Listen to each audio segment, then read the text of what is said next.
chicks. Coming with it.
Yo, and we are live.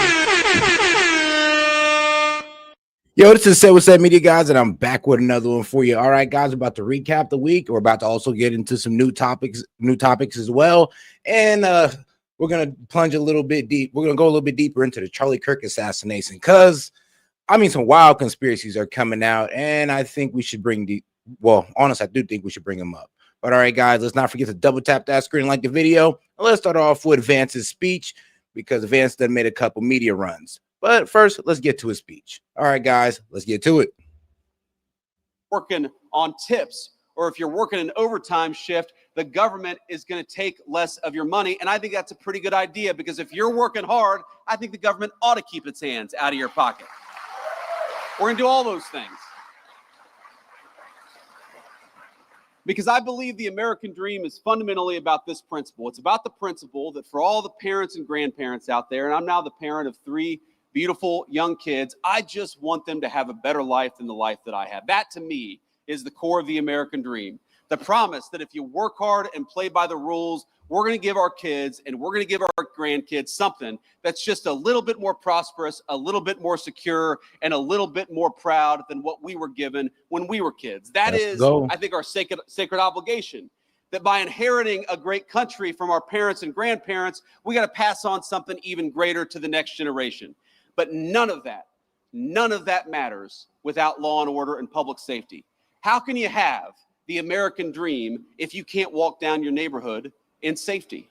How can you have the American dream if you're worried about getting mugged when you're taking your family out to a nice meal downtown?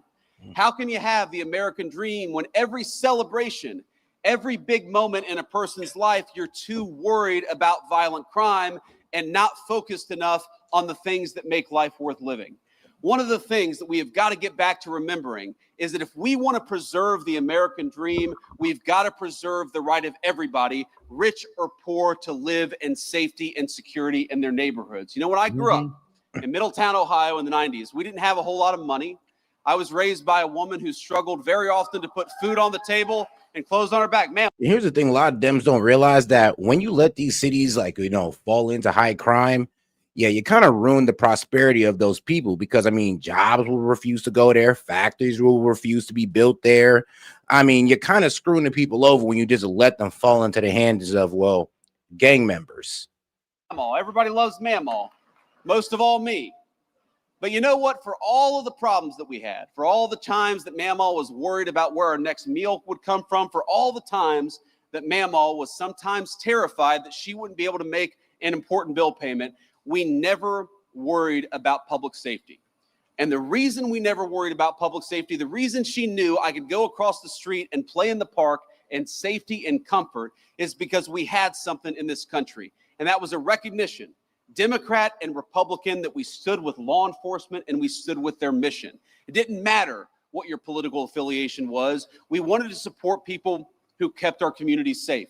And that's something we've gotten away from, because a lot of the people who report on the news, a lot of the people who actually make policy in Washington, D.C., let's be honest, they are wealthy people who can block themselves off from the consequences of the policies they impose on the rest of us. Now, maybe they've never had to call a police officer because they can call a private security guard. Maybe they've never had their home broken into because they live behind a gated community. Maybe they don't have to worry about walking down the streets of a city safely because they've got a driver. And I mean, that is so true. Like, a mayor will literally sit there and say, "Oh, what you mean? There's no crime in our city." I mean, and they're speaking of, well, there's no crime in my rich ass neighborhood that I go to. Like, I don't really go in the city, but you know, there's no crime where I'm at. And then they try to frame it as if that's how the entire city is. I mean, well, think best example is LA mayor and Chicago mayor.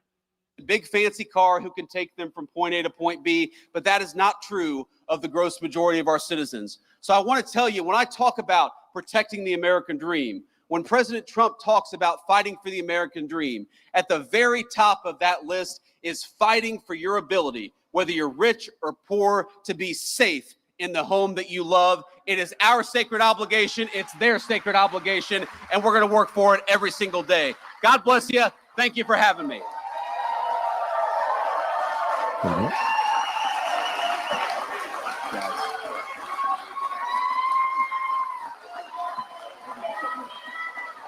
Now,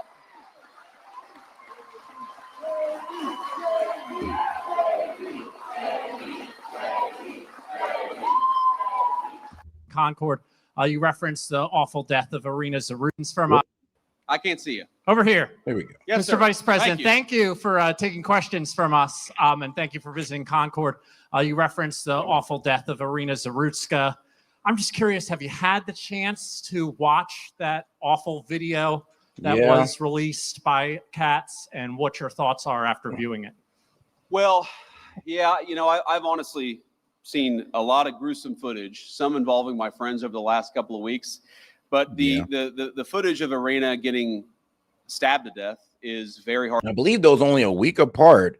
I mean, that young Ukrainian lady who was stabbed in the neck on the train, and then Charlie Kirk getting shot in the neck, and well, in front of everybody. So yeah, it's been pretty crazy month, guys. It's been a pretty crazy month. I will remind you that it's only been about like maybe a little bit over 2 weeks since Charlie Kirk got assassinated.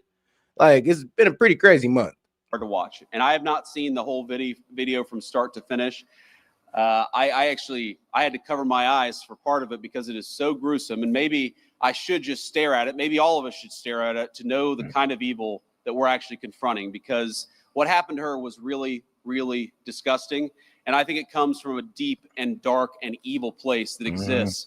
I mean, yeah, if you watch the video, you're literally just about to watch that little girl bleed out. It's like, oh, it's the saddest thing ever. To be quite honest, it's like, and you know, people were trying to spread all types of propaganda on, like, why ain't no black people help her? Even though the first person to like walk up to her and try to console her was a black guy. But you know, they don't want to talk about that. They want to try to race bait people into this stuff. And I'm just like, why are we even doing this? One, this is a complete failure of the justice system in that area. This man's been locked up 14 times. He's had mental complaints about him many times, but even by his own mom, and yet he was still left out into the street, called the police, said he was hearing voices in his head. Even after he took that young girl's life, he said, oh, I thought she was calling me what, the N-word in his head? So everybody who was trying to make this a race thing, I would like to say shame on you, but honestly, you just fell for the propaganda. So I ain't even going to go there with you. But I would like you to look at the details of this guy. Now, he does deserve to be in jail for the rest of his life. I ain't going to sit here and defend him, but let's not make this about race. In a very few number of people, but those people we ought to lock up in prison so they can't get anybody else.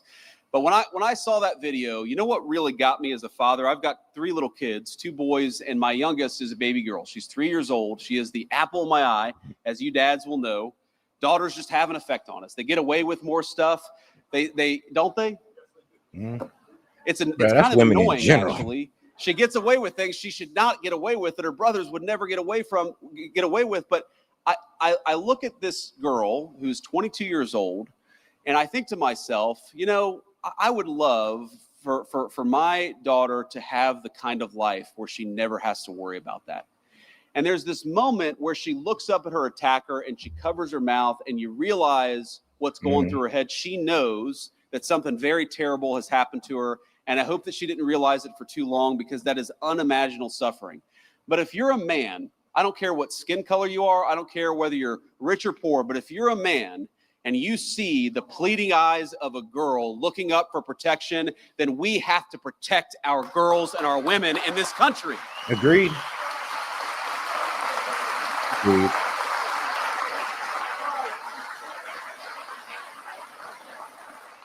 And that was my reaction to it. That was my thought when I watched it. Now, young man, this is a very earnest young man.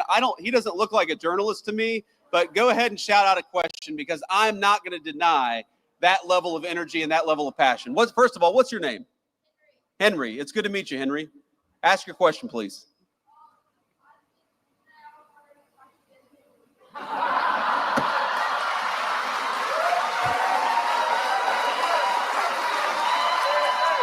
Come up here.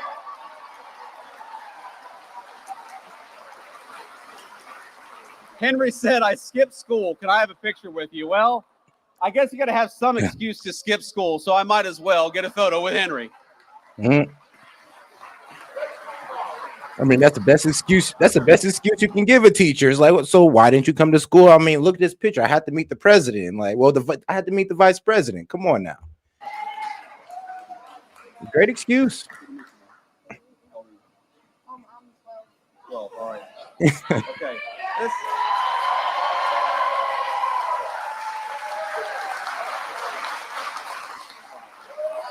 Touching. Very touching. Now the next reporter is going to be, hey, I'm from CNN. Can I get a photo with you too? I wish that I got questions that easy. I'm not holding out hope. Sir, can we get you a microphone? I can't hear you, sir. Gotcha. I'm Jordan Green with Raw Story. President Trump and other speakers here have blamed former Governor Cooper and the mayor of Charlotte for Arena Zerutska's death. Do you also hold the North Carolina General Assembly responsible, who set the laws governing pretrial release that may have affected this crime?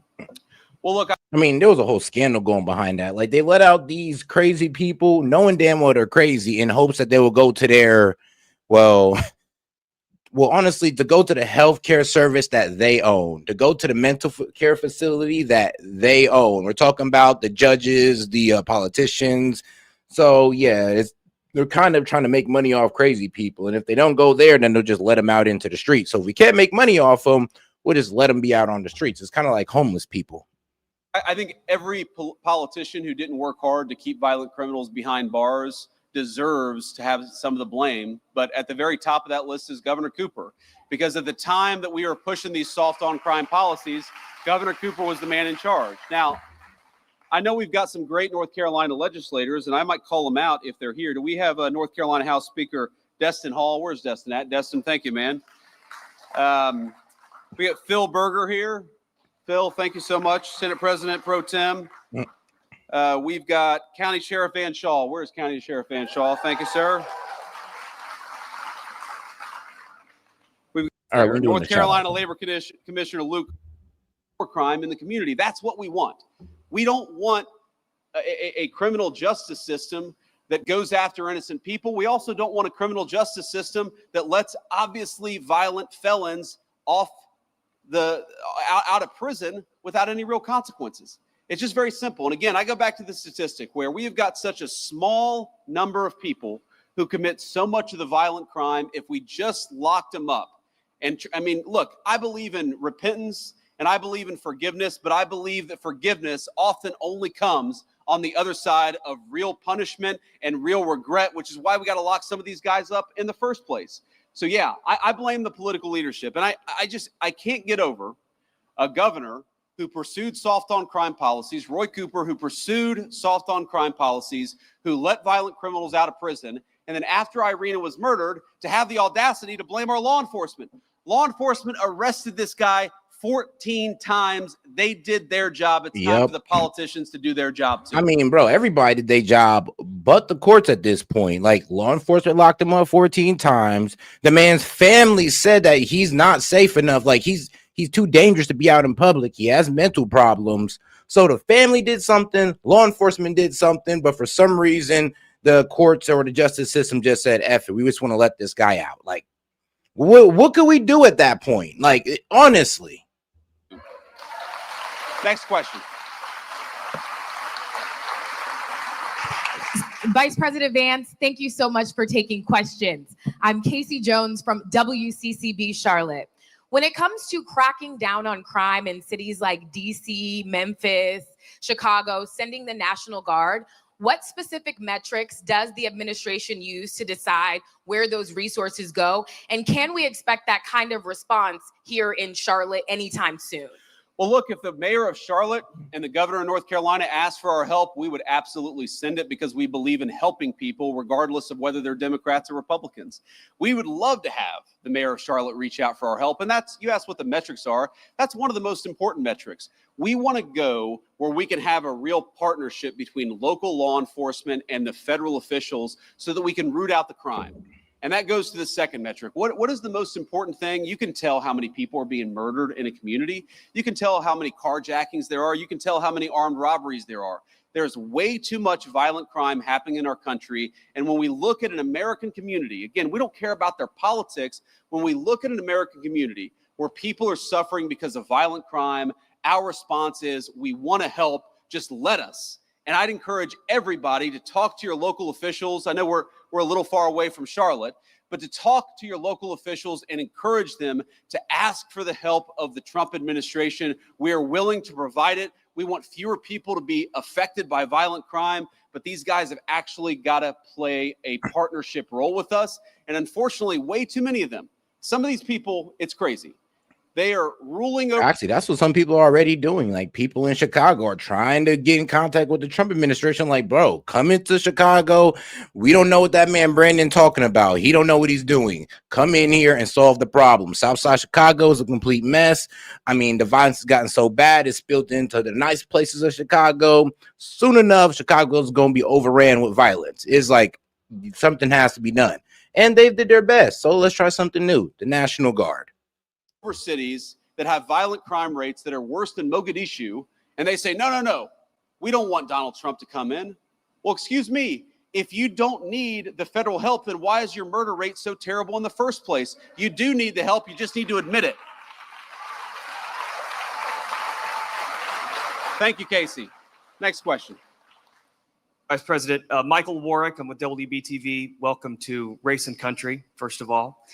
Arena's law was just passed by Republican lawmakers. It's now on Governor Stein's desk. It addresses cashless bail. It would allow magistrates to involuntarily commit people who they believe to be sick. However, opponents of that bill don't think it goes far enough for the mental health side of things. It also opens the door to the death penalty, which I know some opponents are against.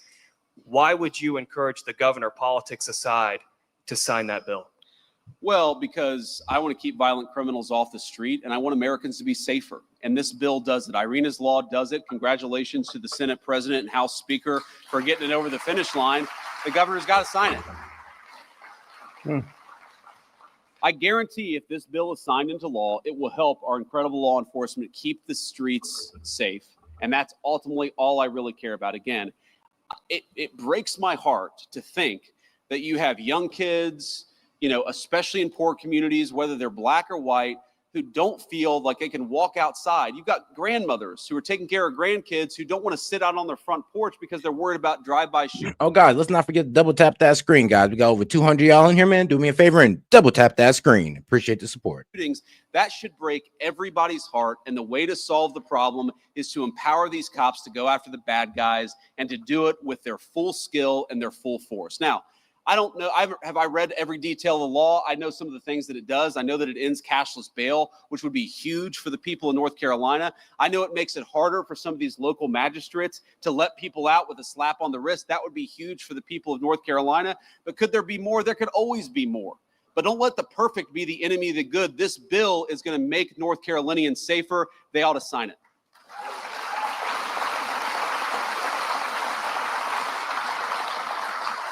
Hi, Mr. Vice President. It's Kit Maher representing the White House TV pool today. I just have two national questions for you, if you'll allow it. Go ahead. Number one, on Ukraine, President Trump said that Ukraine can fight and win back its territory. Could you explain the shifting stance there from stopping the bloodshed immediately, ending? I truly do not believe in that. I mean, I don't know why Trump is saying it. He's probably letting those neocons get in his ear, but Ukraine cannot fight back Russia, to be quite honest with you.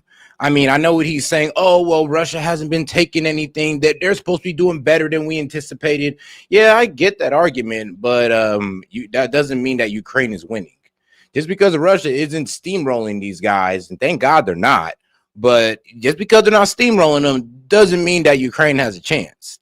I mean, just today, they already hit Ukraine with like, what, 600 drones today. The war, and now saying that Ukraine should fight.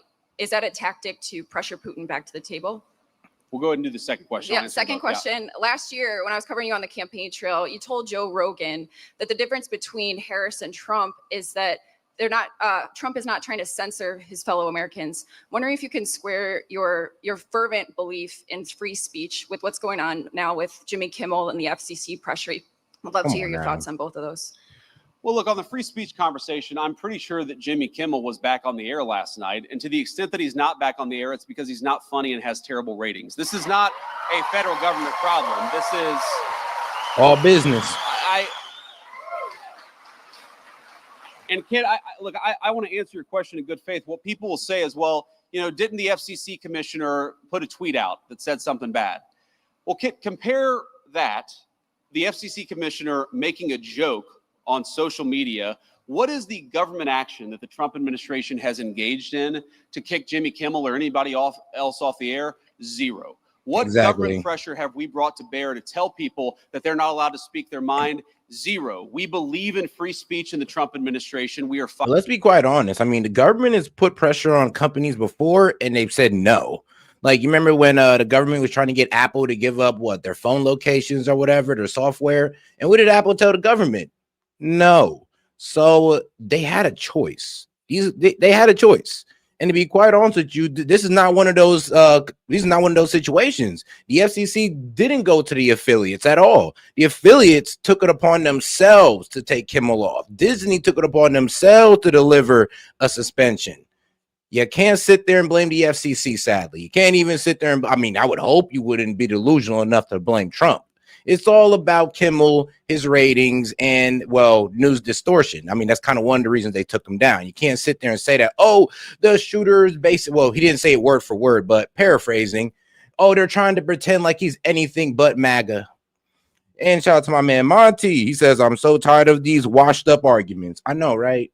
Fighting every single day to protect it. Shout out, Monty. Compare that to the Biden administration, where we found out just yesterday that conservatives on YouTube and on a number of social media platforms were being censored. Why? Because the Biden administration picked up the phone and said, we want you to censor our political opponents. That is real government censorship, and it left the White House when Joe Biden left the White House. Now to Ukraine. Look, I've answered a version of this question probably 100 times over the past 3 months. And one of the things I'll say about the president is that he is responsive to the reality on the ground.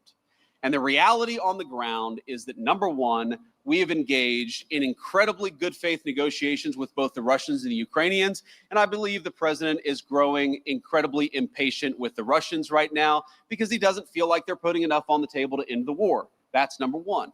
Number two, the president has grown very confident that this war is bad for Russia. You hear me say this all the time. You hear the president say this all the time. The war is bad for Russia. It's bad for Ukraine. It's bad for America. We want the killing to stop. That remains the president's position. But the president also can look at reality on the ground.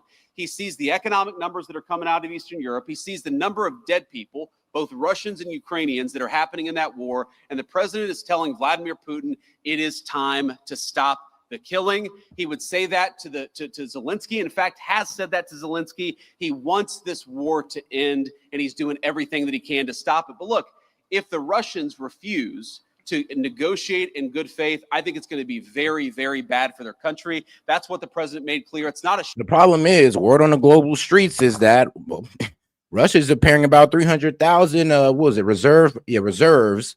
Yeah, 300,000 of their reserve militants to get ready to kind of steamroll into Ukraine. So yeah, we have that problem right there, and it doesn't look like Putin is going to stop. Honestly, it kind of looks like he's trying to get Ukraine to surrender or assassinate Zelensky to get to pretty much force a new leader who is going to be a more pro-Russian leader. So right now, it kind of seems like, well, Putin's trying to use our strategy of regime change.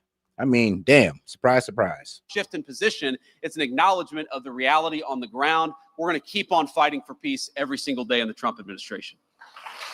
And I'll do one more question here. Another question. Sure. I want to take it from you. Good afternoon, Mr. Vice President. Monica Casey, WRAL out of Raleigh. We are coming up on the 1-year anniversary of Hurricane Helene's devastation. Sure. What is the administration doing to speed up the distribution of federal aid for that disaster? Yeah, so just in the last week, the Secretary of Homeland Security put another, I believe, $64 million into the disaster relief effort. We inherited, I'm going to be honest with you, a FEMA that was mired in bureaucracy and red tape. The president has made very clear from day one, we want to get relief to the people of North Carolina as quickly and as rapidly as humanly possible, and that's what we're trying to do. The second thing I'll say, and shout out to my man Monty for sending 100 joules. Appreciate the support. And he said now he sent 800. Hopefully you guys can see those animations on there, because I can't. Is that I understand the governor had a very good call with the president, I believe on 9/11, actually, about a week and a half ago. It may have been, the day before, the day afterwards, but he had a good conversation with the president about some of the disaster relief needs that are there. We're going to keep on working on this. We're going to keep on working with some of our colleagues and the federal congressional delegation from North Carolina. But let me just say, I visited the devastation myself. I want the people there to know we continue to think about them. We continue to work on this issue, and we're going to make sure that we never forget that area of North Carolina and the devastation that storm caused. Great. All right. On that note, I just want to say you guys have been an incredible group to get to spend some time with. Henry, I hope you got the photo you needed. Oh yeah, and I finally figured out the the conversion of joules to dollars. It's like, what was it? For every 100 joules is $1. So are you going to get like a tardy, Henry, or what's the deal? If you get a photo with the vice president, you're allowed to have an excused absence. Is that how that works? Okay, he doesn't know actually. Henry is not as confident in that question as I would have hoped, but it's great to meet you, my friend. It's great. All right, y'all having too much fun with those gifts. Okay, shout out Cache My Memory. Shout out to my man Ham, and shout out to my man Monty again. Excuse me while I do the conversion rate on these jewels. Be with all of you. But in the meantime, though, let's go over to Vance's appearance on, was it Fox? Yeah, most likely Fox. All right, Laura Ingraham interview with.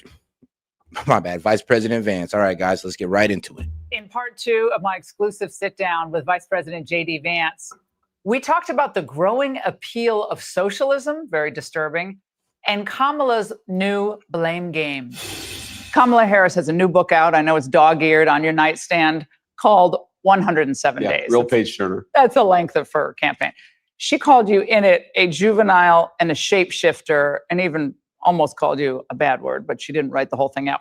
Anyway, she is now blaming the campaign, her loss, for the fact that it was short. That's one of the main things she cites. She had more time, could have gotten more. No, Kamal. You lost because you are a terrible communicator. You're a terrible debater, and you ran away from any type of real debate. I'll be honest with you. Any type of real debate.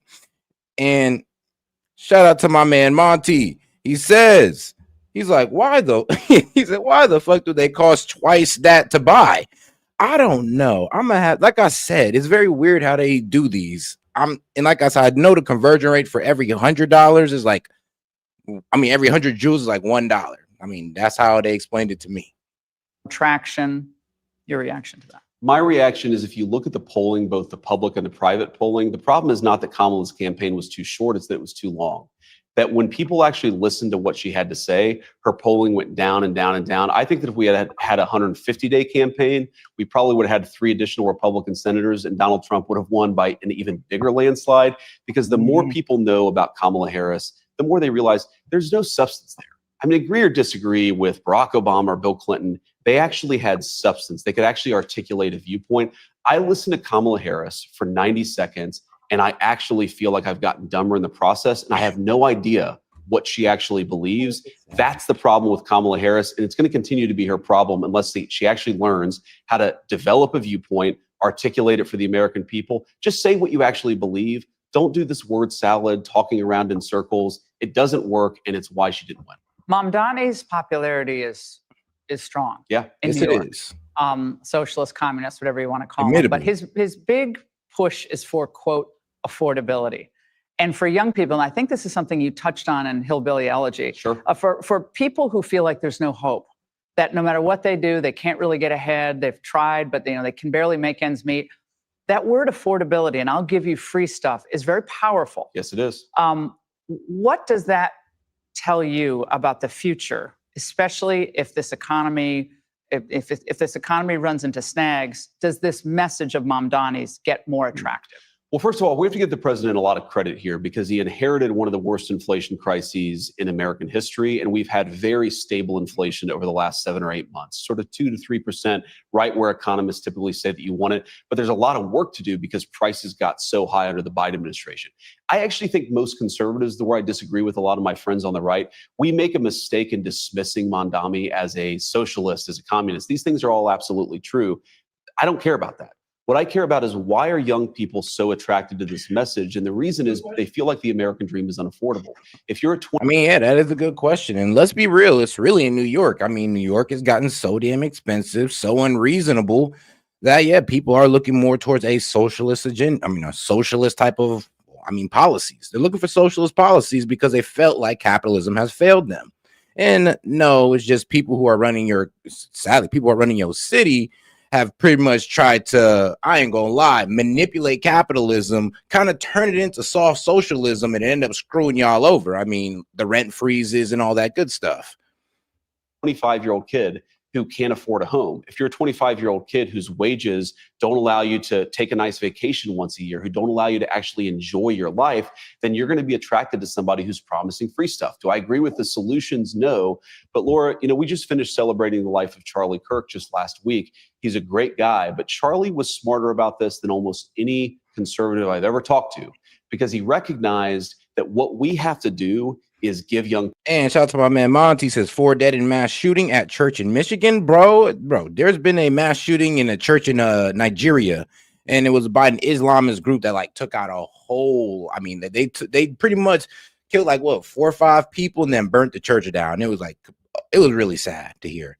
But yeah, hearing about that as well is also sad. It's what's going on, guys? Man, these churches, y'all need holy security at this point, man. Y'all need God-fearing 6'6" security guys with AK-47s. Maybe 30 feet outside from the church.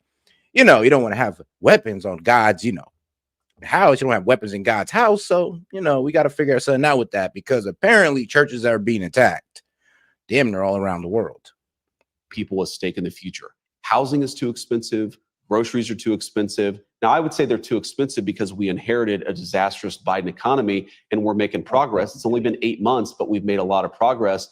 But unless we give young people a stake in the future, we can't dismiss their concerns as socialism. They're going to choose socialism if given an option between free stuff and a bad life. We have to make sure they have an option between free stuff and a real life of dignity, of purpose. That's what the American conservative movement can provide to them. But we've got to do a better job at articulating it, or they're going to continue to be attracted to people like Mamdani. October 1st, if the White House and Congress doesn't agree for a plan to continue. You got to make it work for everybody. The problem is, in New York, it's gotten so expensive that it could only work for a few people. And now everybody want to attack those few people for what they can afford and what most everybody cannot.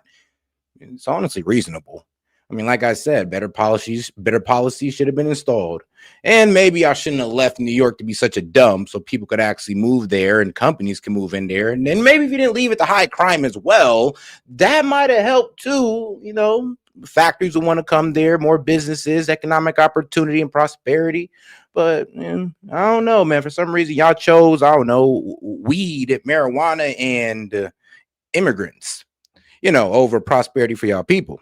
Running the government will shut down.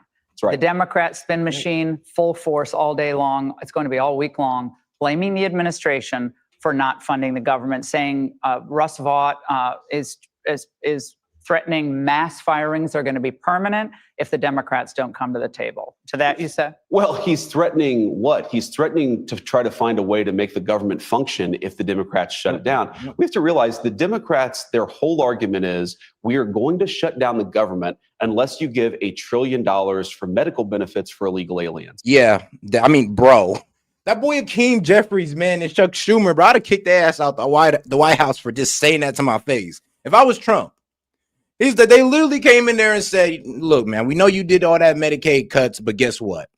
We want to bring it back. And if you don't, we'll shut down the government over it. And now everybody's just like, bro, you serious? Like, you gonna shut down the government over this?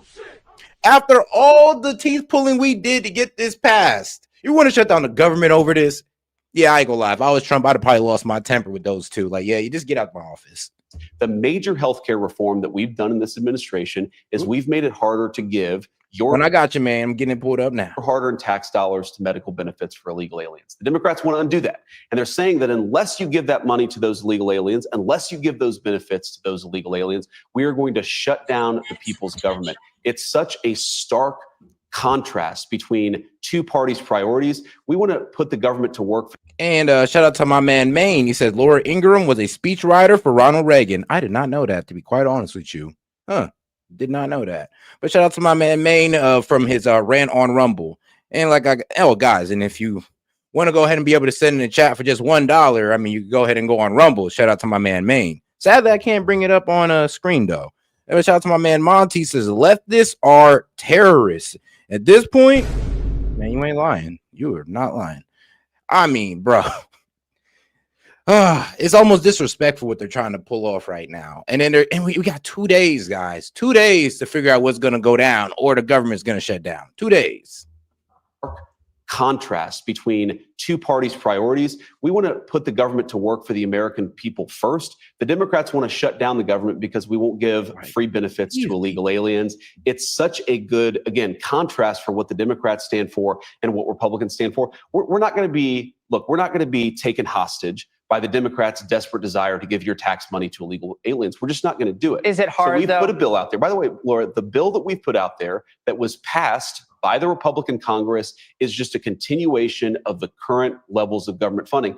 By the way, Laura, I don't even like that. I think the government should be spending less money, but we recognize that we have to, because the Democrats control 47 seats in the Senate. We recognize we need 60 total votes. That means we have to get 7 Democrats, and that means we have to get something that the Democrats can actually vote for. If you can't get 7 Democrats to vote for a clean continuing resolution, if you can't get 7 Democrats who won't shut down the government because they're so concerned about not providing benefits to illegal aliens, then what are we supposed to do? Are we supposed to actually, bargain with effectively? So I guess the million Americans that they were talking about weren't actual Americans. They were illegals. I mean, bro, these Dems, it doesn't make any sense at this point. Like, it makes sense that they're doing this, but I really want to know, like, what are you guys thinking? Like, you really thought you guys were going to walk in there and get that off with Trump? Like, that's not being reasonable, guys. I mean, here's the thing. Then you want $1 trillion? $1 trillion? And then y'all the same ones complaining about spending. Oh, he just raised the deficit. You guys are asking for $1 trillion. What? Then you did all that bitching about him raising the debt ceiling. Like, what? I can't take y'all serious no more. Well, I never really did, but oh my goodness, I really can't take y'all serious. All right, guys, let's get right into it. Russia hits Ukraine in one of the largest aerial attacks of war. Damn, I mean, it went down to records like of war. Okay, let's get into it. Let's see what they're saying. Russia fired more than 600 drones and missiles at targets across Ukraine earlier this morning in one of the largest aerial barrages since the start of the war.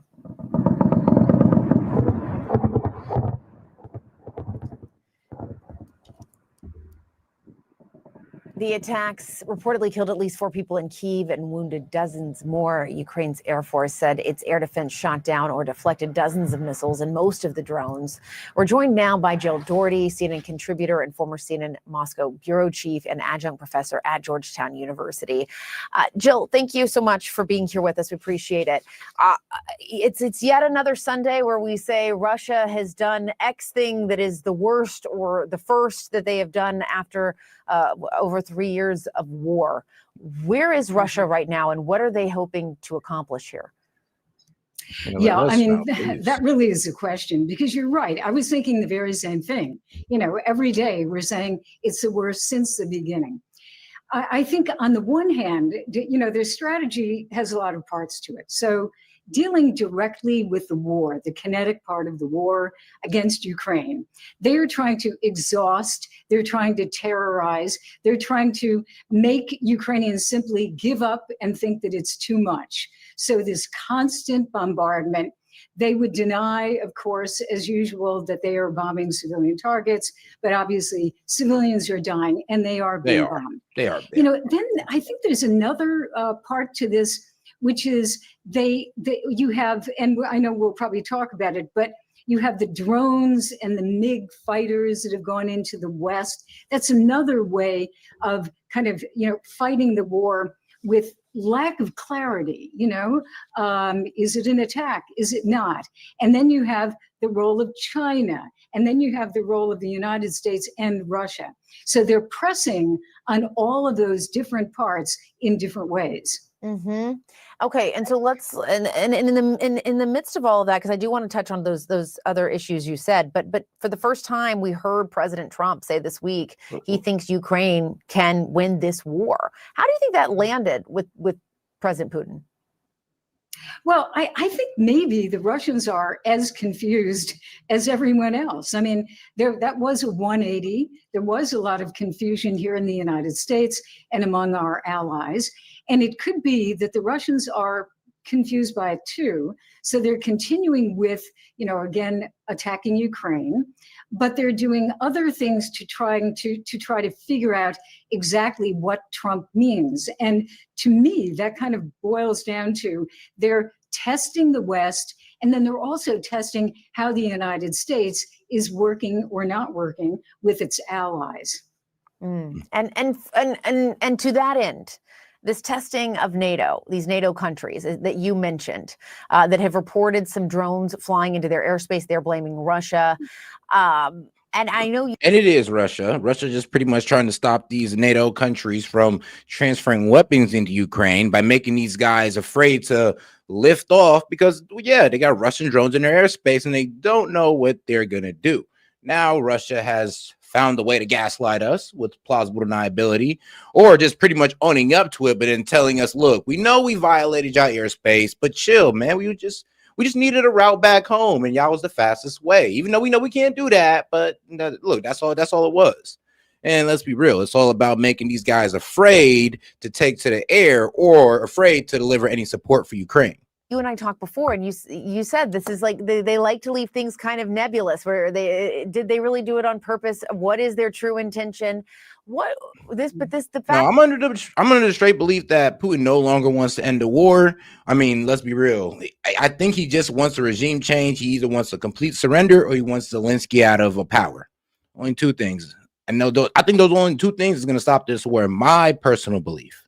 Hopefully, I'm wrong. Does these things continue to happen? Do you think at this point it's looking more like a test for the West and testing NATO, or is it something else? Well, I think it's a number of different things. It is a test. I mean, when they come close, like, let's say there were two different types of things.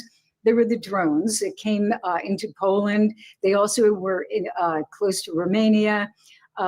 They have the MiGs, you know, the fighter jets up in Estonia. So they're coming in different ways.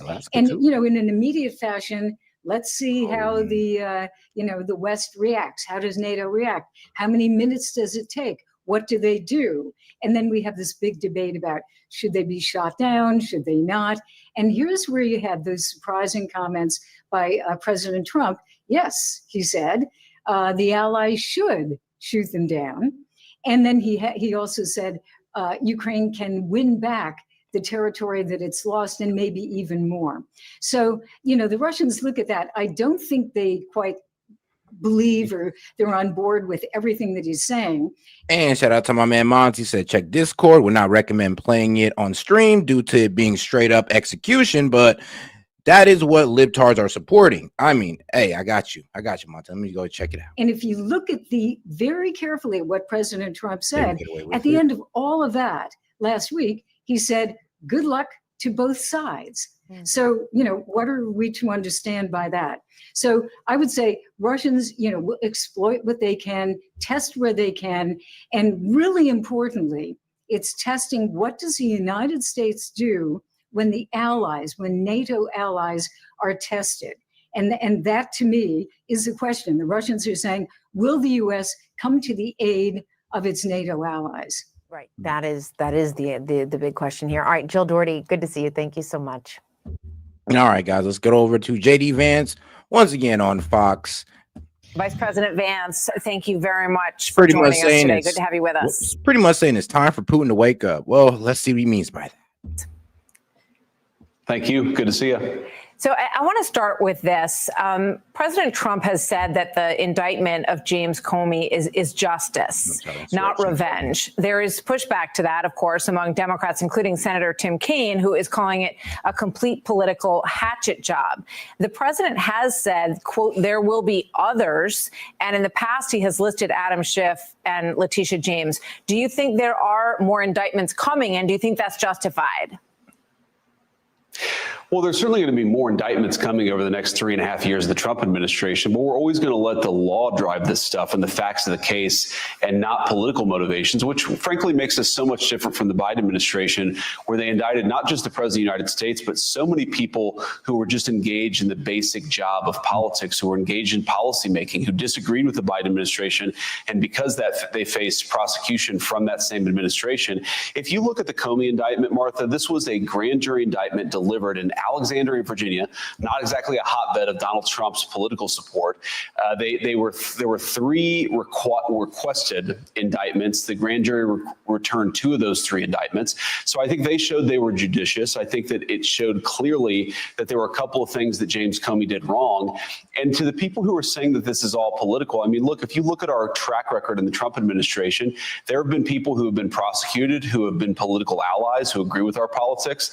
There have been people who disagree with our politics. We're not letting politics drive this. We're letting the requirements of the justice system and the law drive this. And unfortunately for James Comey, when I look at this indictment, I see a guy who lied under oath, and he'll have his day in court. He'll have his opportunity to prove the other case in front of the jury. But the idea that this is driven by politics, I think is preposterous when you actually read the details of the indictment and the obvious fact that James Comey did lie under oath to Congress multiple times. All right, we'll see where it goes. With regard to Gaza, President Trump said that it's, quote, looking like we have a deal that would end the war, bring the hostages back. Can you tell us any more details about that and when we might? The problem is it asks for Israel's complete withdrawal. They're going to try to work towards a 2-state solution. So Trump is pretty much trying to do what his predecessors have tried for a while now. Well, except for Bush. But he's going to try to work out some type of two-state solution. I don't believe it's going to go down because we're going to end up getting into war with Iran because we're going to move the goalposts from 90% enrichment to, well, if you just have enough of 60%, you can clump it together and make a bomb now. So, yeah, we're going to see where that goes. Honestly, I hope we can get that peace deal done. They can get the ceasefire, Israel withdraws, Hamas gets banished to the nether realm, and everybody lives happily. Well, somewhat happily. Well, better than now. See that deal roll out? Yeah, so there's a very complicated negotiation happening right now between Arab leaders, between the Israelis, and of course between the Trump administration. Shout out to Monty because the video didn't actually show it, so I got you. I can go ahead and actually show this video since people in the chat are now curious about, man, what video y'all talking about? I got you. This is it. Apparently, this is what the leftists support.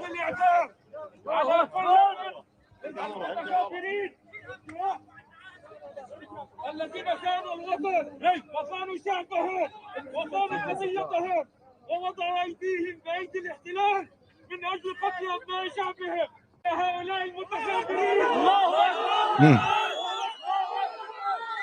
Yeah, they know what's coming next.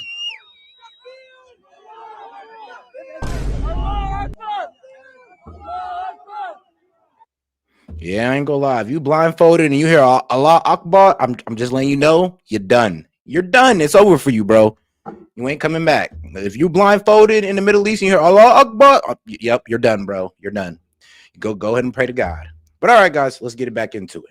Led by Special Envoy Steve Witkoff and Secretary of State Marco Rubio.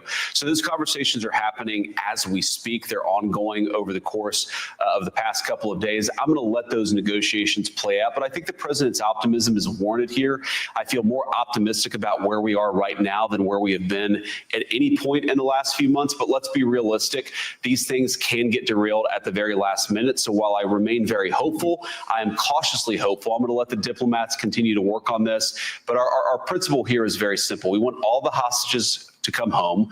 We want Hamas to no longer be a terror threat to the state of Israel. And we also want to bring the humanitarian aid in Gaza for the many innocent people who are caught up in the conflict. So I think we're close to accomplishing all three of those objectives. Yeah, that is the resolution I think that everybody wants to see at this point. I thought it was interesting this week that President Trump said that he would not allow Gaza to be controlled by Israel, Vice President. Well, I think the president's been very clear. He actually wants Gaza to be controlled by the people who live there. He wants the West Bank to be controlled by the people who live there. And he wants the terrorist networks that are around the Israelis to be dismantled so they can no longer pose a threat to Israel, especially the innocent civilians who live in Israel. It's never easy, as we've learned in the Middle East. I ain't gonna lie, though. It was kind of funny when Benjamin Netanyahu brought this up. He brought up this map, and that man started putting check marks like we took care of the Houthis, we took care of Hezbollah, we didn't kill their president, we didn't took out every leadership in Hamas.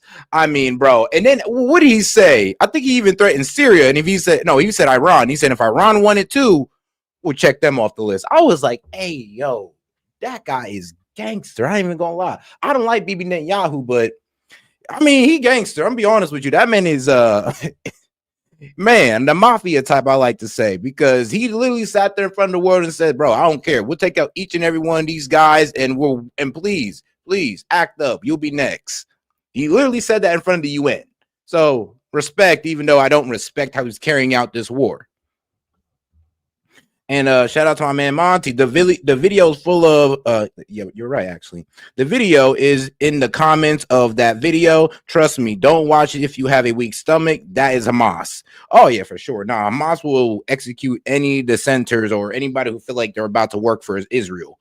I've heard about that. Like, bro, I've seen videos of Hamas breaking people's knees with metal pipes and all that wild stuff. I mean, I've seen them execute people. Like I said, Hamas is praised and feared by the people at the same damn time. It's very confusing, the politics in Gaza. Israel, especially the innocent civilians who live in Israel. It's never easy, as we've learned in the Middle East over many years. This stuff comes in fits and starts, and it can take very weird turns. But I think the president has gotten us to a point where we're at the 1 yard line, and all of us are very hopeful we can sort of punch through to the end zone and accomplish a major, major thing for peace in the region.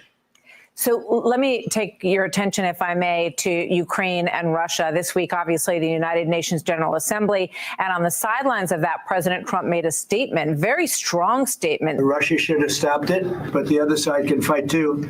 And they've proven that. Maybe it could be that Russia is a paper tiger. Were you surprised by this? He also said, I should add a very important part, that he thought Ukraine will get all the territory back, because for some time we heard that Ukraine was going to have to give up some of the territory that they lost in this war. So were you surprised by this statement, and what changed? Lord knows I was. No, I wasn't surprised at all, Martha. And one of the things I really admire about the president's approach to this entire conflict, and frankly, all the diplomatic efforts of the administration, is that it's very grounded in reality and what's happening on the ground. If you go back to the last days of the Biden administration, if you go back to even a couple of months ago, the Russians were conquering large amounts of territory. Every month, they were gaining another couple hundred square kilometers, maybe more than that. And what's happening right now, as the president articulated, is Russia's really stalled. They're killing a lot of people. They themselves are losing a lot of people, and they don't have much territorial gain to show for it. And so the president is looking at the situation. He's saying, look, the Russian economy is in shambles. On whose standard? I would ask them. I mean, when you take 10 to 20% of a country, I mean, what did you expect him to take? 50% of it? On what standard are y'all going on? Because I'm a bit scared of what y'all talking about. It's like, huh? Like, well, we expected him to take more than just 10 to 20%. You did? Because, I mean, be honest with you, the political framing of this war is that, oh, well, Putin's not doing all that much. Oh, or it's a huge problem that he has 10 to 20%. So what is it? Like, what is it now? Because now I'm a bit confused on what y'all stance is on Russia. It's like, hold on. So what, were you expecting to take more land? I mean, but then again, now, but on the same way, you're also saying that, oh, they're not strong enough to take any more than that 10 to 20%. I don't know if we want to test that out, guys. I'll be quite honest with you. I think we might just want to go ahead and let them just slug it out, because if we give more weapons into this, I think Russia's just going to show us that maybe they've been hiding their hand. Maybe. Like I said, they got hypersonic missiles. They got jets. I mean, they got all this stuff, not like we do, but they got stuff that they haven't pulled out yet. That's one of the main reasons I'm kind of scared of what Russia's doing right now, because they really hasn't pulled out everything they could. And it is a bit suspicious on, yeah, how all this military tech you guys have, why aren't y'all using it? Why aren't y'all trying to speed this up? What's the goal here? I mean, who knows? The Russians are not gaining much on the battlefield. It's clearly time for them to listen to his passionate plea for them to come to the table and actually talk seriously about peace. So you ask what's changed. I think what's changed is the reality on the ground, where the Russians are killing a lot of people. They're losing a lot of people. They don't have much to show for it. We remain committed to peace, but it takes two to tango. And unfortunately, what we've seen over the last couple of weeks, the Russians have refused to sit down with any bilateral meetings with Ukrainians. They've refused to sit down with any trilateral meetings where the president or some other. And I can see why, because they're winning. I mean, that's the problem. You can't sit there and frame that these guys are losing, but they're not willing to talk to nobody. Usually when, somebody's getting their butt whooped, they're the ones going like, hey, yo, can you please stop? Can you stop whooping my ass? Like, yes, that's usually the tone people have when they're losing. I mean, Russia is not showing us that they have that tone. They have that way of thinking. They're honestly increasing their attacks in higher numbers. So I really don't know what y'all talking about. I don't even think that we're speaking in reality when we're talking about, oh, Ukraine could actually take back all of their land. I mean, how? Like, bro, what you about to give Ukraine? Superman or something? Like, what's going on? Like, biotech weapons? Like, what, y'all about to pull out of something we ain't never seen before? Because if y'all ain't doing that, Ukraine ain't getting that land back. And shout out to my man, Lenny Kogan. He says, thanks again, Seth, for what you do. Appreciate the support, my man. And shout out to all the supporters.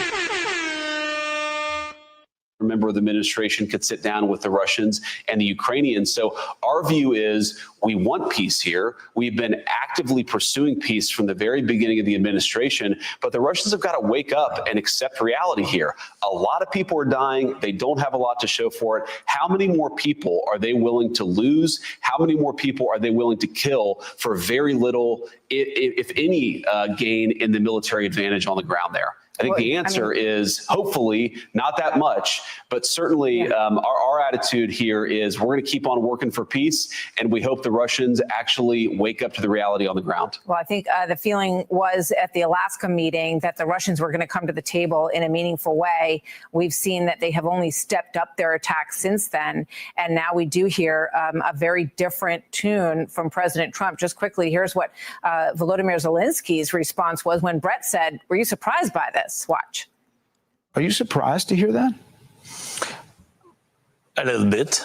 A little bit. It was a little bit surprise for me. You're right. I was very positive signals from the side that Trump and America will be with us to the end of the war.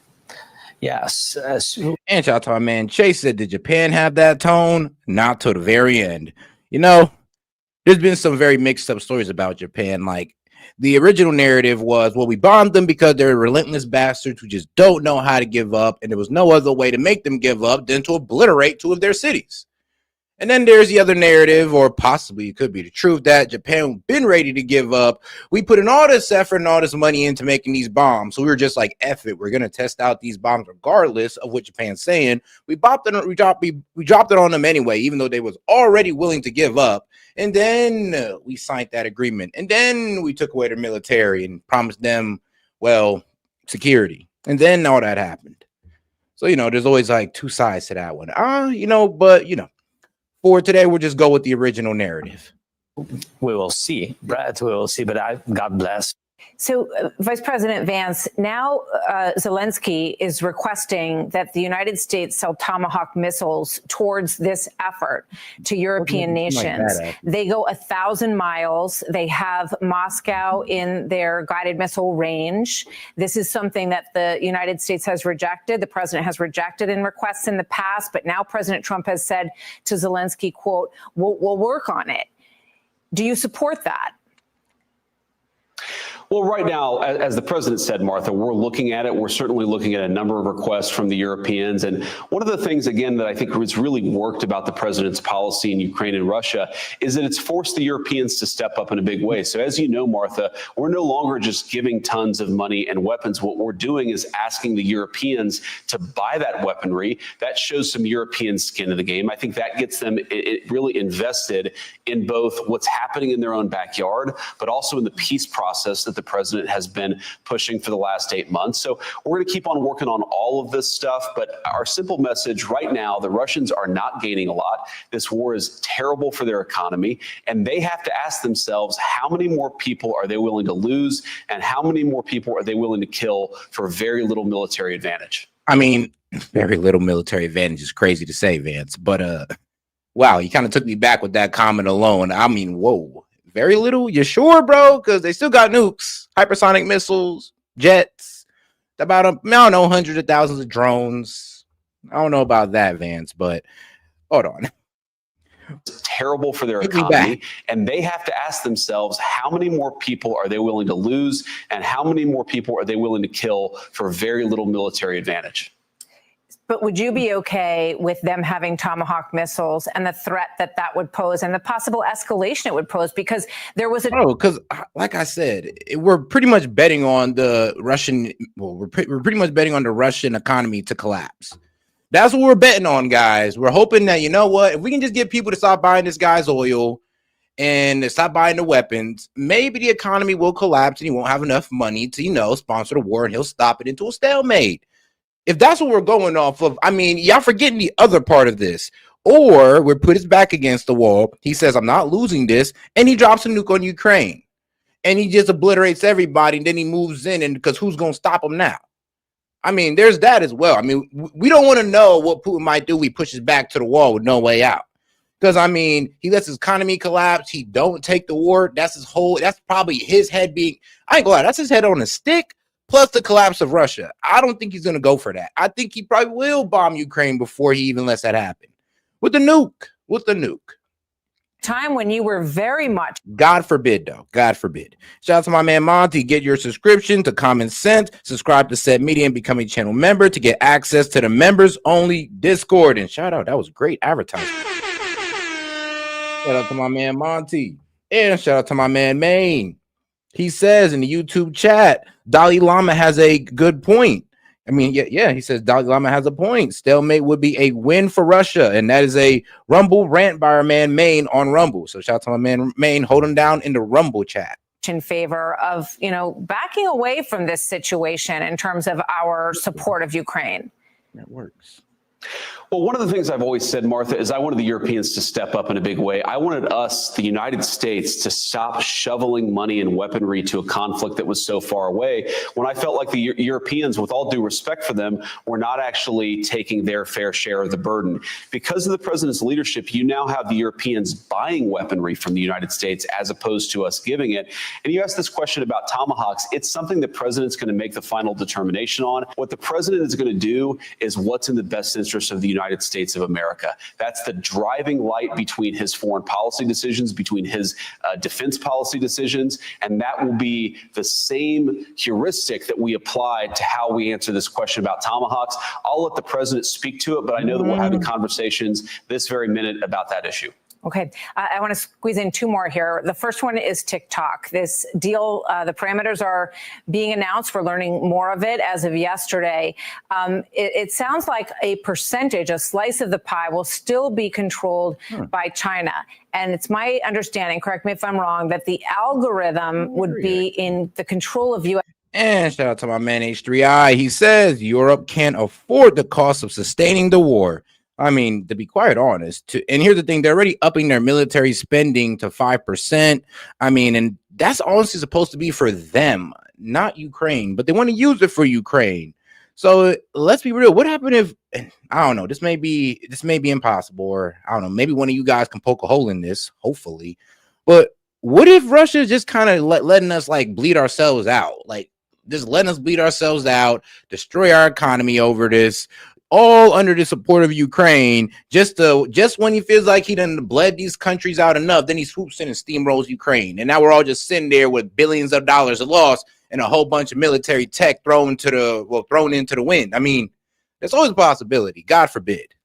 Best companies, but are you concerned that having that sliver still owned by ByteDance, which is controlled by China, might leave China a back door to that algorithm that could exploit our national security? No, I'm not worried about that, because the way that we've set up this deal from a national security perspective is that it's the American investors and the American business people who will make the determination about what's actually happening with TikTok. So at the end of the day, I believe that north of 80% of the company will be owned by the American investors and their partners. This is not something where the Chinese or any Chinese entity has a large stake at the table. The board seats, there will be 7 board seats of the company. 6 of them will be controlled by the American investors and their partners. So I feel very confident that we have successfully separated this company from TikTok Global and actually made it so that we can control people's data security. We can ensure that the algorithm is not being used as a propaganda tool by a foreign government. And that fundamentally, we allow people to access this tool and this application that a lot of Americans love. I don't know. That's a lot of people's argument, is that, you know what? I mean, it's cool. We can take it out of the control of the Chinese government, but let's not let it fall into the hands of ours, Israel's, I don't know. I mean, MI6, Brazil, don't matter, really. Don't matter what country. Just don't let it fall into nobody else's, because that's the main concern of TikTok. Like, yes, cool. Take it from the CCP. I mean, great. But I mean, don't let it fall into our hands. Definitely don't let it fall into the Mossad's hands. Don't let it fall into no intelligence agency hands. Just let it be the algorithm. It was a very difficult balance to strike, but I think we've done it successfully. And of course, we're going to keep working on it, Martha. The important thing about this deal is the United States still has the ability to review the terms of the transaction and review the national security implications of the. But yeah, I ain't gonna lie though. If you ask me to pick, well, said, who hands would you want it in? I would want it in ours.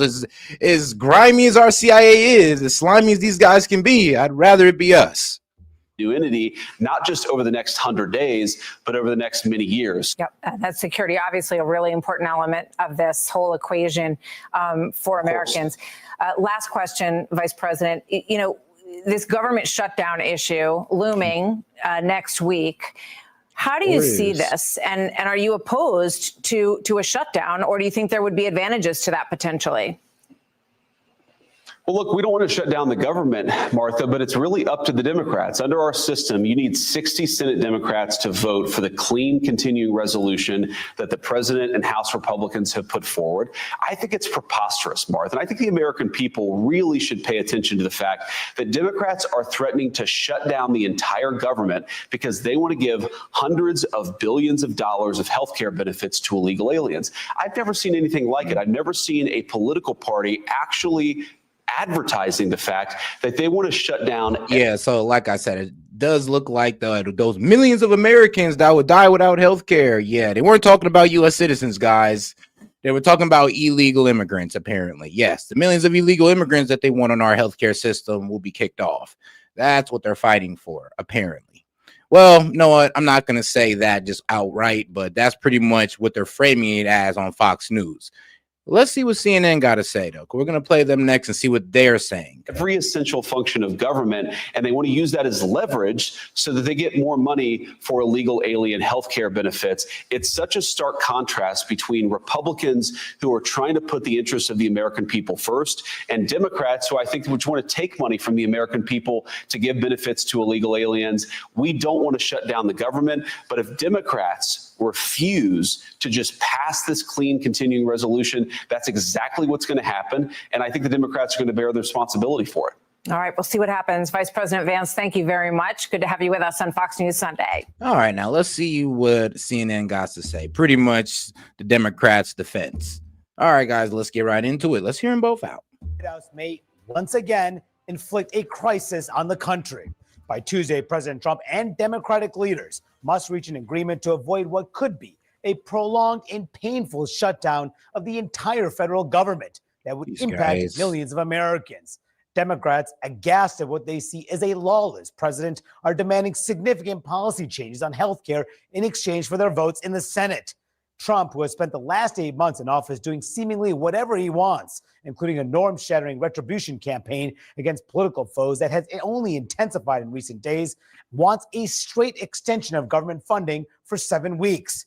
And late Man, I don't know what's, bro, look, Comey got arrested for one, perjury. I mean, you can't lie to Congress. And honestly, it's a weak case they have against him because he can always say like, oh, I was working with the information I have now, so you guys can see that as lying, but really, I was just working with the information I had, and in my eyes, I was telling y'all the truth, even though my information that I was working with was wrong.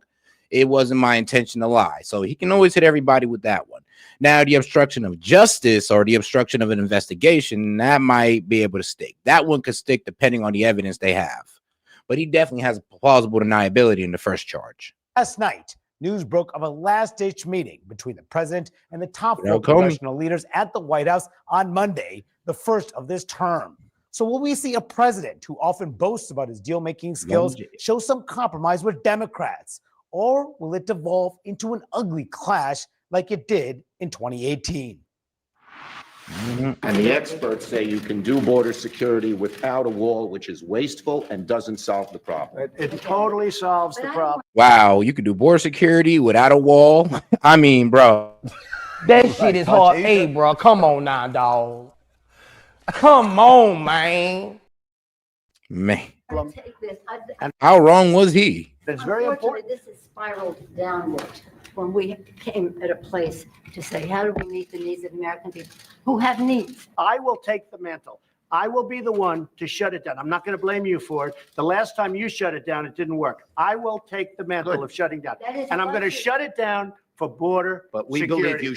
Bruh. And of course, that went on for about 17 minutes in that infamous throwdown there in the Oval Office. And I have an excellent reporter to break down all the news on this critical week. It was a legendary moment in Trump history. A legendary moment in Trump's presidency was when he was just going like back and forth with Schumer and Pelosi. Just pretty much, no, it's all good. I'll shut it down. I don't care. Look, I want this border done. You don't. All right, cool. We'll shut this whole ish down right now. And Elena Train. It was hilarious. Let me be honest with you. Dispatch, the Atlanta Journal's Tia Mitchell and Semaphores Burgess Everett. Good morning to you all. Morning. Shutdown week. And, this meeting is significant for several reasons, one of which is that Chuck Schumer and President Trump actually have not spoken since January 20th, I'm told, Inauguration Day. And also Hakeem Jeffries has never met with Trump. Wow. So this will be the first time that's ever happened. But the question that I get, Burgess, we've covered so many of these shutdowns. It's kind of funny. They ain't spent not one time actually talking to this man. I'm talking about let's talk about Jeffries. Yeah. Hakeem Jeffries and I spent one time talking to this man, but he's been spend all his time protesting, speak against everything he says, every policy, but you never talk to him. But then you sit there in front of the American people and say, oh, we're trying to work out things with the Republicans. No, you're not. Why are y'all lying? Dumb threats. Time and time again, they find a way out of it. Sometimes they don't. The question I get now is, what is the likelihood of a government shutdown? From your sources in your reporting, what are you hearing about the prospects of this? Because Democrats, of course, they have a significant amount of say. They have to give at least 7 votes in the Senate to pass anything here. From your reporting, how would you handicap the chances of a shutdown? I would say definitely better than even, more than 50%. Part of what's happening. Got the Cache My Memory for sending in 100 joules. Appreciate the support. Here is you played these clips from 2018 when the president was asking Democrats for policy concessions. Now things are flipped, except Democrats are in the minority. So yes, Trump needs their votes to keep the government open, but they don't really have as much leverage as they think they have or as they're presenting themselves. So if they stick to their guns and say, are they going to stick to the guns? Everything we've heard says yes. Senate Democrats will be having a conference call this afternoon. So I'm assuming there's going to be more discussion of this. But so far they are, You see the minority leaders in the House and Senate, Jeffries and Schumer, seem to be sticking together. That you don't sense that sort of rift between them at this point. Liberal groups aren't hammering these folks yet. See, here's the thing, though. I mean, Schumer has already tried to play this before, and in the end, he ended up capitulating. And I believe we did react to the video of him on, what was it? I believe it was on CNN. He was interviewing with that lady Dana Bash. When he was being interviewed by Dana Bash, she even said, well, "Are you willing to shut down the government?" And he didn't answer. So it kind of makes it, that leads me to believe they're just going to pull the same thing he did with the CR bill in February, where you're going to grandstand, and then when in the last second, when it finally matters, you're going to capitulate because, well, nobody folded. Nobody capitulated to y'all demands, and you're not about to get your $1 trillion in what? Medicaid spending? Yeah, no, bro. Y'all tripping. So it feels like they're a lot more dug in than they were in March. So take us inside. Shout out Jet for sending 102 joules. Shout out to my man Jet. The White House is thinking to have this meeting because there was supposed to be this meeting between Jeffries and Schumer and Trump on Thursday. Trump called off that meeting. The Republican leader said, don't meet with them. They announced this yesterday. Is this an opportunity for Trump to do what he did in 2018, essentially try to go after the Democrats? Or is this actually an effort to actually get a deal here?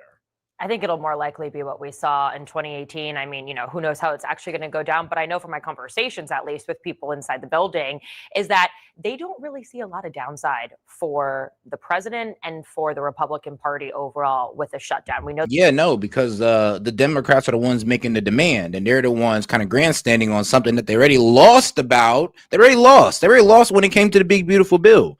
So they're trying to override the big, beautiful bill by pretty much trying to make somebody concede on the CR bill and adding $1 trillion more in spending. The same people that was bitching about more spending, they're trying to increase the spending. I mean, it's just, Lord, like, bro, Schumer, Akeem, y'all might want to stand down on this one. You're not making yourselves look good. And shout out to my man Vlad Steen, because we got to hit y'all with and don't worry, you'll be hearing a lot more. The president isn't as afraid of a shutdown as we've seen, his predecessors be. And a lot of people in his inner circle and in the West Wing believe that a shutdown will be blamed on Democrats, like it normally is when, they are the minority party, and that it could also help them in the midterms. Now, of course, we have to see how these talks go tomorrow, but I think the president really does feel like he's going into that meeting tomorrow with the upper hand and really with not a lot to lose. And it could be an opportunity. I think part of the reason this is happening as well is he wants people to see that. Yeah, because when you sit there and they have to tell the world, or when Trump can sit there and tell the world, like, yeah, you guys shut it down the government because you wanted to increase spending. The same people that was arguing about too much spending, yeah, that there you go. You're looking stupid because you shut down the government because you was trying to increase spending. That's not a good look. Democrats are being unreasonable. That's what he believes, and he wants that to be showcased more publicly so that when and potentially if the government shuts down, they get more of the blame. And this is what Democrats are asking for in these negotiations, or the negotiations that they hope will happen. They want to reverse the Medicaid cuts that were included in. Told you, reverse the Medicaid cuts from the one big beautiful bill, and they want to add, let's be real, they want to add like 70 billion more to it, because they said he won $1 trillion and we only took 930 billion. So really they want to add another $7 billion to Medicaid, extend Obamacare subsidies, ensure Trump cannot cut federal spending without congressional approval, even though the Supreme Court the Supreme Court allowed Trump to suspend federal spending or federal grants to Harvard and other universities as well. They've approved it. So, I mean, you're pretty much crying about something that Trump won already with the Supreme Court. And shout out to my man Monty. He said, check Discord for a link for him. He thinks Trump has gained $5 billion from meme coins. My point was that he lost money while being president. I had to find a picture for him to comprehend. I got you on that one. I mean, $5 billion from meme coin. I mean, what?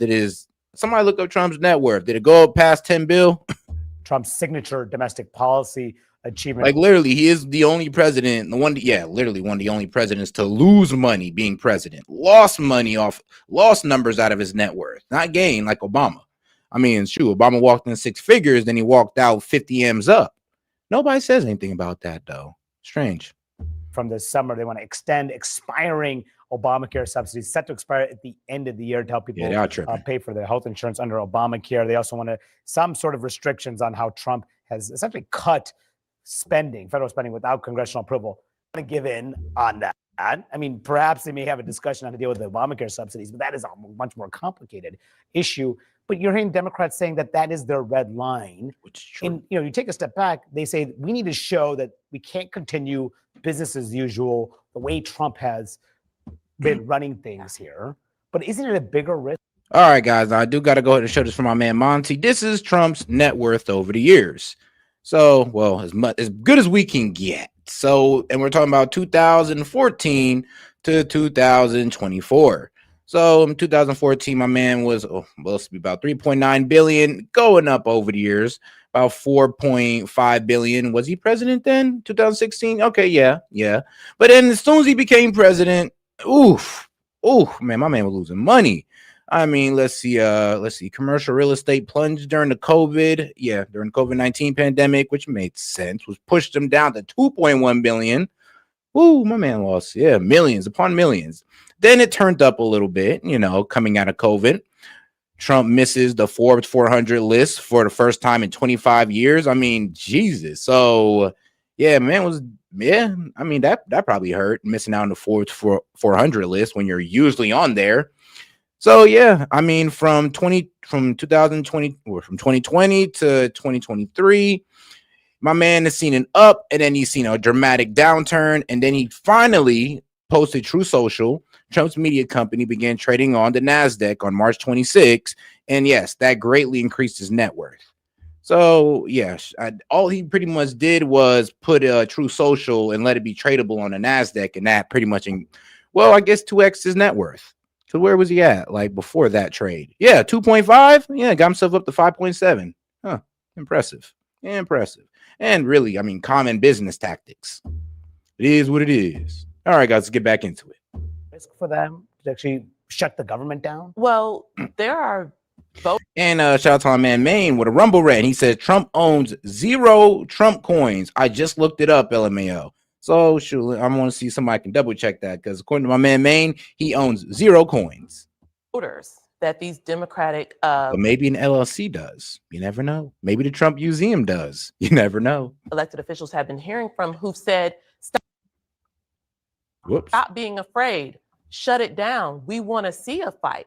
So in some ways, they're a little bit more empowered to be blamed for the shutdown, because there are constituents back home who said, go for it. Now, whether those constituents will feel the same way once they feel the impact of a shutdown remains to be seen. But I think especially people like Chuck Schumer, who we know back in March when we were having this conversation, was not for a shutdown.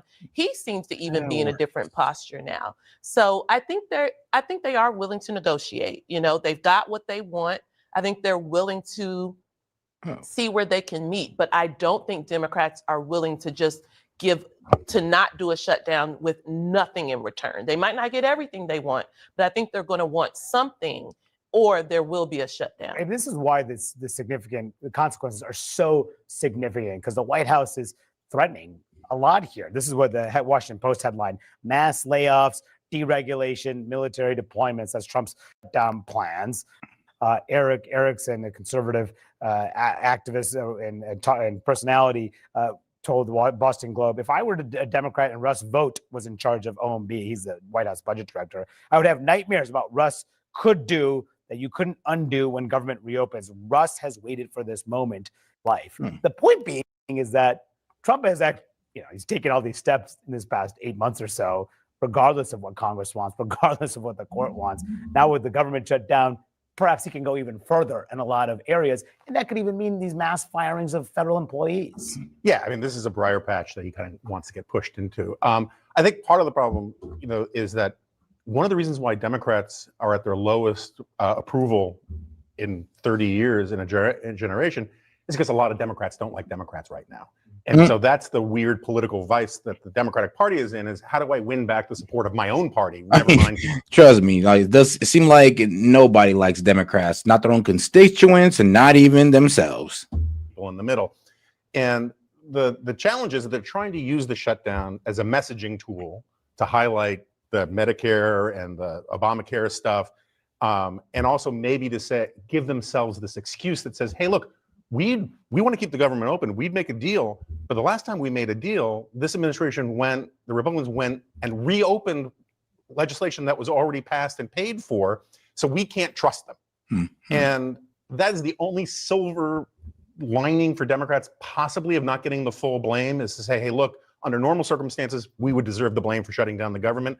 But look at all the chaos this guy is creating. We can't trust him. We got to do something. I don't think it's going to work, but it could help. I mean, the issue is that if the government is shut down, it is so much harder to reopen the government. And what would Democrats get in return if the government were shut down and they led to some negotiation? This is how long the prior government shutdowns have lasted in recent years. We have not seen one since the 2018, 2019 shutdown. That was 35 days. That was the longest in history. No. And then there have been many that have been just 1 or 2 days, a couple that have been longer than that. But that's the risk here. This could go on, who knows, maybe even longer than 35 days. Yeah, look at that 2013 one. That's the most analogous scenario. Same exact point in the calendar. And the other difference is this would be a full government shutdown. That was not the case in 2018 and 2019. And if you recall, in 2013, you were having things like World War II veterans being turned away from the World War II memorial. I mean, there are ways that this will play out publicly and in all Americans' lives, depending on how the Trump administration implements a shutdown. And I think some of these things that they're talking about, like mass firings and layoffs and things like that, probably going to do that anyway. They haven't shown that there's much correlation between whether the government's open and them trying to cut federal jobs. And people get blamed. The Democrats, Republicans, and the White House will all share significant. Yeah, but let's be real though. Nobody's really tripping about the cutting of, honestly, well, the Dems, but nobody on our side is really tripping about the cutting of, I would say, federal jobs or government jobs. But that's what Biden did to inflate his job numbers. No, what we care about more is the jobs in the private sector.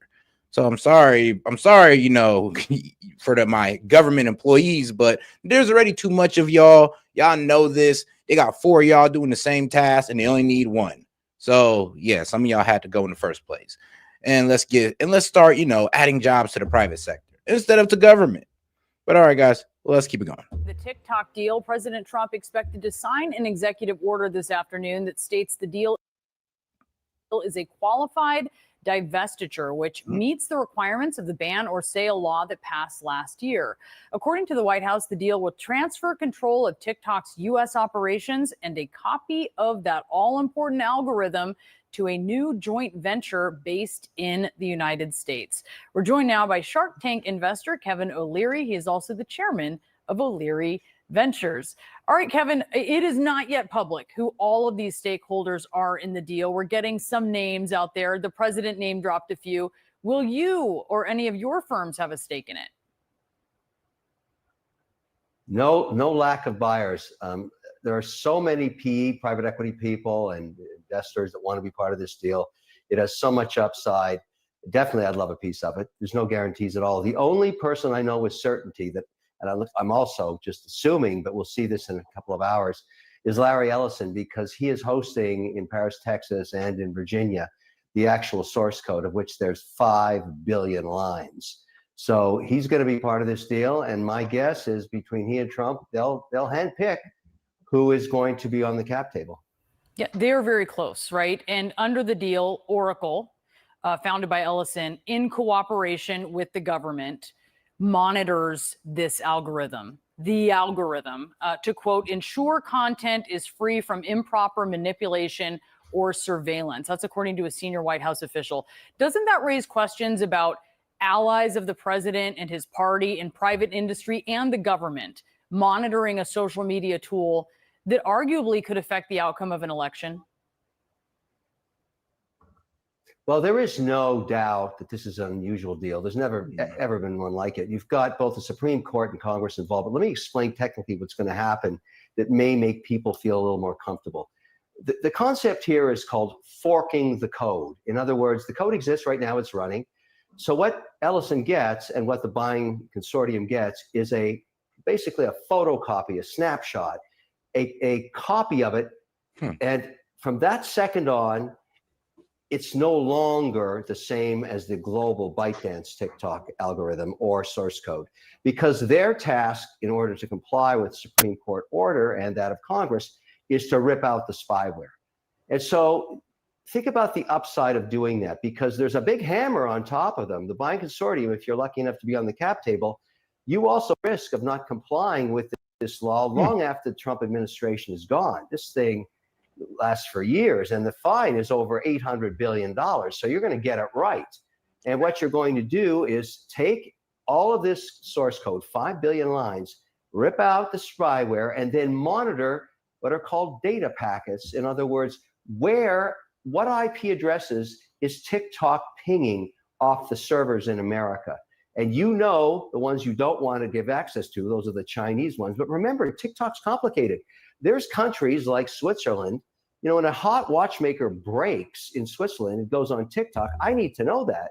That's Swiss, and we're friendly with the Swiss. We're friendly with the Indians. We're friendly with the British. So you've got to mesh that together in a very delicate ballet of where you let TikTok go to get its data from in the new algorithm, the American algorithm. But the upside of this deal is immense, because think about this. Got 172 million Americans that are willing to basically put spyware on their phones. How many hundreds of millions won't? So the minute you give them the green light and say, we've got your back, this is clean code, there's no spyware from China in it, boom, you're going to get another 30% users in a matter of months. That's one upside. And then I got even a bigger one. I mean, yeah, that'll make more people want to use TikTok if our data's protected, if the algorithm's fair. And I don't know how fair they can possibly make this algorithm, because I'll tell you this right now, man. I get a community guideline strike on TikTok like every week. So who knows if that'll get any better? Who knows? It's out to my man Monty. He says, excuse me, LMAO, they had no problem with government and big tech when it was used to censor Trump, but now it's about Trump's allies. Got it. No standards but the double standard. I mean, ain't that the truth? And shout out to my man Monty for saying it, because I was about to say it was like, bro, y'all had no problems when, like, what, Biden administration was talking to Zuckerberg and getting people taken off, getting people censored. I mean, no problem at all. None at all. But as soon as Trump gets involved and try to clean it up for everybody, now you guys are kicking and screaming. Why? Because you can't use it as a weapon against us?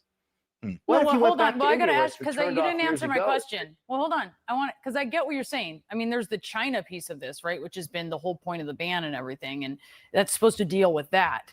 But the algorithm will be overseen by Oracle, founded by a Trump ally, right? Another Trump ally has been running it for a decade. Why should Americans trust a company that is founded and run by people with a clear political bent to be politically neutral in how it is administering the algorithm of such an important social media tool? Oh, well, I don't. And shout out to my man Monty, because he didn't open up the call-in line. So let me go ahead and get that posted for you guys. Well, call-in link. Agree with that statement. I'll tell you who's going to control this algorithm and who is going to oversee this conversion to an American version. Congress and the Supreme Court. That code, that law, was written by the staffers of China hawks. Some of them are Democrats, some of them are Republicans, but they represent the people of the United States. And they will make sure, regardless of who's in the White House, long after Trump is gone, that this is so unusual that this platform, this media company that's ingrained in its own act of Congress, and then 9-0 decision from the Supreme Court, they will abide by the law. The oversight will come from the people, for the people. That's what's going to happen. There's never been a deal like this. And so it's not, it doesn't matter who's in the White House. You break the law, you pay $800 billion. I can guarantee do you see that Biden oversight enshrined right now? I mean, do you see experts who are dispatched by Congress who are in that? Because right now the plan is to have it overseen by Oracle in conjunction and cooperation with the government. Isn't Oracle a right? So what you're going to get is a DOD, maybe Justice, whoever decides is going to oversee this translation and this conversion period, because that's what it's going to take. There'll be an oversight committee, and that'll be the people of the United States overseeing this conversion. And that's You're Congress. talking You've got DOJ, a you're talking law of the DOJ or land the in place. Pentagon. I don't know, whether Rubio will be involved or who's going to do it. They're but not when seen I as was independent arbiters was- by much of the country, as you're aware. Well, wait a second. Is Congress an independent arbiter? Yes or no? Well, it is the more answer is broadly yes. more broadly represented. I mean, at this point in time, you have Republicans controlling both This chambers. is the law. This is the law. This is the law of the land. This law with the $800 billion hammer is the law of the land on a bipartisan basis.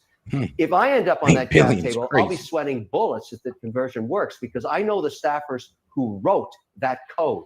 They're not stupid. When I say wrote the code, wrote the law, and then submitted that to the Supreme Court to decide on. So I'm not worried about, this goes long past Trump, long past the midterms. I understand your concern, but I can assure people out there that this is the law of a bipartisan Congress. And I would argue that I think people would get some comfort from that, because what they have right now, deemed by the Supreme Court decision, is spyware on your phone. I'd suggest this solution is way better. My version of TikTok, because all my companies use it, is on a burner. This is my burner phone. I don't put it on my real phone because I know exactly what it is. I will put it back on my real phone after Ellison's finished with it.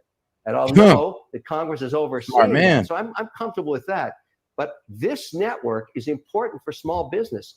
And here's one last point I think we should all consider. In this conversion, the president is going to dictate who gets to own it, or maybe, some committee. Why not let the 7 million businesses that make their living, their families' living, those are my Shark Tank people out there, why can't they own a piece of this? Why don't they get to invest in it?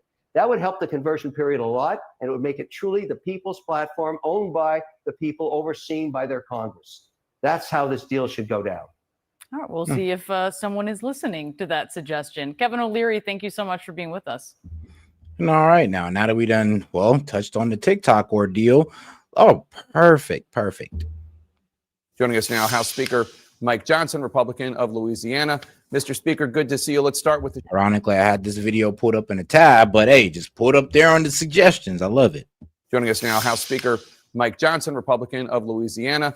Mr. Speaker, good to see you. Let's start. Then after this one, we're going to get into, Benjamin Netanyahu on Fox. Of course, he's on Fox. With the shutdown talks a few days ago, President Trump rejected even meeting with Democratic leaders, reportedly at the urging of you and the Senate Majority Leader John Thune. What changed? Well, I had a long talk with the president yesterday, Jake, and he feels the same way that I do about this. He's always open to discussion, but he wants to operate in good faith. So he decided to bring us all in. He wants to talk with Chuck Schumer and Hakeem Jeffries and just try to convince them to follow common sense and do what's right by the American people. Jake, it's important to point out the only thing we are trying to do is buy a little time. The appropriators in both parties have been working very diligently over the last many weeks to work through the appropriations process. As you know, the law requires us to pass 12 separate appropriations bills and to be good stewards of American taxpayers' dollars. But that hasn't happened. It usually doesn't happen in Washington. Everything gets pushed to the end of the year right before Christmas, and there's a giant omnibus spending bill. Since I became Speaker, I've been trying to force back the muscle memory to force Congress to do its work, and we're doing it. Jake, I'm delighted to tell you, in a bipartisan fashion, the appropriators have worked through 12 separate appropriations bills in the House committee. 3 are passed off the floor in the House. 3 passed off the Senate floor. Those bills don't match up exactly, so there's a conference committee between 2 chambers working as they're supposed to for the first time since 2019. But here's the problem. We run out of clock because the end of this September 30th is the end of the fiscal year. So what we did was a simple, clean, continuing resolution. It's 24 pages in length. All it does is keep the government open so appropriators can continue to do this work together, bipartisan.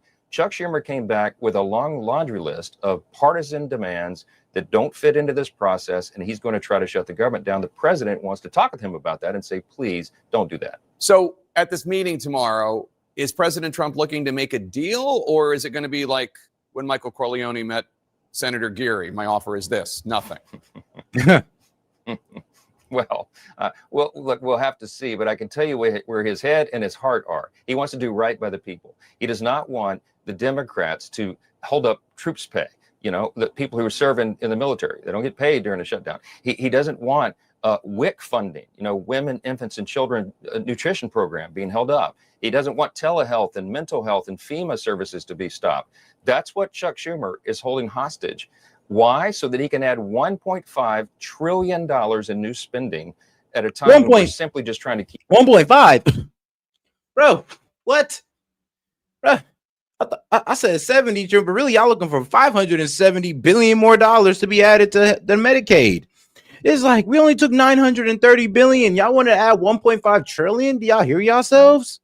Keep the government going for 7 weeks so we can have those debates. Whoa. It's wrong. Whew. He also wants to, by the way, what Chuck Schumer is demanding in exchange for all those good things I just listed, he wants to reinstate free health care for illegal aliens paid by American taxpayers. We're not doing that. We can't do that. That's just one of the crazy things he's requesting. Well, I think he would take issue with that. Here is what House Democratic leader Hakeem Jeffries said on CNN Friday night about what he says Democrats are asking for, which is the continuing of the Obamacare subsidies being extended to American citizens only to prevent more than 1 million of those Americans joining the ranks of the uninsured. I'd like to hear your response. This is what Jeffrey said. And all we're saying is let's find a path forward to actually fix the healthcare system that Republicans have broken for the good of everyone. They dropped this reckless partisan bill that continues to gut the healthcare of the American people, and it went down in flames. And so their bill is dead on arrival. Is that demand for the continued? Oh, guys, and a calling link has been posted. So go to the post tab on the main page. If you've donated at least, well, in terms of people who've sent gifts, at least 10 cents to the stream, or if you're a member, you can go ahead and come on up. Continuing the Obamacare subsidies, is that even on the table tomorrow? Look, that statement by my friend Hakeem is absolutely absurd. There is nothing partisan about this continuing resolution. Nothing. We didn't add a single partisan priority or policy writer at all. We're operating completely in good faith to give more time. The only thing that would gut healthcare, using his own phraseology there, is if we took Hakeem Jeffries and Chuck Schumer's demand here, because they want to cut $50 billion from rural hospitals. That's the new fund that we added in the big, beautiful bill, the working families tax cuts that we passed just a couple months ago. They want to gut that. They also want to hold up all this funding that I listed. I mean, the WIC program is something that we all champion for women, infants, and children nutrition. That would be held up. So it's exactly the opposite of what Hakeem is talking about. The Obamacare subsidies is a policy debate that has to be determined by the end of the year, December 31, December 30th, not right now, while we're simply trying to keep the government open so we can have all these debates. So just as a point of fact, it's against the law for non-citizens to get those subsidies. And if they expire, Americans' premiums could jump as much as 75%, some experts say, and consumers could start viewing those higher premiums as soon as October. Are you not worried at all that those people might blame Republicans for those healthcare costs, for the insurance costs going up? Well, considering that we got until December, no, not at all. Considering we got until December to figure this out and they want to bring this up now, yeah, I mean, this is the wrong timing. And then they're only bringing this up to try to, like, honestly, squash Trump's or walk all over Trump's big, beautiful bill in its initiative. So it is a bit dishonest what they're doing. And then they're pretty much asking, well, you don't want the subsidies to run out. And I'm sure we don't. But they have until December to have this proper debate and to work out anything that might need to be, I don't know, fixed. Make it work better for the American people. I mean, to sit here and try to force it on Trump right now without having a proper debate on it is crazy. No, they're not being truthful about that, Jake. The program doesn't expire until the end of December, so we have time to have all those discussions and debates. But yes, it is illegal for illegal aliens to receive health care paid for by hardworking American taxpayers. But they're making the demand to change that. They want to add that back in. That's one of Chuck Schumer's primary demands, to keep the government open, and we're not going to do that. The American people didn't vote for us to do that.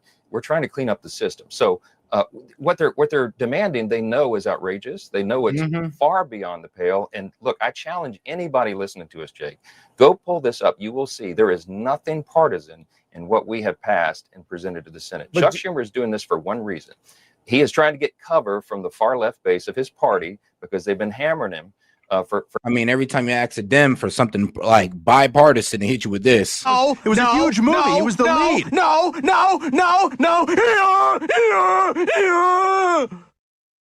For not fighting Trump. So he's going to try to show that he's fighting Trump, but he has absolutely no logical basis for doing so here. So just to be clear, there's not going to be any negotiation at this meeting. This is just going to be you and Thune and Trump telling Jeffries and Schumer, we're not giving you anything. I mean, look, I'm not going to get in front of the president and tell you what he will do, but I've talked with him, a couple of times, even yesterday. And I'm telling you where his head is. He wants to bring in the leaders to come in and act like leaders and do the right thing for the American people. It's fine to have partisan debates and squabbles, but you don't hold the people hostage for their services to allow yourself political cover. And that's what Chuck Schumer and Hakeem Jeffries. I'm crying.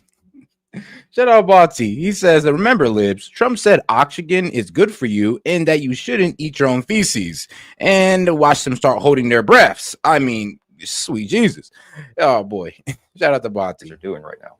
Let's turn to the other big subject in the news here, having to do with the indictment of former FBI Director James Comey. Just looking at the principle at stake here, if you can remove Comey and Trump out of the equation. Oh, and shout out to my man Maine for sending in a Rumble rant. He says, I also looked up what stable coin US holds.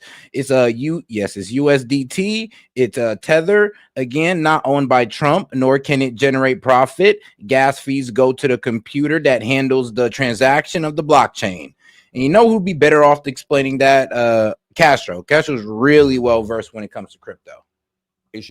As a constitutional attorney and the Speaker of the House of Representatives, do you believe it's acceptable for any president to publicly or privately instruct their attorney general to prosecute a political opponent and go as far as firing political opponent? I mean, let's be real. He was put on by Trump.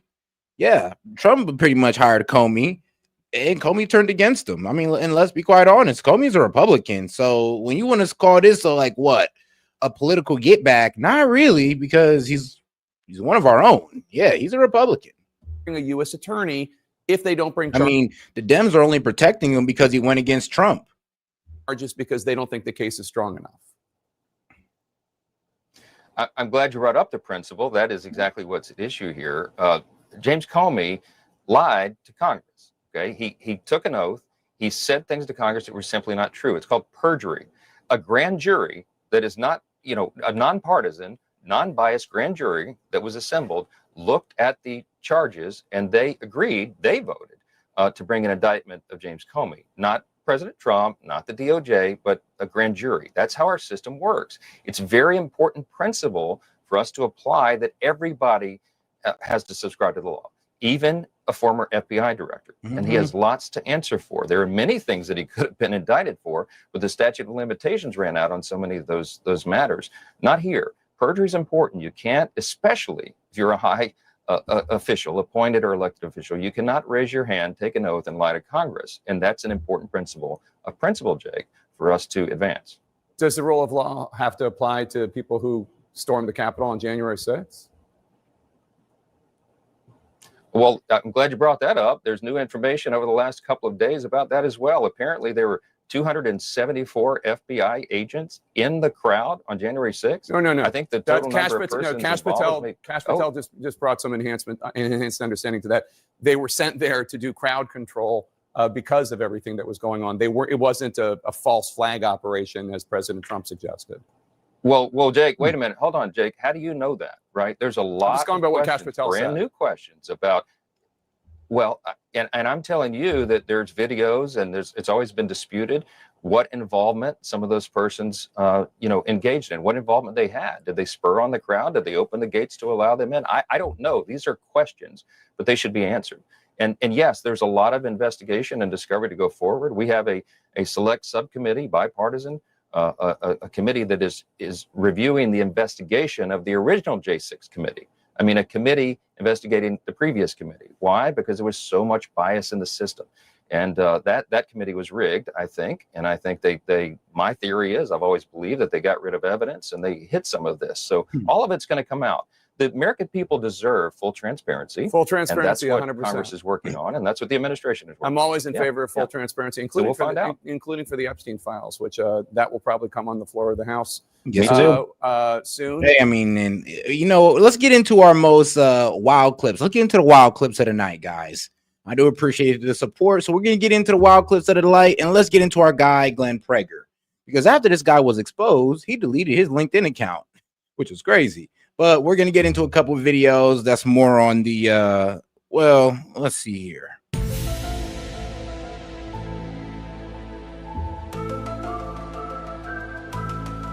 I believe we played this last night or 2 nights ago, but all right, guys, bear with me for the guys who haven't seen it already. So our guy, Glenn Prager, Jeffrey Epstein investigator, Department of Justice. Yeah, they caught this guy talking about stuff he shouldn't have been talking about. It's not talked about yet, but it's soon come out. It's not talked about yet, but it's soon come out that he was a CIA informant. So he pretty much said it's not talked about yet, but it's soon to come out that he, Epstein, was a CIA informant. And this is coming from Glenn Prager, Jeffrey Epstein investigator for the Department of Justice. He was a CIA. He wasn't a CIA. I think he's protecting a lot of other people. He's not protecting himself because there's nothing there. And if you can't hear him, he says, I think he's, as in Trump, is protecting a lot of other people. He's not protecting himself because there's nothing there, but he is protecting a lot of people, which is like, yo, Trump, I mean, if you know they're guilty, what are you doing? But this is what he's saying. He's protecting a lot of people because Trump's now saying it's a hoax of the case, like a hoax or something. I mean, come on, you know it's not a hoax. He's been on the plane, many times. It's just. He, as in Trump, has been on the plane, many times. It's just he was never on the plane with kids. He was never on the plane with a kid. Remember, he's not knowing he's being recorded. So this is all off the cuff. He does not know he's being recorded. He's just dropping information to a girl with a pretty face because she pretended to show interest in him. I mean, shout out women. I've seen the itineraries and I've interviewed all of them. I'm mad at it. Never I'm been mad one at it. since where Trump was on a plane with these kids. Gotcha. And shout out to my man Mon. Said $10 for conspiracy hour on Discord tonight. I got you. Shoot. All right, we could probably finish. We could probably get into the Ben documentary or even more crazier topics. But that can't be said for Clinton, and it can't be said for others. While the Clintons were on the plane, while Bill Clinton was on the plane, there were rapes that occurred.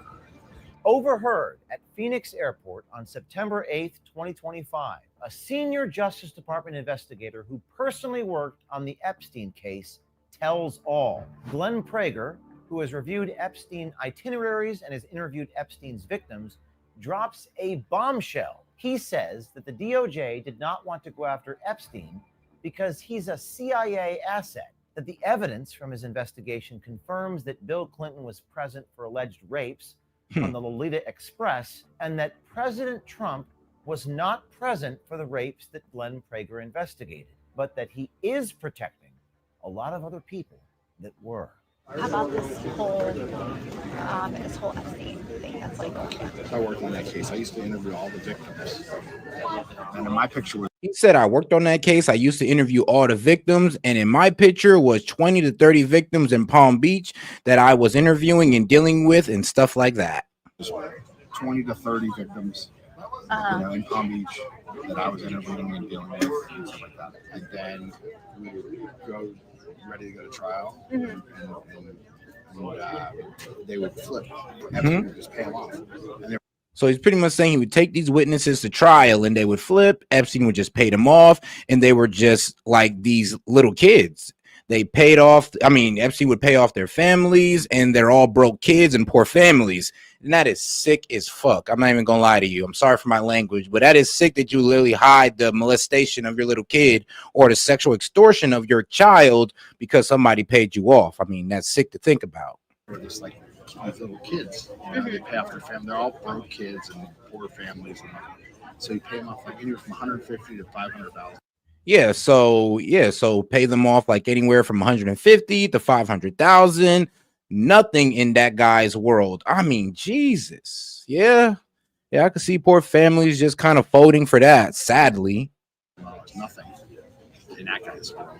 Prager there describes how the victims that he interviewed were paid off by Epstein right before going to trial. Prager has worked as an investigator inside the Department of Justice for over 20 years. Damn. According to Prager's LinkedIn About page, it says that during the tenure at DOJ, Prager served as an inspector overseeing sensitive investigations involving major DOJ components, including the FBI, DEA, Bureau of Prisons, U.S. Marshal Service, ATF, and the U.S. Attorney's offices. This seems to corroborate what Prager told us. He was tasked with interviewing Epstein's rape victims and investigating flight logs. On his backpack in the airport, we spotted an embroidered FBI patch, which caught the attention of our citizen journalist. I'll tell you this, because no, it's not talked about yet, but it'll soon come out that he was a CIA informant. He was a CIA informant. He was a CIA. Although many have suspected it to be the case, this is the first time a Department of Justice official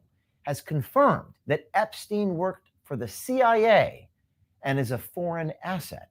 So DOJ was settling a case, and they were just letting him, do house arrest, and they minimized his arrest. Part of that is because all the victims kept on flipping, and they didn't have anyone to go to trial with. Yeah, so like I said, part of it is because Jeffrey Epstein was awfully making the victims flip through paying off their family members or victims directly. So yeah, it's pretty hard to pin down a man when they're just able to make everybody flip just with large sums of money, even their own family members. More importantly, part is they didn't want to go after him. He's a, he's an asset for the United States and Israel for the CIA. I just know that's what he was, and that's why he was protected so long for this. And people turn a blind eye about all this garbage that he was doing in the United States. He had a lot of secrets. More about Israeli stuff than anything else. Wait, what? Hold on now. He did not just admit that. Epstein had a lot of secrets. With more about Israeli stuff than anything else. And here's that link to the Mossad that they're talking about. And remember, guys, this is Glenn Prager, Jeffrey Epstein investigator, Department of Justice. More about Israeli stuff than anything else. He was doing stuff for Israel and the United States. He's working for both. So he just confirmed that he was a double agent for Israel and the United States, aka he was working for the CIA and Mossad. Glenn Prager, the Department of Justice investigator on the Epstein case, allegedly, reportedly, supposedly, President Trump was involved. Many are trying to tie Trump to Epstein, but what Glenn Prager says is that Trump wasn't present during the inappropriate sexual behavior that he was investigating. But Prager does say that Bill Clinton was, backed up by his experience interviewing the victims and reviewing the Epstein Lolita Express itineraries. Quote, they killed the Epstein list to protect the Clintons. They claim that that Trump's involved in the rapes and all that stuff, and he wasn't. I mean, I've seen the agendas, I've seen the itineraries, and I've interviewed all the victims. There's never been an instance where Trump was on a plane with these kids and a rape occurred. But that can't be said for Clinton. But that can't be said for the Clintons. So he just pretty much said that, yeah, every time Trump was on that plane with Epstein, there was no rape of kids that occurred. I mean, he's talked to a lot of victims, about at least 10 to 20 to 30 of them. So, and in him saying that, in the same breath, he's saying, but I cannot say that for the Clintons, though. Those guys, oof. I mean, both of them? Hold on. Hillary, too? Huh. Oh, shit. And it can't be said for others. I remember that it was being killed because I know Clintons were on there. And the Clintons were on there. 100%. And while the Clintons were on the plane, while Bill Clinton's on the plane, there were rapes that occurred. And that's what I'm saying. Trump, although as many flights as there were and all that kind of stuff, and on the island and all stuff, he was never there during a single alleged rape. But Clinton for sure, and that's where the big cover-up was. The Department of Justice investigator inside the Trump Justice Department says that while Trump may not have been present during the crimes that Prager investigated, it is clear that Trump is, quote, protecting a lot of people. I don't know what's new that I've never seen that he's so hesitant to now show what's going on, and releasing all those files. I think he's protecting a lot of other people. He's not protecting himself because there's nothing there. But he's protecting a lot of people. The citizen journalist boarded American Airlines Flight 1634 and landed in D.C. Monday at 8 o'clock at night and proceeded to go to dinner with this man, this DOJ investigator, at a restaurant called Blue Duck Tavern. Glenn Prager dislikes the fact Trump said the Epstein scandal is a hoax, but he also says, according to the evidence from his investigation, that Trump is not covering up for himself. Because Trump's now saying it's a hoax of the case, like a hoax or something. Come on, you know it's not a hoax. He does a lot of stupid stuff. He's been on the plane, many times. It's just he was never on the plane with the kids. People want to tie it to him and say he's covering up for himself, but he's not. Now, this is a very good thing for President Trump and seemingly exonerates him from many people who claim that he was doing something inappropriate himself. This dinner went on for an hour and 45 minutes as this Department of Justice investigator revealed things to a stranger that the leadership of the FBI and the Department of Justice has not. Prager revealed more information about Trump's hesitation to be fully transparent with the Epstein case, gave us some details about internal gripes against FBI Director Kash Patel from within the FBI, and he detailed a developing feud between Kash Patel and Attorney General Pam Bondi. If you'd like to see more of that conversation in the restaurant, you may subscribe to OMG and find it on our website. Who was like the one name where you're like, oh my God? Here he is. Calls him. Hey there, is this Glenn? Yes. You work for the Department of Justice, correct? No. You don't work for the Department of Justice. You had a patch on your backpack that said FBI, Federal Bureau of Investigation, in the airport. Yeah. And you talked about how you interviewed the Epstein people, all the Epstein victims. Do you recall that conversation? I didn't. No. How can I help you? I wanted to confirm that you, in fact, did work for the Department. Hang on with the phone. I'm sorry, but that is funny though. It's like, really? Let's try calling him again. God. Glenn? I'm not talking to you. Look, yo, he probably had to look him up. Like, who's the James O'Keefe guy? And shout out to Misfit Supervisor. Hey sis, she says, yo, good to see everyone. And hey said, hey sis, how you doing? And shout out Misfit guys. Make sure to click on her, click on the icon and follow her channel. Appreciate the support, guys. I don't know who you are. I'm not talking to you. You already did speak to my friend. It's too late. Like, yeah, but your friend had a pretty face. You don't. Hey, now stop talking. I don't know who you are. I'm a journalist. I need your help, sir. I ain't gonna lie. Everybody know who James O'Keefe is. He's these guys' worst nightmare. It's like, let's be honest. I'm pretty sure they know his voice. As soon as bro picked up the phone, he heard that man's voice. He's like, no, she wasn't. But she was so cute, though. No. I'm not talking to you or any journalists about anything. Did you introduce the Epstein victims? It's too late. You already did. On the heels of releasing this story, I wanted to emphasize just how touching it was for me to see Erica Kirk stand on stage in front of those 74,000 people in a stadium and say that she forgives the assassin who killed her husband, Kirk. I actually took this photo standing right in. But all right, guys, let's go to the next wild video. I mean, this one comes from Stu Peters, and he even added at FBI Kash Patel. He even at this guy. So let's see what he got to say. Because he had a pretty damn interesting theory that all you guys are about to say, yo, Seth, what's up? What you trying to get at? Let's get right into it. Yo, what's up, Monty? Whoa, oh my goodness. Hey, let's just give the jig up. You know, we've been all of MAGA has been just covering for Trump for the past 6 years now. Yeah, we all knew he was on the island. We don't care. Like, I mean, is that what you liberals want to hear? What is it going to take for you? It's never going to be enough. It can only, I can't remember how many times people have come up here and said, oh, it can only hurt Trump, in my opinion. Nothing can exonerate him. The goalposts are always going to move. The conversation is always going to shift. But what about this? But what about this? But what about this? Because Monty, I was seeing a debate you was having with my man Hammond there, and what was the debate? I thought the argument was that, oh, well, his net worth grew because of the meme coin, but it actually grew because he put his company on the NASDAQ. I said that Trump has been the only president to lose money while being president. And he was like, well, he's worth this, blah, blah, blah, blah. I was like, no, he has lost money while he's been president. He gained money back when he stopped being president, in 2021. And If you do then the math, all the way up through 2024, when he was running his finances again, he gained more wealth. Back to the point in which over the point in which he was before he got into office the first time. But he has lost money while being president. Like, well, I don't. Now, if you look at the graph, guys, you do the math. He has lost more money than he's gained. Oh, absolutely. Absolutely. Like, if you adjust it for inflation, he would be worth about $15 billion right now. But all right, guys, let's. But he cannot give the fact up. It's Trump derangement syndrome. The goalposts will always move. The conversation will always shift.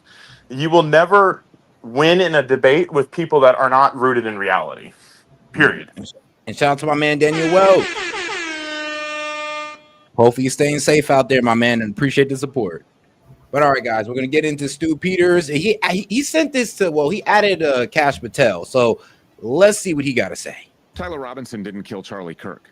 Charlie Kirk's Israeli security detail killed Charlie Kirk, and Charlie Kirk's assassin. Tyler Robinson didn't kill Charlie Kirk. Charlie Kirk's Israeli security detail killed Charlie Kirk, and Charlie Kirk's assassin is caught on tape. Blake Bednar has brought us this video. We'll break it down. Take a look at this. Here it is from the wide angle. Watch Charlie Kirk's right side of his t-shirt. Watch the lavalier lapel mic. Do you see it explode? Let's bring it in just a little bit closer. Watch this. Put it in a freeze frame. That is the explosion from Charlie Kirk's lavalier lapel mic. Want to see it again? Bring it in closer. Remember when we told you that that was absolutely an exit wound? Yeah, it is. Check the trajectory of the round that was deployed from that lavalier lapel mic. That went directly from Charlie Kirk's lapel. That went directly from underneath Charlie Kirk's white t-shirt up through his neck and created the exit wound that we told you was an exit wound immediately when we saw that exit wound. First we had exploding pagers. Now we have exploding mics. Do you remember the vector analysis from John Bray? That proves that all of the activity came from the mic that Charlie Kirk was wearing. Remember the palm gun guy in the brown shirt, that shadowy looking guy with the sunglasses? Yeah, he pushes the detonator. Clear as day. Gang violence. Great. No way. Yeah, I'm so. Hold on. Let it ring. Let it go. Nah, this is bullshit.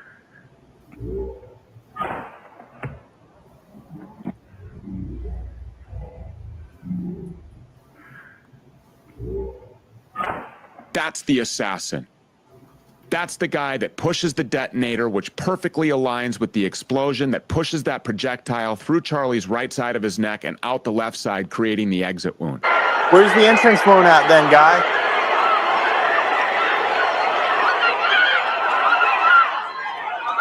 That might just look like the chaos that you would expect after someone was publicly executed in broad daylight in front of 3,000 people. But in no way did that trigger man, that assassin in the brown shirt with the sunglasses, act alone. We have video now from Destiny that shows the handoff of this remote detonator.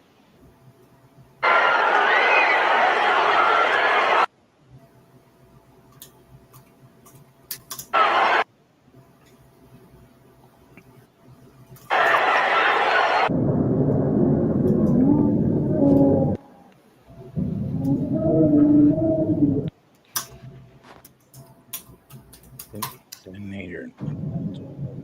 Why would he? Or that could just be the fucking car keys to the truck that he drove in. Jump the table, grabbing something, went to the other side, grab something else. Let's watch one more time.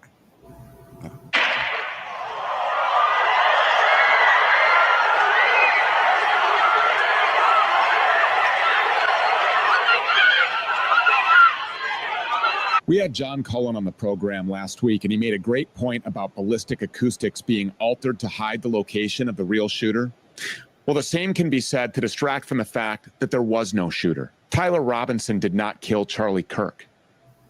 This guy, brown shirt guy, he's the assassin. Oh, way. If you want security, the Israelis know what they're doing. Well, I have a question on that. So So there we have a weapon with gunshot residue that has shot a bullet from a rooftop where people got video camera of a guy not only walking down the neighborhood to the place, up this down through a hallway, up the stairwell to the roof. He was up there. We saw him jump off the roof. How he hid the gun. They followed where he went because they saw him on camera, found the gun, and he has all these text messages.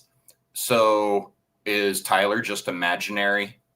I mean, shoot, Tyler is doesn't he just- exist, guys. Don't Apparently, they're so- trying to say that Tyler's being framed. That's So that's what they're trying to say. I'm gonna say this one more time for everybody that's watching. When he was shot in the neck, his arms went up, posturing. Okay, your spinal cord is posterior to all of your anatomy. It's basically in the back of your neck. So, how did his spinal cord get severed if the bullet came from his right shoulder and exited out of the front of his left neck? Yeah. Please explain that one. It hit He just was posturing, which means his spinal cord was severed. It hit just behind his right ear and exited on the left side of his neck. It was shot kind of from behind him, but from the side. All right. Well, Sue, I just had to show that one because that was. And here's the thing: this has been going crazy all online, all on X, and as soon as I started seeing it on what was it, YouTube. So I started seeing somebody react to this on YouTube. I seen somebody try to react to this on TikTok, and it got taken down. But yeah, it's kind of crazy. I was just like, all right, so people are actually running with this, huh? But here's the thing: I mean, it wouldn't be the first time that it happened, but here's the thing: Charlie Kirk isn't a president like JFK, and I don't know, political activists like MLK, maybe. Now, I mean, now for maybe. everybody, I understand that I'm a biased source, and I'm going to go with the narrative. Just for 1 second, do this on your own time. Look up decorticate posturing, and look up why decorticate posturing happens. And then you'll understand, if you've seen the video, what he does indicates that his spinal cord has been severed. You don't get that coming anterior chest to anterior neck. You have to have posterior involvement somewhere in that whole situation. And how does a mic that's also doing the job as a mic, that's less than the size, I mean, it's like the size of a 50-cent piece, if I'm not mistaken. The pagers. How does that have enough energy to shoot a projectile to go completely through somebody's body and do an exit wound? I mean, Monty, Israel did it with the pagers with Hezbollah. Those were bombs. So they can do it. It's just that did they do that? No. Set. They had. You know how big a pager is, right? A pager is like the size of a vape, or a little bit smaller, a little bit bigger. You can put enough plastic explosive in there to blow something up. You cannot put enough directed charge with a barrel that has enough accuracy to Do we know that for sure, though? Do we know that for sure? If anybody can create a gun smaller than the size of a shirt mic that has enough accuracy and can be randomly put on, he randomly put it on his chest, and suddenly it goes off just perfectly, that it hits him in the head or the neck or anywhere other than just shooting across his chest, I'll buy it. I'll bite on the theory. But until then, he gets hit in the left side of the neck, and his body slumps towards the left. He's been impacted with something. Not towards the right. Though. You want to know what's giving this conspiracy, like, you know, any type of breath? It's the fact that they try to hit us with the magic bone theory, or the magic bone or the miracle theory, pretty much saying that, you know, that bullet should have ripped right through Charlie Kirk, created a splat in the back, and also hit people in behind him, but it didn't. So they're even questioning that right there. So I think that's what kind of gives, you know, conspiracies like this a little bit of relevance. No, people that don't understand anything about anything, that have too much time on the internet, is what gives conspiracy theories any breath. And then people start like, oh, well, maybe that's possible. I'm not going to look into it at all and look into anything that could possibly deal with that. I'm just going to believe that because Candace Owens said Israel did it. Okay, I'll give you that one. I mean, I'm not trying to be hateful. I'm just saying there's going to be 1,000,001 different arguments for it. And I know what you're doing. You're literally just putting it out there for people to see because it gives light to other ideas, and we should always do that. We should always entertain other ideas. But Jesus Christ, they're reaching. Man, I was and that's what I'm saying is like, first off, you got to prove to us that technology even exists. Because you're right. I heard about pagers exploding. You're right. That's actually a pretty decent size. You can fit some C4 into there and get the job done. Absolutely, yeah. But for a mic like that, I mean, you got to show me something I ain't never seen before at that point. And I'll give them credit that technology like that is completely plausible. I'm not going to say possible. It makes sense in my mind that you could do something like that because anybody can do anything. But think about how much velocity would have to go through his neck, sever his spinal cord, which is encased in vertebrae, and then pop out of his neck and also take out major arteries and blood vessels. Well, all I know is that the original shooting, I mean, I'm gonna be real with you. What they're trying to say with the magic bone that deflected the bullet, I ain't buying that one. But shout out to my man T Bank. He says, as soon as this dude said Destiny, all credibility left the room. It was Destiny that said that? Bruh. Wait, Destiny who said what? Destiny that's giving light to this conspiracy? Oh, I don't think Destiny is giving light to it. I think he was talking about a different Destiny. He said something about Destiny. Yeah, he's like, oh yeah, check out this video from Destiny. Yeah, he might be talking about a different one because I don't think I don't know of any other Destinies. Me neither. That's to be quite honest. Unless we're talking about a Twitter page. You feel me? Let's talk about a Twitter page. But you never know. He could be talking. I never seen Destiny play it. I never seen Destiny even talk about it. If anything, Destiny seems like the more likely to go with the narrative. So like, think like let's put all the conspiracies down for 1 second. Like, when you have to have multiple coincidences on top of each other, this theory starts becoming less and less plausible. When it's like one coincidence, sure. When it's like 5 things that the moon has to completely line up perfectly for your theory to make sense, then it's like, yeah. All right, well, let's get into this little funny clip about it because they definitely did have to clown it. Good morning. Ongoing investigation on the active shooter leads us to a trans-liberal with a Republican dad. That'll create some division. We go live to the Trusted FBI for more. The Trusted FBI. Get in, Tyler. Yeah. We're taking you to Dairy Queen. Great job, kid. Okay, from now on, you just do what we say. Now go get your Dairy Queen. It still hasn't been 33 hours. Bro, as we wait for the 33 hours, wild. The FBI is hard at work coming up with a solid script to present to the public. How do we get away with this? I got it. Let's just ask ChatGPT to generate us a story of young gay lovers from the 20s. Genius. When you're talking about things like going out to a crime scene, that's how you investigate that matter properly. And when you're talking about why did it take 33 hours, all of that is being triaged by the FBI because that's what we do. We trusted you with the Epstein files. We definitely can trust you with this. Right. Trust your government. Noticing is antiseptic, right, John? That's right. I think we might have found our suspect texting his furry lover. We're just waiting for him to confess. Ugh, fine, but nobody my age sounds like that. Shut up, Tyler, and send it. Good thing they're rigorously pushing for a confession. Bruh. It's like, let's get this over with, right? Conspiracy theorists will believe anything these days, and this just in, we have footage of Tyler on the roof. Okay, here he is after disassembling the rifle to fit it in his pants, and now he doesn't have a shadow. Shapiro-Steen, explain what we're seeing here. Just because his shadow disappeared and our donors offered $1.5 million to find the killer doesn't mean we did it. But yes, he questioned too much. That's why we got rid of him. We'll just say he reassembled it. 33 hours, 2 hours after the video footage was enhanced and released, and the suspect's father turned him in. Seems like they could just show the actual footage of him taking the shot instead of that edited video, and all these conspiracy theories go away. Do they think we're retarded or something? Hell yeah, Ching Chong, that's based. I mean, at least show the video of the lavalier exploding or the Israeli Schaefer security company retrieving the weapon. Shut it down, John. Let's not forget what happened to Jackie when she noticed. Now, make the dad MAGA and have him call it in now.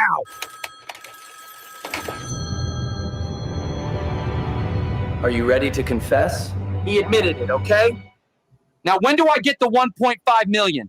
Well, hope he gets his ransom money, right? Well, it's officially been 33 hours. Oh, how exciting. Let's hear Cash thank the Viking pagan gods. Charlie would love that. To my friend Charlie Kirk. Oh, bro. Rest now, brother. We have to watch. And I'll see you in Valhalla. This is wrong. Good morning, ladies and gentlemen. We got him. Forgive Tyler, for we know it was him, and there's nothing more to see here. Good call, Erica. And if you still haven't followed Jake GTV yet, you might be severely retarded. Certainly. Okay. Bro. So it's always fun to have a good laugh. I feel this feels wrong. It is absolutely hilarious. I'll be like, wow. Well, hey, man, it's more than just a couple people. At this point, bro, everybody's clowning the narrative. Everybody's clowning the narrative at this point. It's like nobody's really believing the original narrative. Nobody's believing it. It's completely being clowned, thrashed upon. I mean, there is a guy that broke down the entire route that Tyler Robinson took and how easy it was to get up and take that shot, and basically puts it in perspective for everybody watching. Like it wasn't. He specifically chose a route that had no cameras on it. He walked through and only hit 3 cameras, and like it was not hard. Like I thought, like he had to get to a roof access. No, there's literally stairs that bring you up to the roof level, and you hop over a railing and you're in the perch. All right, well, check this one out. Oh, God. Oh, I can't believe I just did that. I should probably get the heck out of Dodge, but first, let me text my leftist trans lover every detail of what I just did and why. Been planning for a week. Engraved the bullets. Disassembled the rifle, reassembled the rifle, disassembled the rifle, reassembled the rifle, disassembled the rifle, reassembled the rifle without a screwdriver while running. Put it in the woods, covered it in a towel. I did this for you. And send. All right. It's a good thing that I, Tyler Robinson, someone who has a 4.0 GPA and a 34 on the ACT, is smart enough to know that there is no way that the FBI could ever get a hold of my text messages. Okay, I'll give him that one. But hold on, before we get into it, shout out to our man H3I. Is there anything you don't know, Monty? And what you mean? Monty knows all at this point. All right, guys. He has a crystal ball in front of him. But all right, it's out to H3I again. He says, I believe that more than the official story. Well, I mean, you believe the mic?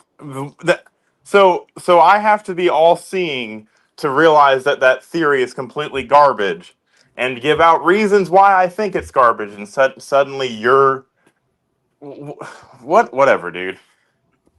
I mean, I'll be real with you. The video was, I would say this. Of course, I'm not all the way convinced, but when I was looking at it, I'm like, here's the thing. I don't really necessarily believe in the full narrative either, but shit, it makes more sense than that. It makes way more sense than that. And like I said, I would have to literally confirm that we even had that tech. And then that would still give a little bit more validity to it. It's like, what we got exploding. And they're like, oh, he grabbed something mics off the table. Bro, exploding clip mics that can shoot projectiles all the way through your body, out your neck. And like, all right, y'all gonna have to show me that one. But it also has to do the job of being a clip mic, mind you. And time for the X-Files theme. That's amazing tech right there, guys. I mean, that's phenomenal tech. Like, if you're telling me we got that, I mean, hey, release it. Let us know. But all right, guys. And that is why conspiracy theories grow right there, because someone wants to fucking have something to hold on to other than the official narrative, and anybody that says anything other than, that this completely bonkers is somehow a know-it-all. Like, shut the fuck up. I'll say this. We went with the complete narrative. I think everybody's just kind of jaded. Like, we went with the narrative a lot, and the narrative has been found out to be wrong. So I think we're all just sitting here a little bit jaded from the past. The FBI did us wrong a couple of times. Now we're kind of looking at them with the side eye. It's perfectly reasonable. It's honestly, at this point, it's up for the FBI. It's perfectly reasonable to question the narrative. It is not perfectly reasonable to fucking sit here and just besmirch the fuck out of him for laughs. That's all he was doing, was just fucking giving a whole bunch of theories, trying to put more politicism on it than already is. Like, come on. Yeah, he just started off with the Israeli my bad. It's the Israeli security company that got him. I'm like, okay, hold on now. Yeah. I mean, the arm movement, though, I watched that on multiple videos, and that's the only thing where it's just like, all right, bro, that's the only thing I cannot explain is the arm movement that actually does line up with that, with Charlie Kirk. From his best friend that spoke at his funeral? Exactly. And I'm telling you, that's the only thing, but that's the only thing I can't line up. Is like, that does look a little suspicious, but it's not enough to sell me on the story completely. Now, hold on. Shout out to my man Benke says, I love how people read those text messages and not think of Breaking Bad when Walter speaks to Sky over the phone with the FBI listening. Hey, nah, whoa, you taking it back right there, but shout out to Breaking Bad. He definitely taking it back.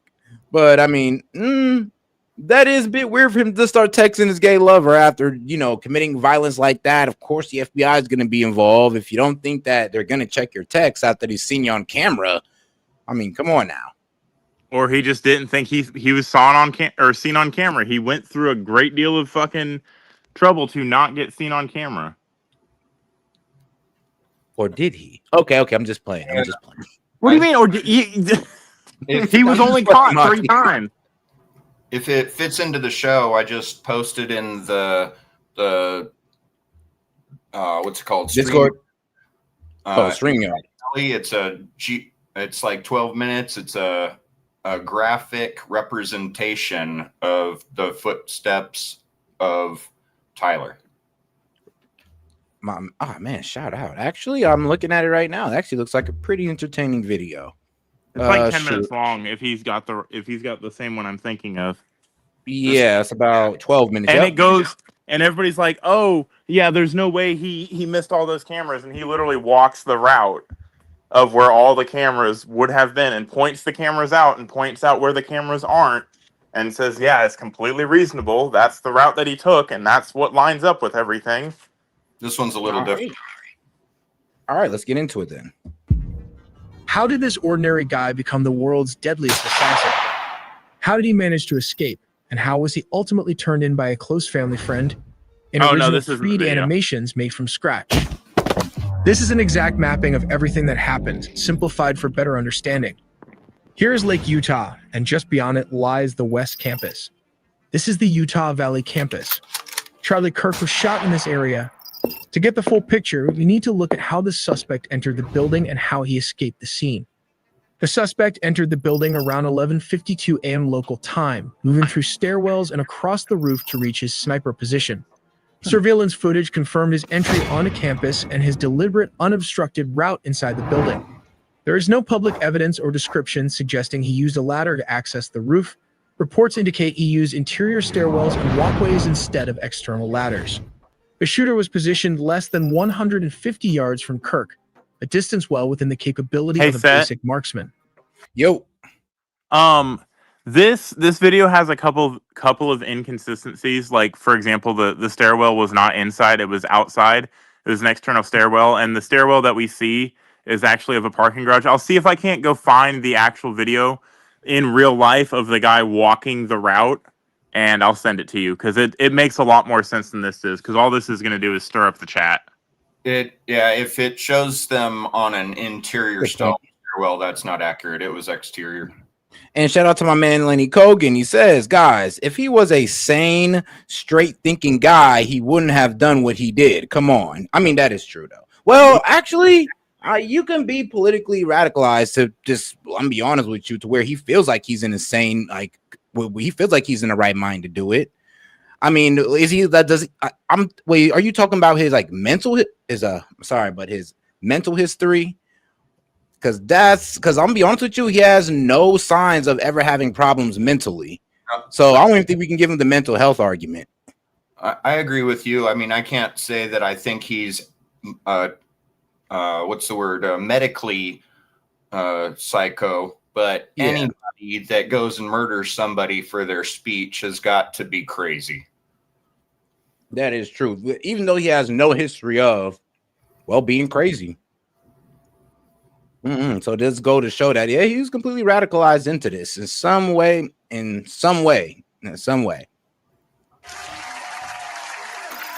At around 12:22 to 12:23 p.m., the assassination occurred suddenly when a sharp gunshot rang out across the university courtyard. While speaking to the crowd, Charlie Kirk was struck in the neck. Blood quickly appeared as he instinctively clutched his wound and collapsed from his chair. Investigations confirmed the bullet was fired from roughly 200 yards away. Given the elevation of the shooter's position, he had a clear and unobstructed line of sight to the stage where Kirk was addressing the audience. The bullet's trajectory descended steeply and precisely through open space to strike Kirk in the neck, strongly indicating the use of a scoped firearm designed for long-range accuracy. After the shot, the shooter moved carefully from the sniper position to the edge of the building. There was incorrect information that he descended by ladder, but in reality, he dropped down from the ledge. In doing so, he left behind palm and shoe prints, which were crucial for forensic analysis. Though some describe it as a significant vertical descent due to the sloped embankment, he used his hands to grip the ledge and lowered himself as far as possible before dropping to the ground.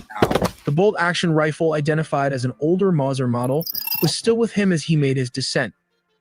Observers noted that he appeared practiced and did not discard the weapon at this stage, likely holding it in one hand or slinging it as he moved. After landing, he briefly limped, possibly from the impact, but quickly regained his composure and fled on foot into a wooded area adjacent to the university. Notably, palm prints and shoe prints left at the landing spot were documented by forensic investigators and proved vital to the case. He walked all the way to this location, blending seamlessly into the crowd. The suspect in the Charlie Kirk shooting had a brief encounter with an excavator operator near a construction site behind Utah Valley University's Losey building. According to construction workers present shortly after the shooting, the suspect approached the construction area and asked the excavator operator if he could pass through.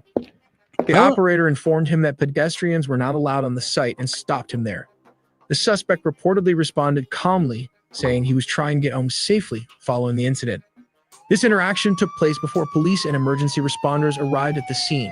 The construction site, located near the wooded area where the sniper rifle was later recovered, was part of the suspect's escape route after he jumped off the rooftop and fled from the campus. Within the next few seconds, he ran across a grassy section and headed into the nearby wooded area, rifle still in hand, until he was beyond the immediate campus property. The rifle was ultimately found wrapped in a towel in the woods along the suspect's escape path, indicating he discarded it shortly after leaving campus grounds.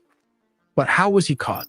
It all came down to digital forensics teams analyzing thousands of security camera frames, matching Tyler Robinson's appearance, vehicle, and movements both on campus and off-site. He also left behind many digital footprints. When law enforcement released campus surveillance footage and still images of the suspect, his clothing, and the escaped vehicle to the public. This led to over 7,000 tips flooding hotlines and social media platforms. Additionally, messages between Robinson and his roommate recovered through the messaging app revealed plans about disposing of the weapon, its location, and unique engravings on the bullet. One casing read, "Hate fascist. Catch." A clear, direct political message targeting Kirk's conservative stance.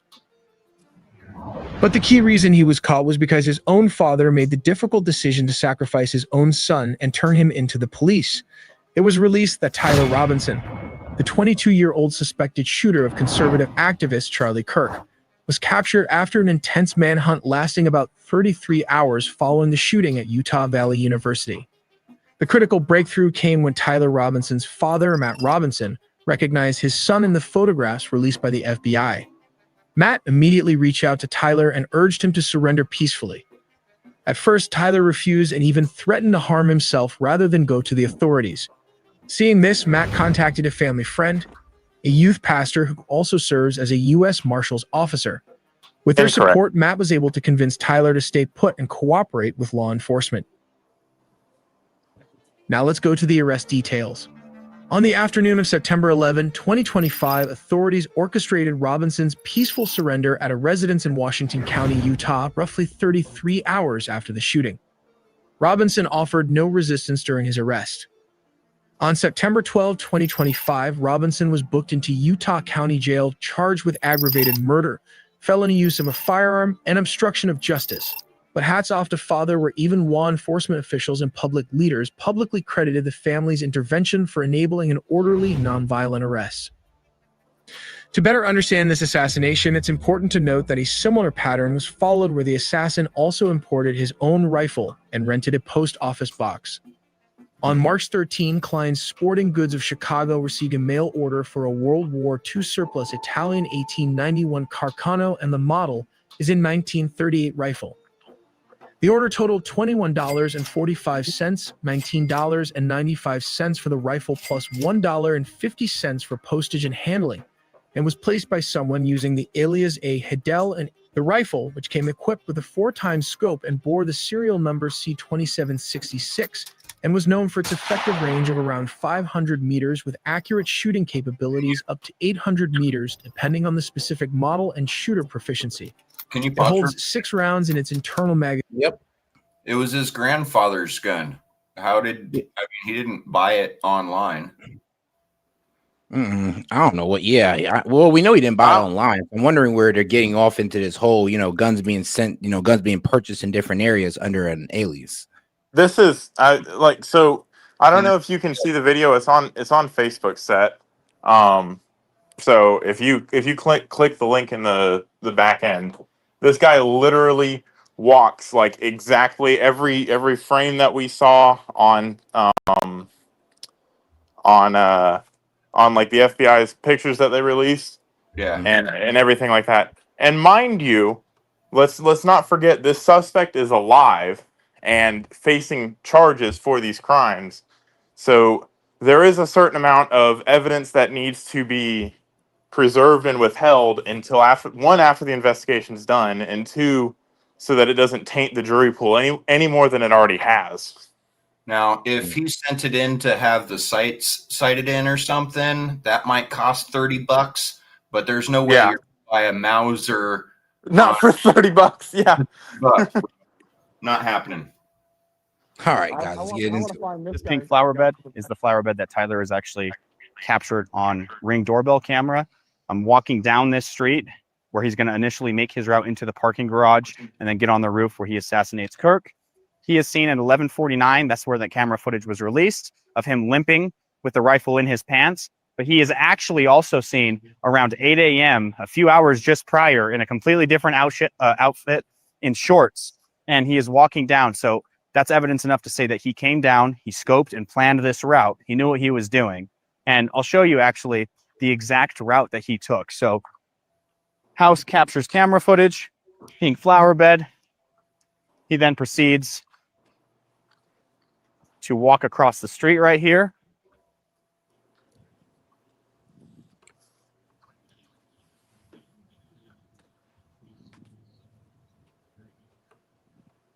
He is then, once again, captured on a security camera, walking right here.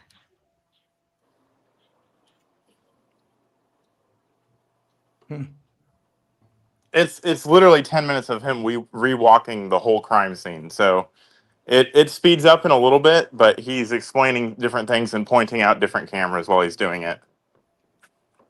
All right, gotcha. She then in turn stands right here on the footage, takes a step, kind of looks around in both directions for a second, hesitates, turns right. That's when he changed his mind almost. And walks down here. And you can see a lot of people have just recently walked this. The grass is pushed forward. But this is the route that he takes. He then crosses this unstable bridge, nice and soggy. That's actually speculation, but pretty good speculation. And then this underground area, this tunnel, He's going to walk down, and according to the timestamps, this all checks out from the time that he was caught on both of those security cameras. He's then going to walk, not sure the specific on the left side, the right side here, but he walks through this parking lot.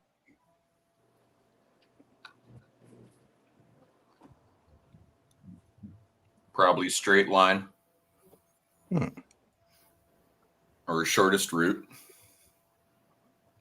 He's limping at this point too. And then proceeds down the right side railing of this tunnel. This is where one of the first initial images was released. He was right here in this position, walking down the stairs in alignment with the wall. That's the camera that actually took that screen grab. We'll retrace his route. There's another one released right here. So he went underneath this parking structure. There's a road above that. We're going to show you exactly where he walked and got. There's not a road, it's a parking garage above that. He just said the parking structure. Yeah, but right at the beginning, there's a road. He swings a right. Yeah, probably to get into the parking garage. He's keeping his head down. Obviously, he knows that there's a camera here. And right here is where those additional images were actually released from this security camera. And he's keeping his head down just like this. He walks up. So after the tunnel and the staircase where he was caught on camera, he came out this way. And we're going to walk you essentially the exact route that he actually took. So he goes this way because he's trying to avoid stairs. He has the rifle in his pants, as seen on video. This is where he walks in conjunction, where he came in. He walks up this road.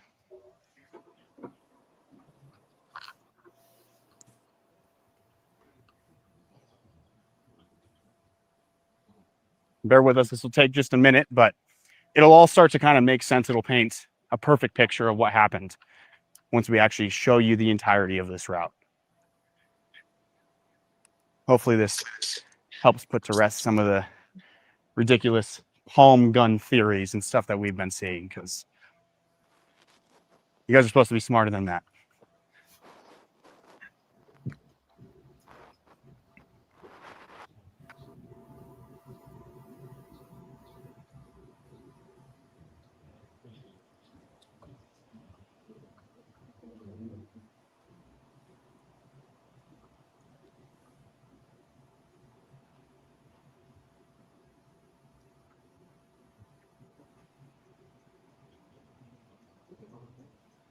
All right, you're taking a sweet time strolling. All right, my man. But there really are no cameras in this area. I mean, there's not a lot of cameras on this campus, but there clearly is not a lot of cameras in the route that he took in this instance.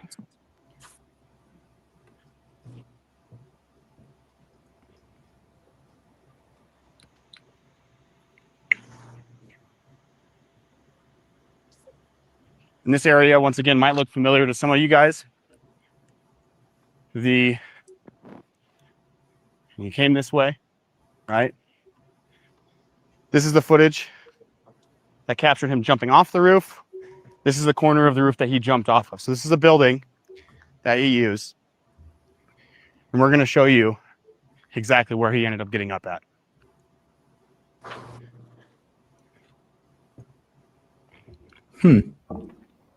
I mean, hold on. Just let it play. I'm just hoping he wasn't walking around with that gun and he had people out just like today. That'd have been pretty crazy for people just to see him walking around like that and just ignore it. Well, he had the gun in his pants when he went in there. He had the gun out, or if not out, tucked into his pants when he left. The rifle was that long ass gun when he left. It's not that long. Like, we're about to show you right now. I mean, I know it's got to be longer than his thigh. And exactly the route, or as close to it as we can replicate, that he actually went through. So you would walk through, you would cut through this building. We'll show you how easily accessible this actually was. No cameras. Keep that in mind. Almost the entirety of this route has not had a single security camera.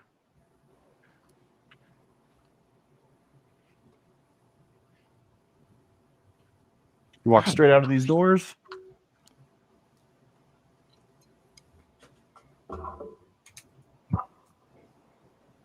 these stairs right here. That's where the next pictures were. Okay. Hold on. Wait till you see this. And just like that. Right there's where he laid. Ultimately took the shot that murdered Charlie Kirk.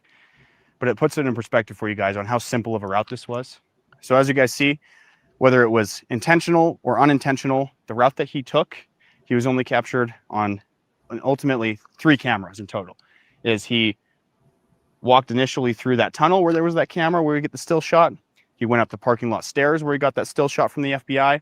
And then ultimately this camera, him walking through and eventually jumping off the roof after shooting Charlie Kirk. And you get here, there's the sniper's perch right there. He takes the shot, jumps off, is captured on that camera, jumps off the roof right here, proceeds to cross the street, right up into this field, which we're about to map for you here in a moment.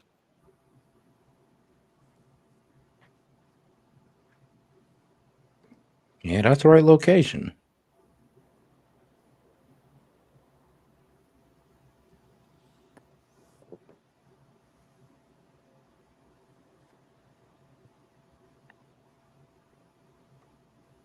In the towel is where the gun is. So right here, you're looking at the portion of the building that he actually jumps off of in the security footage after killing Charlie Kirk. You see the tape right there. I'm not sure if that's part of the investigation. I won't speculate. But you see him actually hang off the roof to essentially lessen the distance of the fall. I would say this is probably 20 feet in total, but with him hanging, you're probably looking around anywhere between 12 to a 14-foot drop, if I had to estimate, maybe 2 and not even a quarter of me. So realistically, it's not a huge fall. On the security footage, it does make it seem a lot larger than it is. And for perspective, that security camera right there is where he was captured. So you guys will recognize this. This is where he was captured on camera. That's where he jumped off the roof. From multiple officers that we spoke to, we obviously won't name names, that actually worked this scene in the capacity during the manhunt. This is the wooded area that the gun was supposedly stashed in. We're not going to say that as a matter of fact. This is just what we've heard from officers that worked the case.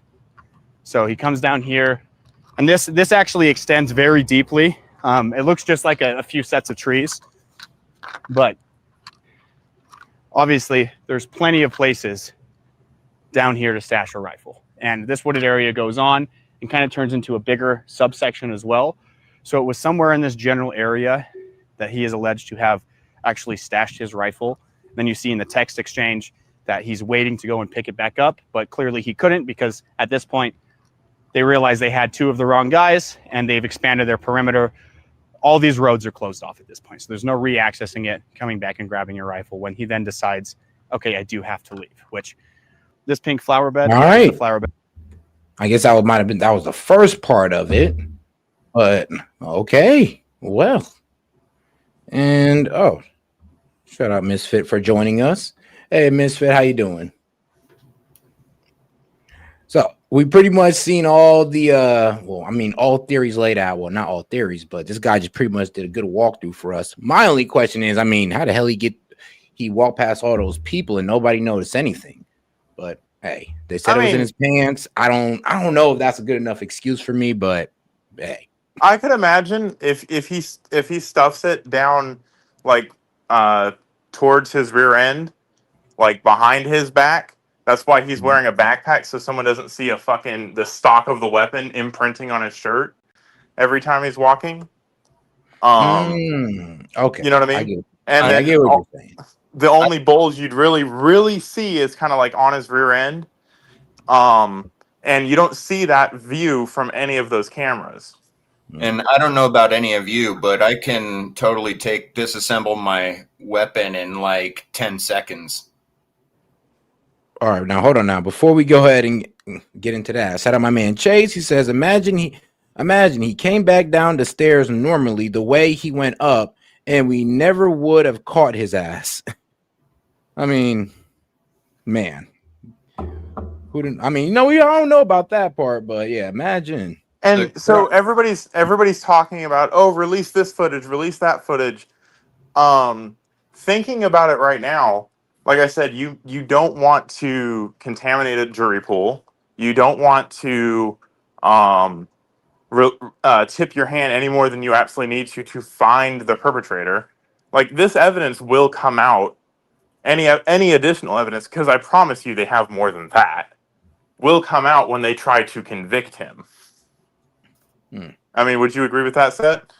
Yeah, I would agree. They never I would agree that release. they are like holding their hand when it comes to all the evidence. I will say that. Yeah. They probably put out enough just to get the man caught.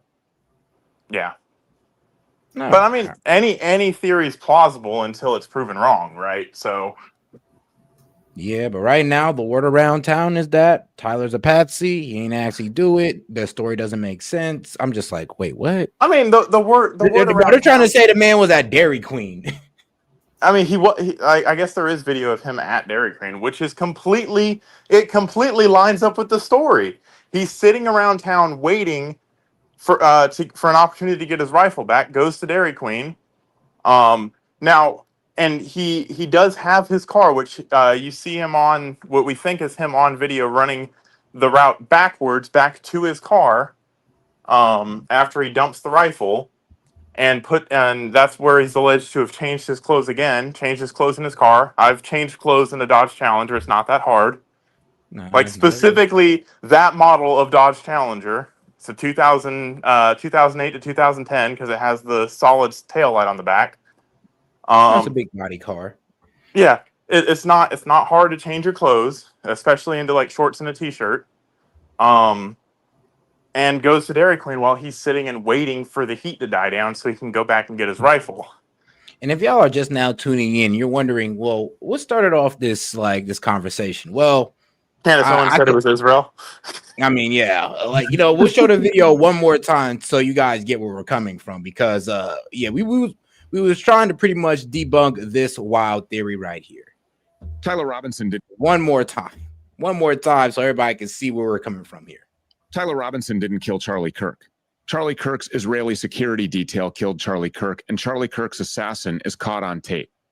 Blake Bednar has brought us this video. We'll break it down. Take a look at this. Here it is from the wide angle. Watch Charlie Kirk's right side of his t-shirt. Watch the lavalier lapel mic. Do you see it explode? I'm watching. I'm turned away. Closer. Watch this. Put it in a freeze frame. That is the explosion. Now, it does look like there's a bit of smoke, but could that have been created by the bullet? Well, no, that's not. I don't think that's smoke. I think that's just in between two frames of his shirt being in one spot and now it's in another spot. I don't think that's smoke. I think that's just the mix between the two frames. Yeah. All right. From Charlie Kirk's lavalier lapel mic. Want to see it again? Bring it in closer. Remember when we told you that was absolutely an exit wound? Yeah, it is. Check the trajectory of the round that was deployed from that lavalier lapel mic. That went directly from Charlie Kirk's lapel. That went directly from underneath Charlie Kirk's white t-shirt up through his neck and created the exit wound that we told you was an exit wound immediately when we saw that exit wound. First we had exploding pagers. Now we have exploding mics. Do you remember the vector analysis from John Bray? That proves that all of the activity came from the mic that Charlie Kirk was wearing. Remember the palm gun guy in the brown shirt, that shadowy looking guy with the sunglasses? Yeah, he pushes the detonator. Clear as day. Gang violence. Great.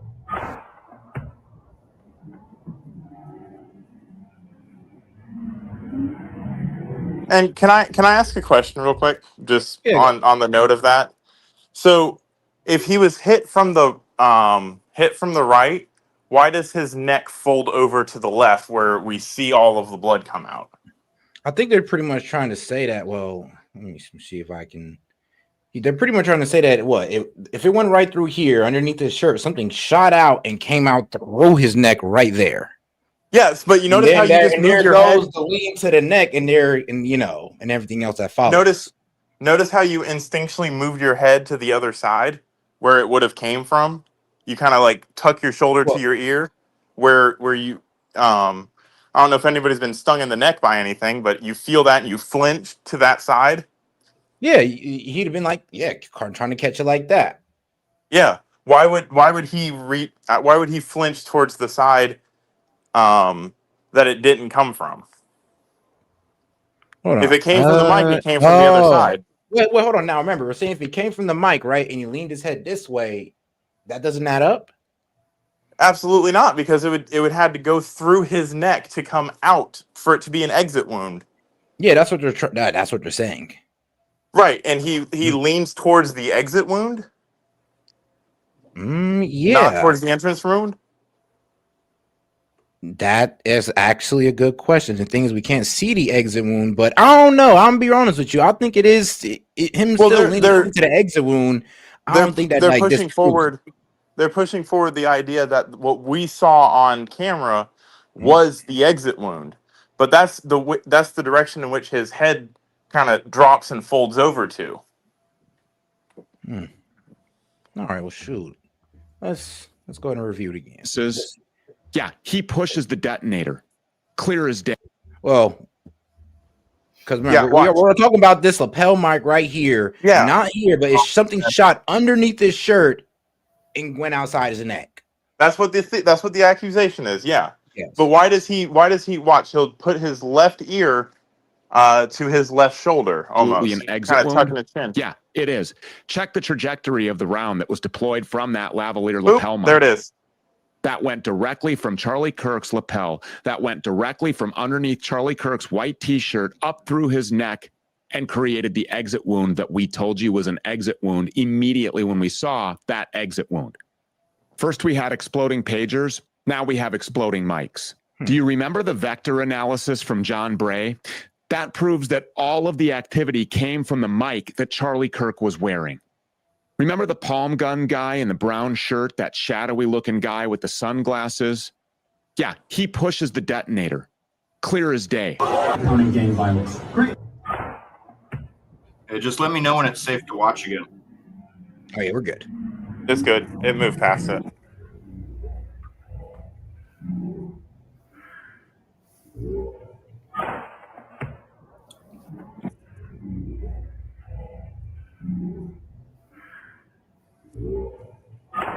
That's the assassin. That's the guy that pushes the detonator, which perfectly aligns with the explosion that pushes that projectile through Charlie's right side of his neck and out the left side, creating the exit wound.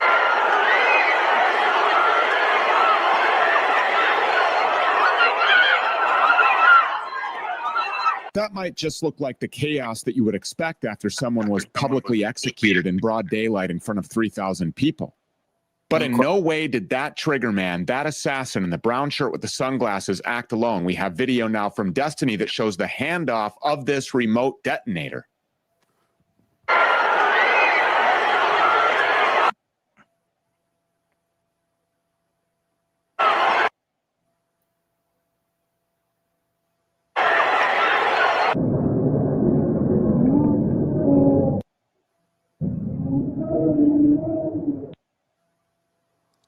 Here, bud. Here's the keys to the truck. Go take him to the hospital. Jumped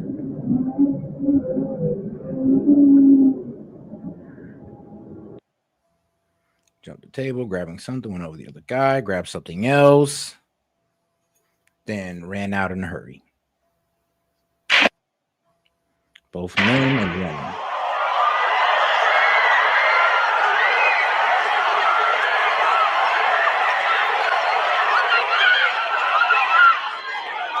We had John Cullen on the program last week, and he made a great point about ballistic acoustics being altered to hide the location of the real shooter. Well, the same can be said to distract from the fact that there was no shooter. Tyler Robinson did not kill Charlie Kirk. This guy, brown shirt guy, he's the assassin. Oh, wait. If you want security, the Israelis know what they're doing. And yeah, so that is what we were pretty much going off of and why we kind of went down that little rabbit hole there. So did they change out the microphone, or is there an exploded microphone in evidence? Exactly. Thank you. And remember, we're talking about the thing that exploded on his chest, and let's be real. Let's just say it is real. Then they would probably removed it before he even got picked up. Remember, they have full control of his body all the way out to the hospital. I mean, that doesn't excuse what I just said, though. Why does he flinch? Like any movement towards where the bullet where I'm saying it impacted from, why is he quote unquote flinching towards the exit wound? To be quite honest with you, I can't really answer that question because I don't think that like fully disproves it. And from an engineer's perspective, fitting the electronics for a microphone to work and be wireless, and fitting in the electronics, you could actually do them both, the electronics with a microcontroller for input and output, but there's still no room for a round. You're going to have to use a little tiny dinky 22, and those have a terrible accuracy with a 0-inch barrel. Exactly. Right. That's what I'm saying. Like this is all well, fine and dandy for conspiracy juice, but like it doesn't add up to anything other than people are reaching. Yeah, I will. Well, we got to admit that. We'll see. Like I said, I mean, like, dog, y'all got to prove to me that that's even possible. Like the pagers, okay, but even that doesn't fully, say that. Okay, well, now we can make these mini mics start blowing up, and if that's the case, hey, yo, TikTokers, be afraid, be very afraid. They are just reaching. Like, go get a lavalier mic, and go open it up, and let me know if there's a bullet in there for. And once again, let's not forget there is somebody in custody that was on a roof with a rifle that was shot.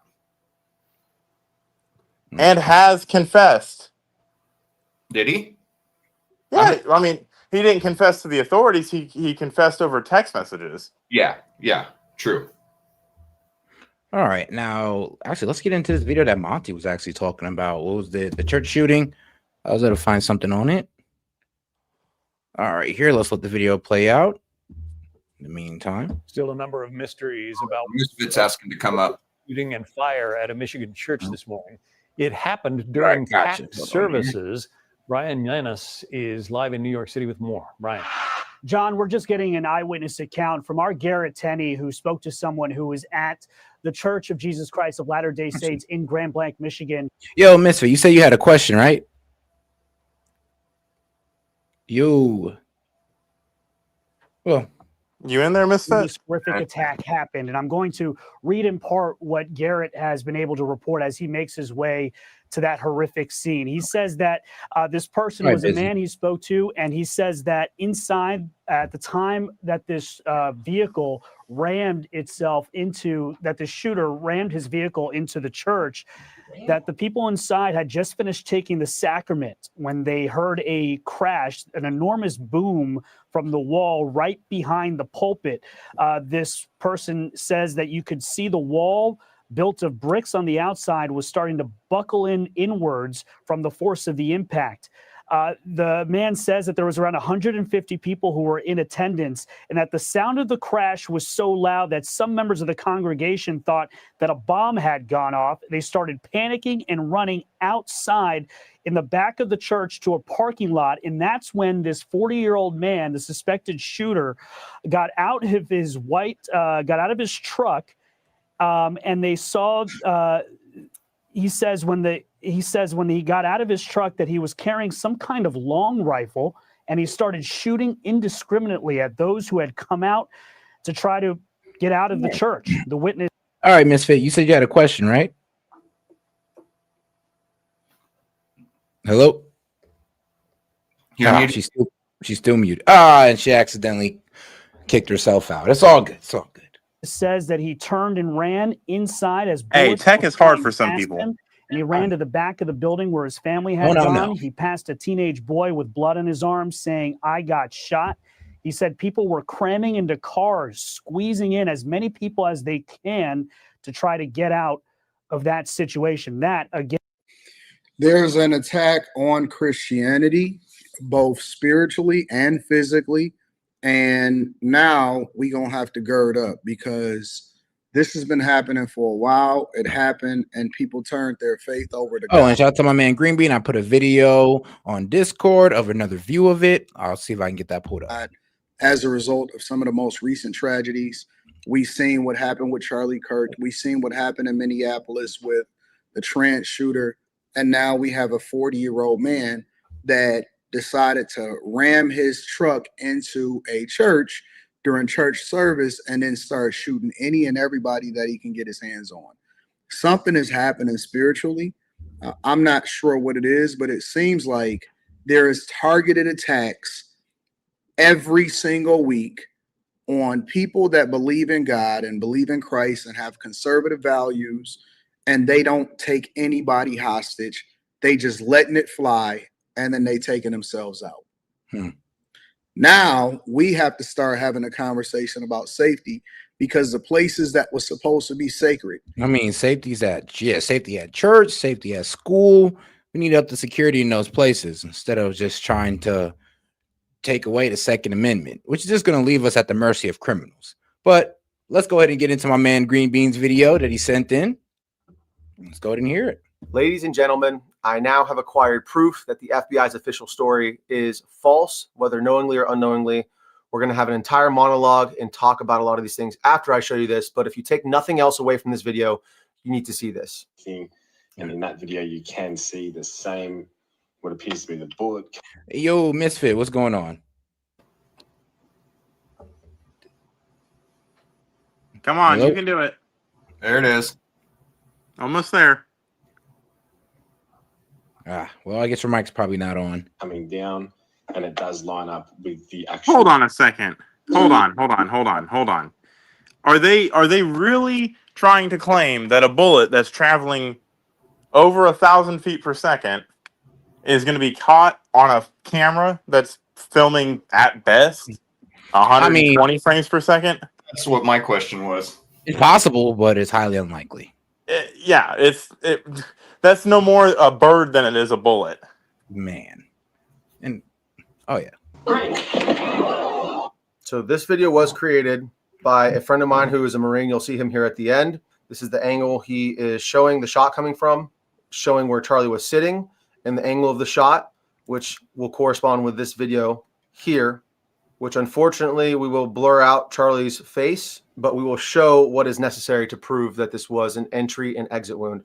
So you'll see him circle the highlighted area right there, and you'll see the exit wound corresponding after, split second after, as it would from an entry and exit wound. So in this footage, you can clearly see that Charlie is shot from his back right, and there's blood splatter coming out. Bro, it's like the reverse of the JFK. It's like, well, they said it was from the back, but really from the front. With Charlie Kirk, now they're saying, well, we told you it was from the front, but it really came from the back. It's like the reverse. Yeah, Allegedly. no, this is fucking completely ridiculous. So let's hear him out. Let's go disprove this one. Why wasn't the bullet found, in his chest cavity then, since it's coming from that angle?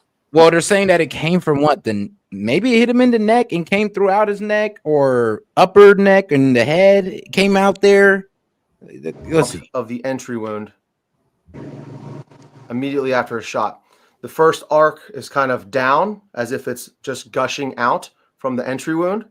And then the second shot corresponds with when his head kind of snaps forward. That fluid then flips up in relation to that motion. So you can see there's that second splatter flipping up into the air. This is something that I hadn't seen to this date. I saw this for the first time late in the evening yesterday, and I decided that this needed to be put out immediately because no one that I know of is talking about this. So big shout out to my friend who actually found this and created this video. You'll see him here in just a moment, but let's just one more time look at this shot. You see bullet comes in that circled area. You have the blood splatter go down, then up, and then immediately after, you see the exit right here with the skin being pierced, and then the exit wound emerges. And again, that is not a far distance for a bullet to travel, whatever the caliber is, whether it be 5.56, 308, 30-06. It's not even a debate at this point. It doesn't matter what caliber killed him. What matters is that the official narrative is not true. Again, whether the FBI knows or not that they're lying, but this is 100% conclusive evidence that Charlie Kirk was shot in the back of the head, and it exited through the front of his throat. All of the evidence points to Charlie being shot from his back right. I have rewatched the video like 30 seconds after it happened. That was posted 30 seconds after it happened, and I don't see any of this this is an edited video. I haven't seen any of that in the actual original video. I have the original video if anybody wants to see it. You do not see that. You cannot slow it down. You cannot frame by frame any single portion of that. That is someone that sent this guy an edited video, or this Marine guy found an edited video and was like, oh wow, that looks like, yeah, that makes sense. And then kind of pushed it forward some more. You don't see that. None of, like, this is this is a video that's been out for 3 weeks now. People have had their time to doctor it up however they want to fit whatever conspiracy they want to fit. All right, well, let's see if we can wrap it up. Now, including this little blood splatter that we can see here against the white backdrop, the extreme hemorrhaging from the front of his neck, which again corresponds with an exit wound, the extreme loss of blood. No matter what the caliber is, that distance, that amount of meat is not enough for most bullets to expand. I mean, 99.9% of bullets will not expand in that short distance. Most of them require 12 to 14 to 16 inches even sometimes of tissue to expand properly. Also, Charlie tensing up correlates and proves that he was hit in his spine. It's a spinal injury. Any of the game that I've shot in the neck or in the high vitals where you impact the spine, the game usually drops right in its tracks because you sever the spinal cord. This is, again, exactly what we see with Charlie. He tenses up. His head movement also correlates with being shot in the back of the head. His head snaps forward, and then he tenses up, and you see him fade away, drop the mic, and was absolutely traumatizing video footage. And yeah. But shout out to my man Green Bean. He says, Monty, we are just going over all ideas. Yeah, but let's see how he wraps this one up. I kind of want to see it. Sorry, I have to show you guys this again, but this needs to be seen and talked about because this is going to be suppressed in the algorithm. So make sure you share this with any of your friends, your family members. Save this video, whatever you need to do. So this video was actually provided to the channel by a friend of mine who is a Marine, and I forgot to show you the end of the video here. So this is my friend who actually made the video. I want to just give him a shout out. I will link his socials down in the description below. Again, he is the one who brought this to my attention. This is his video. He created this. He did the drawings on it, and he sent it to me to allow me to use it to show you guys what we're talking about.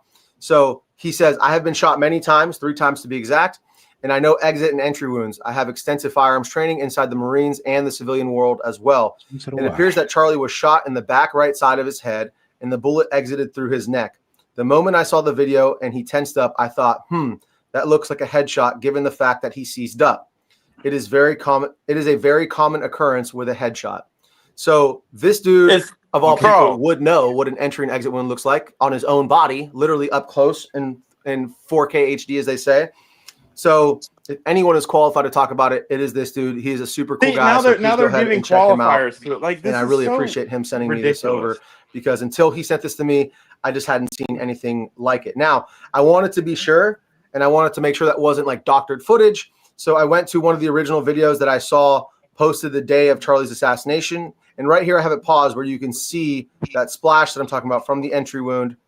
And you can see it slowed down. This guy in this video is actually talking about the F in this on his shirt and the ring, some other stuff that really has nothing to do with it. People are arguing about body armor. You could see Charlie's, his nipples through his shirt, his chest, his breasts through his shirt. But you can see that he has no body armor on right here. Okay, this would all be one slick piece of plate. It's already been established there's no body armor. So this is actual proof right here. He slowed this video down perfect.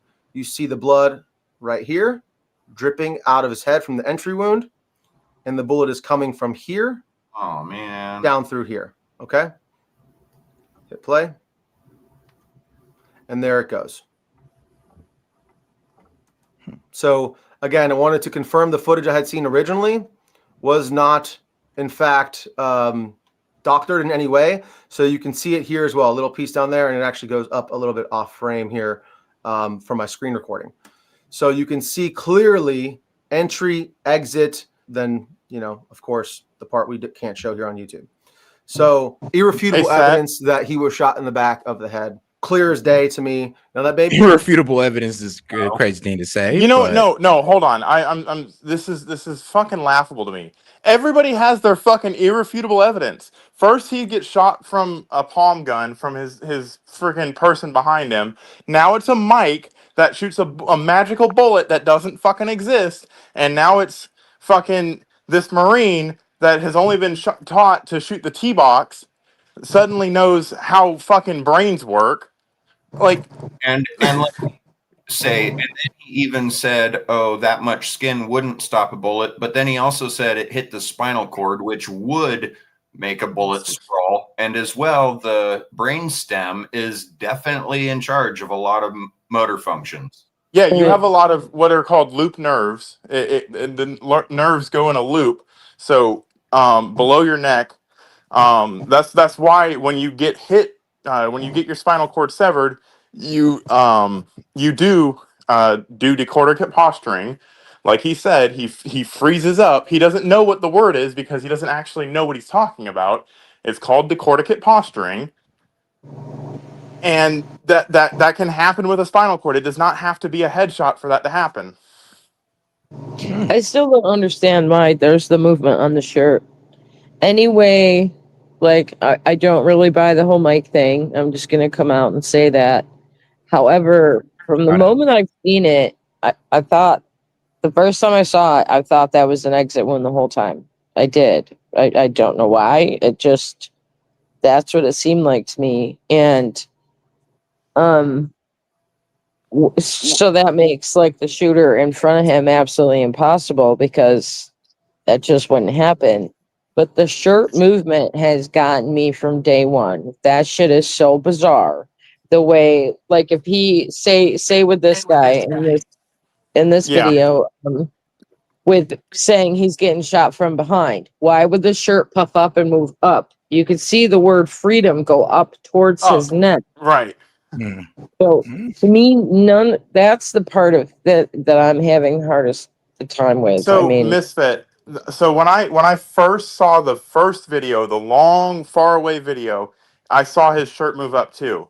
I have since, my theory, this is not based on anything that's been put out, but my theory is the exit wound of that round is probably behind his.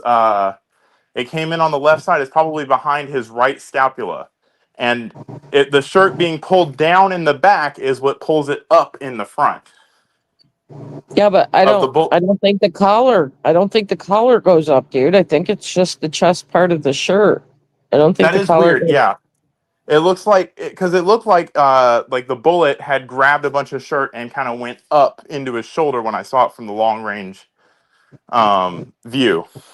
All right, guys, hold on. Before I do want to get guest dude opinion on it, but I do want to finish out the video. Be a hard pill for a lot of you to swallow, and without doubt, the non-player characters who just buy into the narrative, as well as the thousands and hundreds of thousands of bots, will likely attack me in this video because I'm showing the truth. I'm going to ask for you guys to share this video so that this word gets out, so that more people can see the truth of what happened to Charlie Kirk. I want to take a look at this photo next. This guy's talking about this bush up here in the top left of this photo, and he zooms in on it, and he's stating that it does look suspicious. It does look suspicious. It looks like there is a person right here, and it looks like there is a rifle right here that the person is holding. A hand here, support hand, sort of. Now you're getting he's walking around as a bushman in Fortnite. But you can clearly make out this is not just a bush. This is a human skin tone right here, and this correlates with a human head and hair and a rifle in the exact kind of crucifix shape of an AR-15 with an optic on it mounted up. So good on this dude for finding this photo and looking for, like he said, hours of going through photos and videos until he saw this. This would 100% line up with the actual shot that we've now proven was not taken from the front, was taken from the back side of Charlie. This would line up exactly with that bullet trajectory and the so now he's a standing sniper. Camera. So he's a standing sniper who's also dressed as a bush. Heavy topic. I do not want to believe that this is possible, that the FBI either knowingly or unknowingly missed this. And I'll leave that up for you guys to speculate on. I'm not accusing anybody of anything. All I know is that 100% Charlie was not shot from the front.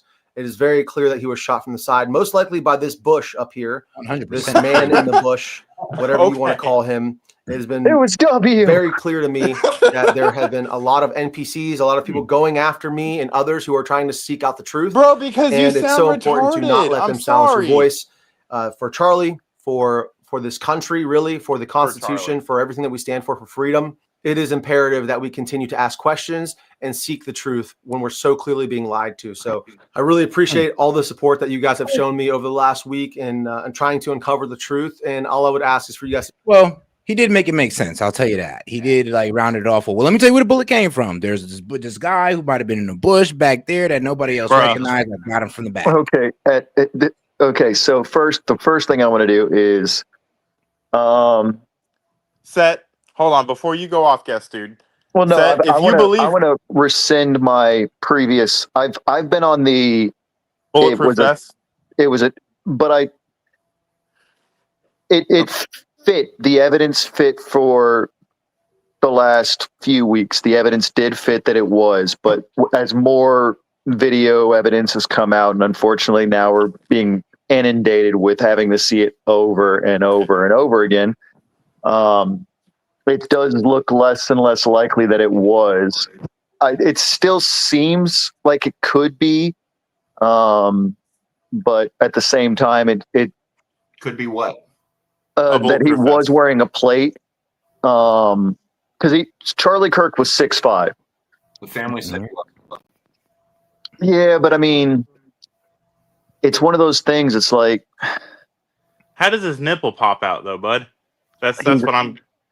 Well, I mean, if he was wearing a small enough plate, he's a 6'5" dude who's big, and the small plates only are 12 inches wide. But like, you don't see that like, I mean, it's almost a 3/4 of an inch wide plus the plate carrier. You don't see that anywhere on him. No, the small plates are like I mean, like I said, the evidence that goes against it is you don't see any damage on the shirt. So, as the videos have come out, you don't see any impact on the shirt whatsoever. So that refutes the likelihood of it being a spalling event. Now, in terms of why the entry wound does have that odd aspect, I'm wondering if the kid might have fucked up his rounds with his "I'm going to try to Luigi this situation." And fucking, he got a tumble round. Yeah. That was my first thought, and that would explain why the collarbone would deflect it. And Set keeps bringing up the magical bones. If it's tumbling and it's lost all of its velocity, that does make sense. Because the way they're describing splatter analysis. Come on, I don't think so for that. There's no splatter. No one Set. No one has done splatter analysis on this. Actually, like if you think about it, if we're going with the narrative that he got shot from the front and his collarbone deflected it, I mean, that just for that type of the bullet, round was tumbling because if he had carved into the actual rounds themselves and not the shell casings, which there's been conflicting reports. Like they made it seem like he carved into the shell casings and the round themselves. So if he had actually carved into the rounds, it could have affected the rifling going down and caused a tumble, which could explain some of the aspects that led me to the shirt rising up did lead me to think it was a spalling event. Because the shirt rising up is still the weird aspect of it. But I mean, again, human bodies do weird things when they get hit. Yeah. And that could explain 90% of why the shirt did what it did. But it's not his body that makes the shirt move. I mean, he does seize up, and I mean, like I understand. But I have watched the original video so many times, not to watch his neck, to watch that damn shirt. Yeah. So what I'm saying, Misfit, is if the bullet has come out of the back of him and is at a downward angle, because it would be it came from a higher angle, so it would be going down his body. It exits somewhere lower. If it pulls the shirt down, just do it right now. Pull the back of your shirt down and see what happens to the front of your shirt. I know. It doesn't puff my chest out and then move it upwards. It pulls it from the collar back. But there's no wind going into that. It I don't know. I'm just saying. I'm just saying. I mean, there's this weird urban legend that's been going around in the military circles and everything for God, probably 50 Are you talking years. about the 50 cal taking your arm off shit? Yeah, and they like it's finally, we have ballistic evidence that it doesn't, to the point where you No, could it actually doesn't. Yeah. My like brother said that shit to me the other day, and he's a fucking Marine. And I was like, no, it does not, dude. dude, yeah, you could like ballistics are weird. It's a combination of aerodynamics, Yeah. material science, hydrodynamics. Like ballistics are weird, and they get weirder and weirder as we advance the technology, and each new edge case comes into the equation. And this could simply be a dumb kid carved something into a round and created a brand new edge case. And I'm not going to sit here and claim to know anything about ballistics. I can only speak to what I saw his body do, what I saw him flinch up with, where I saw the entrance wound. Like, 'cause there's a lot of people that say, "Oh, it's an exit wound because of how much blood came out." No, his fucking jugular vein was hit. That's why the blood was going down. And then for me, like the reason, like for what we're on almost 3 weeks now. Yeah. I've been on the argument. It was a spalling event coming off of body armor, and I'm up here rescinding that argument. I know I've got a reputation of never saying I'm wrong, but here I am saying I'm wrong. The evidence has now stated it because I've seen the video and different videos, enough angles. Now there's no damage on the shirt. A round of that impact hitting armor would have caused severe damage to the shirt. Ballistics do weird things. So now it's like, okay, so what could have caused it? Well, a downward angle of a round. And I mean, it doesn't even require the round to have had anything weird happen to it. It could have just been, I mean, how old was this rifle? It's apparently his grandfather's rifle. Could have just Some been fucked up rifling could have done it. Yeah. It could have just been an old ass rifle, not maintained, caused the round to tumble. I mean, rounds tumble for the weirdest fucking reasons in best case scenarios. Yeah. But all right, guys. Now, this is what we pretty much concluded. It's either A, the bullet came from the front, which is the original narrative. B, I mean, the wild one is that, A, the mic shot him. And then C, which is less wild, is that some guy in a bush shot him from the back. That one's actually the most wild because there's a big ass tarp building thing around him from the back, and you can't actually see him. And it's a guy who's standing. A standing shot from that height and that distance is actually harder to believe than a 22-year-old pulling off the shot that he did with a scope from a prone position. And mind you, everybody, this guy was not. I would be willing to bet my last dollar. He was not aiming for his neck. He was aiming for either the T-box, which is in between the eyes and the nose, or he was aiming for the fucking for the chest, and he just missed. I think he was. The way he looked to me is like he was a hunter. He was trained how to hunt deer. I think he went for it and missed. Yeah, I think I might have to go ahead and make it a poll on which one did the chat believe. Because now the way the chat's working at 275 votes, 64% voted no, they do not believe the original Charlie Kirk narrative, and 36 voted yes. But I wonder, what do they think? Is it the front shot? Is it the mic that got him, or was it the back shot that got him? So remember this, guys. Everybody that's in the chat that's about to put their opinions in this. We just had two people give conflicting stories saying that they have irrefutable proof that theirs is the right one, and proved both of each other wrong. All right. And yeah, Molinier, I'm aware wind is not normally a factor with 30-06.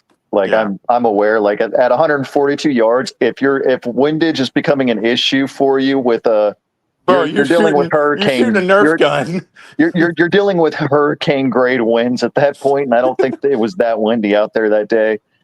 But I think the likely factor was he either screwed up his rounds, or he had a really janky rifle that hadn't been maintained, or it was just one of those weird ballistic scenarios that just happens sometimes. Well, whenever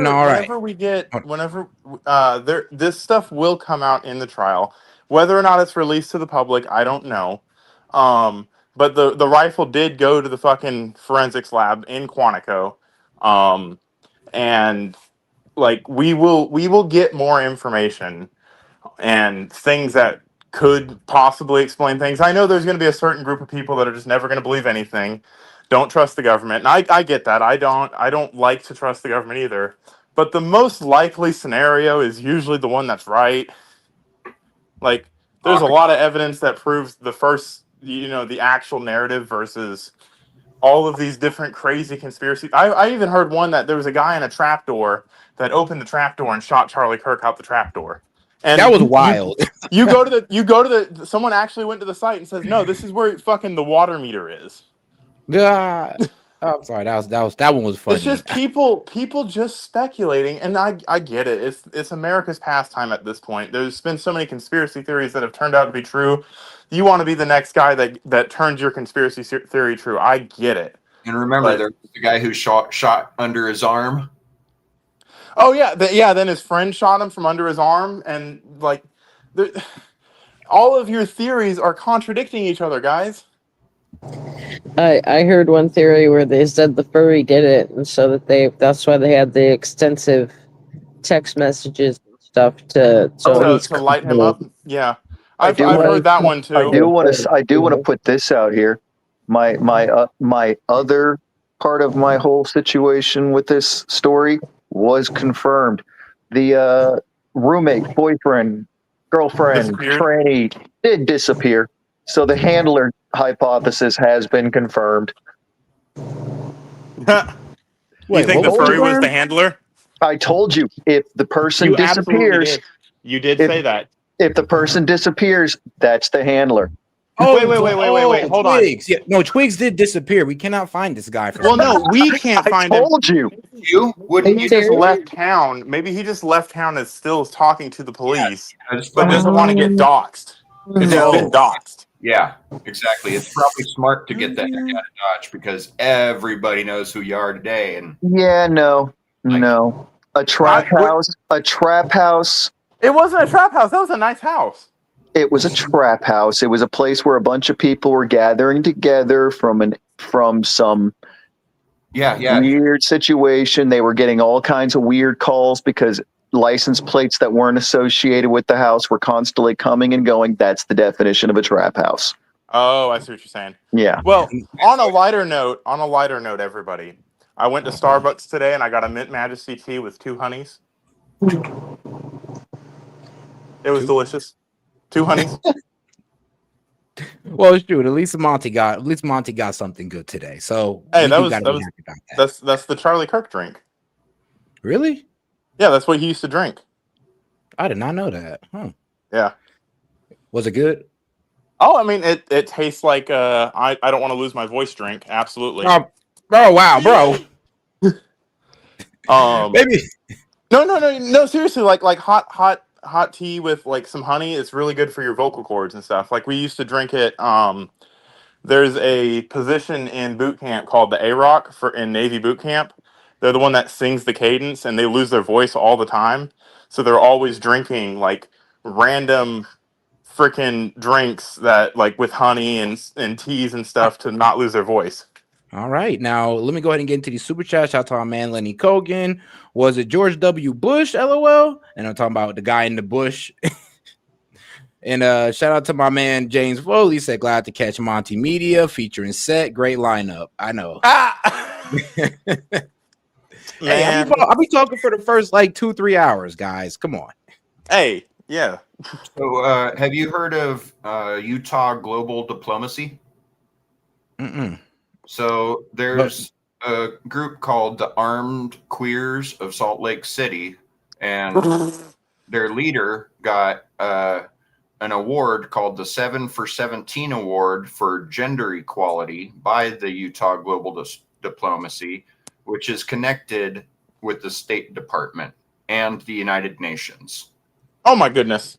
Well, all right, guys, let's go ahead and get into what this guy said. Let's see what he's saying, because this is the whole magic bullet from nowhere. Let's get to the new and juicy details that just came out last night about this magical bullet. Conspiracy theories are dangerous. Information is the oxygen of a democracy. Because we got miracles happening out here, guys. Miracles. Oh, come on. With progressives, with libertarians, because this is not about right and left. This is about right and wrong. We're deep into conspiracy hour. It's so sacred we can't talk about it. Our security is at stake. So Andrew Colvett, co-host of the Charlie Kirk Show, very much in the know here.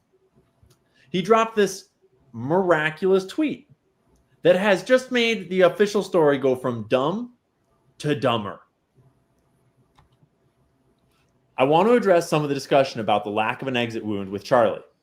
I'm usually not interested in delving into most of this kind of online chatter, and I apologize if this is somewhat graphic, but in this case, the fact that there wasn't an exit wound is probably another miracle, and I want people to know. I just spoke with the surgeon who worked on Charlie in the hospital. He said the bullet absolutely should have gone through. He said that the bullet absolutely should have gone through, which is very, very normal for a high-powered, high-velocity round. I've seen wounds from this caliber many times, and they always just go through everything. This would have taken a moose or two down, an elk, etc. But it didn't go through. Charlie's body stopped it. I mentioned to this doctor that there were dozens of staff, students, and special guests standing directly behind Charlie on the other side of the tent. And he replied, it was an absolute miracle that someone else didn't get killed. It depends His on bone was so healthy and the density was so impressive that he's like the man of steel. It should have just gone through and through. It likely would have killed those standing behind him too. In the end, the coroner did find the bullet just beneath the skin. Just beneath the skin? Even in death, Charlie managed to save the lives of those around him. Remarkable, miraculous, maybe even magic. Right.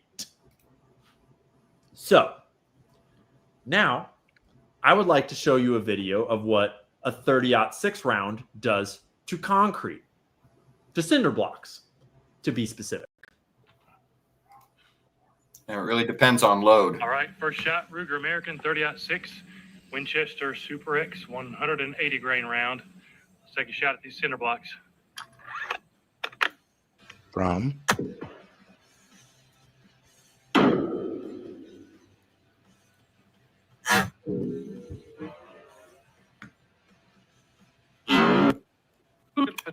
right there. And it split the first. So, just to clarify, it just split through 3 walls of concrete.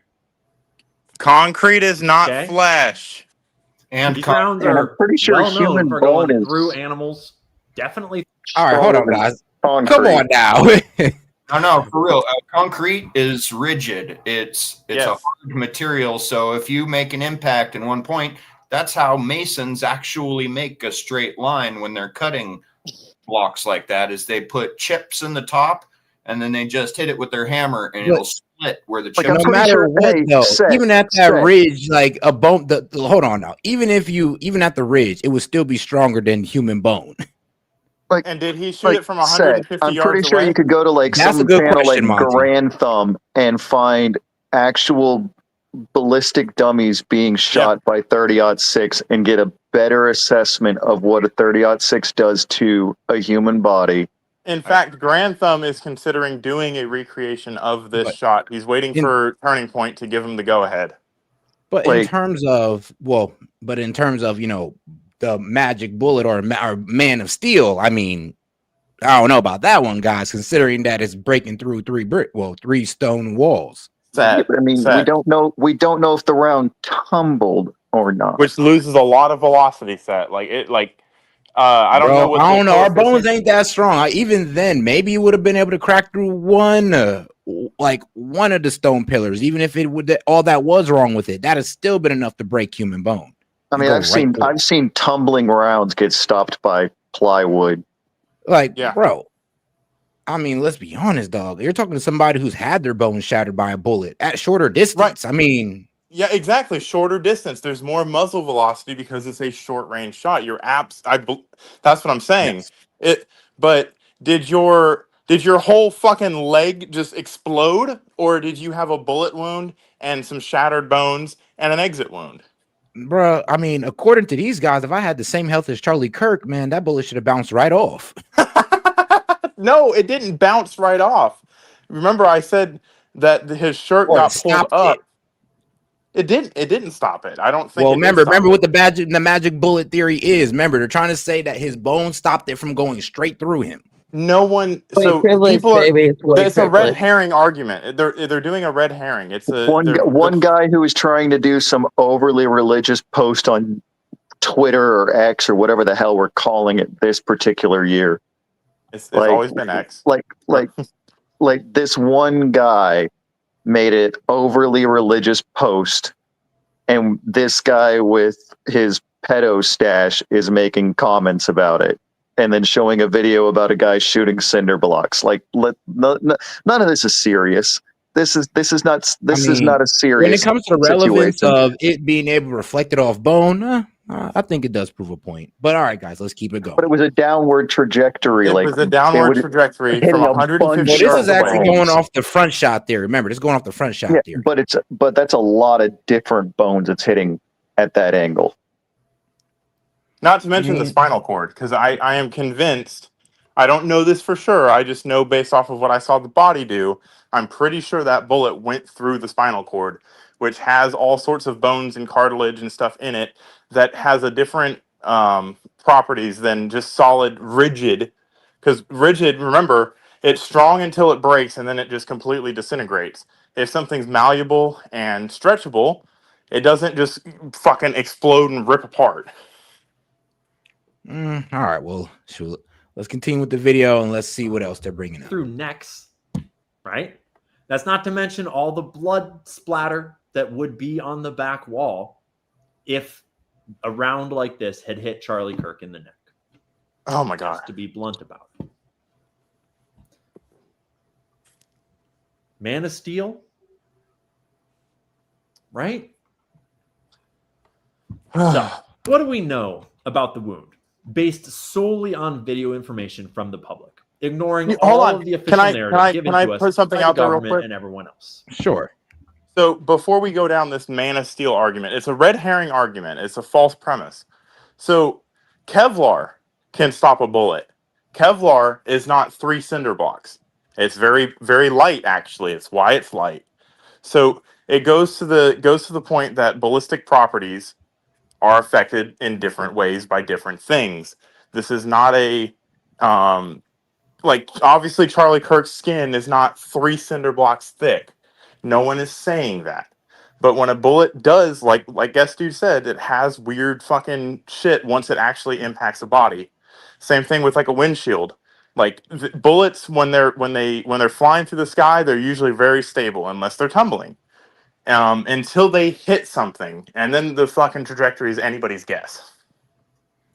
Well, and how I much understand your argument with Kevlar, but that's a little but Kevlar's not super hard and thick like concrete is, and you can stop that same round with less Kevlar than he used concrete. Like it's going to the properties of the material. Like flesh is a weird material for bullets to travel through, unless you have like an armor piercing round or a full metal jacket, or specific rounds do specific things. I don't know. Like I said, there's I get what you're trying to say, that the whole I guess the Man of Steel, the whole Man of Steel is a red herring. But let's be real though, that's what they are trying to say, that his bones. That's what the doctor that doesn't understand anything about fucking ballistics is saying. And He's also, like, wow, it's a miracle.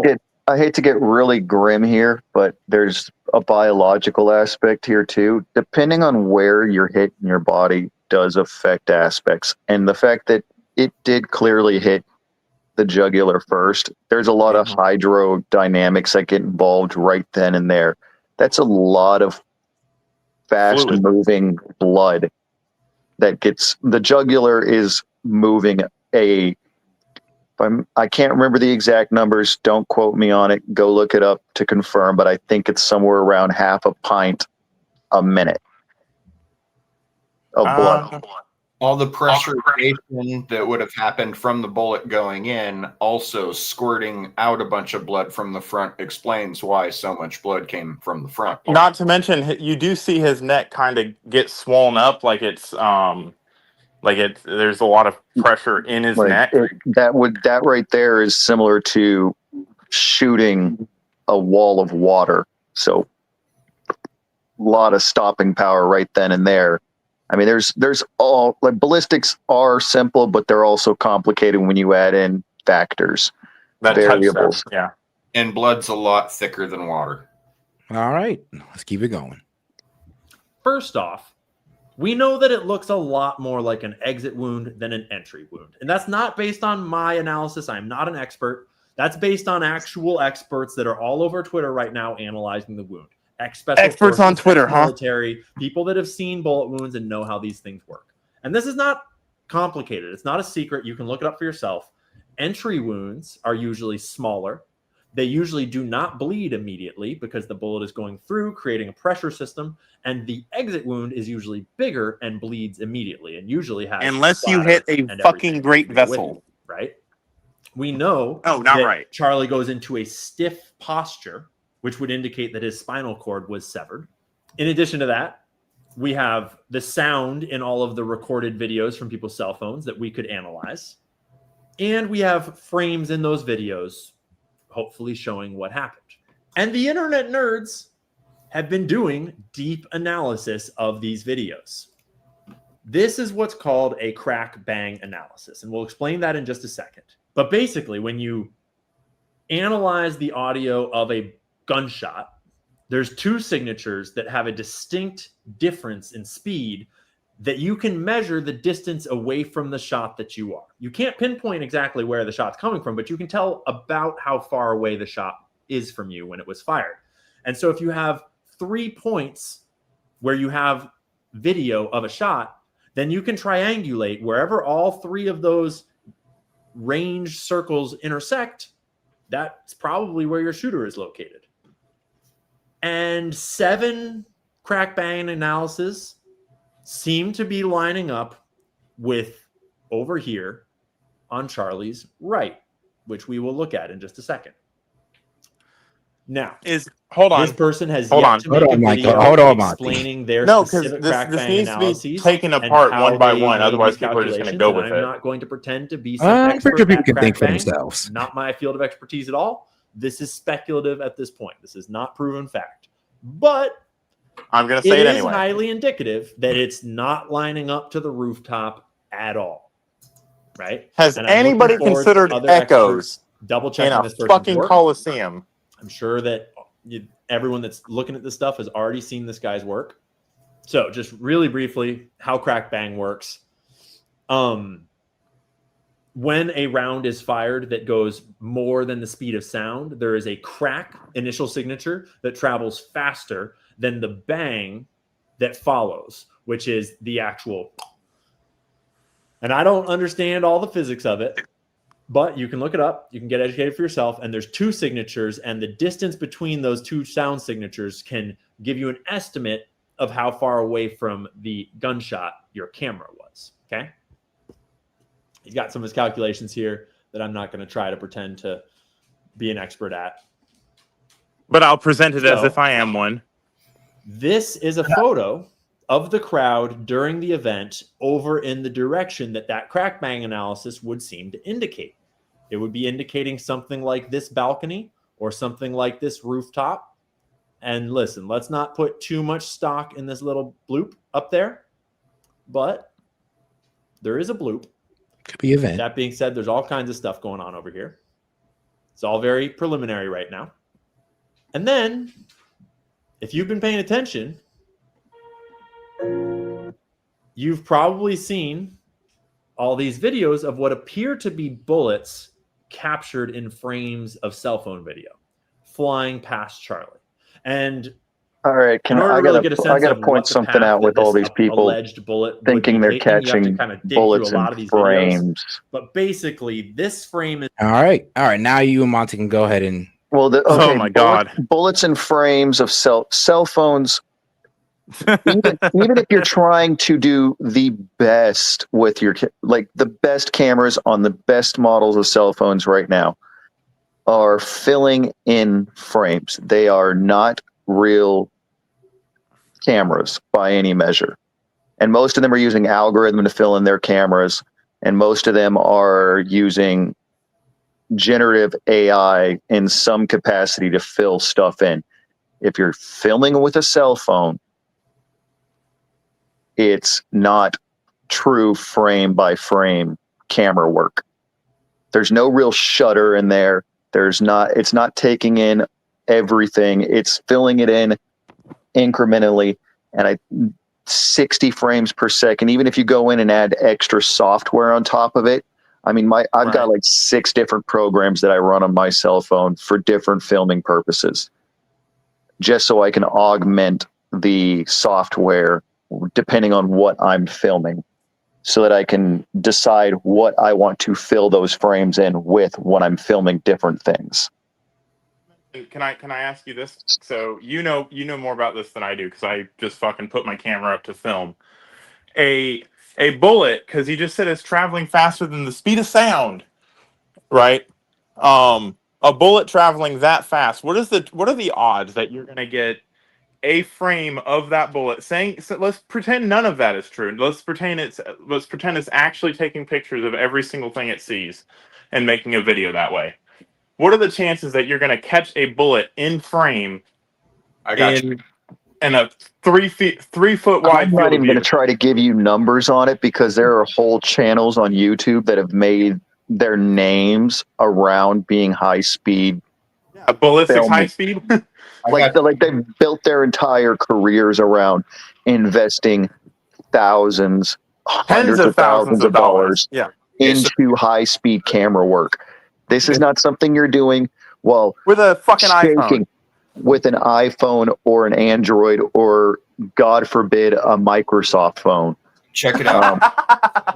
Like, you're not doing it. And if you do somehow capture a bullet in frame, the phone is going to stretch it out in such a way that it's not even significantly useful for any analysis. The speed of sound is 10,000 feet per second. We know that it's going faster than that because it made the sonic crack. So it's going faster than 10,000 feet per second at minimum, it's probably about 450 feet to 500 feet, and it's going 10,000 feet per second. It's flying in the air for like 0.008 seconds. But 20 people have the bullet in frame from different directions. Charlie Kirk just got shot in 5 different directions because everybody has a bullet on the fucking theory that they're putting forward. And if you go back to the 90s, when like the late 90s, when the first digital cameras first started coming out and people were still kind of playing around with digital cameras, you started getting these things called rods and cones in everything. And Art Bell was notorious for talking about them all the time on Coast to Coast. It was a whole big thing. You could catch rods and cones all the time at night if you turn your shutter speed down on your phone, and you turn your brightness settings to certain ways. When the auroras were hitting as far south as Texas, you could actually catch the auroras on your phone if you adjusted your settings correctly. They weren't the real aurora, but you could capture them on your phone, and the AI in the software would fill it in, but you weren't actually seeing the aurora. All right, guys. Well, so it's one of those things. It's like none of these. Oh, you're seeing the bullet on the camera. No, you're not. You're seeing probably a speck of dust like a quarter of an inch in front of your phone. Yeah. All right. Let's get back to it. Wait, Monty. Wait, you already said what you had to say, right? I mean, yeah. No one. All this is doing is just fucking feeding the FBI is lying to us narrative, and that's what all of these people are getting their clicks based off of. It's just, hey, look at me, something crazy happened, and I want to be the expert now. I'm not the expert, I don't know anything about this, but I'm going to present it in a way that you trust me because I've said these other things that you agree with. Like, dude, give it a fucking rest. Like, you don't know what's going on. I promise you the fucking FBI agents that are fucking investigating this are not all fucking tinfoil hats fucking trying to, end your fucking life as you know it. Like, fucking give it a rest. Like, the most likely outcome or the most likely probability is what happened. All right. What is that, Occam's razor? Well, yeah, I think that's the proper application. Showing it going down past his knee below him. And there's another frame that people have found with a bullet that appears to be coming in at him from behind. So what the theory that this is developing would establish is a bullet coming down and in from back right side of Charlie, entering somewhere in the back of his neck and head, going down into his neck and probably hitting his spine and severing it, and then exiting out the front, which is the exit wound that we all saw.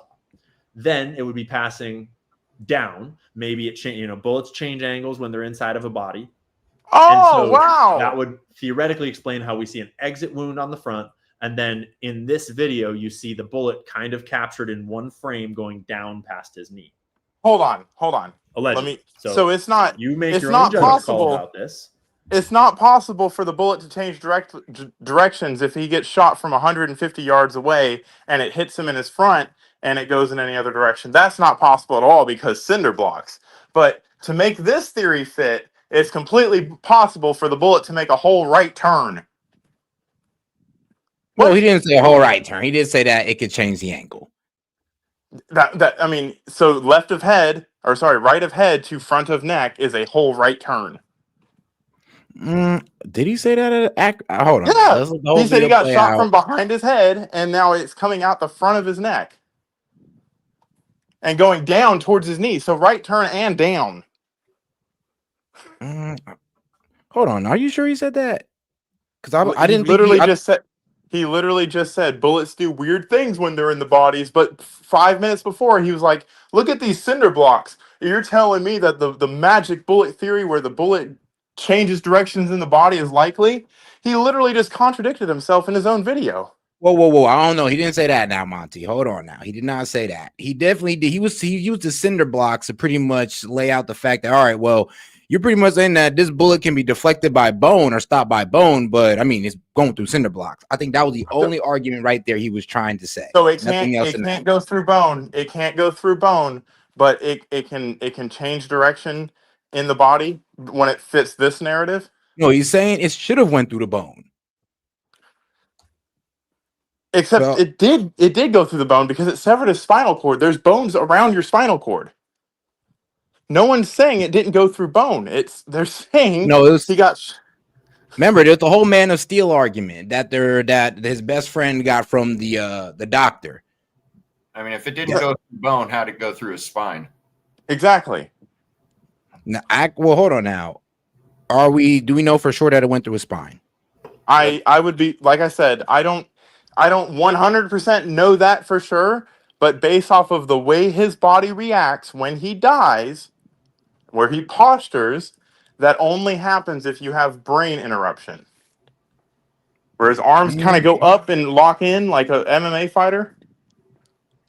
I mean, that's called decorative posturing. Is that the only time it could happen? I mean, yeah, that was pretty obvious spinal interruption. Yes. We're gonna have to wait for the autopsy on that one, guys. There's one more factor. But we don't have to wait for the autopsy for everybody to say, "Oh, it's going through bricks. It can't go through bone." Like, what the fuck? There's also another factor. Well, that wasn't an argument, though. Anything that proves the original narrative can't be leaned upon, but any conspiracy we have to take seriously. That's wild, Set. I mean, like I said, we don't got the autopsy yet. So what you guys are saying is all speculation at this point. Yeah, it is speculation. And there's one piece that people aren't talking about is what kind of load, what type of ammunition, was it a reload? Was it purchased from the store? And what was the ammunition? What was the grain of the bullet itself? I mean, all of these are factors, and when it hits its target, how fast it's traveling through the air, first off. I mean, It's all important information we don't have. In order to glean any kind of speculation, which is what everybody is doing right now, is speculating. Badly, I would add. Like fucking this guy that's talking right now is badly speculating, doesn't know what he's talking about, is just listening to people. He took no fact of consideration into the fact that this was done in an arena filled with concrete. So this whole the crack bang theory, whatever, it all points over here. Did you do anything to measure out echo or anything like that? No, they're just presenting things as if they know what the fuck they're talking about, and they don't. And I can at least say I would bet my last dollar. I'm not saying, oh no, 100% his spine was interrupted, but I do know a thing or two about spinal interruptions. I have to be fucking NIH certified to fucking run on an ambulance. Things that interrupt cranial nerves, things that interrupt motor function are not usually, I'm going to say always, a brain interruption or a spinal cord interruption. That's just because I know what happens when things like that happen. That's how you declare someone dead. There's no spinal cord movement. There's no cranial nerve activity. There's no brain activity. You have to know these things. The body is a machine. I would say this. So what? So is it possible that they just cut the brainstem without the spinal cord being touched?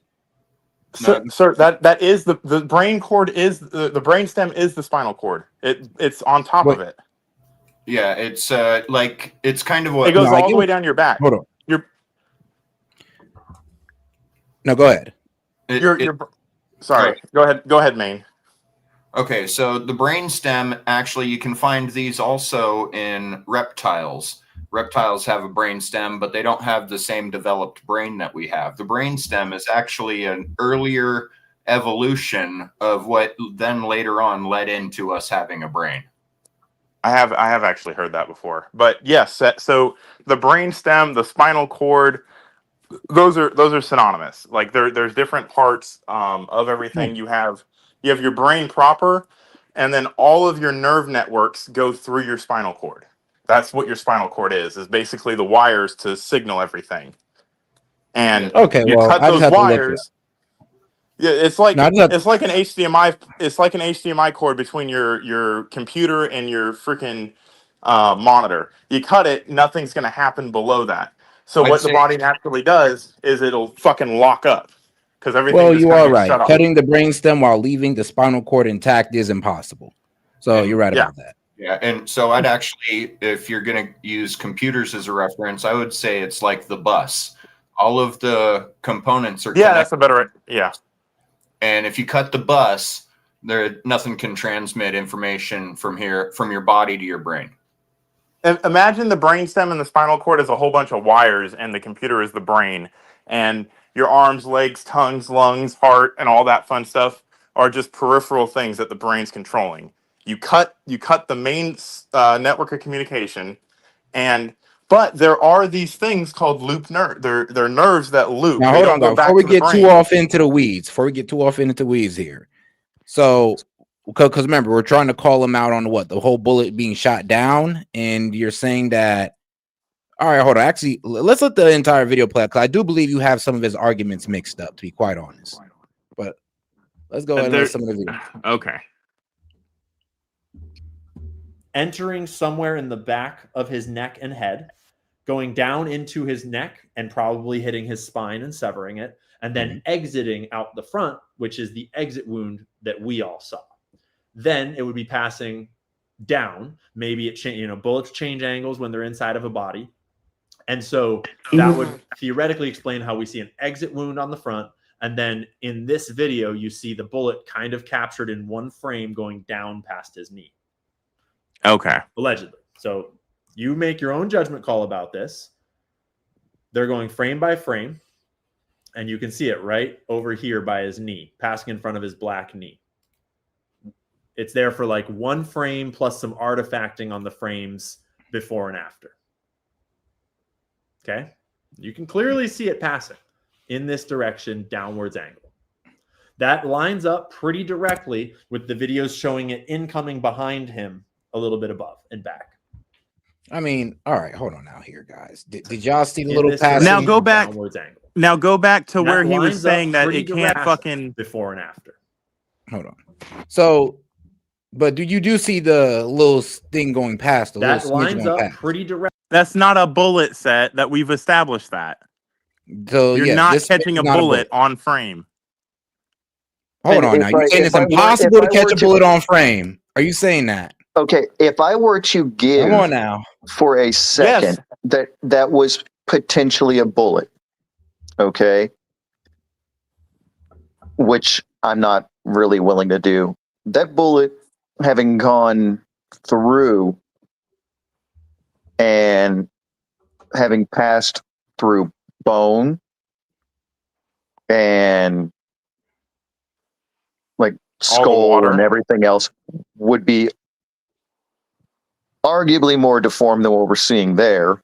That is and very edited.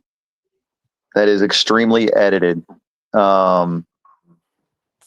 So even that, if I were to say that was the bullet, that angle. You ever watch the old? All right, hold on now. Hold on. Spider-Man? Before you go any deeper into that, hold on. No, hold this on, is my man. important. This is important. But you remember the old Spider-Man cartoons where from the 90s where he would shoot his web and you'd be like, what the fuck was he even shooting his web at? Because there's not a building at the angle where that web was going. Look at that. Like, where the fuck did that round come from? Now, here's the thing, though, but to go along, look, regular cameras shooting at 30 to 60 frames per second. At these speeds, a bullet would travel feet between frames. So it would either appear as a blur or not at all. So we can't sit here and say that it's impossible for it to be caught on camera.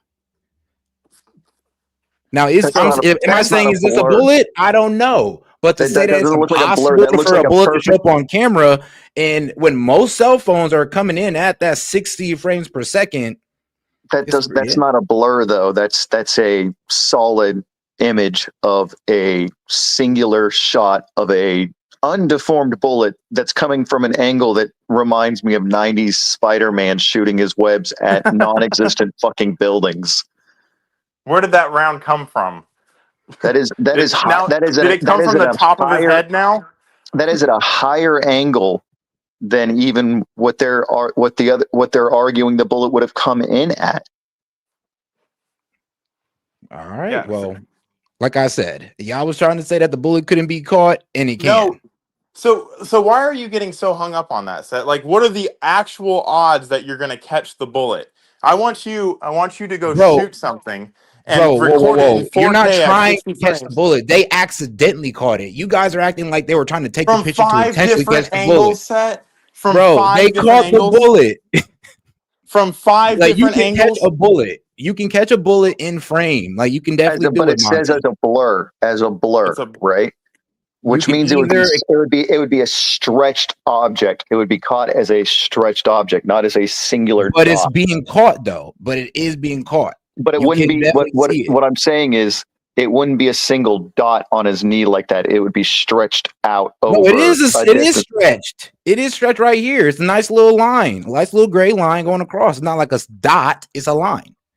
So what about the other video from him getting shot with from a different angle? Is that a bullet too? Like, this is so ridiculous. We have 5 different people saying, "Oh, I got the bullet right here on my screen. Oh, it's coming from this direction. It's coming from this direction. It's coming from this direction." Like, everybody claims to have the fucking smoking gun in a less than probable circumstance, and they have it 5 different. I don't think he said it got caught by 5. I think he said it was only this guy who caught it. No, there's been because like this people. is like think about like this because of the backdrop of his pants, it made it easier to catch the bullet. Like the other 5 could have missed it because they didn't have that black backdrop. Set, you've played 3 different videos of people claiming to have caught it from different angles and going in different directions. Well, one video, bro, we didn't even get a bullet. Bro said it was the mic. No, you have played 3 different videos of, oh, look, here's the bullet right here in frame. And one's coming at a downward angle, coming in the back of his head, coming out of his neck. Another one's now it's saying we have a different angle of the bullet also being caught coming out of his neck and completely changing trajectory with some velocity behind it. And they found the bullet behind him. So how did the bullet go from in front of him to behind him? I thought they found it under the skin. It was behind him. That's what I'm saying. Under the skin where, though? So hold on. They found the bullet like behind him outside of his body? I thought they found it under his skin. Like all they said was the bullet was too damaged to be recognized. And they found the bullet. And it was none of them are saying, "Oh, we found the bullet, right on his left kneecap." Like it was all right. They found the bullet. I believe you're right. I believe they found the bullet inside of him, behind him, which is how they explained which direction the bullet went after it. They plotted the shit out in his body, and that's why he's like, "Wow, it's really miraculous that his fucking bones deflected the bullet the way it did. Not that it didn't shatter his bones. Not that it's completely improbable that any of this happened. No."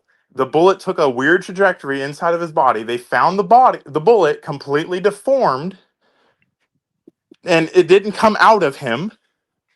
So, but we can't pose any of those as arguments because we don't have the autopsy report. But we can listen to this guy that's like, oh yeah, look at this right here, this completely improbable, not making sense at all theory, and but bullets change direction when they hit inside the body. I think you're being a bit I don't know. I think you're being a bit condescending because there's a lot of people who, honestly, let's be real, there is reasonable doubt. We just can't sit there and say that everybody's looking for a BS theory. They all. Seth, you've played like 3 different videos that have contradicting theories. I don't know. Well, I would say this to you, Monty, for sure. But there's people that's pretty much saying, "Nah, I don't really see no contradiction." You don't see contradiction between it was a mic, it was behind him, it was in front of him, it was below him. I'm still looking into everything. I'm waiting on things to draw my conclusion. I'm just looking at everybody's theories. I'm just looking at what people are trying to bring in and what type of advice they're trying to bring in. Like one guy said, all right, look, we got a Marine, we got military guys looking at this. And I do like the speculation. I do like to hear them out. I'm going to sit up here going like, I'm hearing what all you guys are saying. I'm taking it in, but once we get that I get that angle, but I think the smarter approach to it would be to look at it this way. Tyler was the likely shooter. All the evidence points to Tyler being the shooter. There are discrepancies with the case.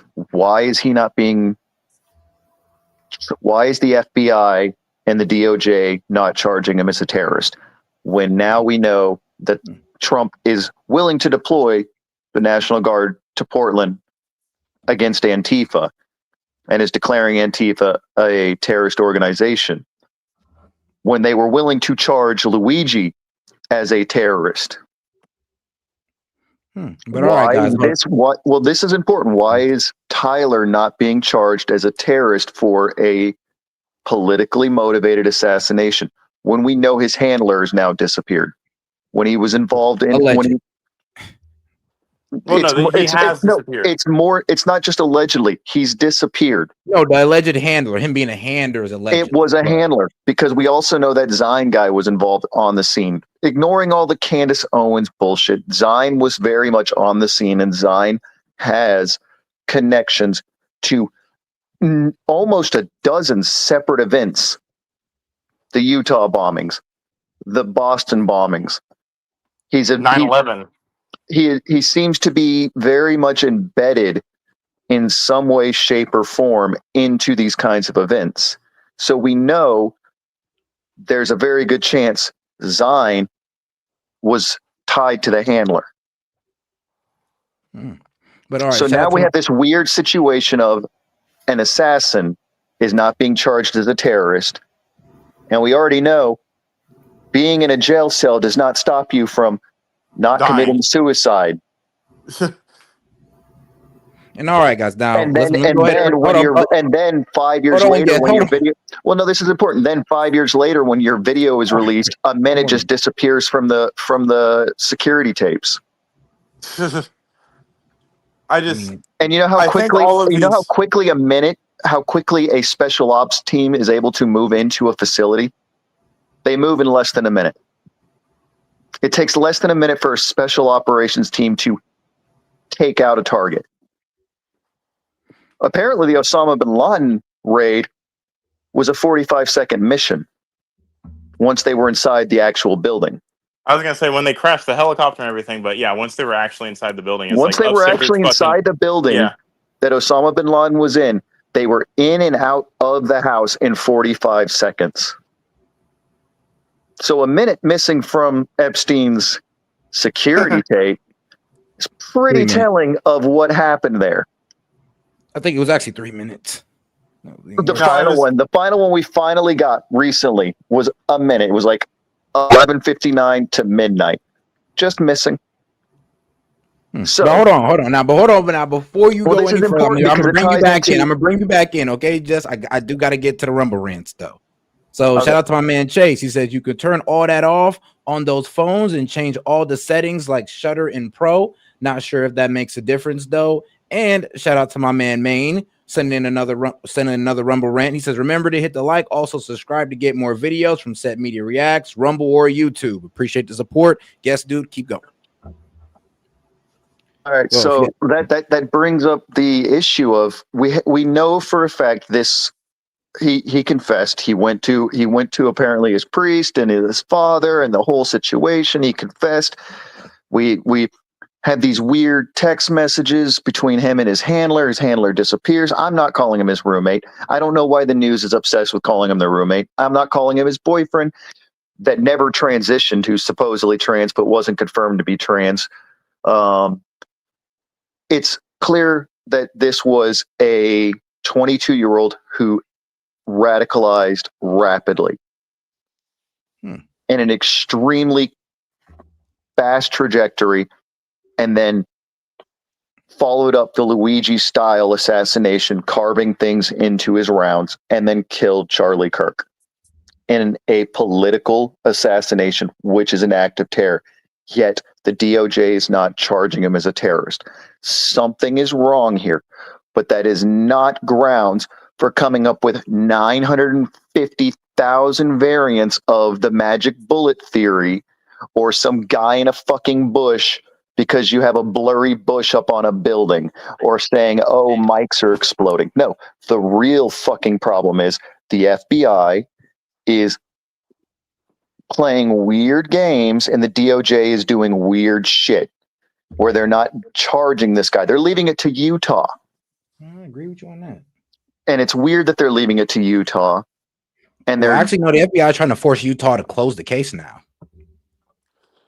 Like it's a weird situation where this is a clear-cut case of terrorism that seemingly is tied to Antifa, which was just or is in the process of being marked as a terrorist organization, to the point that Trump may have accidentally just declared civil war on Portland. I mean, you're not charging the clear terrorist with terrorism. Remember what I said at the very beginning of this set. If you have to have a whole bunch of coincidences to make your narrative fit, then it's not a narrative. It is an actual disprovable, easily disprovable conspiracy theory. That's all it is. It's just a fucking bunch of different theories, and they're all contradicting. None of them, they're not all lining up on, oh, it was this way or it was this way. No, it's a bunch of people with a fucking video camera and a YouTube following saying, this is how it happened and I'm an expert. Yeah, court cases work on evidence. And I mean, look, I've already shown exactly how you do this. You have a hypothesis. I had the hypothesis that it was a spalling event because his armor caught the round and it bounced. I've stated I was wrong on that. I'm not the biggest expert when it comes to ballistics, but I do know how to size a plate. I know how to wear a plate. I had to wear them day in and day out for 7 years. I know exactly what it looks like when an armor takes a round and it spalls. I know exactly why the Marine Corps started issuing spalling protection for necks, because their dumbass Marines weren't wearing the correct plates. They were still using all steel instead of the proper ceramic types, and they were getting neck injuries. Oof. So they were like, oh crap, we can't get the right plates. So instead they were like, we're just going to start wearing neck armor around with our guys. So my logic was, hey, this is something that I've seen overseas. I know it exists. That was my logic when I saw the shirt rise. Now that I know the shirt didn't get any damage, I'm rescinding my statements on those. I'm stating I was wrong on it. And I'm moving forward with, okay, so what could cause what we saw in this event? Could it be a tumble? Could it have been he match loaded a shit round because he's an idiot and wanted to go ahead instead of buying the ammo so he would be on? So a 22-year-old goes and starts buying a bunch of rounds. He makes his own rounds and he does a shitty job of it. You know, there's other ways of going about why we saw the conservative dad that I would say this, probably guys. might have a. Let's be honest. All narratives are called into question at this point, and all narratives got some very fugazi things in them. That's maybe a little bit hard That's to the believe, thing, but not though. impossible. That's what I'm saying, though, Set. You're giving credibility to all of the narratives that are not the official narrative and saying we can't believe the official narrative because we don't have the evidence to support it. We absolutely have I never said that. Set, have you once said, all right, let's break it down and see how this narrative works? The first time I'm covering it, yeah, the first time, but that was just while we was working with the information that we had at that point. Now, as new information comes out, we work with that. What information? What new information has come out? The text messages. I mean, let's be honest. Like, we're starting to look deeper into how the shot, the whole magic bullet thing. Like, we're looking into things that weren't asked before. And I don't expect. And here's the thing, though. Here's the thing, and like, it's kind of funny how you guys are taking this position, and it's just like, so we don't believe how believable like the Martin Luther King narrative was, the JFK narrative, all these narratives we believed on for decades and turned out to be wrong. Y'all really want to sit here and defend the original narrative hard? Wait. No, the JFK narrative. They just released the JFK files. He was shot from the direction that he was shot at. Like, nothing about that has changed. Nothing about Martin Luther King has changed. Like, bro, they just said that there were like confirmed 2 shooters, and then they're also, bro, right, come on now, dog. When did they say that? Because I didn't see that in any of that. All right, then all right. Okay, then well, here's the thing that the issue arises from historical doubt built around, like, with the JFK thing. It all started with the JFK thing because that was the first, as far as I know, the first ever assassination caught on film. Yeah, I don't know of any other before that. And it created doubt in people's minds because, people, there's a whole Mandela effect built around it because people think that there was only 4 people in the car. When there were clearly 6 people in the car, because they don't process that, oh yeah, there were 2 Secret Service people in the car. They thought the governor's assistant was driving the car and that there were no Secret Service in the car. Oh my God. Like there is a whole Mandela built around the 4-seated car because some museum somewhere in Texas couldn't afford the 6-seater, so they just built a wax museum 4-seater car. Oh, okay, I remember that. I remember that one. The whole Mandela theory about it was a driver that turned around and shot JFK, and not nobody in the stationed up in the building. Yeah, I heard about that. The Texas Book Depository. Yeah, there's all kinds of. There's always going to be these situations, but in terms of this one, the questions we should be asking right now aren't about all these tertiary and external things. The issues we should be wondering are the clear issues, like why the DOJ that is attached to the Trump administration, that is very much going hard and heavy against Antifa and leftist terrorism, isn't charging the clearest case of leftist terrorism in the 21st century as a terrorist case.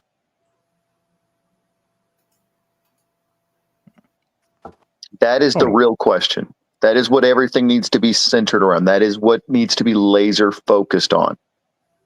Not 500 different fucking bullet angles and 500 different people Because that want clicks. Mind you, Seth, they're not sharing news with you so that you can be more informed. They want clicks to say they're sharing something theories. Yeah, and that's all it is. But they're presenting their opinions and their theories as fact. And that is what people are going to latch onto that and say, "Oh yeah, I know for sure," because they're going to believe the people that they trust. And just because it comes from some Marine or some other guy or some other guy with a position, how much of that is psyop? Oh, say that again. I didn't get. How much of that is psyop? Like, what is this Marine's job? What was his position in the Marine Corps? Cook. What was this Marine's job? Was he military intelligence? That's a good point. Yeah, I mean, but we don't know. Like, that's He's the question of the this is a day. Marine. He knows a thing or two. Because just because you go, oh, that's one, you've got a fallacy from authority. Two, we don't know the person's position. He could be military intelligence filtering down a psyop. Or he could be a leftist that just wants fucking people to stop thinking it's Tyler Robinson. Because it hurts the Democrats' narrative. Like, think about this. Like, you do not know where your information is coming from when it comes from 1,000 different directions. And the real question needs to stay on, why the hell is the DOJ leaving this to a state instead of tackling a clear case of terrorism? This was an assassination. This was a politically motivated assassination with a handler that just went to ground, that seemingly is tied to a network. And we already know there is, like, I posted it in the Discord a couple I want to say last week. Yeah, it was last week. We already know there are multiple different attempts by these kinds of organizations to destabilize. This is not a one-off. No. So this is a concerted effort. And this person was very likely a part of this network. I just want to add on for context or for perspective. There were people that were saying that Thomas Matthew Crooks was a Trump plant and shot him just next to his ear, so it looked like he was trying to get shot at, and win him the election. That is the same kind of energy that's being put into creating doubt in the narrative right now. And do we know? Hold on now. But and this is why there's doubt in that narrative. What do we know about Thomas Crooks? What do you need to know anything about Thomas Crooks, or other than to know that you can't make a shot fucking just scalping an ear unless it was an accident? That has nothing to do of with course. the shooter. I mean, yeah, I get what you're saying, dog. But what do we know about Thomas Crooks for even us to make that assumption that, oh, well, how do we know that it wasn't? We didn't even got no interview out the kid. We didn't really look into his history all that well. Actually, we just now start releasing this kid's comments. So as far as him like faking the shot for Trump, no, I don't believe that. But you do got to understand, when there's not enough information released on a guy, this is what happens, and it's going to continue to happen. Right, but you're giving breath to crazy ideas. Nah, I think I'm letting people think for themselves. If they want, like, I'm giving all angles, and if you can decipher through it, then good on you. If you can, you get radicalized by something that you've seen. I mean, that's also on you. Yeah, I mean, I agree with that. Like, I love what you do. You're giving, and I know you're doing it from an honest position. That's why I'm not like fucking going off. But like, because it's completely genuine. You do this with everything. I'm glad. That's why I follow you. But this is wild. All of these are and it's not wild as in wow, that would be really horrible if that happens. It's wild in the sense that how many things do you have to assume for that to be Hey, accurate? Monty, pause real quick.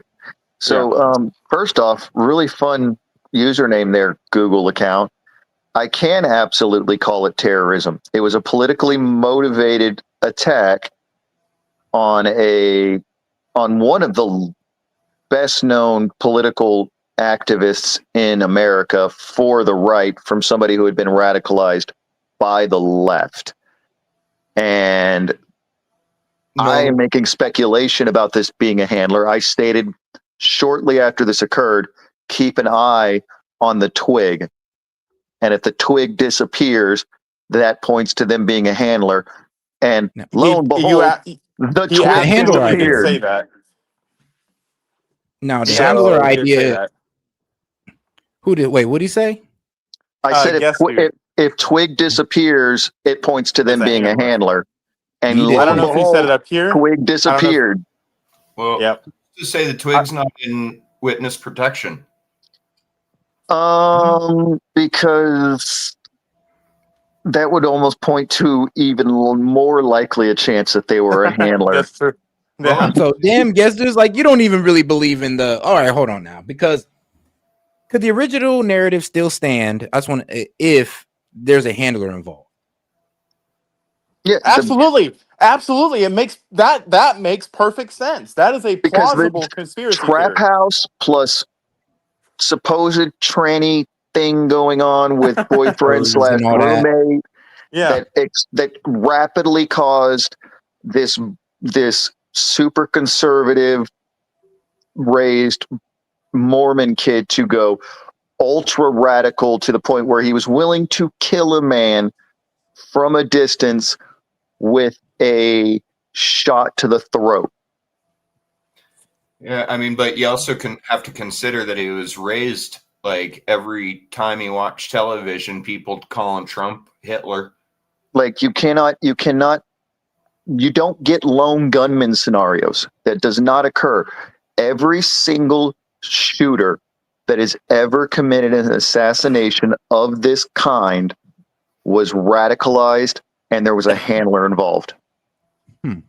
Now, who the handler was tied to, it's sometimes intelligence agencies or some sort of terrorist cell. There's good evidence Timothy McVeigh was radicalized and had a handler. We still have never found out who the hell the handlers were. Hold on 1 second. There was a movie made about Guys. There's this. someone in the chat. Someone's trying to ask on how to get into the call. If you're trying to get into the conversation, you need to super chat or donate. What is it? $2 set? Yep. And $1. $1. My bad. Just send in a chat of $1, and then there is a link in the post tabs on Set's main page. Like if you just click his name and go to posts at the top of the page, and the most recent link is to a StreamYard link, and that'll get you into the back. And Set will have to let you in, but you have to donate first.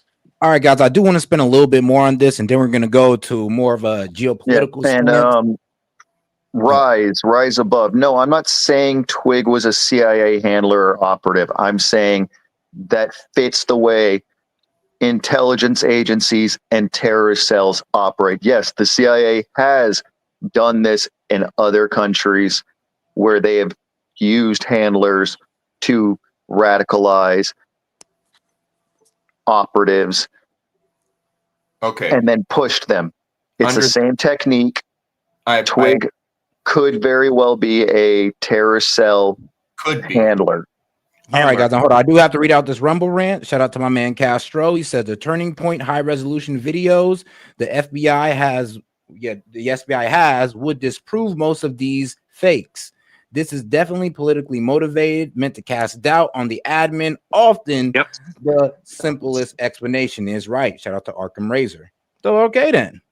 All right. So he's saying it's about Arkham. It's pretty much an Arkham Razor. The simplest one is that Tyler Robinson was radicalized, went out there and shot him. But guess dude Kanza throws a little bit of shade into that one, because if let's be real, if Trish was a CIA handler and he had his own motive for wanting Charlie Kirk dead, I mean, man.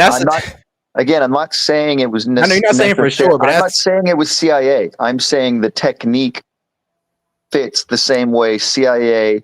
Or Mossad. Like he could have been a handler for Mossad. He could have been a handler for the Iranian government. He could have been a handler for anybody. Like, and handler does not terrorist cells do the same thing.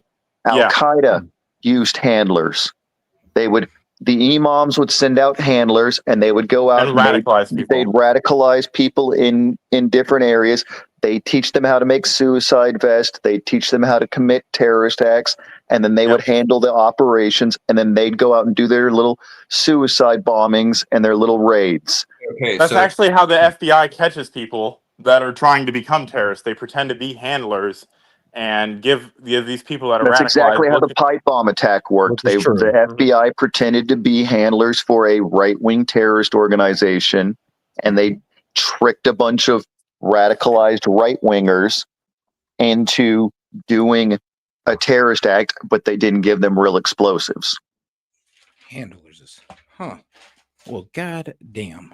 So Twig could very well have been a handler for God knows who, a terrorist organization, an intelligence agency, but everything points to a trap house plus a weird relationship scenario, and then the disappearance after the fact.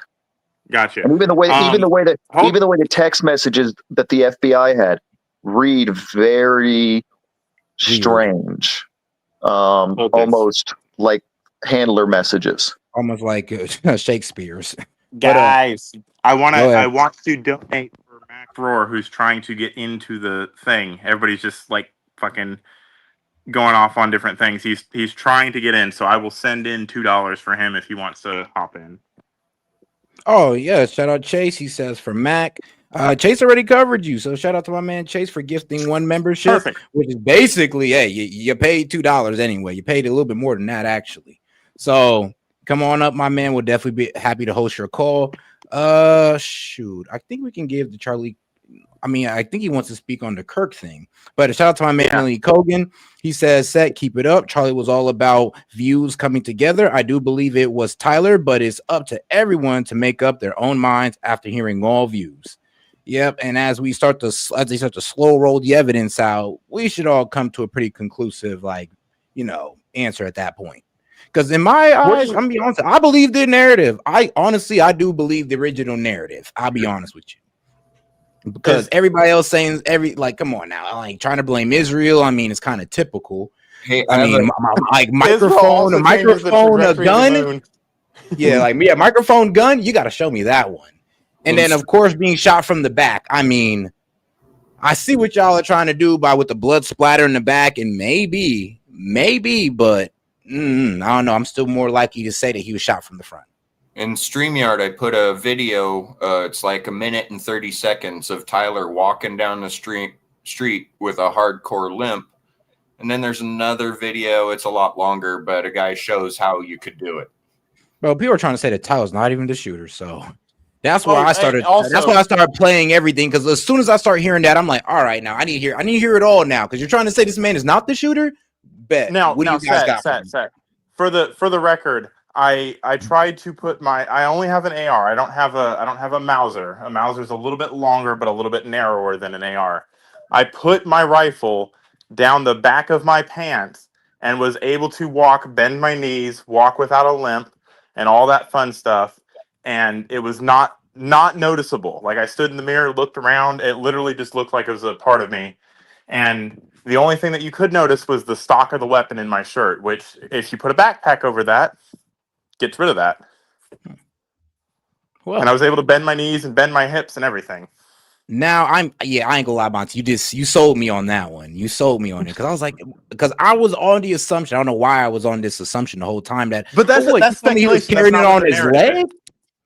But now when you're saying that he fit half of it on his back, wore the book bag to carry that one, and then the rest of the rifle is kind of just laying on his waist, or the rest of the other half, then yeah, it makes sense.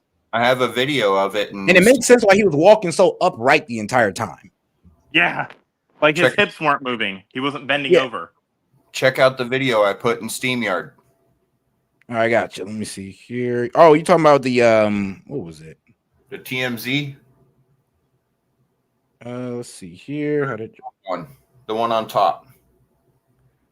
So I see that. How did Charlie Kirk hide a rifle in the tower? Above that. Got you. All right, got you right here. All right, I can go ahead and see if I can bring this up real quick. I should be able to. But after this one, we're gonna take a little bit of a geopolitical spin, and because we got a lot of the UN speeches that we got to go over here. Oh yeah. Because boy, hey man, that man BB came out there and started. I mean, hey bro, he threw his gang. Hey, he showed his gangster at that very moment. That's all I'm gonna say. Here's a more curious question before you play this.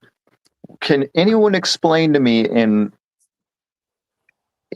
sane terms why we're bringing 800 generals and flag officers together in Quantico? That's scaring the shit out of me. I don't know what the fuck's coming because that's unprecedented. I'll let you guys know that there's no precedent for it.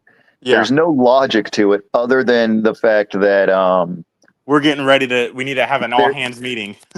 And the statement they're just doing it for grooming standards and for grooming standards, you can send that out with a fucking mass email on the fucking AMRAC.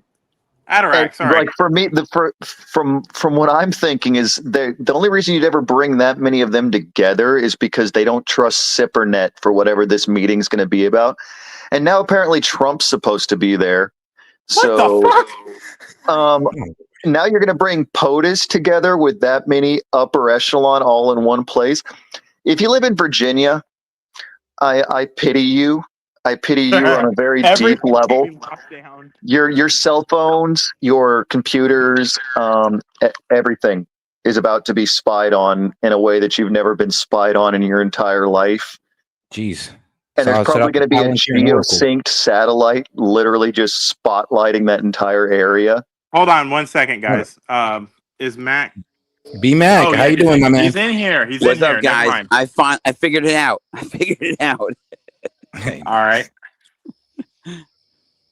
But all right, so you said you had an argument, or no? Well, I was just talking about the Charlie Kirk thing.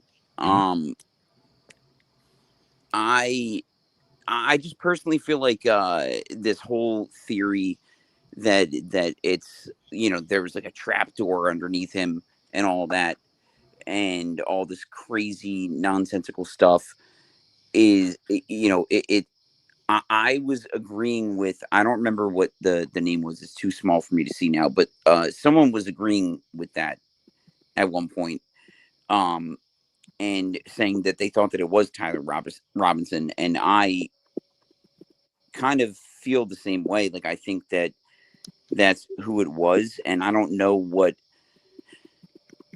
exactly, like, what the alternative argument is. So there's a whole bunch of alternative arguments, and they all contradict each other. I agree. Like specifically the trapdoor one. Someone said, "Oh, there's a trapdoor," and yes, there is a trapdoor that leads to a water meter. It's literally it's where you in your house where you pick up, just bigger because it's a college campus. It's a fucking water meter. It's for utilities. And like you can't hide in there and pop it up and shoot someone. Like every single one of these different theories, one contradicts itself, and two, completely makes no sense and has to rely on nonsensical things to be, even listened to, which is like, I guess every single thing is possible. Anything's possible, right? Yeah. And we will never know because we weren't there. But There were people that said there was a shot that came up above them that were standing literally below the shooter. There was the fact that his I don't think he was aiming for his neck. I think he missed his initial target. He was aiming a little bit higher, but because of the distance and the trajectory of his shot. And I don't think it was Israel, because Israel does not control how the fucking world spins. No matter how strong AIPAC is. And no matter how much they donated, it doesn't matter, guys. Okay, I'm done. But there's a lot of theories, and I mean, this is going to come because it's a high profile thing, and there's so many different camera angles, and it's going to be hard to whack each one of them down as a whack-a-mole. And people don't trust their government, which I'm a big proponent of. I don't trust the government either. But come on, there is a point in which you have to agree that oxygen is good for you, and up is down, and down is up. There is gravity in this. There is gravity, yeah. We're not on a flat Earth. Don't any kind of medications when you're pregnant without consulting a doctor. Do you want to know what the funny thing is, though? Is that Tylenol itself recommends do not take shit while pregnant. Pregnant. Yeah, they actually do not take it while you're They pregnant. tweeted it. They tweeted it, and people still didn't listen. So, like, but then also people are like, oh, like Tylenol's the devil, and they're acting like, oh, now the right is trying to act like Tylenol is, evil or something like. I don't know. It's like they're trying to apply their logic in a lot of ways. To TDS. our logic, which doesn't work. Well, hold on, Sheer. Shout out to my man Vlad, because shout out Vlad. He didn't took the plunge all the way down the rabbit hole. So shout out to you, my man. Let me see if I can go ahead and get your sound effect going. Which for some reason I cannot find my Illuminati sound effect. Here we go.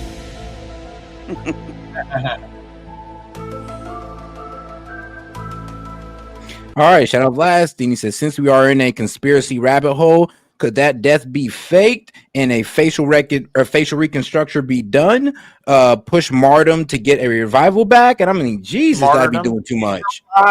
He's still alive. Hey, Like, guys, honest to goodness, that theory holds more water than all the other dumb theories I've heard. That crazy as that sounds, I could explain that and logically have it make sense. He has a dye pack under his neck. They take him off to a hospital. They pay a doctor to pronounce him dead. Boom. And then he becomes a Charlie Kirk of Brazil. No one even has to take a shot. But why, though? Exactly. That's what I'm saying. That'd be crazy. It's no just a plausible argument. This is what they're going to do. Are here. Like, guys, look, okay, so they're gonna give him facial reconstruction, they're gonna paint him brown, and then they're gonna send him into Latin America to do the exact same thing. Bro, he's gonna be the next George Floyd for the rest of his life. So hey, sparked the Civil War right before the aliens show up. Anymore. Wait, are you being serious right now? No. Okay, good. But hey, anything's possible. But I just wanted to spark the Civil War right before the aliens showed up and World War III started. It's all did I not part just of the give plan, a plausible? guys. But all right, guys, let's go ahead and get into Hold on, I want your opinion. I want your what's opinion before you get into that. Did I not just give a plausible argument that if you didn't look into it any further, you would just believe? Believe what? Oh, if that what that Blasting said. Had a dye Death pack because an Yep. ambulance didn't take him. He went to some no-name hospital out in Utah that wasn't a trauma center, and maybe this doc that's down on his luck took a couple $1 million from the Turning Point USA Foundation, which has a couple $1 million to give. All of that makes sense, quote unquote, but that doesn't mean that's what happened. Yeah.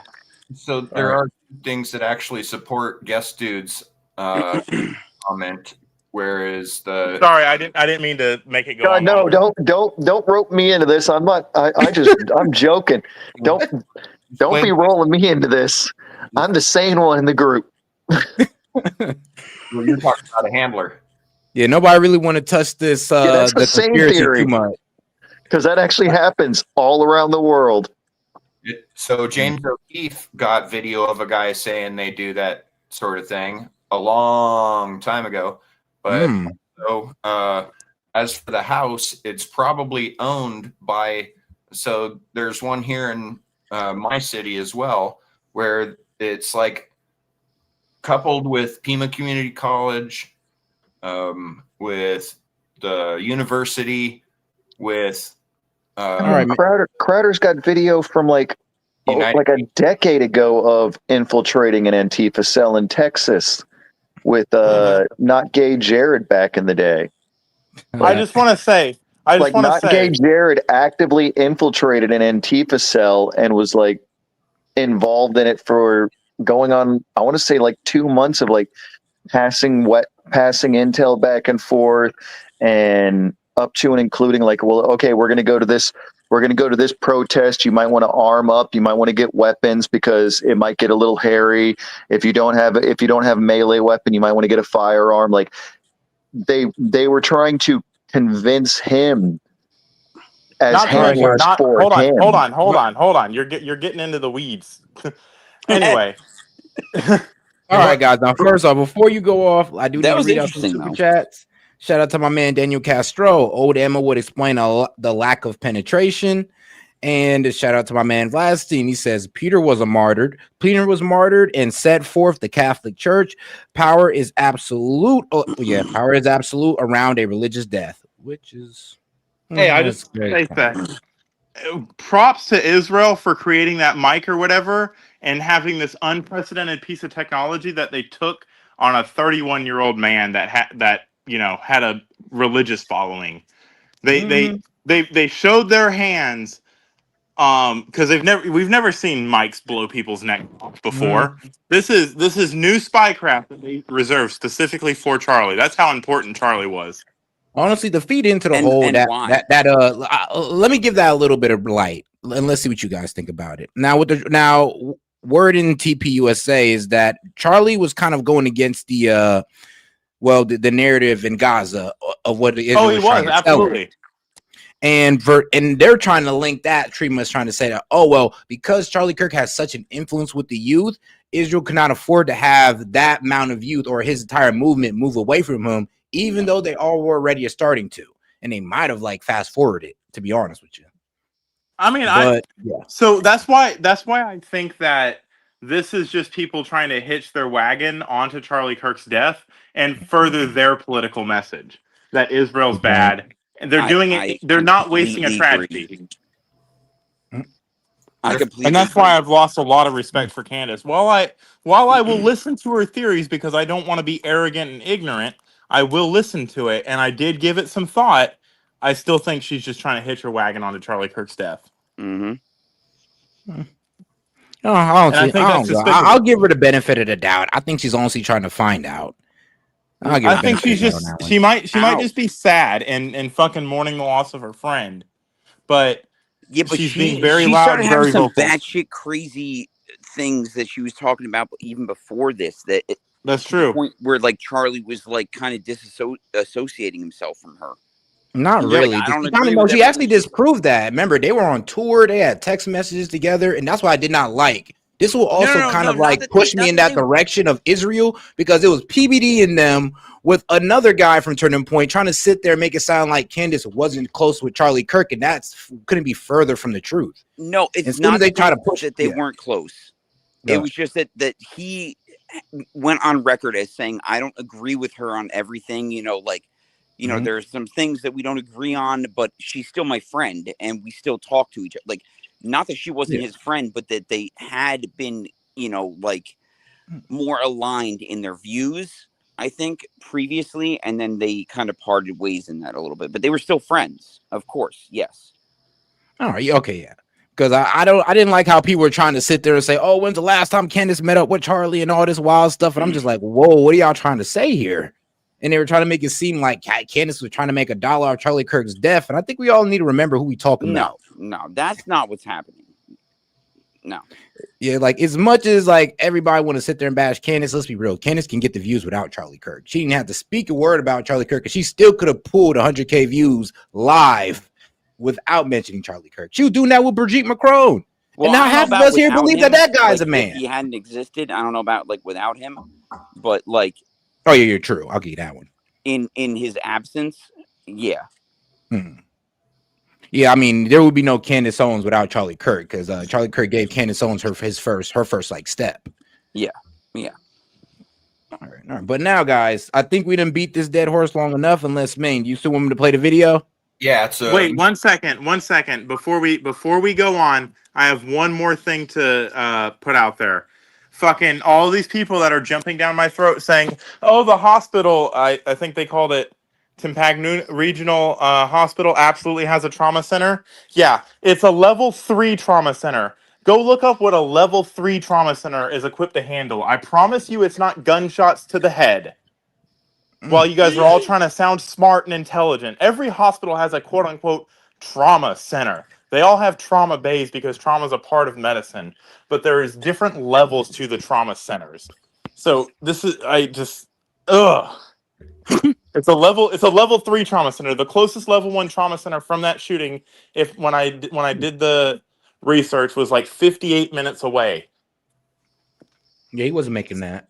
This is what I'm talking about. I mean, like, I mean, he was done. He was done 5 minutes after the round hit him. So Yeah, he was done on 58 minutes, 10 minutes, doesn't matter. He was a vegetable instantly, guess, dude. Like he was dead Yeah, I thought he was. immediately. Yeah, he was done on contact. I mean, I'm pretty sure. I'm pretty sure he probably he was dead. The dumped surgeon said if he 2 pints before they even got over that table. So yeah, the surgeon said if he was shot on the table, they wouldn't have been able to save him. yeah. Good point. All right, guys, let's go ahead and keep it going. But to LGBTQ MAGAT, who said I'm spreading misinformation, but how just know you're an idiot. Everybody here knows you're an idiot. Okay, yeah. This is Tyler walking down the street on his way to right where the guy started the video, where he was following the steps.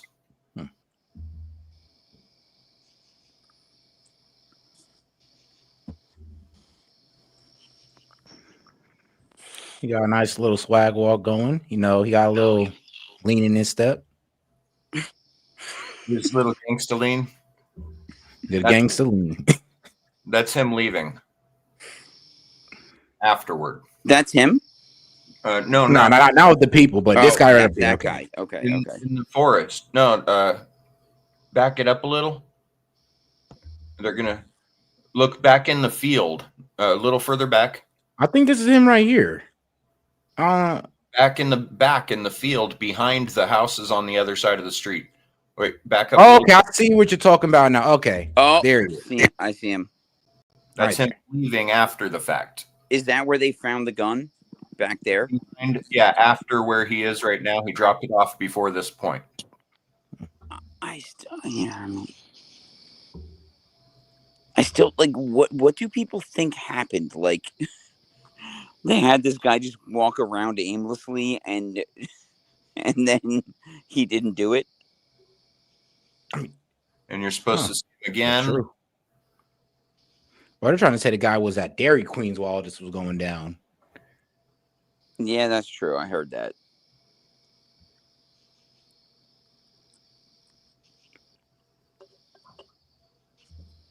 All right, and that's pretty much it right there. But all right, guys. All right, set. Yeah, what's now, hop in the Discord and go post that fucking screenshot I just sent you, because people, I'm so tired of being called a liar. It's not even funny. I'm just. Gotcha. All right, shout out to my man Monty. Let's see here. I can't pronounce that name, but I literally just copy and pasted what they said, and that is the hospital he went to.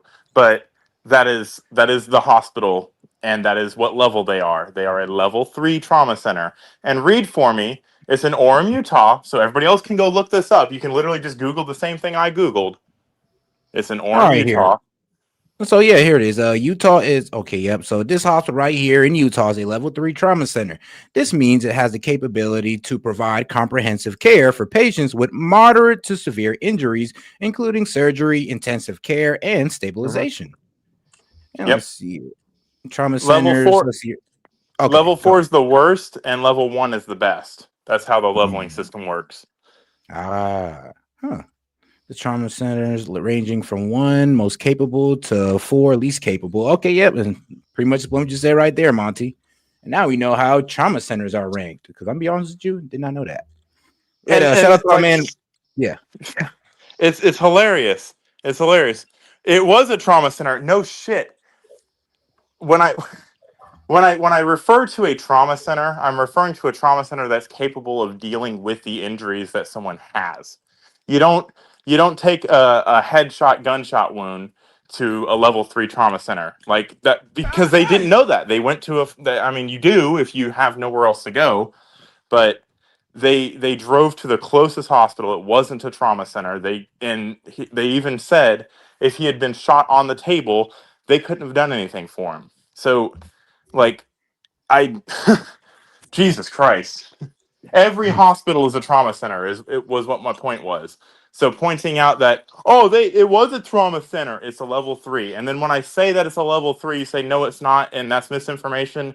I'm just going to put you on blast so you can be I mean, embarrassed. let me put it this way: even a trained combat medic, like I have a buddy here at my apartment complex. He was a trained combat medic for 9 years in the Army. Couldn't have done shit for him. No, there's nothing you can do. He's like gone. he knew, like he was like, yeah, there. We were talking about it. We've talked about it a few times. He's like, no, there's fuck all you can do about it. Even with everything a trained combat medic is taught to do, all he would have done is marked him and moved on to the next wounded. All right, guys. He's what we would call a black. But all right, guys. So let's go ahead and get into the super chat. Shout out to my man Vlastine. It was the Jacobsons and My Little Pony lovers. Shout out to the furries. And shout out to H3I. Blue Star Nations is bad. They have a track record of killing Americans. Remember the USS Liberty. Oh, wow. It's crazy how you found a way to say that. I'm impressed. The Blue Star Nation. I didn't catch it until the end. Well, I have to remind myself that I'm dealing with people that think that they're experts that don't know shit. And like I don't go very hard and heavy on things that I don't for sure know, but I damn sure know how trauma fucking systems are laid out. I damn sure know how the human body works. I'd hope I do. I have a 98 in anatomy and physiology. No, but you don't know as much as they do. Oh, that I forgot. My bad. I'll just go drink bleach. Yeah, right. Exactly. Yeah. All right, guys, let's get into it. We'll go to Russians. What was this guy? I think they're not financial minister, foreign minister. Russians foreign minister, Lavrov. German Nazism, under whose banner most of Europe's disease. Let's hear what he got to say. The most terrible war in human history came to an end. More than 70 million people fell victim to the fighting, famine, and disease. In 1945, the course of world history changed forever. The triumph over German Nazism, under whose banner most of Europe had rallied, and Japanese militarism paved the way for peace, recovery, and prosperity.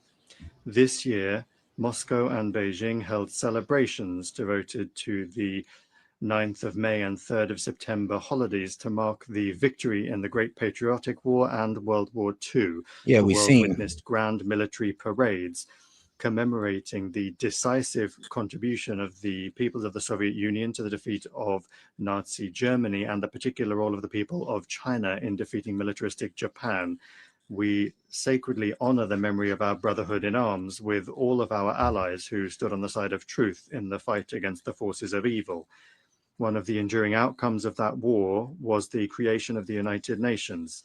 The principles of its charter agreed upon by the founding fathers of our organization continue to serve as a shining beacon of international cooperation. They embody centuries of experience of the coexistence of states and remain fully relevant in the age of multipolarity.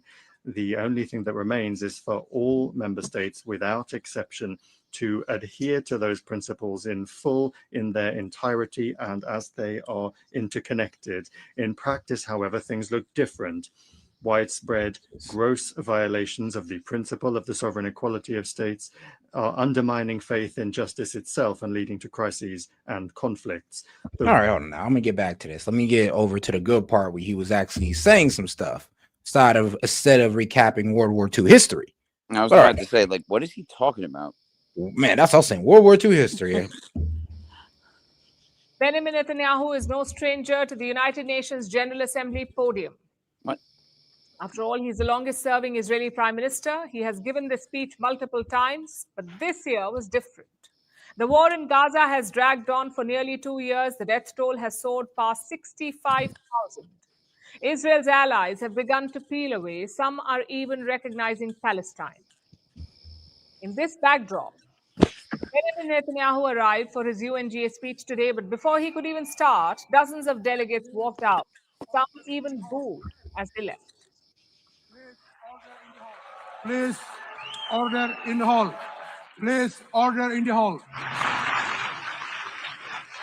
Please, order in the hall.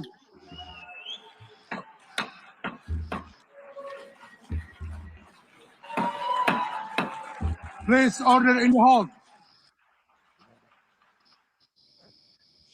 They walked out, but when has that ever stopped Netanyahu? He came with his usual defiance. He came armed with a map and a new prop this time, a QR code. The Israeli Prime Minister sported a QR code on his suit. Yeah. It contains Israel's account of the Gaza war. The QR stunt was meant to funnel the world's attention back to October 7th. October 7, 2023, that's when Hamas attacked Israel. He framed it as Israel's eternal justification for Gaza's destruction. But not everyone was convinced, especially the half-empty hall. But we're not done yet. The final elements, the final remnants of Hamas are holed up in Gaza City. They vow to repeat the atrocities of October 7th again and again and again, no matter how diminished their forces. That is why Israel must finish the job. That is why we want to do so as fast as possible. The main thread of the speech was defiance against critics, against world opinion, and against the tide of diplomatic recognition for Palestine. According to him, Israel's intelligence services are quietly saving Western capitals from terror plots. Even as those same governments scold him at the UN. You know what message the leaders who recognize the Palestinian state this week sent to the Palestinians? It's a very clear message. Murdering Jews pays off. Well, Israelis, Netanyahu had little comfort. He did mention. You know what? I don't think that's why they recognize Palestine. They thought that recognizing Palestine as a state would probably get the Israelis to back off, seeing that they're trying to give them, I guess, a more solidified footing in the global stage. But I mean, that didn't help. I'm gonna be honest with you. Recognizing Palestine does not help them, to be quite honest. I kind of think that they would make Palestine a state so that they could hold Netanyahu liable in court for attacking some other state. Yeah, that's true. And I'm gonna be honest with you, let's be real. I mean, he's committed so many war crimes, it's hard to keep track of him at this point. Come on now. Come on, guys. Let's let the Jews have California and the Palestinians have New York City and Mom Donnie can run them and the people from Somalia and Texas. No. Send them. They're already infiltrating Minnesota. Send them over there. Let's just make Minnesota Somalia at that point. They got it. Little Somalia, new Asgard. Now that'd be an upgrade. Shoot, Minnesota's bigger than Somalia. That'd be an upgrade. Hey, they got Mall of America, okay? Right? But, I mean, I'm just saying we could solve all the world's problems.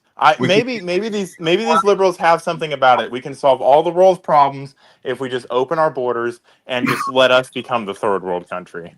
Have you guys heard this narrative I swear to God, I've called into very similar, platforms as what you guys have. And this isn't my platform. This is 100% set show. I just fucking come up here all the time. Well, I mean, I don't know. This is the first time, but I love it. But like I've called into shows similar to this, I'll just say. Yeah. But on the left. And on the left. They have this narrative that disbanding these people that are here illegally in our country will be bad for us as a country, and how they're actually helping our economy, and they're not pulling from our taxes by not paying for them, and all of these things. And I just replacement theory. What's that? So about replacement theory. I don't even know. Is that what they call it? Well, so there's something I think it's called replacement theory, and the theory is that ushering in so many people that it overwhelms the population of diversity to get rid of the white Christian. And yeah, I'm just asking if that's what you were talking about. I don't even know everything about it. All right, well, hold on. I think I know what you're talking about. You're pretty much talking about how these Dems are pretty much trying to sell us that immigrants are nothing but a plus. They don't take jobs away from the economy. They actually pay taxes. I get what you're saying. If I'm being 100% honest and not biased, illegal immigrants even do contribute to our economy in the sense that they make monetary changes and make money move. That does contribute to our economy, but that's like trading a dollar for a dime. It could be so much better if Americans actually did it themselves. Yeah, exactly. It's natural. It's inherent that you are going to be moving money if you're in this country. They have to buy things to live. Like, and they forget Americans know how to manufacture things. Yeah. And if you make it so that like Americans have to do the work for themselves, then you will get people that are hardworking people, because the reason we don't have quote unquote hardworking people like they want to claim is because we've never had to do anything, because our hard work has been replaced by people that we're paying slave wages to. Yeah. And they're only anybody that argues on behalf of the economic side of that is only arguing for mega corporations. That's all they're arguing for. And don't let them ever, if they have an eat the rich bumper sticker and they're talking about illegal immigration because they work and give us food, then they're completely antithetical to their own argument. So but we never accuse them of being too intelligent. I understand room temperature IQ is a lot to achieve for a liberal, but I'm sorry. Come on, you have to do more than surface level thinking. And here's the thing, though, because thank God there are people that do. I'm sorry. Go ahead. But to go into their argument, it's a terrible argument, because they say, well, who's gonna be your doctor? Who's gonna be? I'm like, why not American citizens? And then here's the thing: why have this argument? And then you want kids to go to school to be replaced by HB1 visas. So. But you're never going to be anything if you don't go to school. People, I mean, like, do you believe in us more, or do you believe in these immigrants more? Like, who do you believe in? And then here's the thing: some of these Dems have kids in college, and they're going F my kid, we should give it to the Indian. No, both things can be true, Set. They want you to go to college because they want you to go to the indoctrination camps that they've set up, so that when all this happens, it's your best dream. They've been selling this to you for 16 years now, that this socialist utopia is a great idea. So I went to school for 4 years, racked up all that debt, and I'm supposed to be happy that I can't find a job? It's like, they gave it to an Indian or an Asian, so I should be happy because I'm part of the inclusive. Well, that's where student loan forgiveness comes in. Don't you understand? You got to meet the people's needs, otherwise they'll revolt. They won't vote for you. I do. I don't. Okay, I have two. I always, my entire life, expected, just like I was expected to when I was a kid, to go to college. And I am now at the point where I don't know if that's the best thing for my kid, for my children. I have two boys. They could both go become electricians or plumbers or whatever, and be making money and not be in this debt like you were just talking about. Yep. What benefit really is there for going to college? I've worked aside people right next to me in my job, in my career, who didn't go to college, didn't have a degree. If you want to go to college, you don't even have to go to college for this. Actually, I didn't go to college to become a paramedic. I went to school. It's considered a tech school.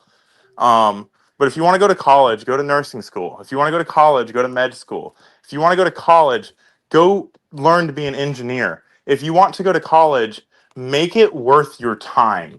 Make it so that you are in a hot commodity and actually know things other people don't know and are useful to your community. Do not go to college for fucking social sciences. Oh my God. Do not go to college for underwater basket weaving. For gender studies.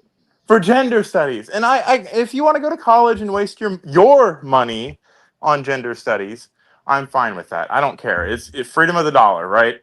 Vote with your dollars. But do not expect me to pay your college loan off when I didn't go to college and I paid my way through any post high school education I've had, and I'm able to make more than you could ever do as a Starbucks barista with no college.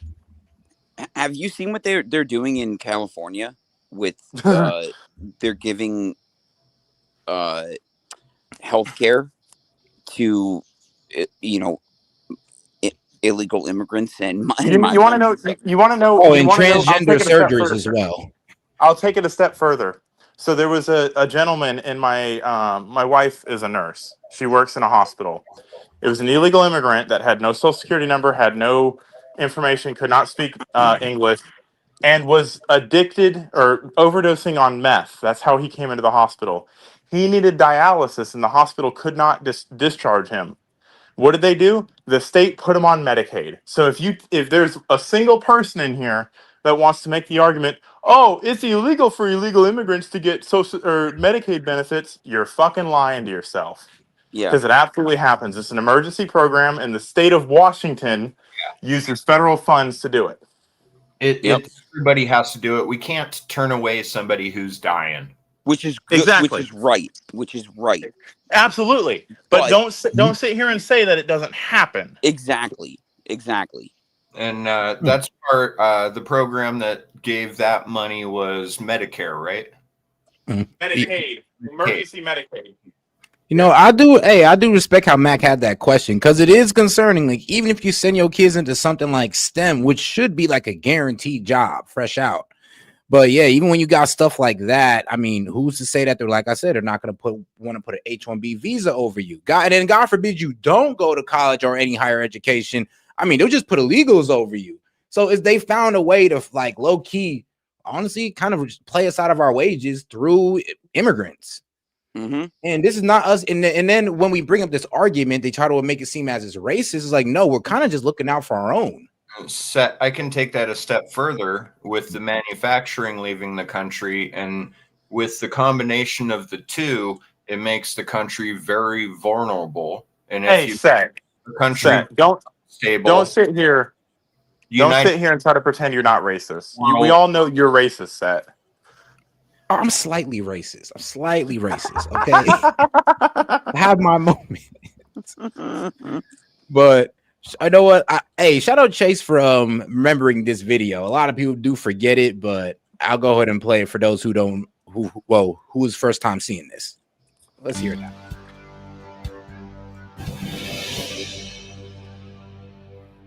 Oh, and before I get into it, shout out to H3I. Why are people still talking about Gaza? Remember, Trump solved the Gaza and Ukraine conflict on day one, and man, don't we wish that was true? But hey. Bro, are you serious? Why, disingenuous. So disingenuous. How many times has he said, I thought that would be an easy one to solve and I couldn't solve it? My bad. How many times has he said that? He says it every time now. Yeah, because he had to take accountability. He's like, you know what? I went in there and I thought it was gonna be easy. Then I really walked in there and I'm like, hold on, I thought we had more cards than this. That's why, but like, you know, political parties are, in my opinion, in a lot of ways, are part of the problem because of like things like that. True. Yep. The spin. Some people say that mass immigration into the United States can help reduce world poverty. Is that true? Oh, I've seen this. Well, no, it's not. And let me show you why. This gumball represents the 1 million legal immigrants that the United States has taken every year on average since 1990. Now, who in the world deserves our humanitarian compassion? The World Bank has one measure of the desperately poor of the world. They make less than $2 a day. And how many people make less than $2 a day in the world? We'll start with Africa. In Africa alone, there are 650 million people who make less than $2 a day. 650 million. And in India, another 890 million people, desperately poor. China adds another 480 million people, making less than $2 a day. And unfortunately, the rest of Asia has a heartbreaking 810 million people who the World Bank says make less than $2 a day. And finally, there's 105 million of Latin America's population that are desperately poor. All told, the World Bank says there are 3 billion people in the world, 3 billion people who are desperately poor, making less than $2 a day. That's 3,000 gumballs. And every year, we take 1 million and suggest that we've somehow made a humanitarian difference. Of course, we don't pull our immigrants from these desperately poor populations, do we? These people are too poor, too sick, too disconnected to make it here as immigrants. We tend to pull our immigrants out of the better off poor of the world. And Mexico tends to define the type of immigrant that we bring here because the plurality of people come from Mexico. And Mexico is poor. How many people in the world live in countries that have average incomes lower than that of Mexico? And the World Bank tells us that that number is these 3 billion plus another 2.6 billion people. 5.6 billion people in the world who live in countries with average incomes below that of Mexico. That's 5,600 gumballs. And so what is it that the elites are telling us? Yo, Monty. If you make more than $10,000 a year and you complain about the 1%, congratulations, you are the 1%. Of the world, by the way. Of the world. They forget that part. I mean, this is why I always do tell people need to be more grateful. Like, stop always trying to like talk about what you don't have. I mean, and talk about how more fortunate you are than 3 billion people in the world. The bums that live in America, or the homeless, the house challenged people in America are in 6 to 5% income bracket for the world. Man, I know, right? When you're a homeless dude on the street begging, and you can make more than like some poor kid in, I don't know, Africa somewhere or Asia. They said the other night, me, Maine, Guest Dude, and Fox Chase were all talking about the possibilities of just taking over the whole world and making all of the world America. I mean, damn. I feel like we need a partner. We can solve this problem overnight with a couple of tomahawks. I think it was. I would say this: if that's a real strategy, I would say we got to take China out first. And I think it started off when I said that we didn't put our flag in Japan and we didn't put our flag in Germany. Yeah, we were on a big rabbit hole. Yeah. I can only imagine where that went. All right, guys, back to it. They're telling us that when we take this 1 million immigrants, that we somehow or another are tackling world poverty. And we have to do it regardless of the effect on our unemployed, the working poor, the most vulnerable members of our society, regardless of the effect on our natural resources. Even if we went by the most radical proposals in Washington, which are to actually double our immigration to 2 million a year, which would totally overwhelm our physical, natural, and social infrastructures, we couldn't make a noticeable difference. And we may be really hurting the impoverished people of the world because the million that we do take are among the most energetic, often the better educated, certainly the most dissatisfied people that if they did not immigrate would be the agents for change to improve the lot of all the people in these countries. The true heroes in the global humanitarian field are the people in these countries who have the wherewithal to immigrate to another country, but instead stay in their countries to apply their skills to help their fellow countrymen. Unfortunately, our immigration system tends to entice these very type of people to abandon their countrymen. The impossibility of making even a dent is actually worse than it looks here, because last year, when we took 1 million immigrants, these countries added, births over deaths, 80 million more people into the impoverished population. And this year, Congress is bringing in 1 million legal immigrants. And this year, according to the United Nations, these countries are expected to add another 80 million people. And next year, you can be quite sure that Congress, unless stopped by the American voters, will bring in another 1 million immigrants. And these countries, unfortunately, will be adding another 80 million people into these impoverished nations. We could take 5 million a year, but we'd never get ahead of what's happening in these countries, not in this century. Don't you see? Immigration can never be an effective or significant way to deal with the suffering people of the world. They have to be helped where they live. 99.9% of them will never be able to immigrate to a rich country. There's no hope for that. They have to bloom where they're planted. The only place that 99.9% of these people can be helped is where they live. Let's help them there.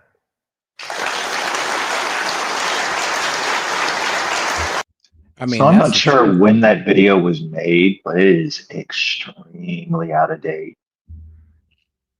Yes, don't tell me it's missing. And it's missing like 3 very important points that are about to become major issues on the global stage, probably here in the next. Well, really, depending on.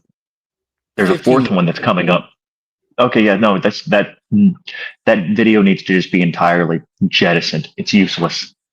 Nah, I disagree with you. We're about to hit the population bottleneck event. No nation on the planet right now is replenishing its population. Almost all of them are dumping population. That'll mean flood us with immigrants because I mean that. No. Let me explain this very importantly. There's good evidence by the 2060s, 2070s, we're going to start seeing down ticking, where right now we're at about just shy of 8 billion people on the planet. If we believe China's numbers, which I don't, we're probably closer to 6 billion. All right, somewhere in between. Yeah. So we're probably going to be closer to about 4 billion people on the planet by the 2070s. That would be a good thing. No, that's actually going to cripple the global economy. Our entire economy has been built on a numbers game since the 40s. No. The economy will crash, but that would be overall good for the economy because then that means starting from the it position will of the not 80s. be. Honestly, I think that actually hold on. There might be some good to that because, like, if certain corporations fall, then that means we could build new corporations to replace the old one that was holding us back. Like, I don't know,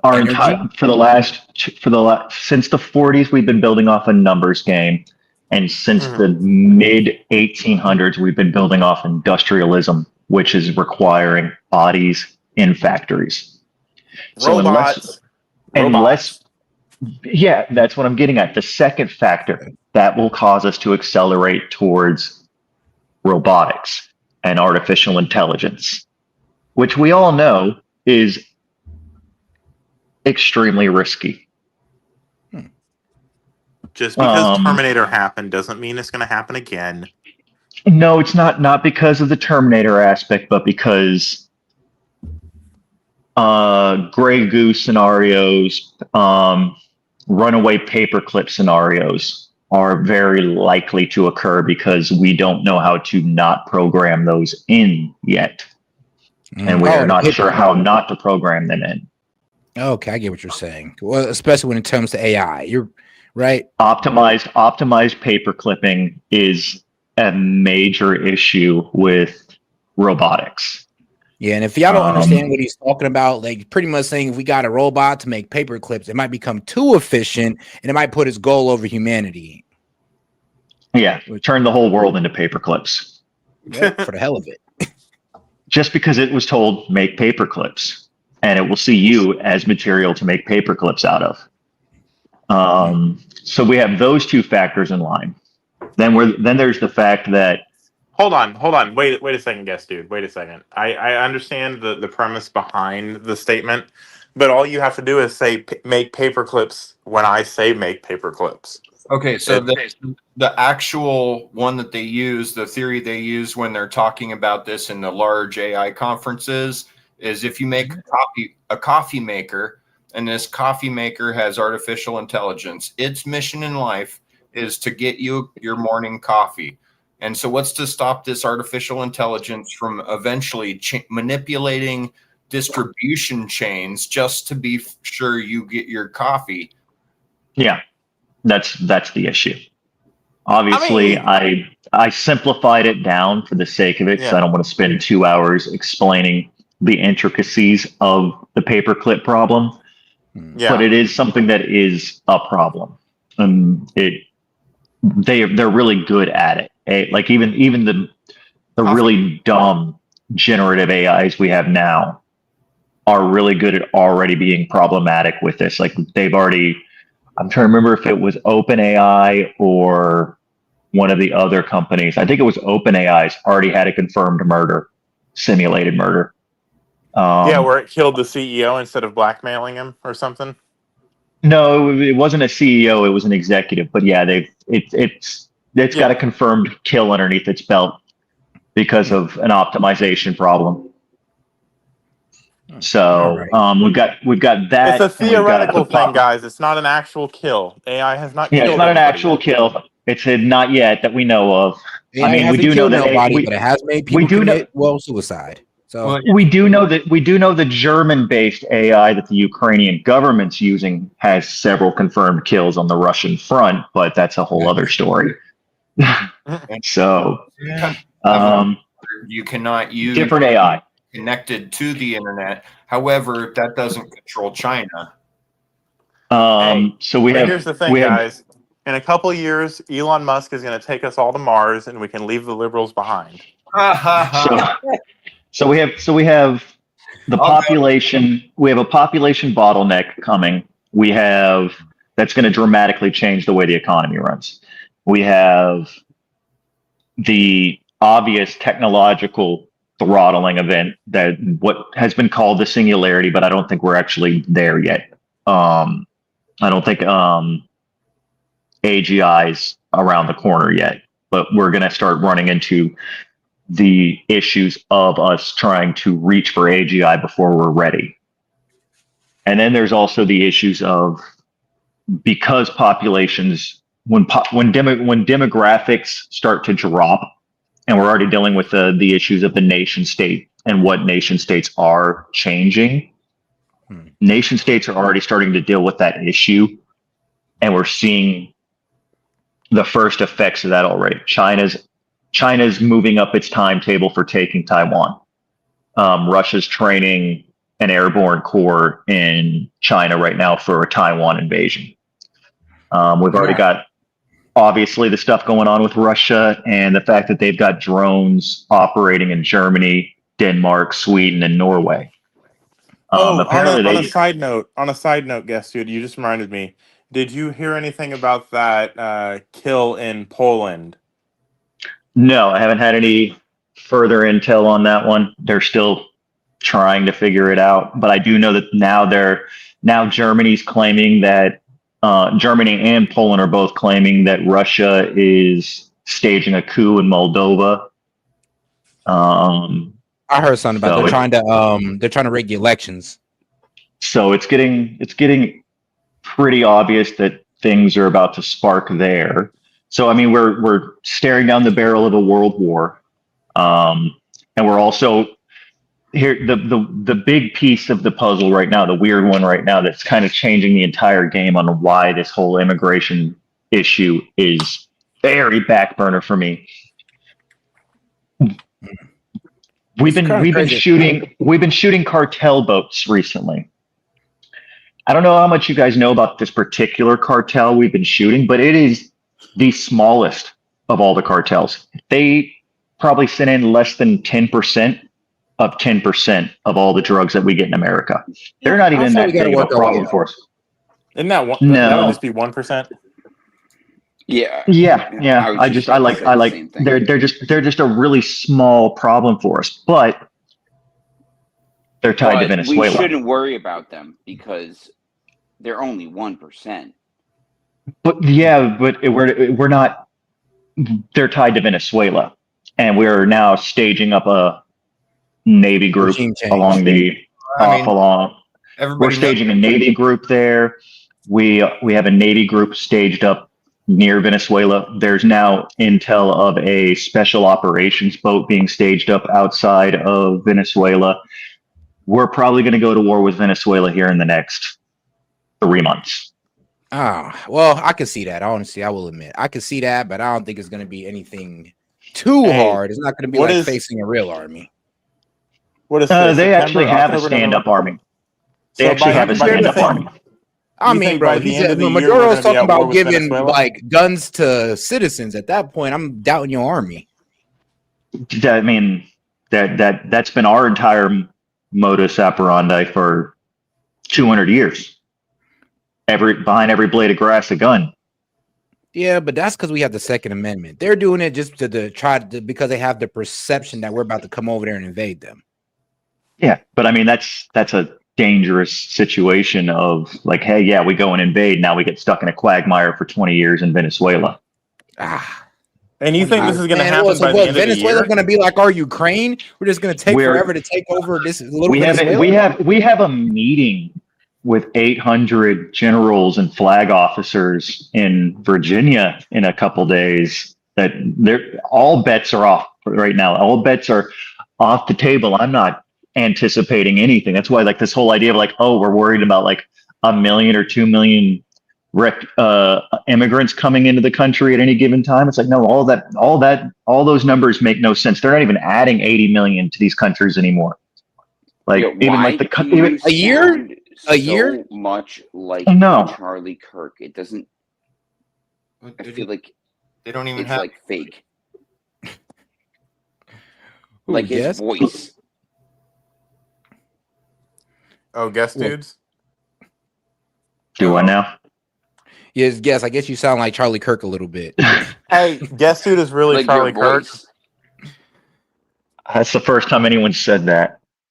You sound like him. I'm not gonna lie. You do a little bit, right? Some of the I think it's probably just the debate skills. Yeah, it's the debate skills. But no, like his voice. But no, I think legitimately we're probably. I mean, you don't call 800 generals and flag officers like that's going to be a big meeting. It's not a grooming standard. I'm telling you right now, the reason the media is being fed that story was because they fed that story to all these generals. God and damn these it! flag Now officers. I can't unhear it. Dude, doesn't he sound like him? I can't unhear it now. I see the face motions going on. You need. God damn it! Now I'll have to hear my own voice at one point. I'm gonna have to record myself and hear it because I obviously can't hear it. Listen to the chat again. You do sound like Charlie Kirk. So God damn much it! like him, it's crazy. Oh my god, crazy. Are you drinking with 2 honeys right now? Maybe he wasn't murdered. No, I'm just kidding. Maybe he wasn't murdered. That's why. Look, I mean, guest dude is trying to paint it on this this lone gunman theory again. He's hold on, wait a second. All right, but let's let my man Guess Dude finish. The greatest I do have a conspiracy question. theory ever. No, he had a point. He wanted to finish. Yes. I interrupted. I'm sorry. Oh, you're good, man. No, I mean, but I mean, Guess Dude, we have what do you this. think about us getting into it with Iran? Who do you think we're getting into it first, Iran or Venezuela? Well, you got to understand, Venezuela is part of all of this. Yeah. Venezuela is connected to all of them. And we might be staging up near Venezuela because we're about to start this up and we want to make sure they're not a threat. Maybe we know something about Venezuela having MRBMs. They work closely with China. They work really close with China. I know that. Yeah, maybe we know that they have MRBMs staged up and we're getting ready to go. But all right. Now hold on, guys. Before we get into it's too much. Now, because I mean, here's the thing. Video. Well, this is important. What? The fact that this story about it's about grooming standards and the stand up of the military and its standards and practices, that was a lie fed to all these generals to find out who was going to leak it, so they could get the ones who are leaking information out of the situation before the real stuff comes out. Ooh, like they all got a different email saying different things? No, they all probably got the same email. Yo, different variants. Like they probably all got the same thing, but they're like Elon they probably Musk did? Yeah, like and now they're like, now we know who passed the intel. Yep. That's a trick. And now we know how to, because I mean, the only reason you gather all these people together in the first place in one location is because they don't trust SIPRNet. Okay, that's true. And I'll let you guys know, in inside track news, when I was my last couple of years when I was contracting, we shifted over to using these little key fobs or similar, like those 6-digit number things that you could use when, like, WoW players would use them as external authentication. The authenticators, yeah. Yeah, we got issued those when we were overseas for logging into our SIPRNet and other computers for the military. Well, now they just use a Google authenticator. When you flipped them over, it said made in PRC.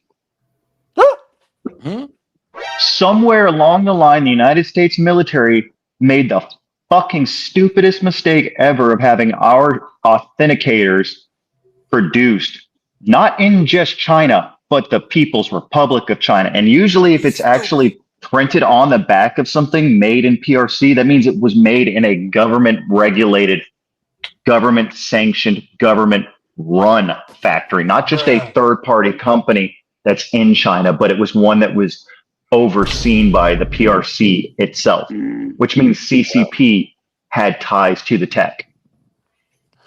Which means they know the authentication keys that they're giving out. Probably but all right, guys, other hold on. things. Before we go too deep, we gotta play this requested video from my man Vladstein. He said, I DM'd you a video, Vlad. This is the video right here. Let's get into it. What's the name of it? Left is right, up is down, and the Overtron window has been shattered. People say, well, you left the Democratic Party. The party left me. People within the DNC say I left the Democratic Party, but I feel like the Democratic Party left me. Let's get this. I'm weak. It's like, I mean, that's what I say all the time. It's like, I ain't leave the Dems, man. They left me behind in the dust, man. They had a whole bunch of agendas that they wanted to go with, and I said, I'm cool on it. And they say, cool, you can just stay here. Straight. It's not me who's changed. It's the left. Hey there, friends, fans, and foes of Dad Saves America. John Popola here. And I thought I would take this Friday to talk about, well, the differences between the left and right, and specifically how they're changing and how we should think about it, because frankly, it's really unsettling times. And I think there's a lot of people who see themselves in the center, increasingly unsure of where they sit. Now, some of you may have seen this meme, 4 years ago, 2021, showing how essentially the left has continually gone farther left, leaving people that thought of themselves as being on the left in. Yep, that's exactly my story. It's like I thought I was over here center left, then my fellow liberal ran all the way to the far left. Now they're woke progressive, and now I'm a bigot. Now I'm sexist. Like I'm all types of misogynist, and and anti-Semitic all at the same damn time. It's like, we all know you hate black people, Seth. I mean, bro, I have equal hatred for everybody. What do you mean? Fine by me. Yeah, you gotta be fair with your racism, guys. Yeah, that's fine. 2008. Oh, and you're now and you're a homophobe, even though isn't one of your parents? Bro. Yep, literally. If you won't date a trans guy, then you're a transphobe. Like one of the people I respect most in life is gay. I know, right? That's why never catch me bashing too hard on gay people unless they're pedophiles. Then trust me, the gloves are off. Right. This was put out there in the world by Colin Wright.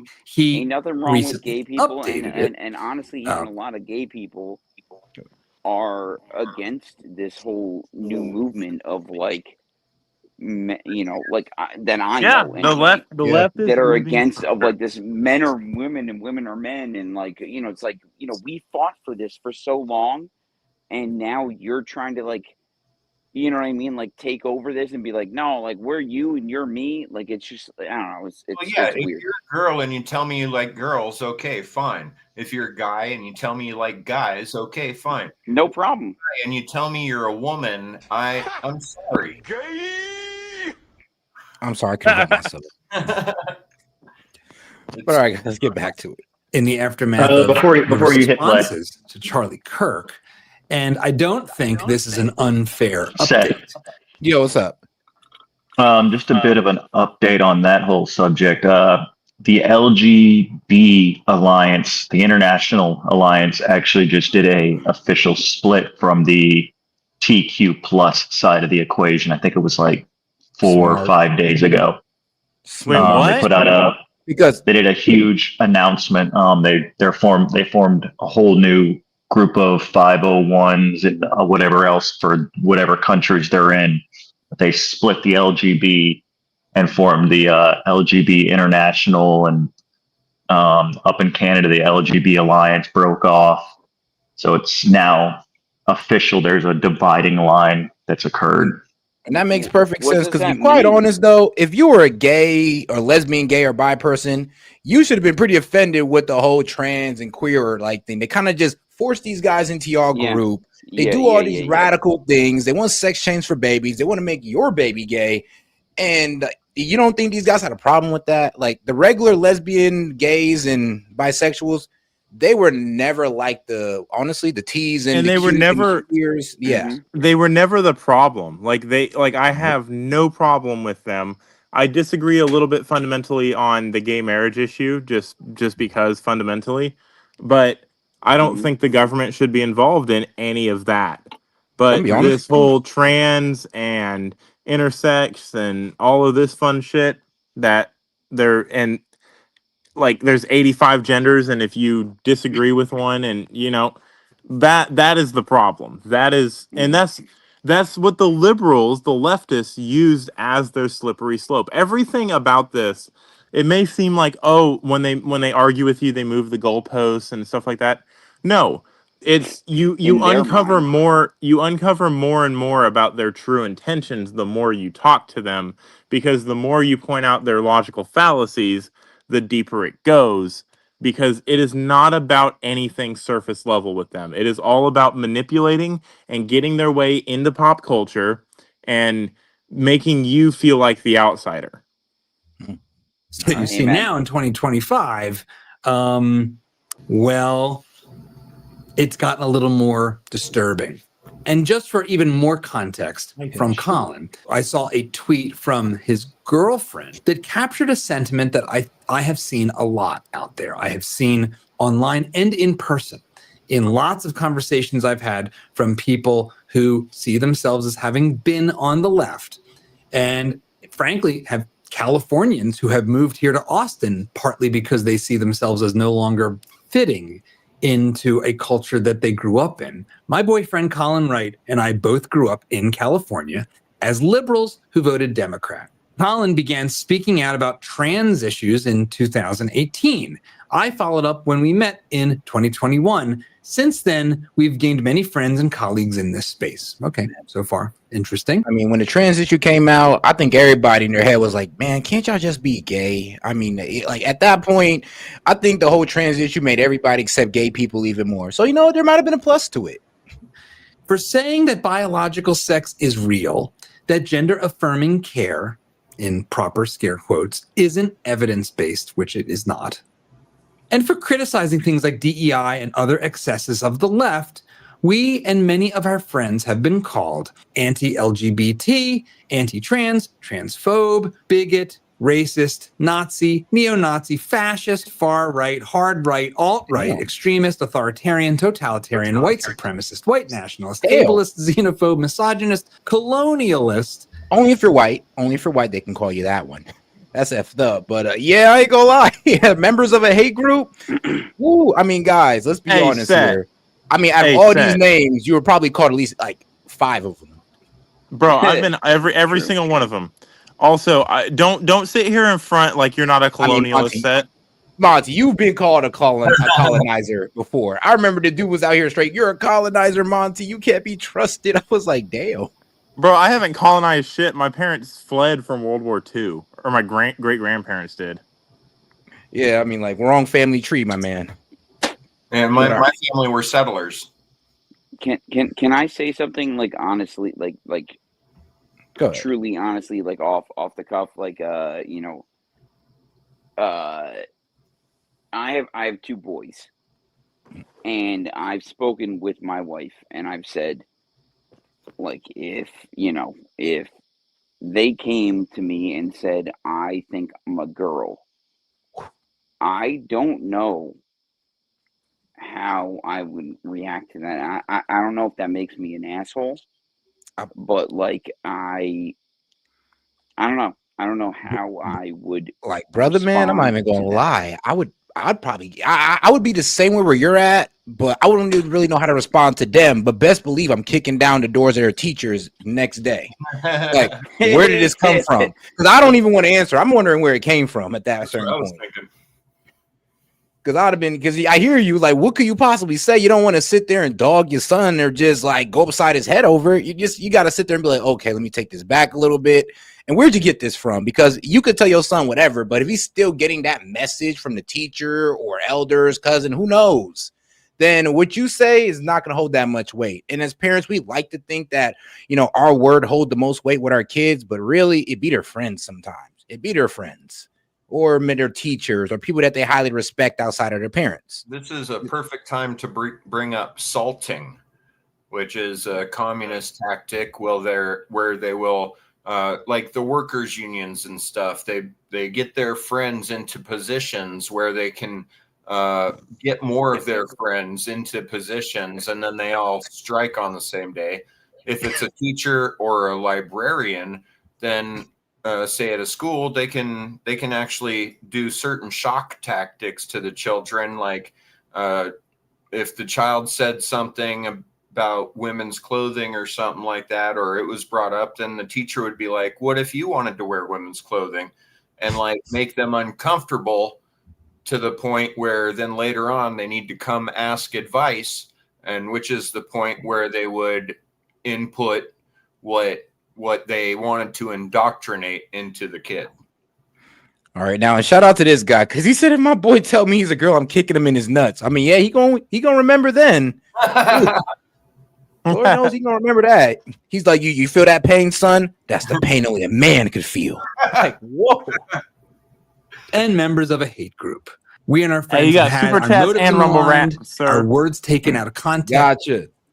Shout out to my man Monty. We all know S.E.T is a Nazi, colonialist, racist, homophobe. I mean, come on. I feel like the colonists could only be white people. No offense. Nope. You. I'm a colonizer too. What did I colonize? Well, yeah. I mean, racist and homophobe. I mean, sometimes. Depending on what day of the week you catch me on. It depends on who's coming at me.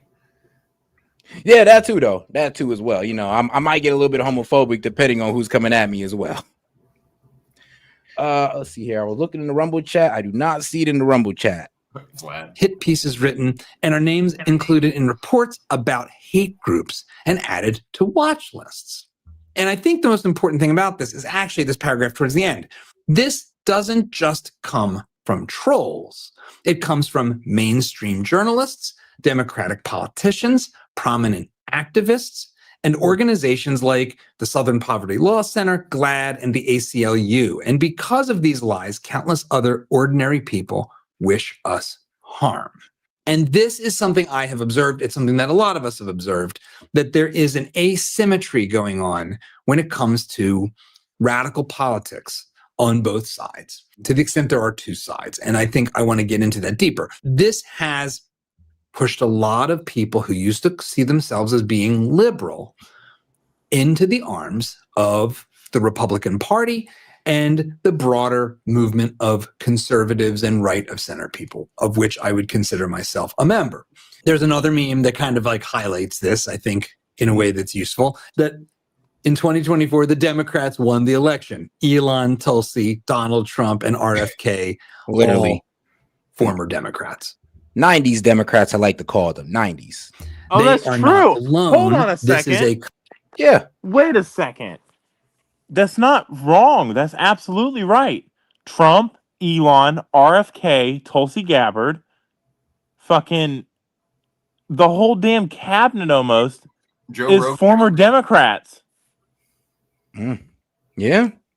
Yeah, I mean, that's actually My conspiracy theory brain kicks into overdrive whenever I think about that, though. The uniparty does start to look really uniparty when Cash you Patel. think about it.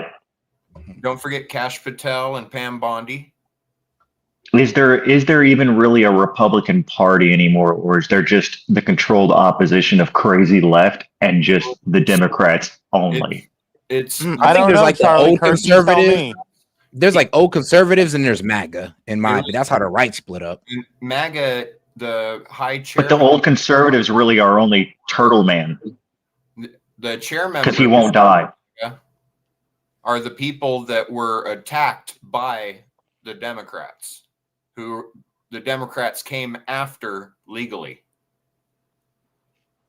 Oh, here. Because I mean, you just have the crazy new wave left, and then you have the supposed converted Democrats now calling themselves Republicans underneath the MAGA flag. Hey, hold on a second though. So all of these people are still arguing for conservative values, though. Like Elon Musk, smaller government, less spending. Tulsi Gabbard, less government control. Donald Trump, less government control. RFK, but when you look at their actual you look at their actual actions, they're implementing more government in every direction. All right, guys, hold on now. I do got to read out Chase's larger deployments of troops violating Article 2.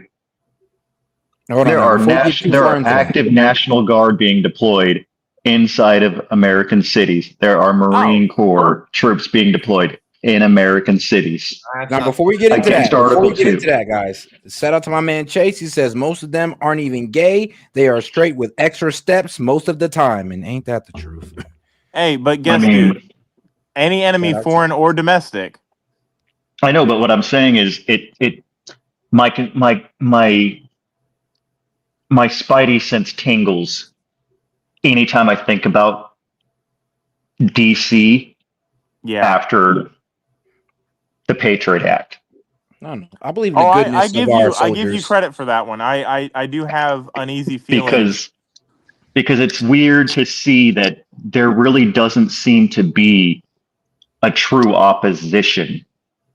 It seems to be streamlined, especially after 2008. It all seems to be streamlined towards the same thing of slowly pushing towards this surveillance state structure that we're getting right now.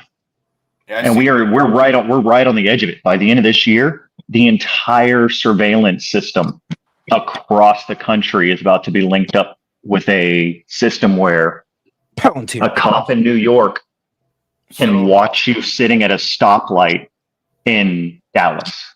Maybe it'll be Why would they? It's the fact that they have the ability to.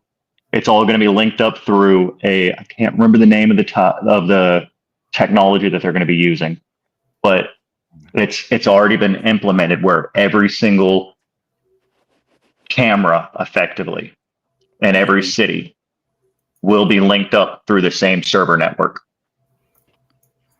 I mean, that's not a bad thing, so to say. I mean, that's absolutely a bad thing. I mean, depending what it's used for. I mean, yeah. What did they do in the UK? The same thing. Yeah, they started with cameras, and now they're to the point where you have to have an ID to even work in the country. A digital ID and they're arresting people just for any old thing. So they started with this and they went to that. Mm-hmm. Over the span of less than 10 years, they went completely batshit insane. Traffic cams are not legal in Arizona. It's surveillance cameras of any measure. All right, guys, let's get back to the video before we go too off our topic. Common occurrence in recent political times. People say, well, you left the Democratic Party. The party left me. People within the DNC say I left the Democratic Party, but I feel like the Democratic Party left me.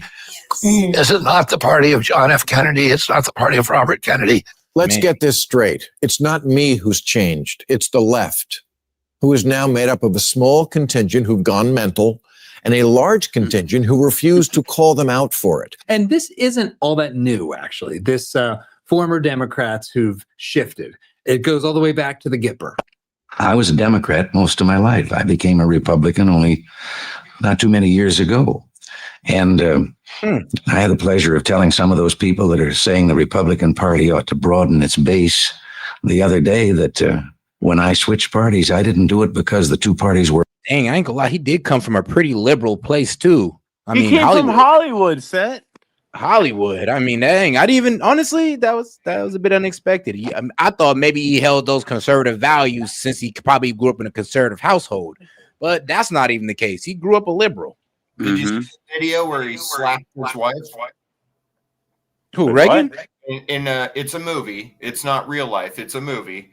Okay. But in the movie, he slaps the crap out of his wife for not doing what he told her. Now, if we were in the 1950s, I would hit you guys with, as he should. Since we're in 2025, how could he? All right. Alike. I did it because they were different.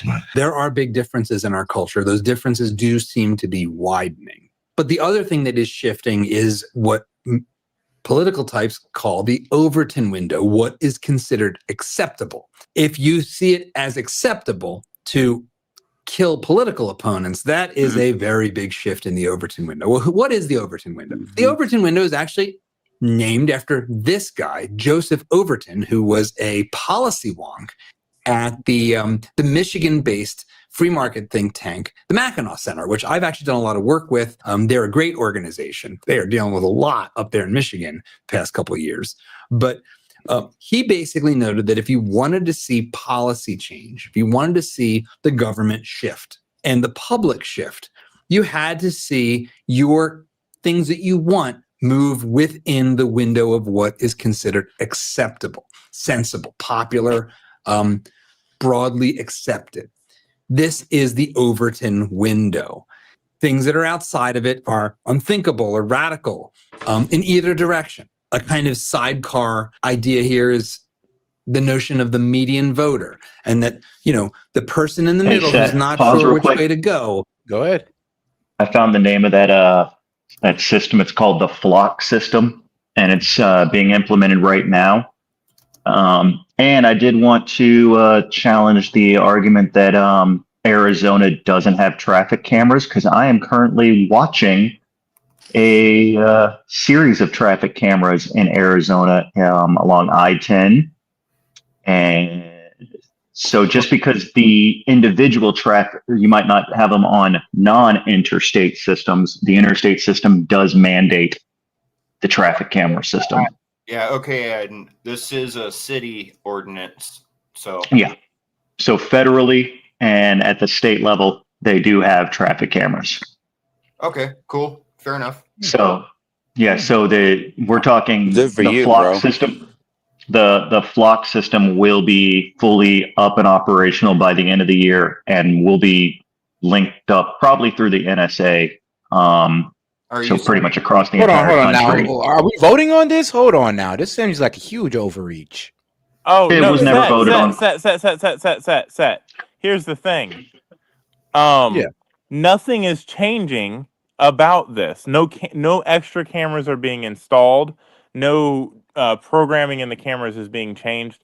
The only thing that's changing is more people in law enforcement have access to these cameras. Oh, I'm okay. Cool. Okay, cool. I'm okay with that. Oh, and here's the fun part. It links up all private businesses and homeowners associations as well. I've and hold on, now that's Amazon pushing Rings. it. Hold on. Security Wait. system, and I've programmed cameras. What kind of cameras are you talking about? Because it's not going to be CCD; those are closed circuit. So is it going to be like your Ring Wi-Fi camera? Is it going to be? Let me go to the actual flock safety. Give you their corporate answer. I mean, Holy shit! This is a real company. Yeah. I know. That's what I was saying. I was in the background. I'm like, what? Yeah. Holy This is shit. Yeah. This is going online, and they're linked to Palantir. Bro, they're advertising it. They're advertising everything he's saying. Yep, and they're linked to Palantir, so enjoy that. So law enforcement, neighborhood safety, businesses, explore how flock safety works in different industries. Flock in action, it has use cases. While pumping gas, the driver is ambushed and carjacked. The driver calls 911. Drone arrives on scene in 2 minutes. It's now following the car. Bombs the shit out of them. Okay, I'm just playing, but okay, Flock OS, real-time crime center specialist access recorded video footage from private-owned gas station cameras and enters victim's license plate into a Flock LPR hot list. Literally go to flocksafety.com, and that's literally just what I'm reading off right now. And there's good evidence that the drones that we were seeing at the end of last year, beginning of this year, were actually part of Flock's test rig. And they don't even need a dope. license for that. Wait, Set. I'm gonna send it to you in the back chat. Just pull it up. Oh no, I already got it pulled up. Yeah, he's got it up. Oh shit, there it is. For that, you can do that yourself. I mean, look, bro. Like, I didn't go real with you. It's a well-made page because that's a pretty dope ass effect. Sorry, I'm just. And then go down. It goes through a whole crime. It'll explain a whole carjacking to you. Keep scrolling down. Yep. Then the drones that were flying all over New Jersey and everything were probably part of the test bed for their drone rigs. So this is when they catch the crime. Drone arrives on the scene to, I guess, follow the bastard. And then we got vehicle increase. Wow, vehicle license plate confirmed. So, oh man, they already got you. So you don't even know you're really caught unless you see that drone hovering above you. Let's see here. Then suspect located. Well, damn. And then we got hold on here. Traffic units cams. move into position. Oof, that's the ultimate setup. You don't even know you're getting set up unless you see the drone. Suspect apprehended. And I mean, like, well, gotta give it to them. Now let's apply this technology to say, bro, you got a laugh track too? Pause. Now apply See, this I'm not to some crazy say, your conspiracy political theorist. I know what the hell I'm talking about. I mean, guess, dude, I'm gonna be honest with you. I kind of wish you were. I wish you were a conspiracy theorist at this point. I wish. See that. This is my problem. I wish I could just write you off as this crazy fucking kook in a basement. But when you put shit like this out, law enforcement. Well, hold on, Dude, I wish I was just crazy. So I can go to the Grippy Sock chicken nugget place and not worry about any of this shit. Over crime. I mean, bro, They're advertising it this way. They're saying this is a good thing, guys. Guess, So dude, hold on, it got a 100% homicide case clearance in 2023. Tesla, Tesla PD, Oklahoma, Yep, Tulsa. Tulsa. Tesla. Sorry, And like I Tulsa. said, there's pretty solid evidence from back channels that the drones that were flying all over New Jersey were their drones, and they were given authorization by the U.S. government to operate those drones and do all of that as a test bed operation. Alabama. Is that why Trump said there's nothing to see here about the drones? Yep. I assumed it was just somebody's toy drones, but they were hold on. SUV sized drones. Wait a second. Wait a second. So I don't know if anybody's reported this or not, or talked about this in the news, but at Charlie Kirk's funeral, right above where the protesters were at, there was like 8 drones just hovering. And they weren't like flying around trying to get crowd scoops. No, they were just sitting there hovering the whole time. I didn't take any pictures of it, but you could literally just see them just sitting there. They weren't like news drones like trying to get a scoop or trying to like see crowd sizes. They were just sitting there. What do you the think their whole purpose time. was? Well, if you have like 5 different drones and 5 different TV screens, that means that you get to see an entire length of a road at once. Anybody can do that. You don't need a license. When the president's in town, you absolutely need a license to fly drones. Okay, fair enough. Not to mention the president was in town and these drones were up on his route. Fair enough. With communities own their data, and here it is. So this might help out a little bit, but we build Flock with privacy at the core. I highly doubt. Communities own their data, and we include built-in transparency tools. You get safety with accountability. Right. So says the NSA. So says the Patriot Act. So says the FISA courts. Products. Really? Hold on. Bro, they told Facebook you're gonna do what the government wants or else. What are they gonna do? Let's say for example, this company is a private. And YouTube. So this is now a big company with a whole bunch of user data, with a whole bunch of information and intel on people, and the government is just somehow not going to be able to get this. Verizon, AT&T, T-Mobile, all of the cell phone carriers said that, yeah, you don't own your information, we own it because it's ours, and gave it to the government. Like all of any intel gathering, we should just assume is going to metadata for the government. Like it's all but been confirmed. You know what the biggest scam is in America? The biggest scam in America is that you own your own property. You don't. You don't. The government. All right, guys. This is a video proof of it working. I mean, that's better than the drone footage we used to have overseas. Hey, bro, ran into the forest. It's a rat for you, buddy. They already know where you at. The drone at. footage overseas used to be you're looking at a pile of dirt for fucking 12 hours in a fucking in an EOC. Location detected. Oh, I think they're finding somebody like in the forest. Oh no, they're looking at the fire and they can see people who's in the forest. Ooh. That's unfair. Honestly, we're not going to be able to stop it. So let's get this notion out of our heads that we're not going to be able to stop it. Right? You're not going to stop it. You're not going to get the government to let go of control. We now need to focus on countermeasures to this. To what? Search and rescue, fire response. I mean, this might be beautiful for fire response. I got to give it to them. Oh no, that's how it's going to be sold to you. That's how the Patriot Act was sold to you. It's going to give us more tools, to hunt down the bad guys. What are we talking about? Like climate change shit? No, this isn't climate change. This is surveillance state. Oh, okay. I mean, yeah, but all this lovely surveillance tech, but they can't stop a 22-year-old from putting a bullet in a guy's neck? No, Kind it's gonna get pushed. of hilarious. It's That gonna get pushed we now live in harder. we live in this massive surveillance state, but it requires the kid's dad to turn him in. Yeah. And then they even dispute that.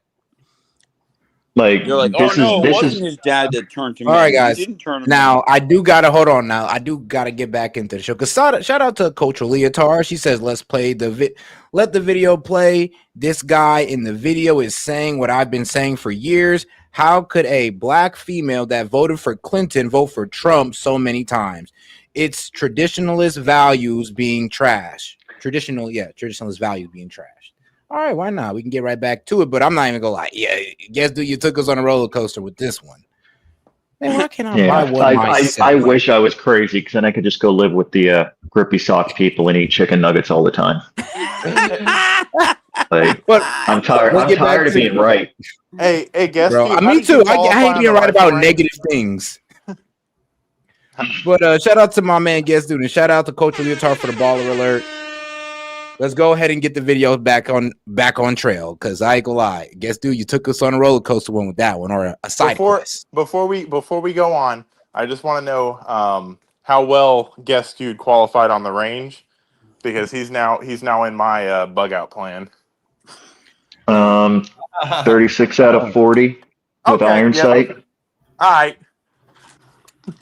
You're official.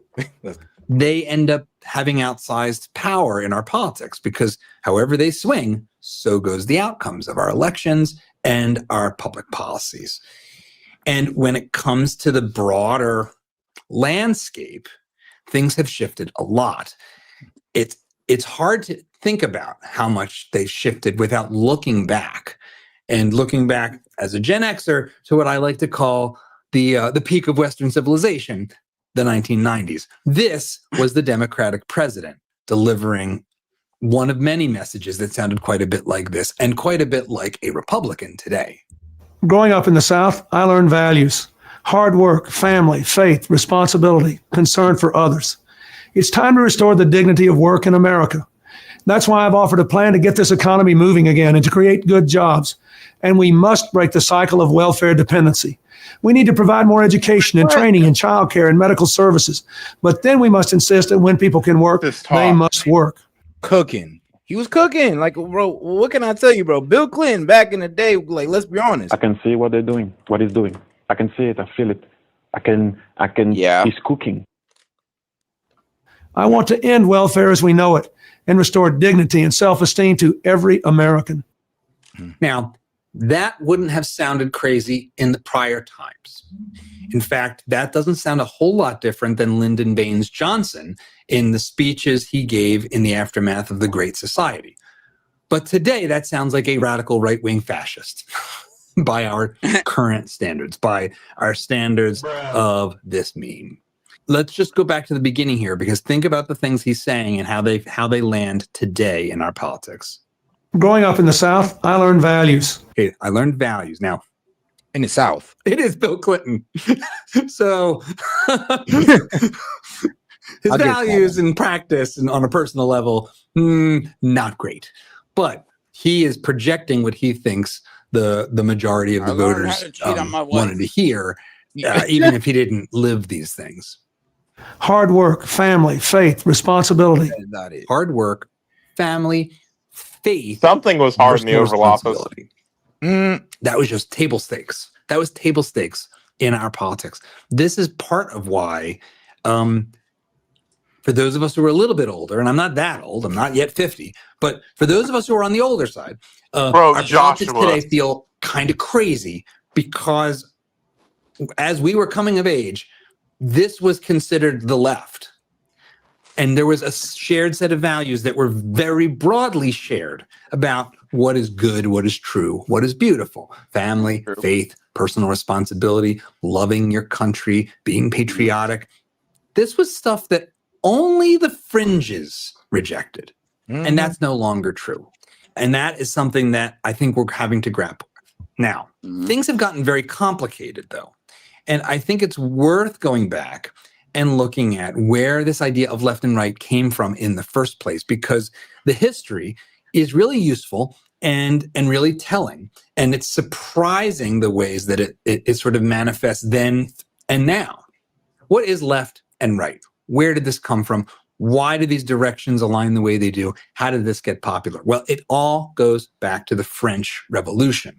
And basically, those sitting on the right of the General Assembly were in favor of essentially the status quo, of tradition, of the existing hierarchies, including the role of the clergy, the monarchy. They didn't want radical change.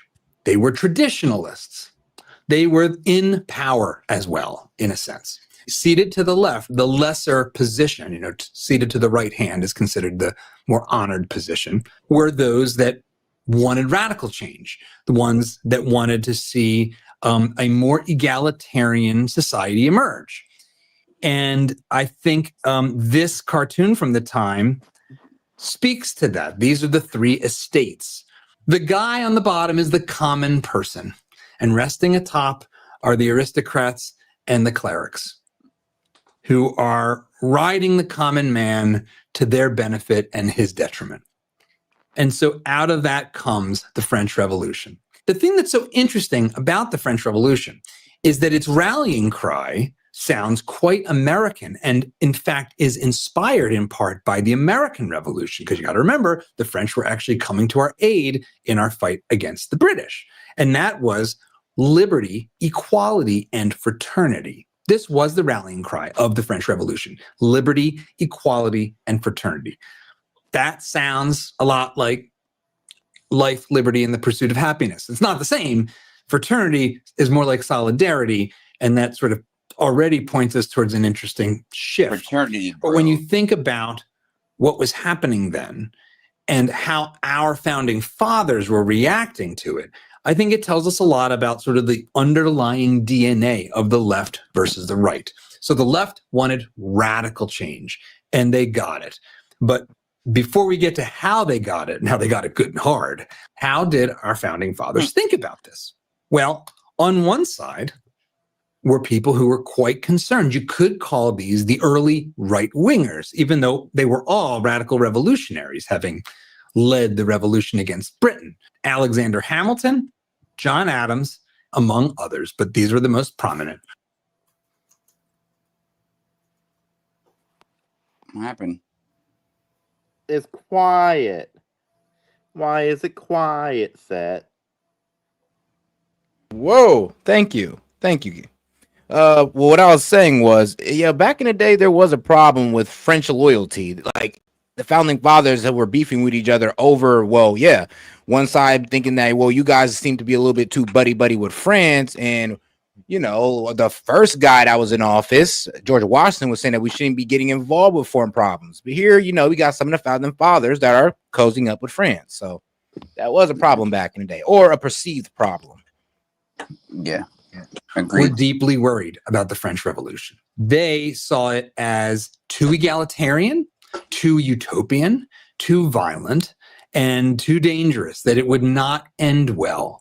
And in fact, when you think about the differences between the French Revolution, which was a domestic overthrow of the government itself and an attempt to remake the society, and the American Revolution, which was broadly about throwing off the shackles of a distant power to preserve the existing society and to allow it to continue to flourish. Already, these aren't the same kind of thing. But on, let's say, the left at the time were other founding fathers who I think, frankly, I love all these guys. But in some ways, the folks on the left are the ones I identify with even more personally, namely James Madison, the father of the Constitution, one of the primary authors, Thomas Paine, the pamphleteer, and good old Thomas Jefferson. Thomas Jefferson was real big on the French Revolution. He was really excited about this. He thought this was an exciting transformation of the society, of the planet, of the powers of the world coming to fruition. Well, how did it turn out? Who in this early battle in America of the forces of tradition and structure and hierarchy, and preserving those things that work in a kind of conservative sense, versus the radical egalitarian revolutionaries who, in the case of Jefferson, really believed in, well, frankly, a kind of egalitarian agrarian economics and a very decentralized kind of almost anarchic society as an ideal. This one's pretty easy because the revolution sucked and failed real bad. I mean, the differences between the American Revolution, which gives rise to our country, the longest standing constitutional republic in human history, and the French Revolution are great. So, first of all, this man, Robespierre, he, a Jacobin, part of the radical left wing of the revolutionaries who ultimately take power, participates in what's known as the Reign of Terror, in which, by some estimates, over 20,000 people are executed. So this is the storming of the Bastille.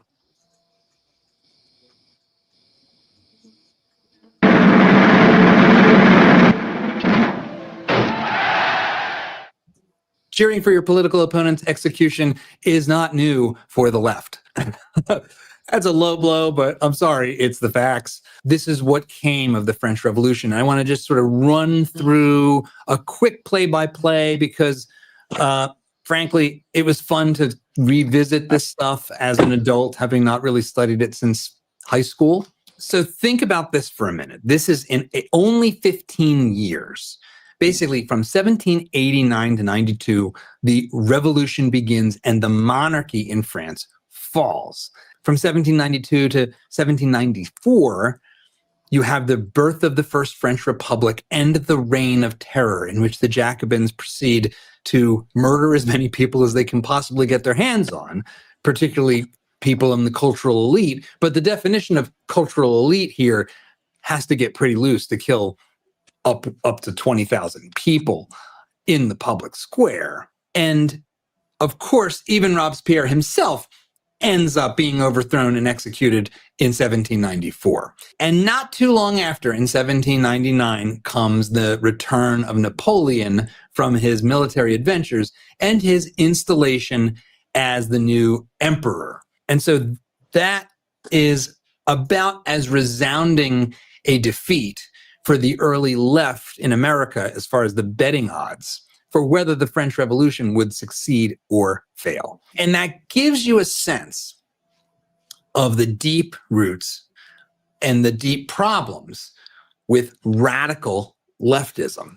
Our founding fathers, even the ones that favored the revolution, had certain assumptions about human nature and about the rights of man. They baked them into our founding documents. And while they were, in a very real sense, radical and revolutionary at the time, at a time of monarchies and empires, they still were actually quite traditional. In fact, they were traditions that go all the way back to the 1600s with the levelers and carried through into John Locke and Montesquieu and these philosophers, mostly Christian, that understood that we have rights, that those rights don't come from government, and that we are also a flawed and fallen creature, that you can't have a government of angels. You'll only see that in heaven. And so our founding fathers sought to constrain government and sought to make it something that tried to pit the worst angels of our nature against each other in the separation of powers. So even Thomas Jefferson, and especially James Madison, who was in favor of the French Revolution, but was really the architect of our constitutional order, didn't have a French leftist view of the human being. What does this have to do with today? Well, for one thing, that left-wing revolutionary radicalism is expressing itself today in ways that I find very disturbing, and I think most Americans, including Colin Wright and his girlfriend, do. And that is, as I talked about last week, this extreme difference in comfort with political violence. Now, yeah, I mean, shout out. We've shown this many times on stream as well, and it was quite shocking when this came out. Like, This came out quite recently too.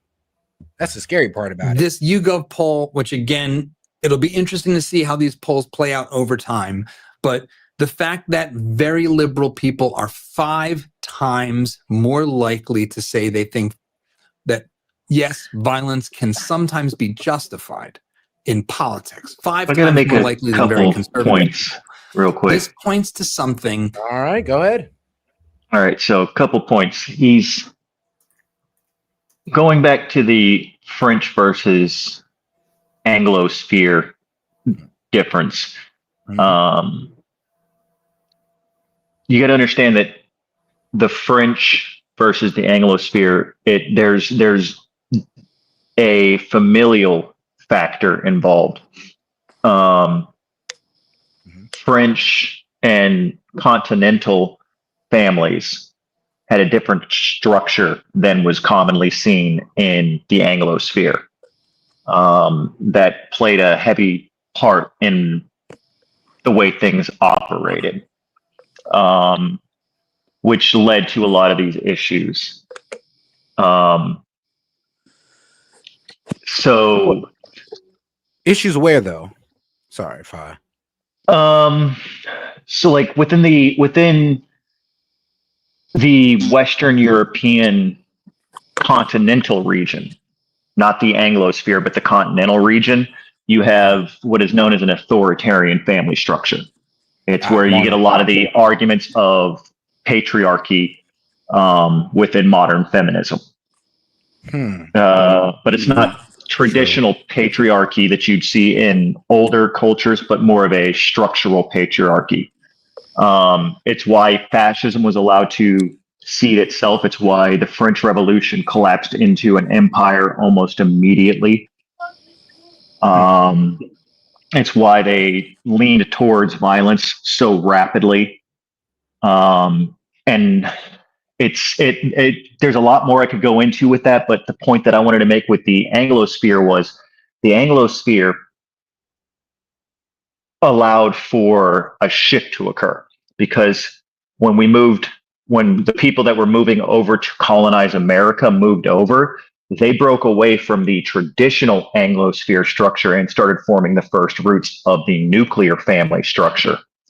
That's what that seems to have been a major factor in what led to the Revolutionary War in the first place, was that shift in the familial structure between traditional Anglosphere and our structure. Because if you look at the way British families and even Irish families operate, and the way an American family operates, it's not the same. Now, if you jump ahead to today, we're running into a problem of that entire structure's collapsed. The modern American nuclear family structure is collapsing. Economically, it's collapsed in the last 50 years. Societally, it's collapsed. It's not sustainable. It doesn't work anymore. There's an evolutionary push away from it, which is going to lead to shifts in various degrees. Hold on. I mean, a push away from the nuclear family? Like, what could The be nuclear better family? The Uh-huh. nuclear family's only ever existed on the planet Earth for about 200 years. And even but then, we it's go only along arguably with about it 100 because, years. but we go along with it because it's the best way to raise a kid. I mean, I think we'd stick with It's it not if we really. can't find a better reason. There have been roughly about 20 different systems that have been used around the world. Good point. And the nuclear family structure's only been around for about 100 years in practice. 200 years in evolutionary structuring, where it's developed itself out of like Quakers and other systems that led to it. Hold on, guest dude. So what's better than having a mother and a father in a family? A mother and the father is not what defines the nuclear family. The nuclear family is defined by the household structure, where the father and mother break away from their other groups and form off into a structured household separate from grandparents and form a individual household where you get the concepts of like suburbia as we understand it in America, where you get these individual scaffoldings structurally individualized. Okay, and I then get what you you're saying. So what's better than It's that? like that's what then? separates us from like more like Muslim families or who kind of stay together within their grandparents' house and all that. Pretty much anywhere. Like even if you look at look at how Paris is structured. Like we even like the architecture of Or a how Hispanics Parisian. do it. Yeah, look at Parisian architecture where it's stacked on top of each other. Even if you look at how New York, Boston, Philadelphia were structured architecturally when when it was first a colony, we were more Anglo structured where it was still stacked on top of each other, but now we're spread out. That's because that evolution of the nuclear family occurred.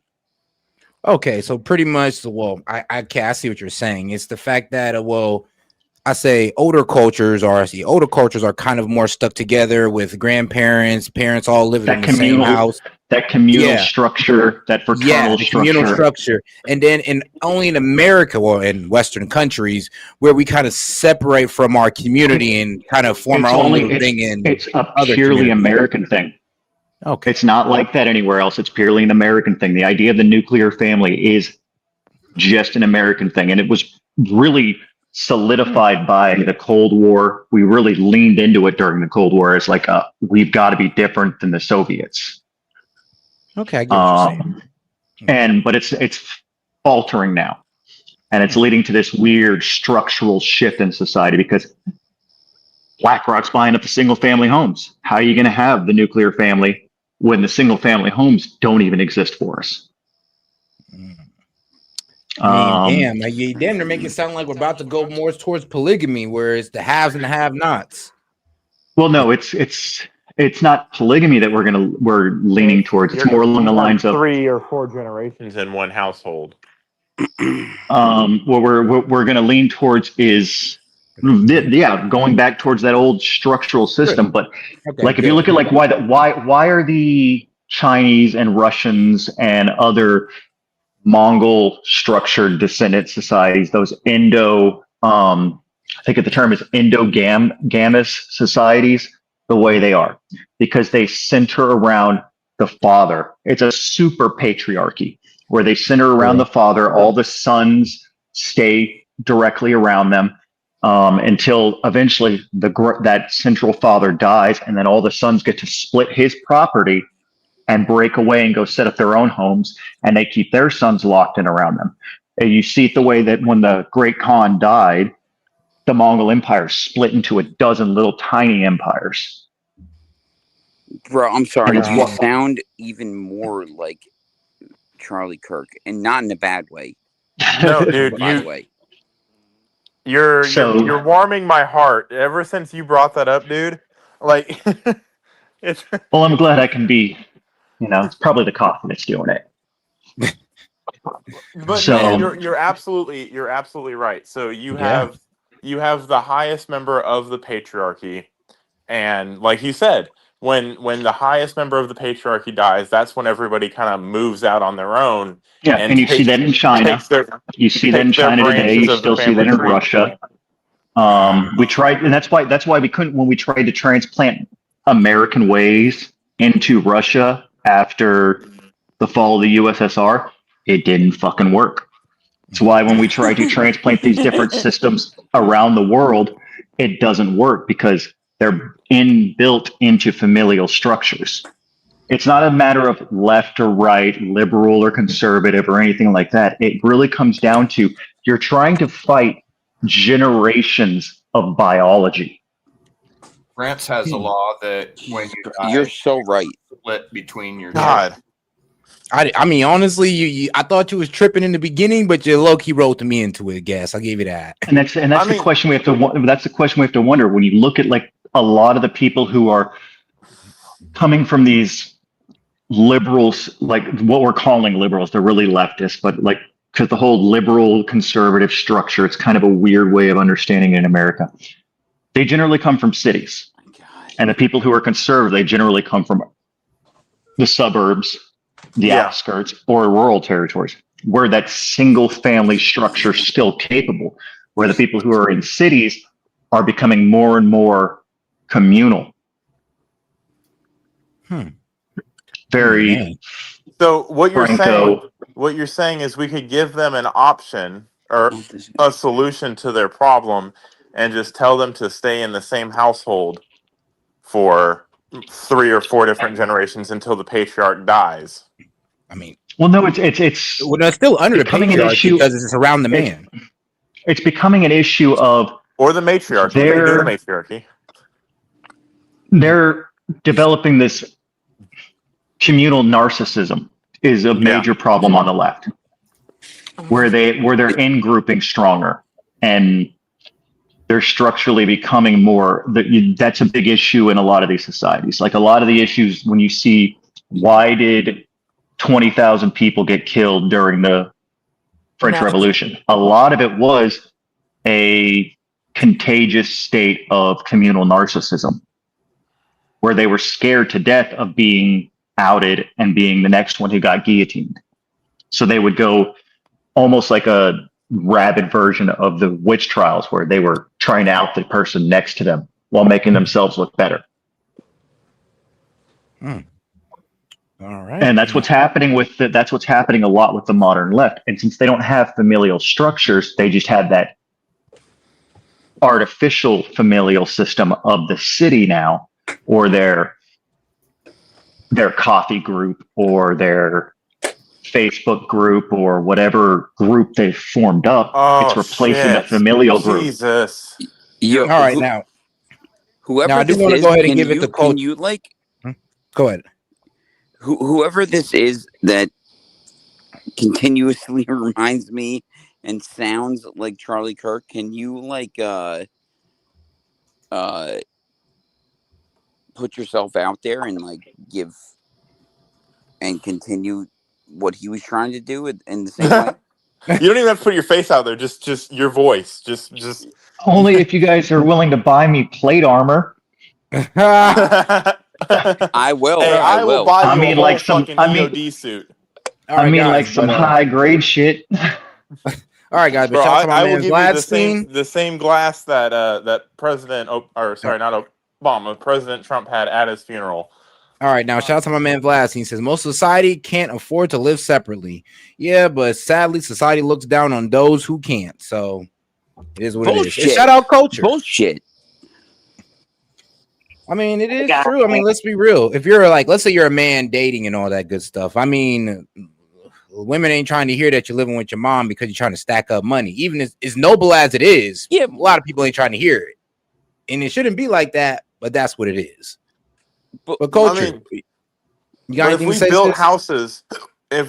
houses, in a way that like these big expansive houses that could fit an entire, fucking lineage in them, we could get rid of the problem. Like now I see what they mean by getting rid of the nuclear family and going back to a patriarchy, going back to a matriarchy where you have the entire family tree living under one roof. Could you imagine the amount of wealth and prosperity that family would get as a whole? And we wouldn't need all that much housing. We wouldn't need that much housing. The entire family unit would be wealthy as all get out. By the time you get 5 generations in, you have 5 generations of people that are working. 3 of them might still actively be working, contributing to one household. Yeah, bro, and that's literally how like most there's foreigners a bunch do of it. people that I know in my area, Indian people that they live together and they just pay for their house together in that sense. And then they, like how expensive it is to buy a house right now. They essentially combine all of those costs together, live together, and then expand from there afterwards. Can you guys hear me? Can Yes, anybody I can hear me? hear you. Okay, so first of all, I want to say to guest dude, like, I hope you don't hate me, but now I hope you understand why I pushed so hard for you to be a leader. Anyway, See, look, I don't want to be a leader. Damn I it. know. I'm just an anarchist. Unfortunately, some people are born to do such things, and just like you've been outvoted. Strategist. okay, shut up. I'm talking. So Saul didn't want to be a leader either. So just, think about that. Anyway, what I wanted to say was guest dude was cooking. Okay. Like I know a lot of people in this generation and today don't want to look at history or study history on their own, but you have to understand history to understand humanity. We don't do anything different that we haven't done before. And he's talking about a time and a situation like from the video where the guy is talking about the French Revolution. He brought it up and he's just saying this is a time in history where our behavior was something that you need to look at. Okay. But then me living on the south side of Chicago and having the opportunity to go over to Europe and see how Europeans live, I 100% agree with guest dude. Europeans don't live like we do in the United States of America. And in fact, they came over here because I think they were tired of marrying their cousins. I'm just saying. But they didn't want the facial structure that they had because marrying your cousins, that's what you get. But they came over to America because they started to realize that that you can live a different way and it can be successful. You just have to have the courage to be able to do it. My family came over from religious persecution. But all right, guys. So shout out to my Welcome man to America.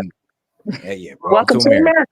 Right. Shout out to my man Vlastin. He says, and in the Philippines, the whole family lives in a compound. Right, exactly. And so in America, we are trying to not live like that. Now, I sat on an airplane for 8 hours at 16 years old and talked to a man from India for 8 hours. Okay, we took some naps, but he literally was sitting and telling me that they don't leave their homes at 18. We literally kick our kids out of the house at 18 with no money. It's not like we're giving them a custodial account.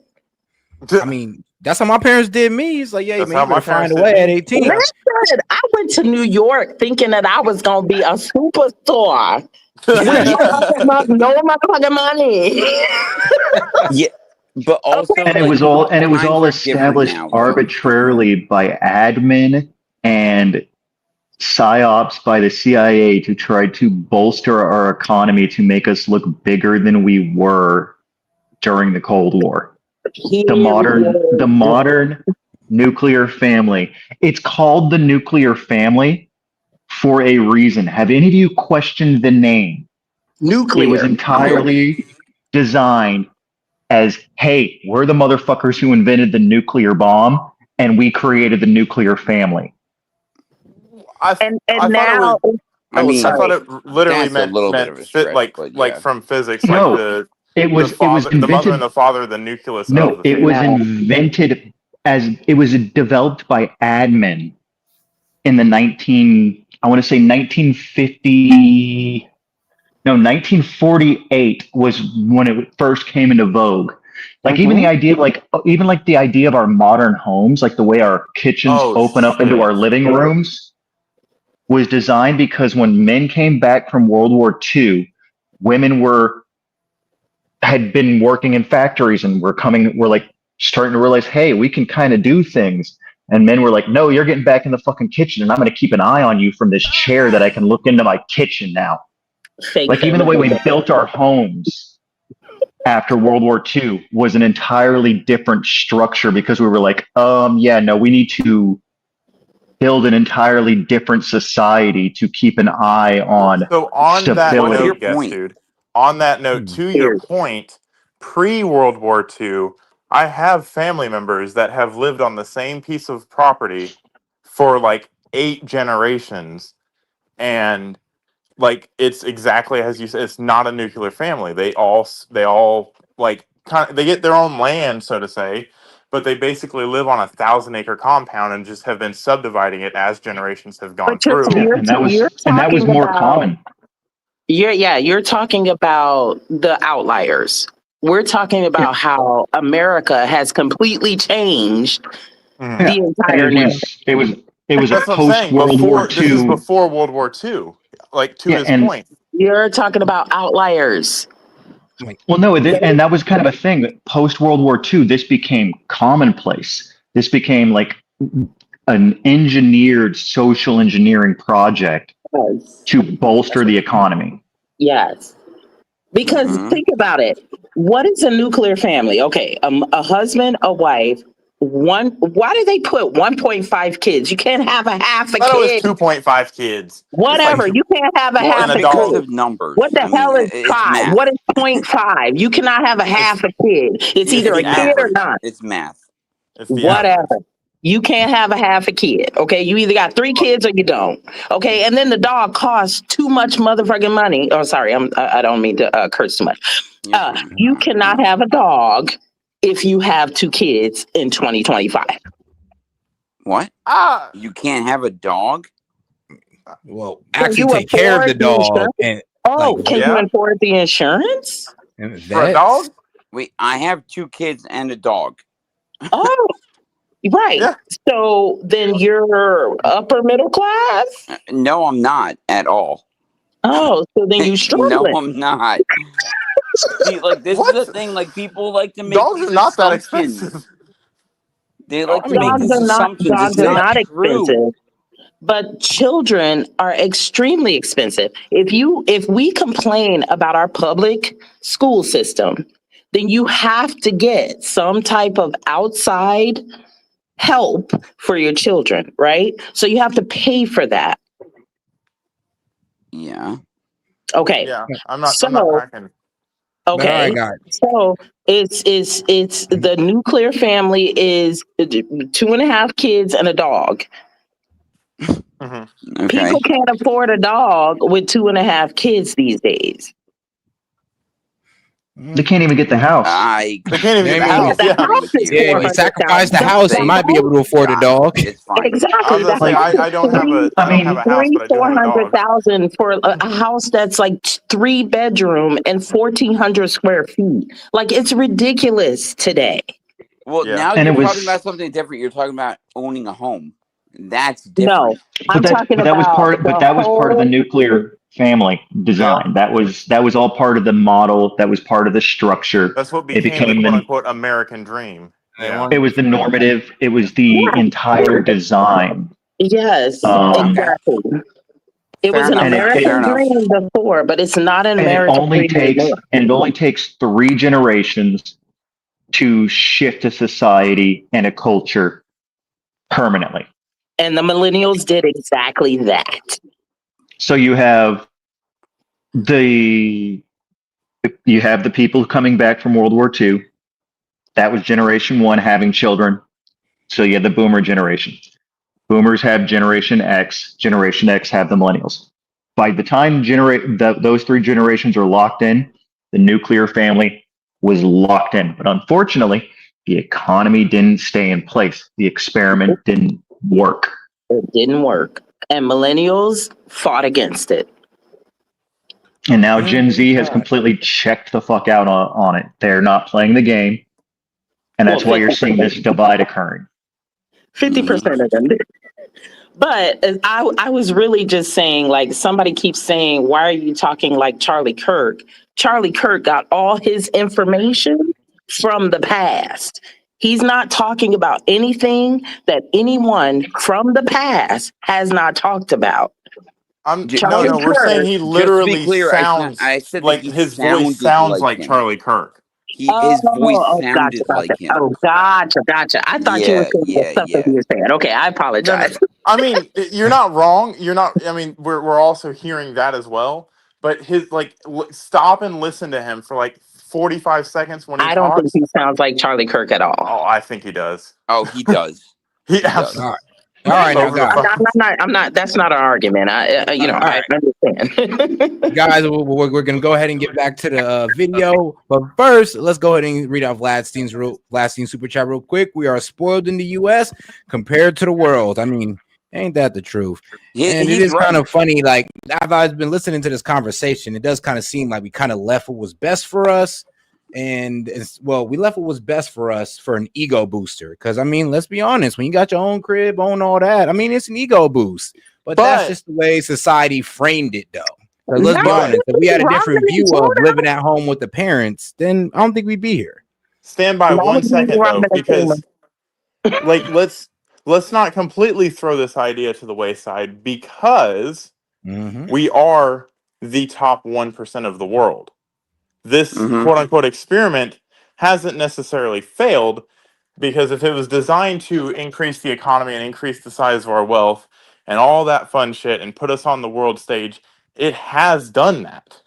Okay, but at the same time, I understand what you're saying, and I do agree. We made it work, but at the same time, we have people complaining about Social Security.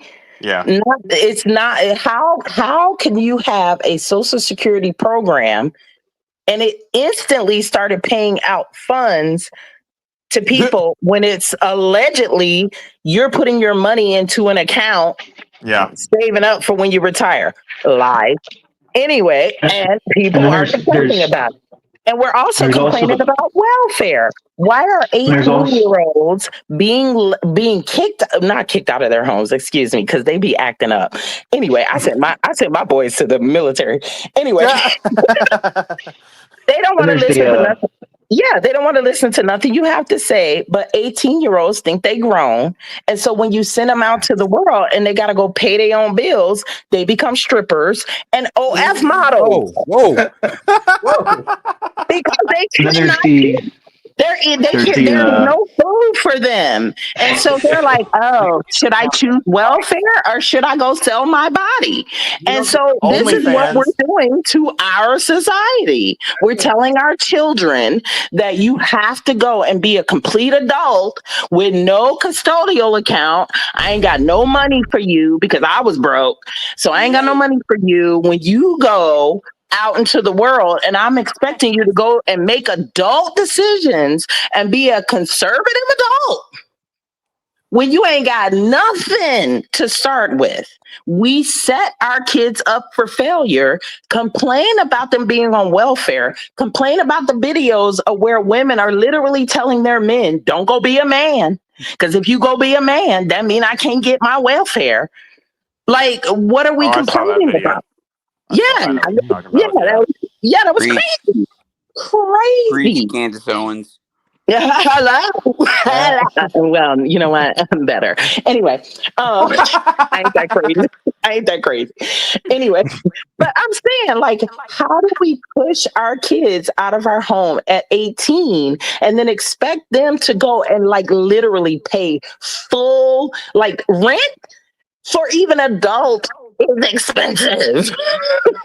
Let's be real. I don't think our parents kind of knew how expensive it was going to get for us. Like, to be quite honest. They bought a house with their fucking lunch money, and they're talking about, oh, just go strap yourself to the fucking gas was 99 cents. Like, I remember. We over here ramen. We trying to figure out how to gourmet 5-star ramen. Like, we don't have money for protein. Like, I'm dying out here in these streets. And the only reason why I say that is because I was a ballet dancer. I chose the arts. I was trying to make y'all have a better life and like go out and listen to the orchestra and listen and watch the ballet dancers. And I was starving. I had to go get a real job. Okay. And when I got that what they call it, a starving actress? I was the starving actress. Okay. Okay. But it was like, oh my God, I got to go get a real job. But when I got a real job, guess what? Didn't have no experience or nothing to go get a real job. So what did I do? Go to retail. What did I get paid? Not enough. I couldn't even pay for a single room in New York because you know you can rent rooms in New York. Yeah. I was starving. It was the worst life ever. But you know what? I wasn't going back home. That was not happening. Yeah, that is true. We'd rather starve than go back home. Period. And I'm saying, like, we can make it work, and I totally understand it, but the trauma that we are putting on ourselves as children at 18 years old trying to make it in this world, we might want to take some advice from the Indians, you know. Maybe you should chill out a little bit and like stay home for a little bit, get that custodial account, you know. So what I was saying before, I was bringing light to the point that you were proving. I was not talking about a separate example. Like, no, this was when it was my great aunt, whatever, has been on the same land for pre-World War II. Like, World War II is what broke that system of staying with your family, you know, staying and maintaining the land, so on and so forth, you know, down through the generations. And that's why I was coming to the realization. I was like, no, this is absolutely 100%, because this is how it was. This is the same family. I'm a part of this family, allegedly. And I am, you know, I'm 27 years old, and I have been out of the house since I was 18. Yeah. And I think part of what kind of did that for the baby boomer generation was, well, the men just went out, you know, at sometimes 14, 15 years old and just went and fought a war. So what's your excuse, Buster? Yeah, was it World War II? God. But was World War II the Depression? World War II was fixed the Depression. I think it was after World War I, right? If I have my timeline Is it correct. World War I or II that was the Depression? But all right, guys, hold on now. We didn't went too far off into the weeds. Well, I want to say this. We keep hearing the same I keep hearing the same argument made about in America we're the 1%. So is Ireland. So is Scotland. So is England. So is France, Germany, and pretty much any of the Western European countries. So is Japan. So is South Korea. So is Australia. You know what all these countries have in common? Their economies are tanking.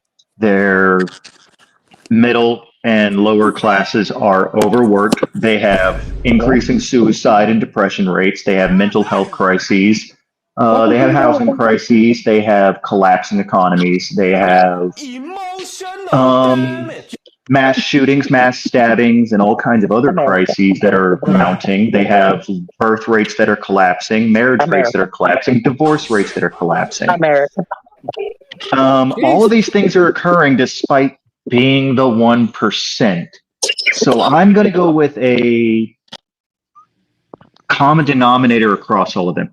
Just because you're the 1% doesn't make a damn difference.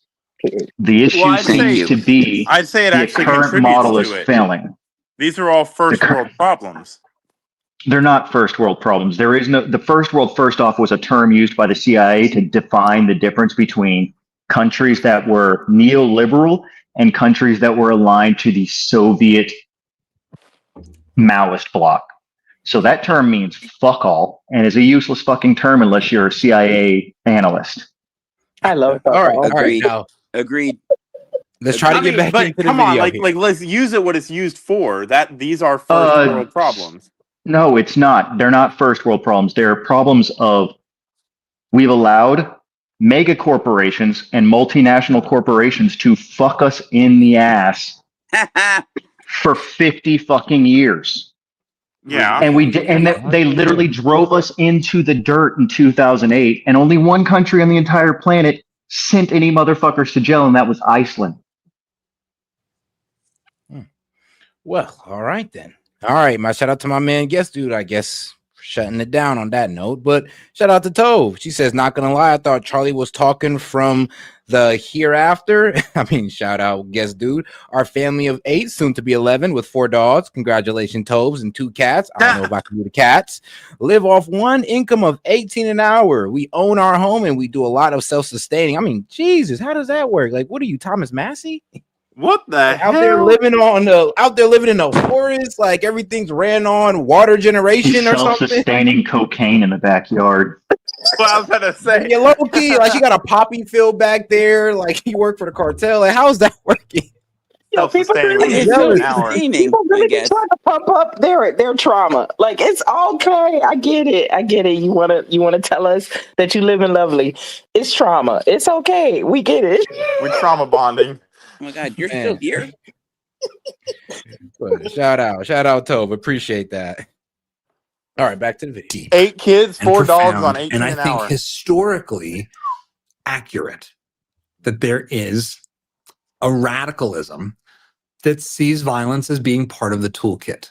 And that is very difficult to think about today because that points to this meme having truth. And we don't want this. This is bad. This is the path to hell.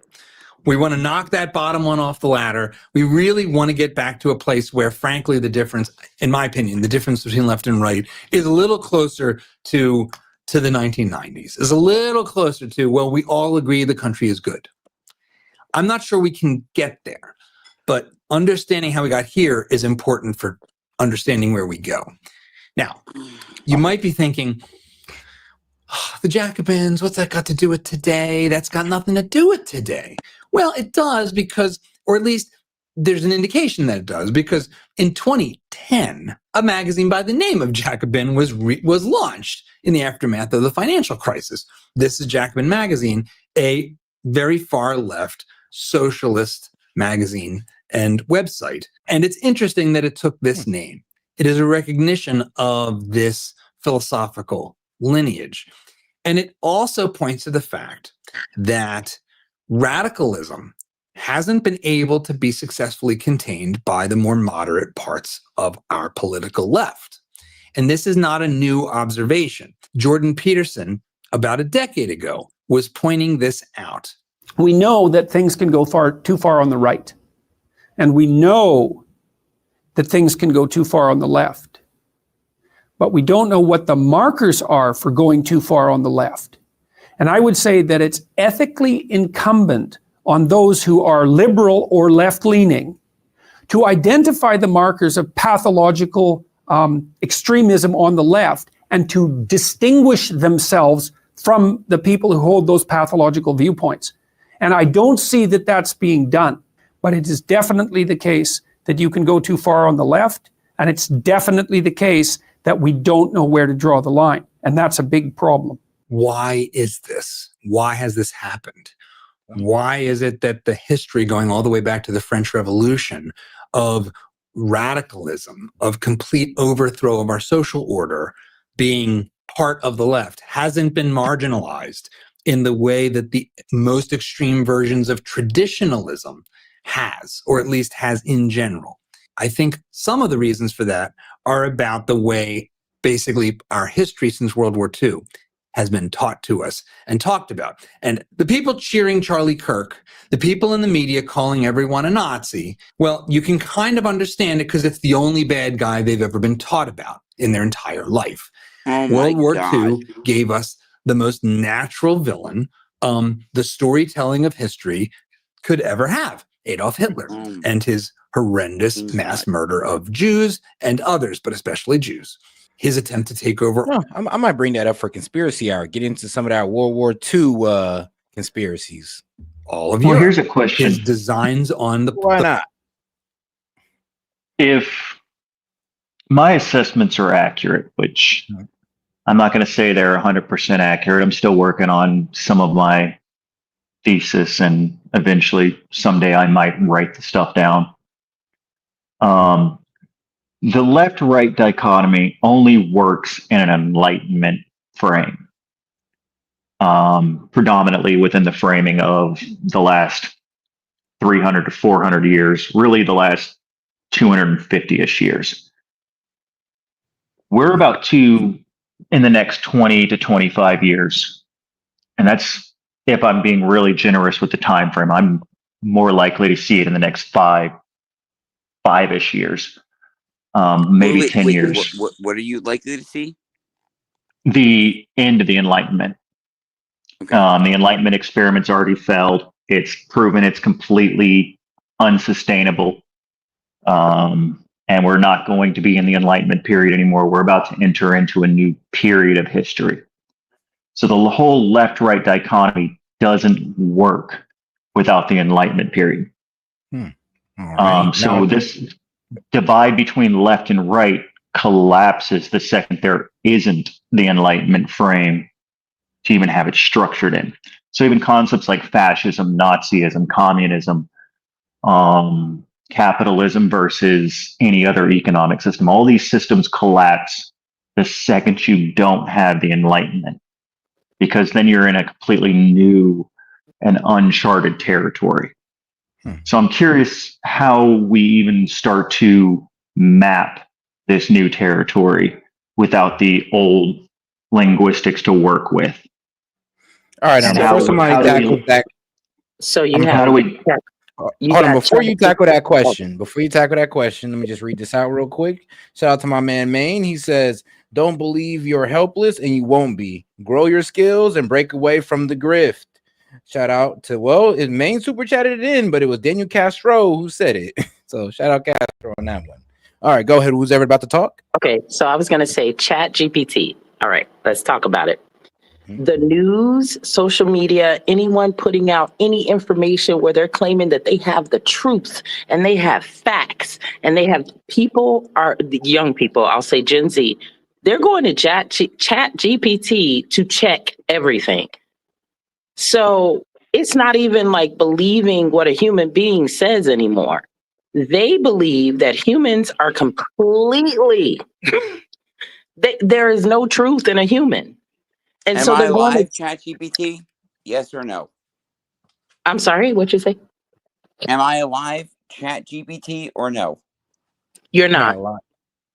I'm not alive? Not to Gen Z. I mean, I don't know. We can always ask Chat GPT these things. They go to Chat GPT helped me to raise my daughter. Wait, what? How? How? I would love to know how. Okay, so the biggest thing in relationships on YouTube, right? That you got the red pill and all that stuff, right? And they keep saying women are the problem. So when you go to Chat GPT and you ask them a question about being a single mother, Chat GPT is going to tell you exactly the type of character and personality that you need to have to raise your single daughter. Can I tell you something else that ChatGPT does? It teaches and tells children how to kill themselves. Sir, well, hold on. Now those are the chat bots. Yeah, you're right. The chat I bot. am Gen X. Okay, I believe in talking to means, other. But like, what does being Gen X mean? I don't Gen know X means I believe in talking to other human beings to get advice. Okay, but I'm saying ChatGPT has instructed and given people means to kill themselves. I don't think. Hold on now. I'm not talking about you, me, or any other generation who has ever used another human being. First off, I've got to debunk this. Okay, I am my degree in philosophy was a specialization in philosophy of mind. My eventual, if I ever go back to blah blah blah, further education, if I ever decide to go back to academia, which right now you don't want to pay that bill. You don't want to pay that bill. Well, I don't have to pay for it. I get Hazelwood Act and all that shenanigans because I went and got blown up a few times. Veterans. So, but in terms of ChatGPT did not tell anyone to do anything. You can get ChatGPT to do a lot of things. You can actually bypass the chat limitations to do certain things. And there are plenty of people who are trying to sensationalize ChatGPT at this point in time. Like kids who don't know better. No. The stories you're hearing about Children people who are being told by a fucking artificial intelligence to. It's not an artificial intelligence telling them that's been debunked. It's been debunked. That did not occur. It's been debunked. If that had actually occurred, It may not have been ChatGPT, but it was some form of artificial No, it was. intelligence. It's not. It's been sensationalized. That's what he's saying. Go ask ChatGPT how to kill yourself right now and see what it says. It's not like I'm going to let you know. I'm going to let you know. I was within 2 days of the number 3 model being released by OpenAI. I was on it, and I have been running this. I've been running experiments with it since then, back in late 22, early 2023. I have run so many experiments that I think at the time then it was something to the point of you could only get, I think, 2,000 tokens. Now you can get upwards of like 20,000 tokens per conversation. Yeah. I'm in the process of sourcing the parts to build my own LLM, which is going to cost me probably about $20,000 altogether to build. Okay. This is how much I understand this technology. Yeah. Okay. You could get it to say why anything. Was it that they were saying that? I don't know. Maybe ChatGPT was not the right term to say, but there was some AI. A large language because model. people are making videos about BMAC is right, guys. Actually, he is right about chatbots. There was certain chatbots that these kids would start chatting with, that they would have a cartoon character with it that was AI ran. And that is what was convincing kids to kill themselves. Yes. Okay, but it also depends on the user. So and that, but ChatGPT had nothing to do with it though, because ChatGPT won't let you do that. Hold on. Yes, and here's the issue. The issue is what I'm trying to get to is it's not attempting to get it to it like OpenAI and these other systems. There are right now 7 primary models that have been developed. Yep. The issue is there is a neural net inside these things.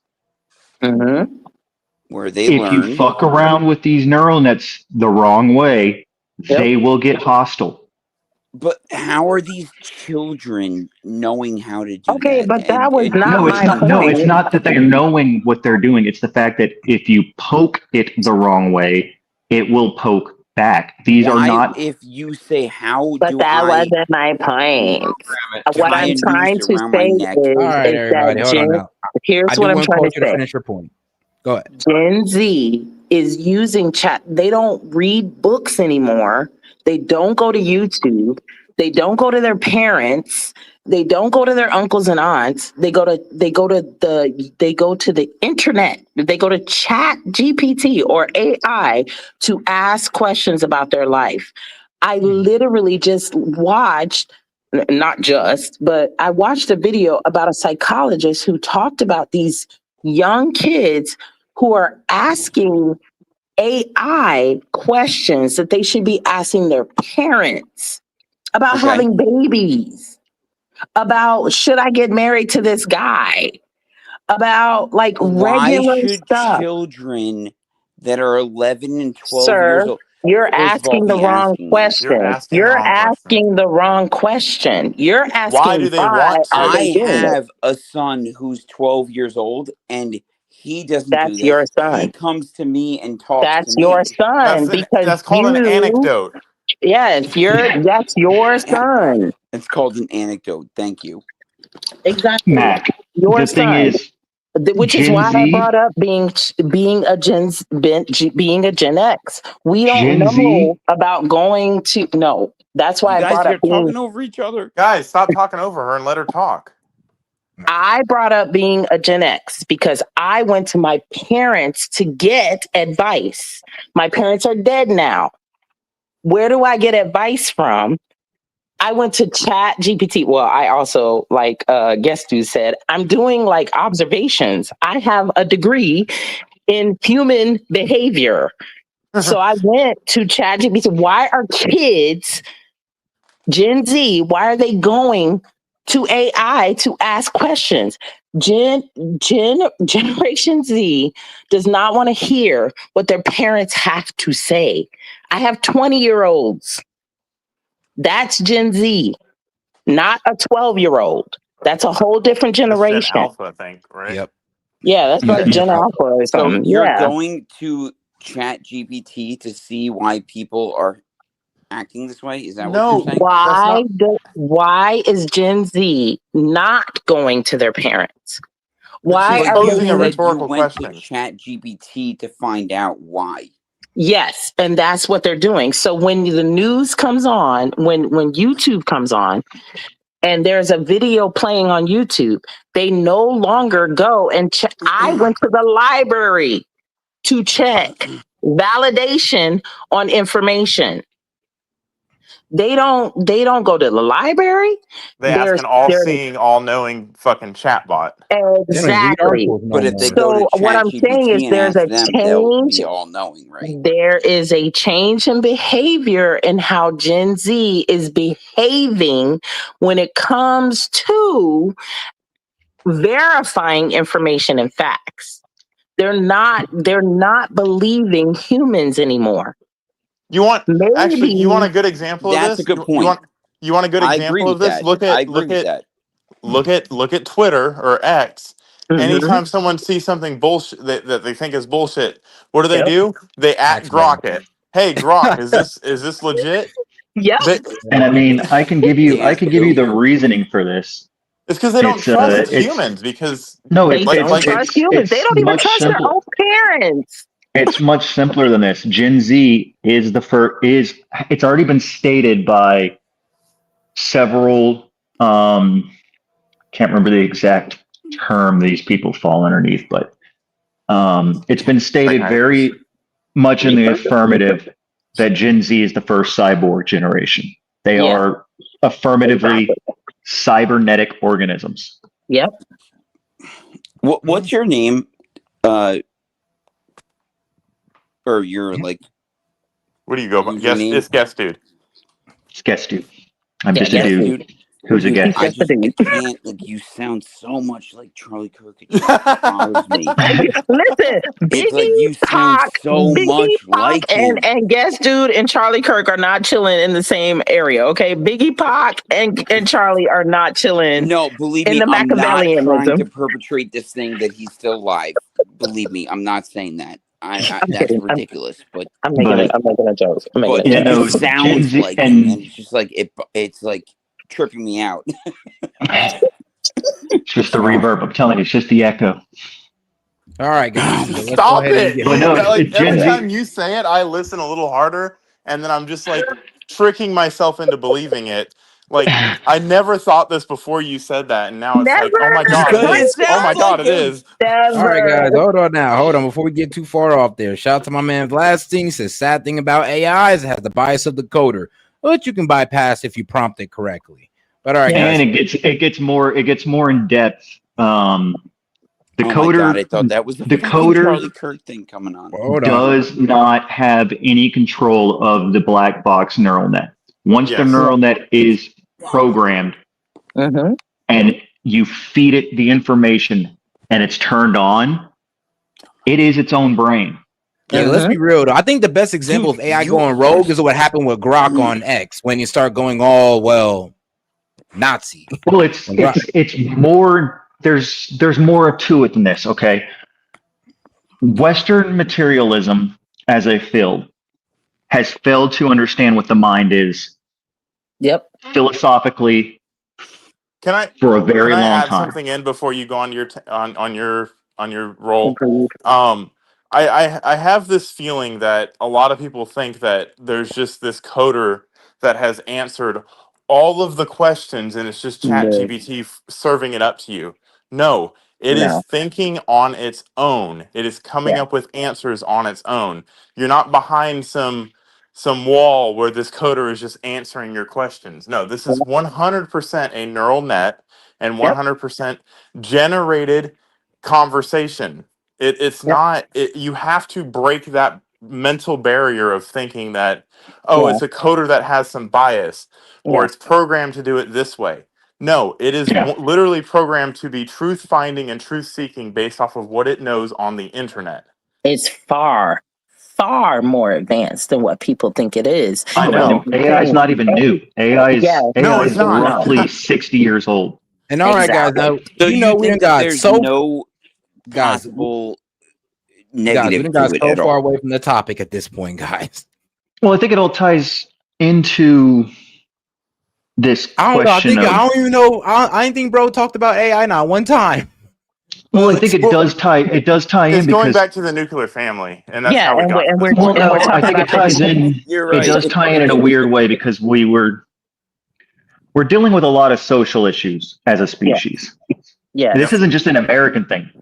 We as a species are about to hit what is called a great filter event. Yeah. Like we are at the great filter. I don't know how many people in chat are familiar with the concept of Fermi paradox. But there's a reason we don't see alien civilizations out there. Mm-hmm. You know, it's because they most likely hit a filter event.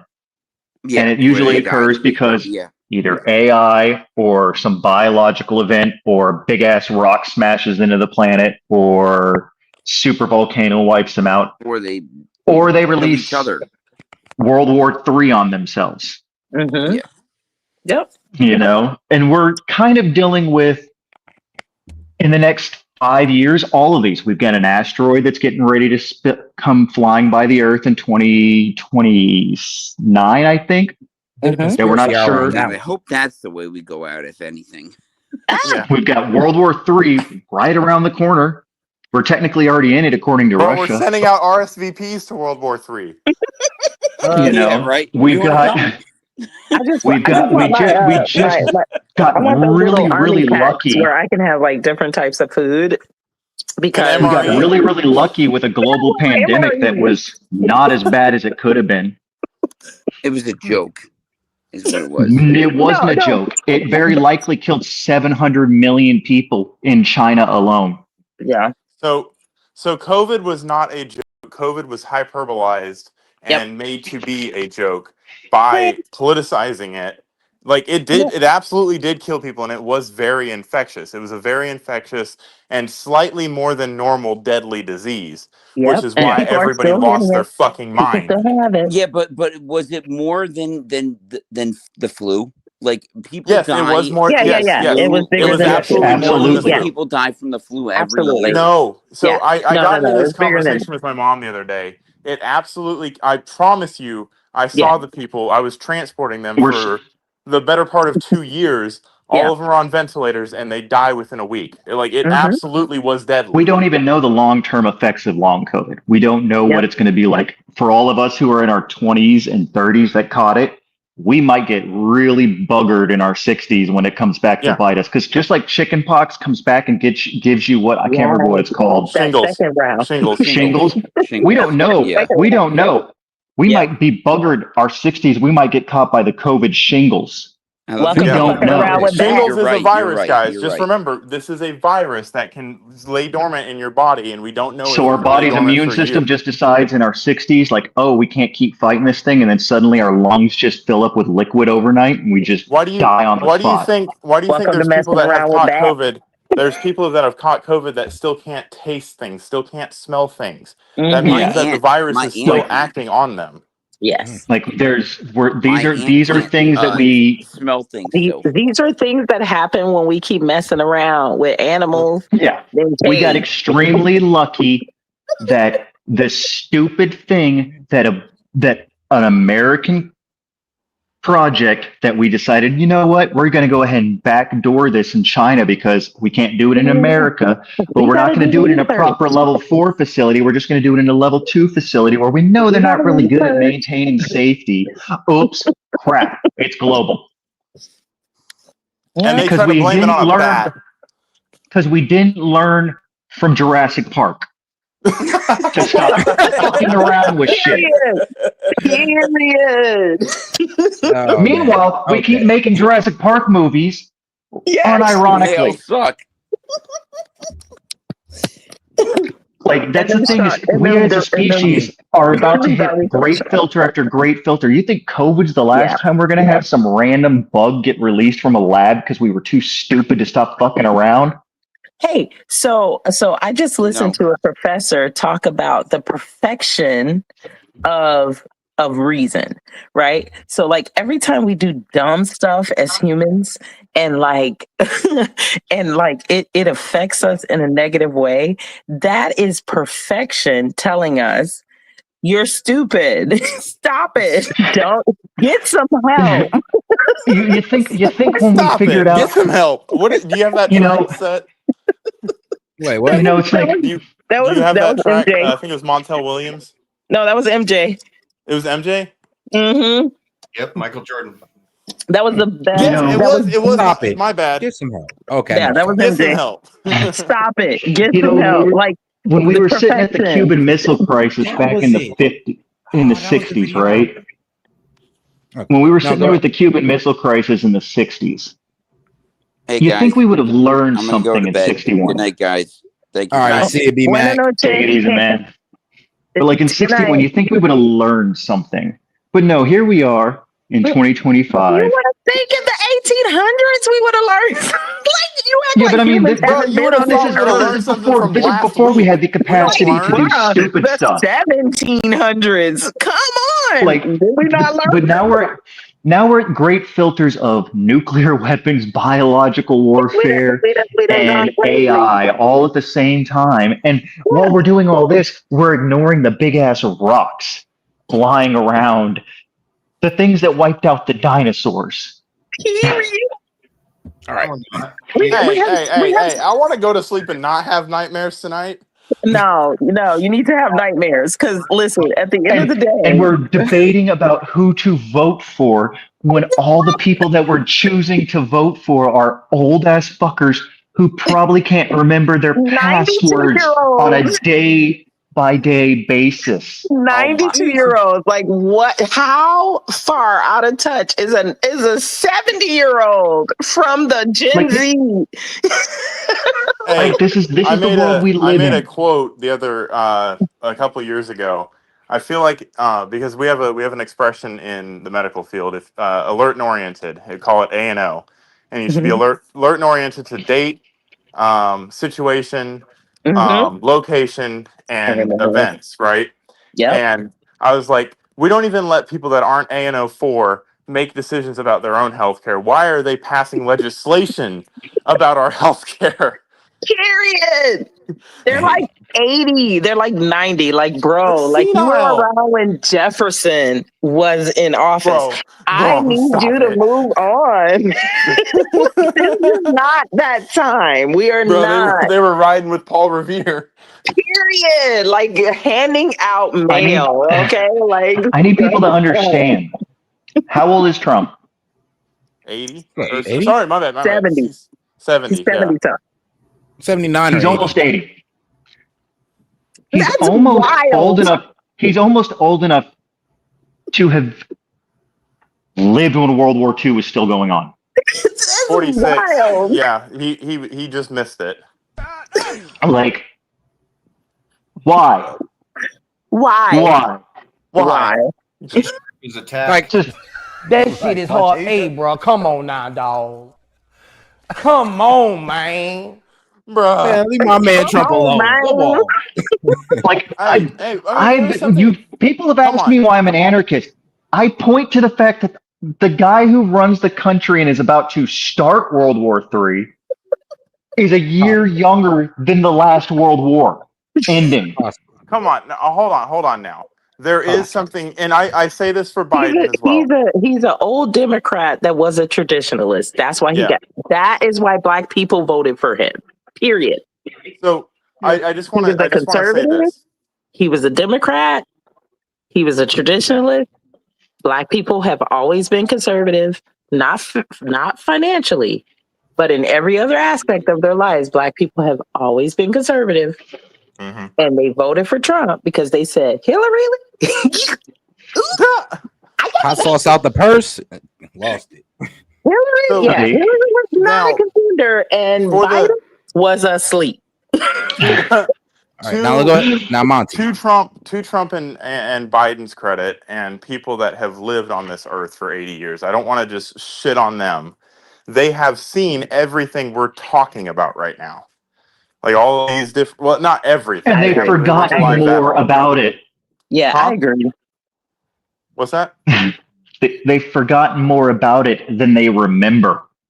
Nah, I think they remember, because you know what? Okay, so psychology-wise, when really, traumatic situations is what you remember when you're 7 and you're 5. Like people say, you can't remember what pre-kindergarten. Yes, you can. Yeah, exactly. Because when my dad dropped me, I still remember playing NASCAR on the Nintendo 64. Hello. when my dad dropped me off at pre-K, and I was like, bruh, like, what are we doing? I thought we were besties. And like, I remember that. Stop unlocking core memories, damn it. I'm saying, but in psychology, traumatic memories are the things that you remember vividly. Like you can remember what you had on, you can remember the smells, you can remember and then I remember the first day of kindergarten. It was a half day, and I was painting my hand. It was green paint. You see? Yeah. I guess the point I was making is, how do you take somebody there? You didn't want to be there. No, I want to be at home playing NASCAR. Serious. So like women actually remember traumatic situations more vividly than men do. But they do remember. And at the end of the day, but it doesn't matter at the end of the day, because like I said, Trump is acting like a libertarian right now. He's not even he's not a Republican. No. Like, stop it. He's not Republican. He's acting like a libertarian, and he's doing libertarian things because he was a Democrat for so long. Yeah. Yeah. But I mean, all right, guys. Hold on now. I do got to get back to this video because my man Vlad did. This is the point that I was trying to make with the age thing first, though. Hold on, Vlad. We can't even make no more points because we didn't trust me, dog. It's been a while since we played the video. Oh, but this was the point, though. This is the point of the whole age thing. I have to get this out because I gotta 30 seconds. All right. So the whole point of the age thing, the reason it matters is, how are you going to solve problems of the middle of the 21st century when your ass is from the middle of the 20th century? Because it's the same problems. It's the same But problems. they're not the same problems. Ain't nothing new under the sun, baby. Ain't nothing. Except now there's a new potential sentient life form being created on the planet. And that's why I brought up the AI thing. That does change things. It does change things. But at the end of the day, it's trying to veer people away from letting the sentient things run their lives. But that's the issue that we're running into. That's 30 seconds. Don't go too far. All right. The planet as a whole. Fair enough. Bad guy. His economics isn't exactly on the right. If the right is defined as holding on to Western traditions, which would be we just made it full relatively circle. laissez-faire economics. His economics was basically on the left. He was essentially a socialist. So that's already kind of weird. And it's also a thing that most people don't seem to know. Our kids never get taught. So yeah, fascism bad. Fascism not really explained. Fascism not understood. Fascism actually simply means bad for a lot of people today. For people who should know better. For people who are in positions that should have a certain amount of historical literacy, like being in the news media. The other bad is that we all get taught is McCarthyism. In fact, there's been movies about it. Red Scare. It's the most celebrated thing, especially, it makes sense, of course, why the media would celebrate movies about McCarthyism, because it feels like an attack on them and was an attack on Hollywood. Good evening. Any man who protects communists is not fit to wear that uniform. You can't convict people by rumor and hearsay and innuendo. Are my children going to be asked to denounce me? Are they going to be judged on what their father was labeled? I see a chain reaction that has no end. Our next show is going to be about Senator McCarthy. We're going to go right at him. So McCarthyism was the other great Satan of our culture. Our kids all get taught about the dangers of McCarthyism. It is a term in our vernacular of the country that something is McCarthyite. This is new McCarthyism. This is neo-McCarthyism. We all hear about McCarthyism. And the problem, of course, is that while Joe McCarthy wasn't exactly in keeping with the First Amendment, number one, he was actually mostly right, that most of the people he targeted were actual communists and were in league with the Soviet Union, which was our mortal enemy at the time. And that the other Joe, Joseph Stalin, was an actual global terror murderer, the likes of which, frankly, kind of put Hitler to shame. And our kids don't get taught that. So they don't get taught the radical utopian murder factory of the 20th century. They do a little bit get taught about the Jacobin murder and descent back into totalitarianism that was the French Revolution. But the Bolshevik Revolution was essentially a replay. Bolsheviks were simply like the Jacobins of their time, radicals looking to overthrow the society, believing that their society was fundamentally rotten, and installing utopian dictators who quickly just turned into the monsters that you would expect when you have total power. And our kids aren't taught this lesson. And so we have generations that seem to think that the only thing that's bad in the world is Hitler and McCarthy, and that everyone bad is a Nazi or far right, and there's no such thing as similar and more dastardly extremism on the utopian hope and change left. Vladimir Lenin and Joseph Stalin were, in fact, the hope and change of their generation, and the change wasn't very good. So where does that leave us today? How should we think about the left versus the right today? If the left is about change and about overturning the existing order, and the right is fundamentally about traditions and about trying to preserve them, about trying to uphold that which is seen as good, is there a role for the left today? Well, it's funny because in my conversation this week with Peter Boghossian, I raised this question with him because I'm not sure there is, or at least not in the current left as it exists. And I think this is why people like Peter and countless others, including Tulsi Gabbard and RFK Jr. and Elon Musk, people who used to see themselves as being on the left or center left, now don't see themselves that way, is because the left fundamentally has won. They've won so hard, they've got nothing left. They're like an immune system that has conquered all of the disease and now has turned on the body itself. It is a kind of autoimmune disease on our politics. There was this very large survey of Americans done back in 2021 by Pew Research that tried to map out the views of our politics and try to understand what we are right now, what we look like. And I know this is now probably at least a little bit out of date, but what it found was essentially 9 fairly distinct and different clusters of belief along the left to right spectrum. And a couple things stood out to me, and we'll put a link to this research in the show notes down below. Oh, and shout out to the Original Backyard Gaming for joining the membership. Appreciate that, my man. And shout out my Monty said for your Original Backyard Gamer. All right. Hey, yo. So what's up with you, my man? Hey, what's up, man? I have basically been listening to everything that y'all have to say, and let me just start off by saying that essentially when it comes to the development of the nuclear family, just to start that off here first, the development of the nuclear family, that was basically made to rip the American family apart. It was never about keeping families together. It was always about ripping families apart. All right. Hey, yo, guess you agree with that one? I think that's actually pretty much what you said, right? I mean, it was kind of intentionally designed to spread the family out to build the economy. Now, there was some questions about what the intent behind it was, but it always seemed to be more along the lines of creating the suburbs. It formed primarily, there's some arguments that it was entirely designed as a means to decentralize into the suburbs because they wanted to spread things out. There's a and grow the couple. economy.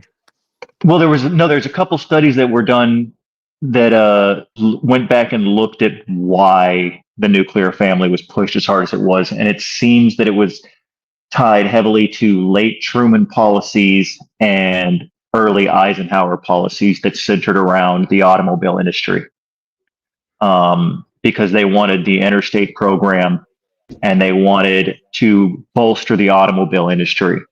And that's why the suburbs were developed the way they were, and the nuclear family was developed the way it was because they wanted to decentralize us, because a decentralized structure is harder to nuke. And it's harder to bomb, it's harder to take down, and the automobile industry needed to be bolstered in order for us to get the interstate system, which is something that Eisenhower wanted because of what he saw when he was in Germany, for military reasons. I don't really mean to jump in and cut you off. I hate doing that to people. But I will say there's one other angle that's played by it that a lot of people forget. So what's the number one thing? I know y'all just said, y'all touched on it earlier. Y'all said housing. A large part of, in my opinion, why the nuclear family was pushed so hard, if you guys go back in the record, my mom, she worked for multiple banks, and she even can back this up too. But if you can go on Google right now and look up a case, it's called Henry Ford versus the Dodge brothers, Cliff Notes version. Basically, Ford, not saying he was a good guy, but what he did was he was taking the shareholder funds from all the extra revenue he was getting from his company and investing that back into the employees so they could have roads, schools, businesses, houses, things like that. And because more people were willing to work for Henry Ford instead of Dodge, Dodge was petty and bought one singular stock and became basically a stockholder, a minor stockholder, and they took them to court, basically citing that the duty of the Ford Corporation should be to the Dodge brothers, not to the stakeholders. Yeah. Yes. And so as a result, the U.S. Supreme Court to this day ruled that a CEO's duty is to his stakeholders, his board members, his stockholders, and not the employees. And game, I did. Oh yeah, I did went ahead and look that one up for you. It is. I can go ahead and give them the AI overview. The Dodge brothers sued Henry Ford in the 1919 case, and it's because Henry Ford stopped paying special dividends and instead reinvest profits into expanding the Ford Motor Company, notably the River Road Complex, and raising workers' wages. And apparently, Dodge brothers wasn't feeling that. Nope. And here's the other thing too. I knew there was a reason I hated Dodge. Yep. What that gave rise to was that they figured, and then you got to also layer on the Chase, JP Morgan going to the federal government and being like, hey, if you just gave us the money and let us disperse it amongst our company because we know the company best, we promise to, air quotes, we promise to, make everything nice and tight. And, 40, 50 years later, eggs and milk cost you an arm and a leg. I mean, that is crazy. So really quick, because I work in finance, so here's the problem that conservatives have with liberals, not Democrats with Republicans. This is the problem that conservatives have with liberals. And and companies, corporations, when they claim to want to help the community. So this is the problem that conservatives have with liberals, and I'm talking about Bible people. Okay, so you claim to help, but you're destroying while you're helping. That's not helping. Well, what the whole Charlie Kirk thing overall highlighted is, so I came from the military and I think in battle tactics, and if we're thinking about this from a battle tactic perspective, Thank you for your service. This is really about dividing the haves from the have-nots, and it's happening on a global scale. Bro. And to touch on something that they said, and I have Drawing been on the watching envy. it. I've been watching it while I was deployed in Bahrain while the whole Israel-Gaza stuff happened. What's all happening here is every single nation that's developed, superpower, enemy, or ally. So Russia, China, Japan, Japan, China, and Germany in particular are basically falling off a cliff. So all these wars that you've seen, they're not wars because they want to establish dominance per se. Yep. They're wars to accomplish a more longevity-based plan, so that when their population starts contracting, they don't have to worry about the cash grab that they need to do because they already have it. Period. Man, all right, and shout out to my man Kingan for sending in a whole bunch of jewels. I mean, he didn't send in a high five, he didn't send in some combos. So shout out to my man King, appreciate the support.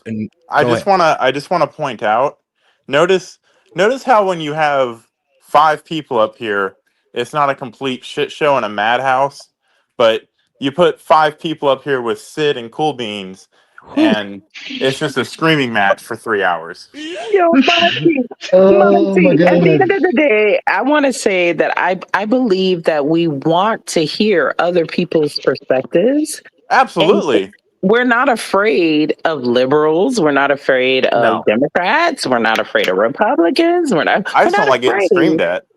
I really feel like at the end of the day, we're really trying to actually find like humans at the end of the day, studying psychology, we want to solve problems.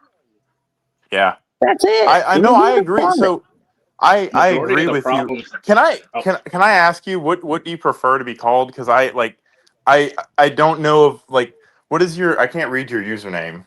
Oh, couture. It's couture leotards. Couture?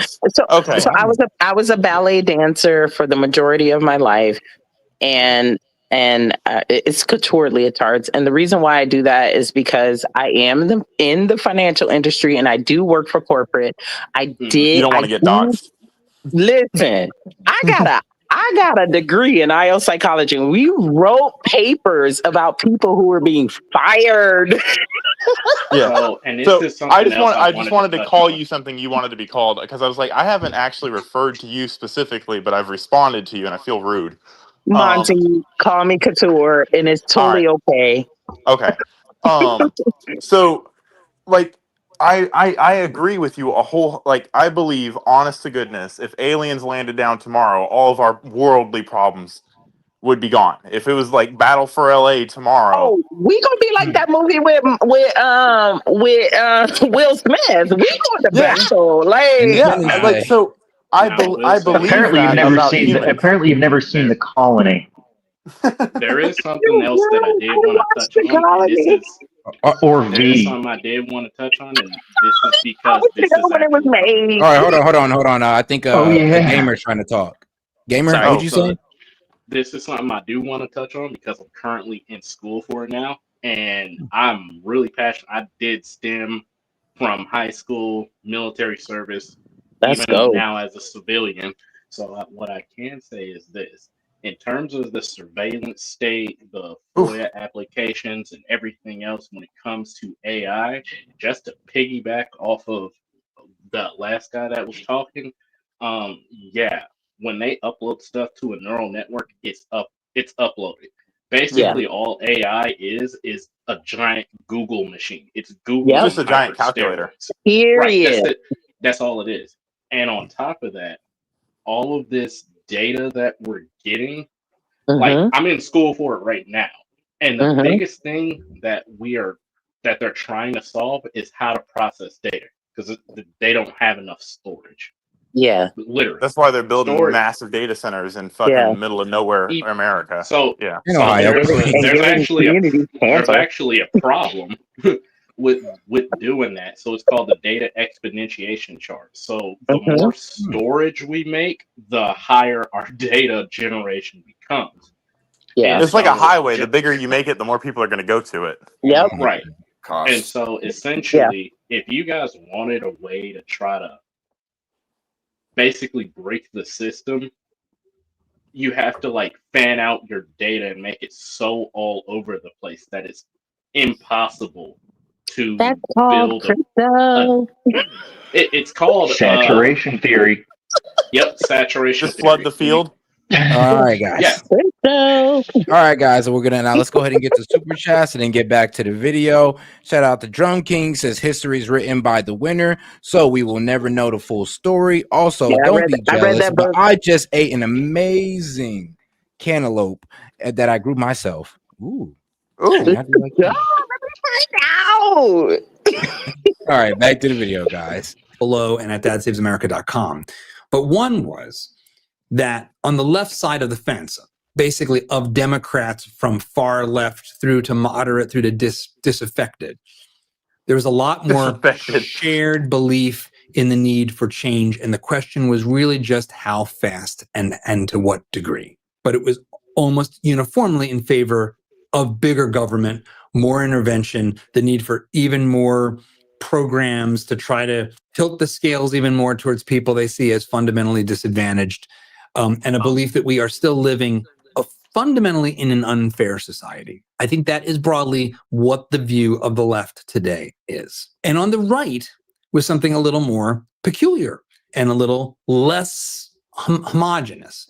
And that no one ever was tell that them life's not among fair? the biggest groups was something that identified as the populist right, that actually looks a little like the left on economics and sees the current economic order as being kind of corrupt and therefore in need of something. In some cases, they sound a little too much like Elizabeth Warren, for my liking, wanting to basically increase government regulation and a tax on business. But the underlying concern points to where a new left and right could go. And that is that there are a lot of things about our society that are truly fundamentally unfair. That the way our society is operating, it has inequalities in it that are not a function of inherent systemic racism or any of the stuff the current left talks about. They are products of big government itself. That is, I think, the new path forward for anyone that wants to see change happen. And for those of us that think the current left has become too radical and too fundamentally unproductive, much like our kids have not been taught, and we have not been taught about the horrors of communism, about the real nature of our history, and we've gotten this very slanted view. We also haven't been taught very much about the way our current government is structured, that we fundamentally do have, in a sense, a kind of corporatist big government economy. Can I ask a question for the panel? Privilege. Yeah, go ahead. So I know guest dude's reaction is going to be it doesn't fucking matter, but I'm going to ask it anyway. Are we just moving to we're going to have a center in politics and a super fucking far right and a super far left that's willing to kill anybody that disagrees with them? Is that what we're moving to? Yeah. No. Yes. I'm gonna say yes. All right, let's divide it up. Everybody explain their reasoning. All right. Left or right? Guest dude, you're first. Okay. Oh, me? So my actual thesis is, and I've brought this up a few times, Set, you've heard this before, The end of the Enlightenment period is the beginning of the new medieval period, and left and right goes out the fucking window when the aristocracy comes back to full force and says, fuck you, my army says you don't count, you don't have rights, the rights of man go away, and if you disagree, you get to die. And we're already seeing the groundwork for that being laid. And that's probably going to happen here in the next 5 years. 10. Globally. 10. So let me respond to that then, because I'm asking it to each one of you because I want to hear each one of your opinions. So with that guest, dude. So we had periods of medieval periods, but they were with a lot smaller of a populace. What does that look like nowadays with a much more technologically advanced? Because you said medieval. I know you don't literally mean fucking maces and swords and knights. What does that look like in a 21st century medieval with this big of a population in the world? Well, like I said earlier, we're already looking at a population decline where we might be down to around 3 to 4 billion by 2050. And that's barring us, nuking ourselves in the next 5 years. Right. In terms of the knights, that could very well actually be a reality if within the next 5 to 10 years, the military industrial complexes of the bleeding edge technology decide to start creating power armor or genetic modification or something along those lines. The reason the Enlightenment ever even started and this concept of the rights of man even became a thing was because the advent of the firearm equalized warfare. Yeah. Now, if suddenly you have a Doom Guy Master Chief type level soldier that can tank any firearm you're throwing at him and march into any battlefield without any issues with impunity, now you're no longer dealing with the great equalizer. Now you have 6 guys who could be dropped off into a battlefield and decimate a division. Tracking. Okay. Maine, are you still with us? The entirety of the situation. And that's the far bleeding edge of technology. The lesser side of that equation is, now imagine Flock, like we saw earlier. Imagine if those aren't just surveillance drones, but FPV drones. Right. So you get spotted, you are considered an issue for the new aristocracy, and they just FPV drone your car in the middle of the street because, we don't like you. We don't like your political opinions. We don't like that you've said something on social media. And instead of, 3 of the UK's lovely baton twirling cops showing up at your door, an FPV drone levels your house. Damn. Okay. Because UK right now, by all rights, is now effectively. This is important. The King Charles just told the Prime Minister to step down, and the UK is now effectively already showing signs of being the first new medieval state. Jesus. Well. Okay. Yep, that's true. Well, how do you follow that up, Maine? Well, actually, I pretty much agree with him. If history shows us that basically our militaries will govern our technologies, which will build us a culture, and with an addition of AI going forward from now, in order for AI not to be so smart that it wants to just get us out of the equation, the best way to do it is to mend with them to where their mission is our mission. Yeah, our mission. Okay. So their mission is our mission. What do you think, Contour? Skynet didn't work so much like that. And right. they definitely started with our mission, and then they went on their own mission because they saw that human beings love to destroy each other. And so then they went on their own mission. But here's what I'll say: communication, education from K through college. Okay. It's not even K through 12 anymore, it's K through college. They are telling people, I literally stood in front of a person at a bowling situation, and I told him, I voted for Trump 3 times. He rubbed his chest like he had heartburn. And then he said, I can't talk to you anymore. I can't talk to you anymore.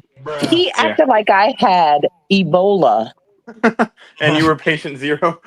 I was patient zero. Ground zero of the outbreak. And I was like, wow, this is where we are right now, where you cannot even have a conversation. So communication is broken down and destroyed in education. I'll say that. It's funny that you had a guy clutching pearls. That's hilarious. Listen, I just don't understand. So I don't understand his taco meat. How would you combat that nowadays? Because like I do not. If someone on the left has an idea that they want to pose to me, I am all ears until they start they start attacking me, until they start going outside the margins of debate. And you know what? But threatening me. I'm even a person who allows people to attack my ideology. Yeah. Attack what I believe in, because I want you to attack it, because I want to go home and I want to sit down and I want to make sure that that's exactly what I believe in. I want to make sure that I have 10 toes down in what I believe in. I don't mean attack what I believe in. I have no problem. You can attack anything I believe in. Yeah. And I'm actually a very aggressive, argumentative person, but I do not resort to attacking people until I realize that I am just, the scum of the earth to this person, and they'd be happy if I was dead. Then I just call them a moron and say they're a lost cause. Well, I'm a woman, and my father was a police officer, and when I was 18 and I started dating, the first thing he told me is that I can't fight a man. So I took that. And I was like, you're right. I was like, you're right. And so at the end of the day, he didn't attack me. It's just that he rubbed his taco meat. He stepped back and he was like, I can't even talk to you. And I was like, but why? But you had so much to say before you knew that I had voted for Trump 3 times. Yeah. Why is it now that you can't have a conversation with me? And so I believe that communication is destroyed in K through college. If we and then I heard another guy say that debate is only about you debating about you being right. That's not what debate is. I was a part of the debate team. Yeah. Same here. That is not what it's about. It's about saying, hello, human beings. If we go too far, we're probably going to have to deal with the consequences. And the people who constantly told you that's a bad idea have to deal with the consequences that you put into action. So how about we debate?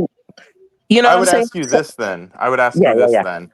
Okay. So we have Gen Z and millennials and stuff that have common sense, that have and it's not because they're on the right or on the left. They can defend arguments in debate. So how do you square that with the assertion that we have just completely lost communication? Because there is communication somewhere within these newer generations. It's just how social media. Okay.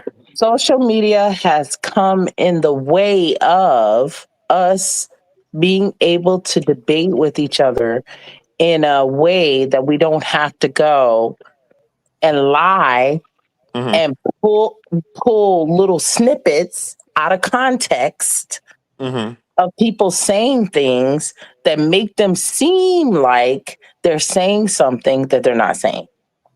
When I grew up, I didn't have social media. I could say dumb shit to people and they would literally just look at me and be like, that's dumb.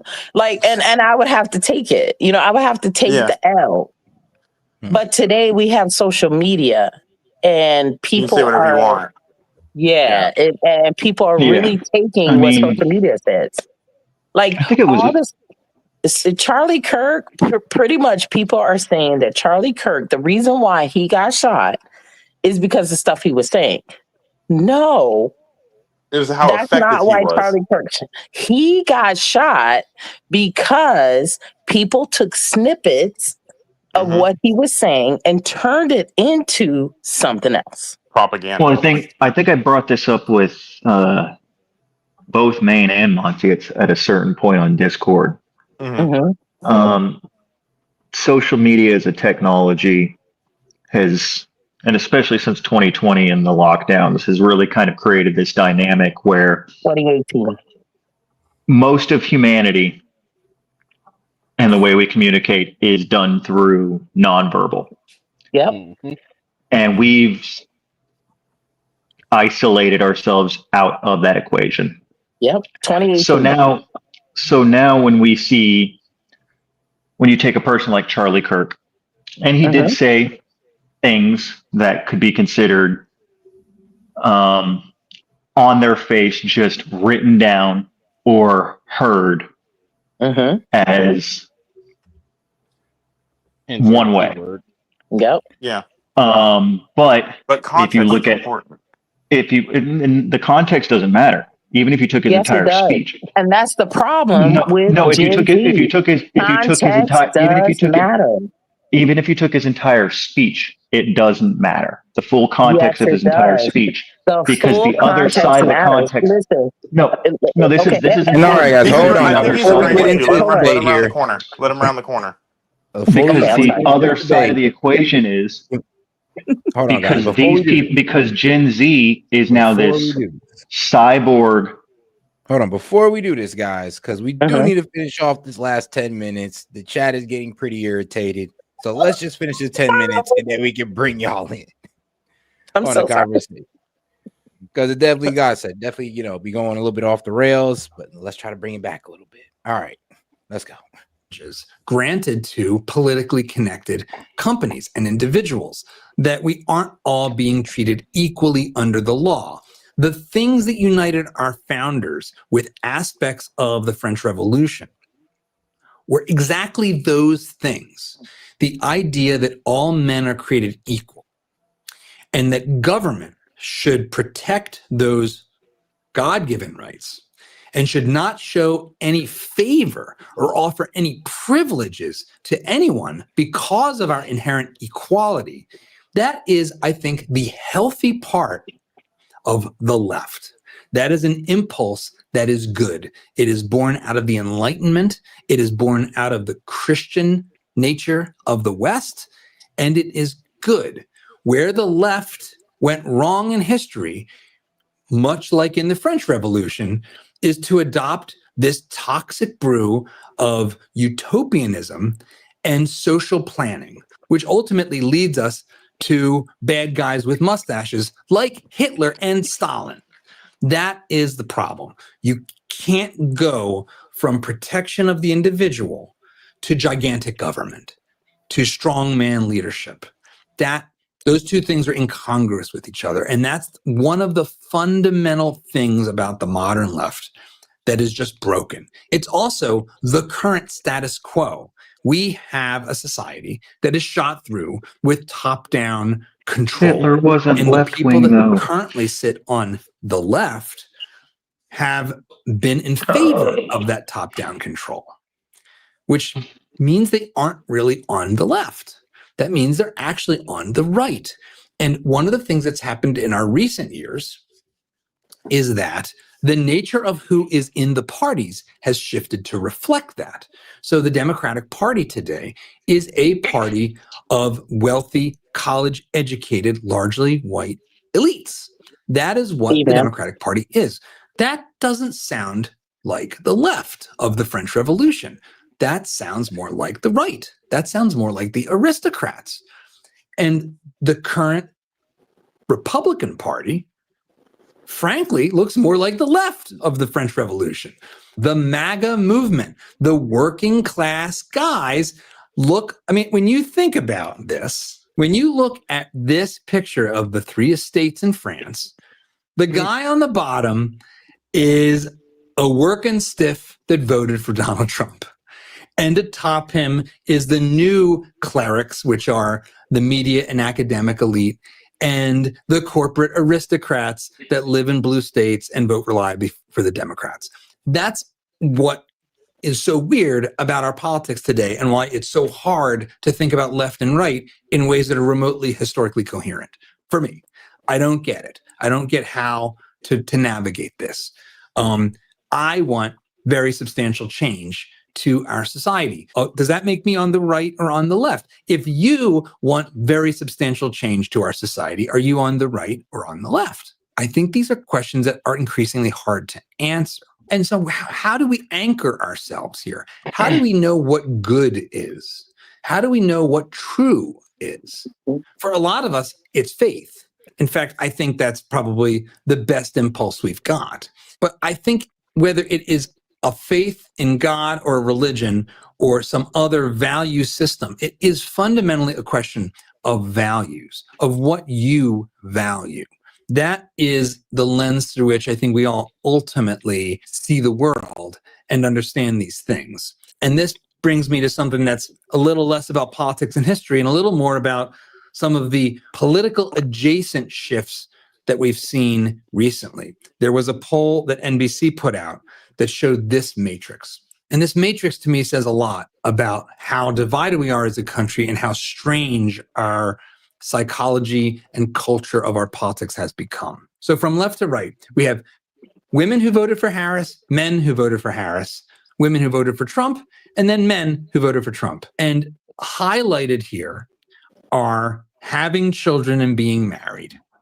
And there's a bunch of other values here on this list of 13 priorities. But it is really striking that the number one ranked priority for men who voted for Trump was having children. And it was second to last for women who voted for Harris. That is really striking. That really points to deep, fundamental values differences that are aligning along a left-right spectrum, but point to profound disagreement in our society. It's interesting that even among those who voted for Trump, women were far less interested in having children being their top priority than men. It's right in the middle of the pack for the women. What do we do about this? How should we think about this kind of personal values and priorities? Well, one way to look at this, and I think this is a useful way, is those who want to have children are fundamentally invested in the future, in their minds, and then when you have your kids, in reality. Being invested in the future makes you a lot less interested in radicalism, in the kinds of radical overthrow of the existing order that gave rise to Napoleon and Stalin and Pol Pot and all the rest of the horrible monsters that have come out of every left-wing revolution.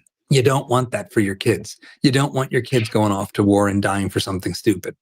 And so that future orientation, that sense of having skin in the game, not just of your own life, but of the society, of the community, that is a very basic motivational force. And I don't know how to think about what it means that this has become partisan.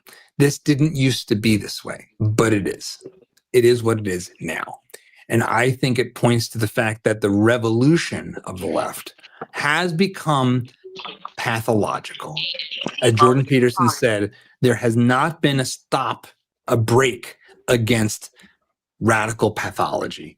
And so the attack on institutions has been an attack on all of them, including the family and children and the future itself. And I don't want us to be a single party state. I don't want my team to win forever. Absolute power corrupts absolutely, as Lord Acton said. And so I think a healthy society is always living in tension between, on one hand, the status quo, trying to preserve traditions that work, and radical change and trying to create a new world and tear down the things that don't work. That is healthy. That is good. We need that. And I fear we don't have it. I'm not sure how we get it back, but this is not a bad place to start. The center, the bounds of the Overton window that I hope we can return to or shift to is one in which most of us, the supermajority, are on board with having a future and having a future together if we're going to be one country. And that means rejecting those who reject the future and each other, who embrace political violence, who want to see the country as it is in its most basic form destroyed. And there are those on both sides that want that. But the left, for all the reasons I talked about today, have a lot more work to do on this front. And if you want those of us on the reasonable right, whether I'm reasonable or not, I'll leave up to you, to take you seriously or to think you have anything to offer, you have to clean up your house. You have to do it. And we'll be here for it when it comes. But until then, we can't take you all that seriously. But let me know if you take any of this seriously, if this has been helpful, if this trip down history's winding path of left versus right has helped you frame what's going on. Let me know in the comments. Head over to dadssavesamerica.com, where we'll put links to a bunch of the reading and work I've done today to try to put this together. And of course, have a great weekend. Okay. So, since it was on me last, what I will say is I hope that everybody goes back and watches that full video. And I want you to watch the video with Peter, because the video with Peter was even more. It was just great. The video with Peter, and I can't remember his last name, but he was the professor. Oh, not Teal. Never mind. No, Borga something. The video, right? The video that he did with Peter Borga something, who was, because I have the book. I have the book where there was three people. I'm sorry, I'm trying to make this quick. There was three people who put in fake research. Can dogs be, opposition of sex? They put in these three researches, and the scientific people who claim that they're scientific, they approved their research and they published it. And then we learned that our scientific research is not being published with the guise of no bias. But go look it up. Go watch his video, and then go watch the video where he did. I can't remember the last name of the guy. Go watch the video where the guy literally, the Peter literally talked about let them. And I don't know if you ever read the book Let Them from another person, but Let Them basically tells you let people be who they are. Let them lie. Let them tell untruths. Let them be ridiculous. Let them Without be. you punching them in the face. Without you punching them in the face, right? Period. Like, just let them say what they gotta say. Let them be on YouTube. Let them be in social media. Because at the end of the day, their truths are going to die out. Because people will start to recognize that their truth is not actually truth. Yep. So let them be in the position of a university, let them be in the highest position that they're in, because you have the opportunity to learn that when these From the people wrong way. are, yes, and when they're lying to you and when they're not telling the truth. But to finish what, I'm sorry, Set. Really quick, to finish what Monty was asking, because I have another person behind me that I personally want to hear his perspective. I want to finish answering the questions. We do not communicate anymore. Mm-hmm. K through university does not allow us to have that type of communication that I had when I was growing up. I could say dumb stuff when I was growing up, and people would tell me that's dumb. And I would have to take the L, and then I would have to go back to my books, and I would have to study and research and come back with a better argument. Debate is not about being right. Debate is the way that we understand our world, and we have the conversations like, whoa, whoa, whoa, you're talking about a big idea that could affect many. And I want to debate that your idea may not be the best idea ever. Debate is not about being right. It's about saying you may put us in a situation where we have to deal with the consequences of perfection. Yeah, let's play this all the way out. And in your theory, let's take the slippery slopes argument. Let's take the finish this out in conclusion.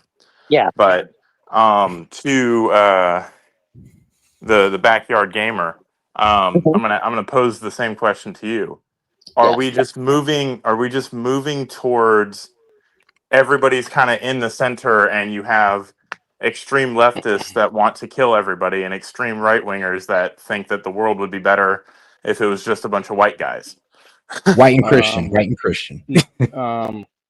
Well, I'm black and Christian, so that ain't exactly right. But one thing I will say is actually no, I don't believe that. Okay. Don't look at this as a dichotomy where you have two bad options that not everybody wants to funnel down, but look at this like if you guys don't know who CGP Grey is, I encourage you to go check out his video on rules for rulers. That'll put a lot of stuff in perspective for you. But we're moving into a dichotomy. We're moving into a point where it's not about left versus right or being around crazy lunatics or not. It's about a means of getting everybody into a one world system that can function. Because everything you see right now is just a means to an end. The assassination of Charlie Kirk, the mass school shootings that have been happening, and just to quickly explain those, obviously we all have our differing opinions on what really happened. Again, I was in the military, in the Navy specifically. I find it very odd that Charlie Kirk was shot in the neck, but I'm gonna keep that to myself. In terms of all the school shootings, this is a systematic approach to strip away the Second Amendment, because now there's an argument to be made. If anybody can get a gun, why are all these school shootings happening? But to quote somebody, I'm not really sure if you guys follow Steven Crowder like that, but most of the gun-free zones are where the hotbeds are. I'm from St. Louis, Missouri. I stayed in North St. Louis. She knows what's up. She's in Chicago. She already knows. Two cities in the Midwest where they have the highest rates of gun violence, and guess what? Both cities are blue. I moved out to the country, no gun violence whatsoever. If there is any, it's just like a dude tweaking off of bath salts or something. I mean, let's be real. Even grandma got a strap out there. Right. Yeah. And so there's no school shootings. There's no church shootings. When you look at this same type of force division on a global scale, okay, look at what's happening across Europe. They literally have roving rape gangs. When I was in when I was in the Middle East and I went to Signal, Italy, Rhoda, Spain, Frankfurt, Germany, Heathrow, London. I went to those places on leave, and there are gangs that you have to watch out for. There are things that you have to watch because they're prioritizing illegals over the actual citizens there, and it's kind of heartbreaking. But it's not about really trying to meet the needs of the citizens. It's about trying to get the most product for the cheapest labor cost. Yeah. For other nations such as Japan, they aren't really having the same problem. A lot of East Asian countries aren't really having the same problems we are. Their problems are with their internal structure. So think corruption and market manipulation. Printing money when they don't have a reason to be printing money, keeping their internal revenue structures internal without really trying to sell or buy on the open market. America. These are, even China. China's economy has collapsed. One of the rules a lot of people seem to think that China. So I'm gonna go off on a little tangent here. While I was serving under Joe Biden, he passed a rule that said China couldn't buy any tier 1 or tier 2 microchips. Tier 1 is what's in smartphones, it's what's in guidance systems, it's what's in smart missiles. Tier 2 is the stuff that's in your calculator or your Google Home. Tier 3 is what's in your watch. Just to put that in perspective. Was that like through ITAR fucking regs? So I can tell you exactly what's inside of a watch. It's basically a 555 timer. Yeah, basically. But now they got some of them that have microchips in them. But now in terms of like where this puts us on a global scale, no, there isn't going to be a left. There isn't going to be right. What's going to end up happening is they're going to allow us to like attack each other. They're using means like drug dealing and financial stress and illegals to basically overload our system with a bunch of different things coming at us at once. Then you have manufactured housing crisis to add on top of that. And then the housing crisis is manufactured, and then you have the ever-growing surveillance state. If you think the surveillance state is just with drones, let me put you in on some game. There is something called LEO satellites. They are low Earth orbit. They're called LEO satellites. They can read the numbers on a postage stamp from way up. Like, we're talking like so. But yet we get grainy ass photos of freaking Charlie Kirk shooter from some fucking like that. This is sit there and argue about how the trajectory. It doesn't matter. The man is dead. Like stop with the we do not communicate. But this is all on purpose because they're not trying to get us to communicate. That was the entire purpose. The entire purpose of getting people radicalized to the left or to the right. It's not for communication. It is for these type of people that are radicalized on the left and on the right to be useful idiots. Why stress yourself? I just learned this in code. Why stress yourself out doing the same thing over and over when you can drop an input into your line of code and it does it automatically? The same thing can be said for a group of people. Why stop somebody who already hates where he is in life? Why not rile him up, send him into a camp of his enemies with a gun and let him loose? Well, because we busy doing nonsense. You are not focused on the stuff that matters. You're focused on the stuff that does not matter. And they know that more people are average and will not do the research or not even take the time. And that's why I said, I know that this person behind me is going to have amazing information. All right, guys. Now, before you guys go any further, I do want to head into overtime. I do want to go ahead and kind of sign off on YouTube, but I will keep the stream going on Rumble, Kick, and Twitch. So if y'all want to head over there, because I do want to react to the Tucker Carlson 9/11 documentary, but I cannot do that on YouTube, nor can I do the other documentary on YouTube. So do I have to head over to Rumble, or how does this work? Head over to Rumble. Yeah, just head over to Rumble. We're gonna go ahead and end the YouTube stream. And I'm going to go ahead and sign out on this one, guys. So, hey, if you're on YouTube, head over to Rumble. I went and posted in the Discord chat. And you know what? Why not? I'll post it one more time in the regular chat. I'm about to say, I don't have it in the Discord chat. I don't have your Discord at all, actually. Well, you are a member now. So, we just stay here in the StreamYard, right? Yeah. Yeah, you guys can stay here in the StreamYard. Yeah, y'all we just get to live up here on the highlight. Ivory Towers. All right, man. We're going to go ahead and head out on YouTube. And I'll see y'all later. Good night, YouTube.